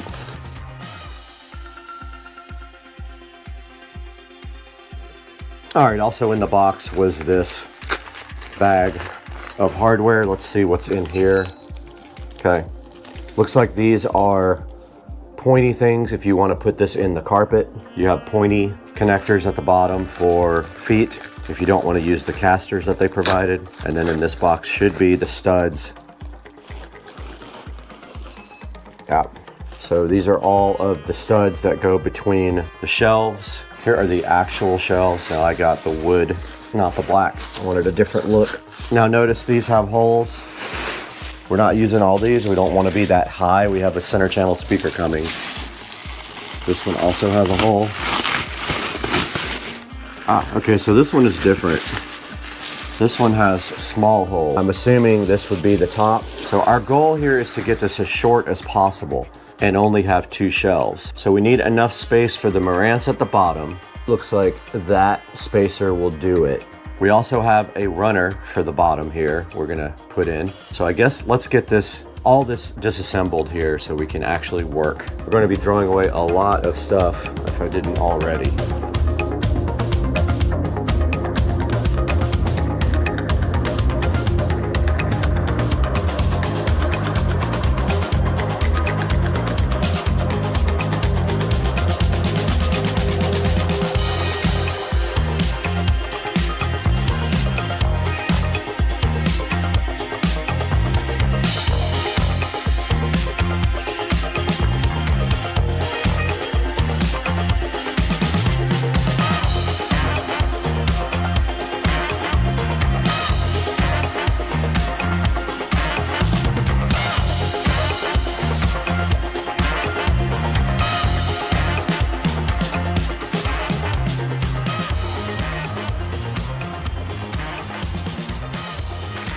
All right, I didn't show you guys this. We have a runner for this side here. Should be wide enough to cover up all of the wiring.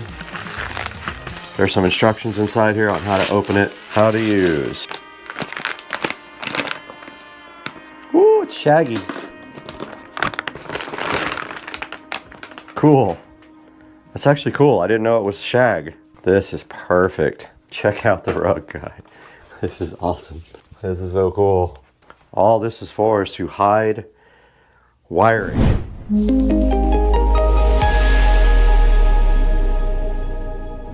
All right, guys, we got brand new wire for our Polk Audio speakers here. We are still missing one Polk speaker. It will be here next week. They are on back order, but we have brand new banana plugs to replace these junky old flat cables. I'm gonna go ahead and use these on the fronts. Now, I didn't use them the first time. I used these old crappy banana plugs that I had before. So I'm gonna go ahead and plug in these guys and run the wire underneath the rug, which is what it was designed for.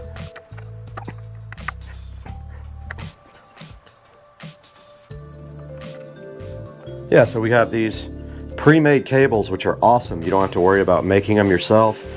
They say they're flat. They're not really flat. Those are flat. Unfortunately, for this side, we still have to use our JBL for another week. It's okay. We'll figure it out in a week.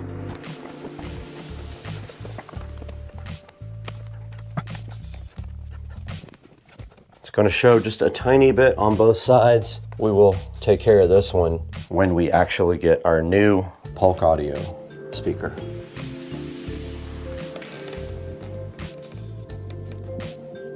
All right, this thing's ready. All right, so we have 18.5 inches to work with here before our center channel would be touching the screen. So these small, but here's how you assemble this with the feet. You just literally push that through, and then you can put your tube. Now you take your other threaded rods,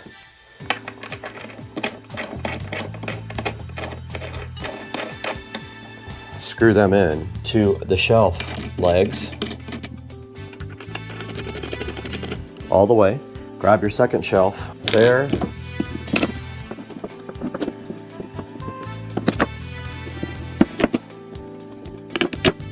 There. Now, Ultra Bass can go down there.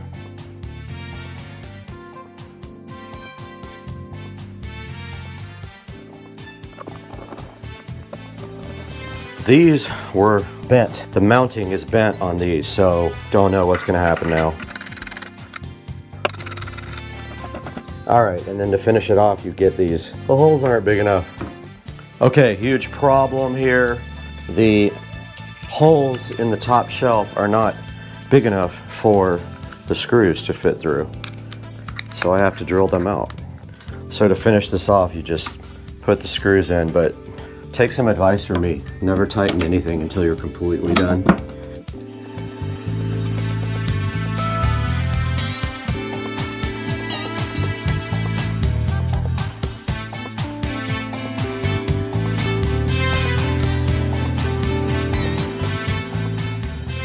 Hopefully this fits in the bottom.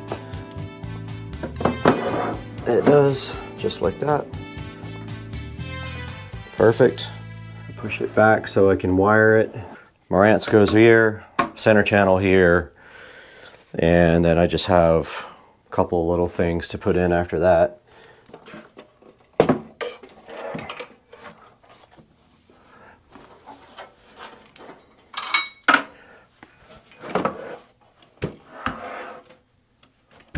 That's kind of perfect.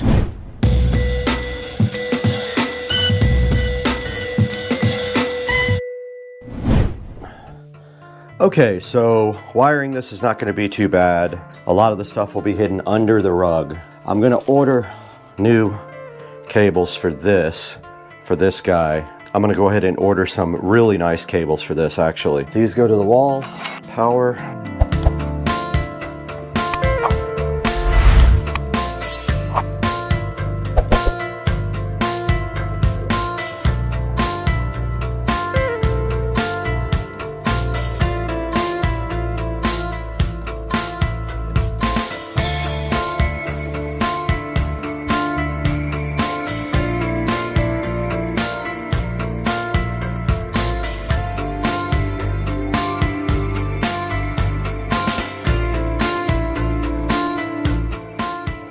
That is going to about wrap up the wiring for now. I got to order new cables for the Ultra Base. Now, this can sit back a little bit more, just like that.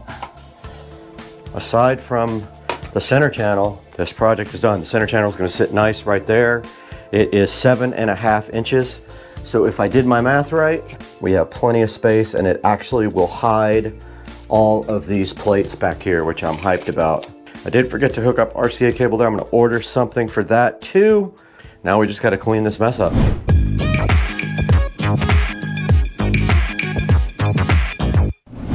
All right, guys, this is gonna wrap up our project here for the home theater room. For now, we are still waiting for our center channel from Polk Audio and our other Polk Audio tower speaker. But for now, you can see we did get the rug put down. We got our new entertainment center in and connected with the Marantz Cinema 50. We got our center channel up on top, which is being replaced. So this project is done until we have our new center channel and our other Polk tower speaker. But that is a good look at how it turned out. You can see we have our Behringer Ultra Bass down here at the bottom chilling. It just needs to be straightened out a little bit. And then right above that, the Cinema 50. We got our Fire TV Cube on the side here, and we got our Advent on top. And we also tied the wiring up and ordered some better wiring to shorten up a lot of the cables in the back. So for now, guys, that's gonna do it for today. I'll leave a link to this guy in the description so you guys can go get your own. I only use 3 out of the 4 available shelves, so I have 1 leftover shelf that I can do something with if I really want to. But yeah, guys, thank you so much for watching. Please support the channel by liking and subscribing. And when you purchase anything from Amazon, not just this, not just anything, you just click through one of my links and it will take you to our affiliate program and pay us no matter what you buy. As long as you use one of my links in the description, you're good to go. Does it work? It does work.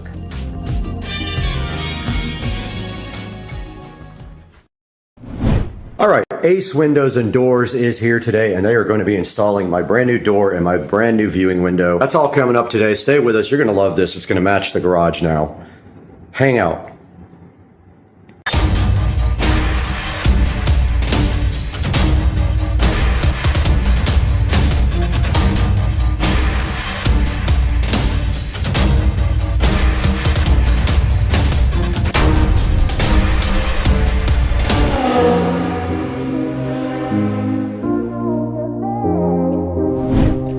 Ace Windows and Doors just pulled up in their van, and they are going to be replacing my door today. So he is outside getting everything prepped up now.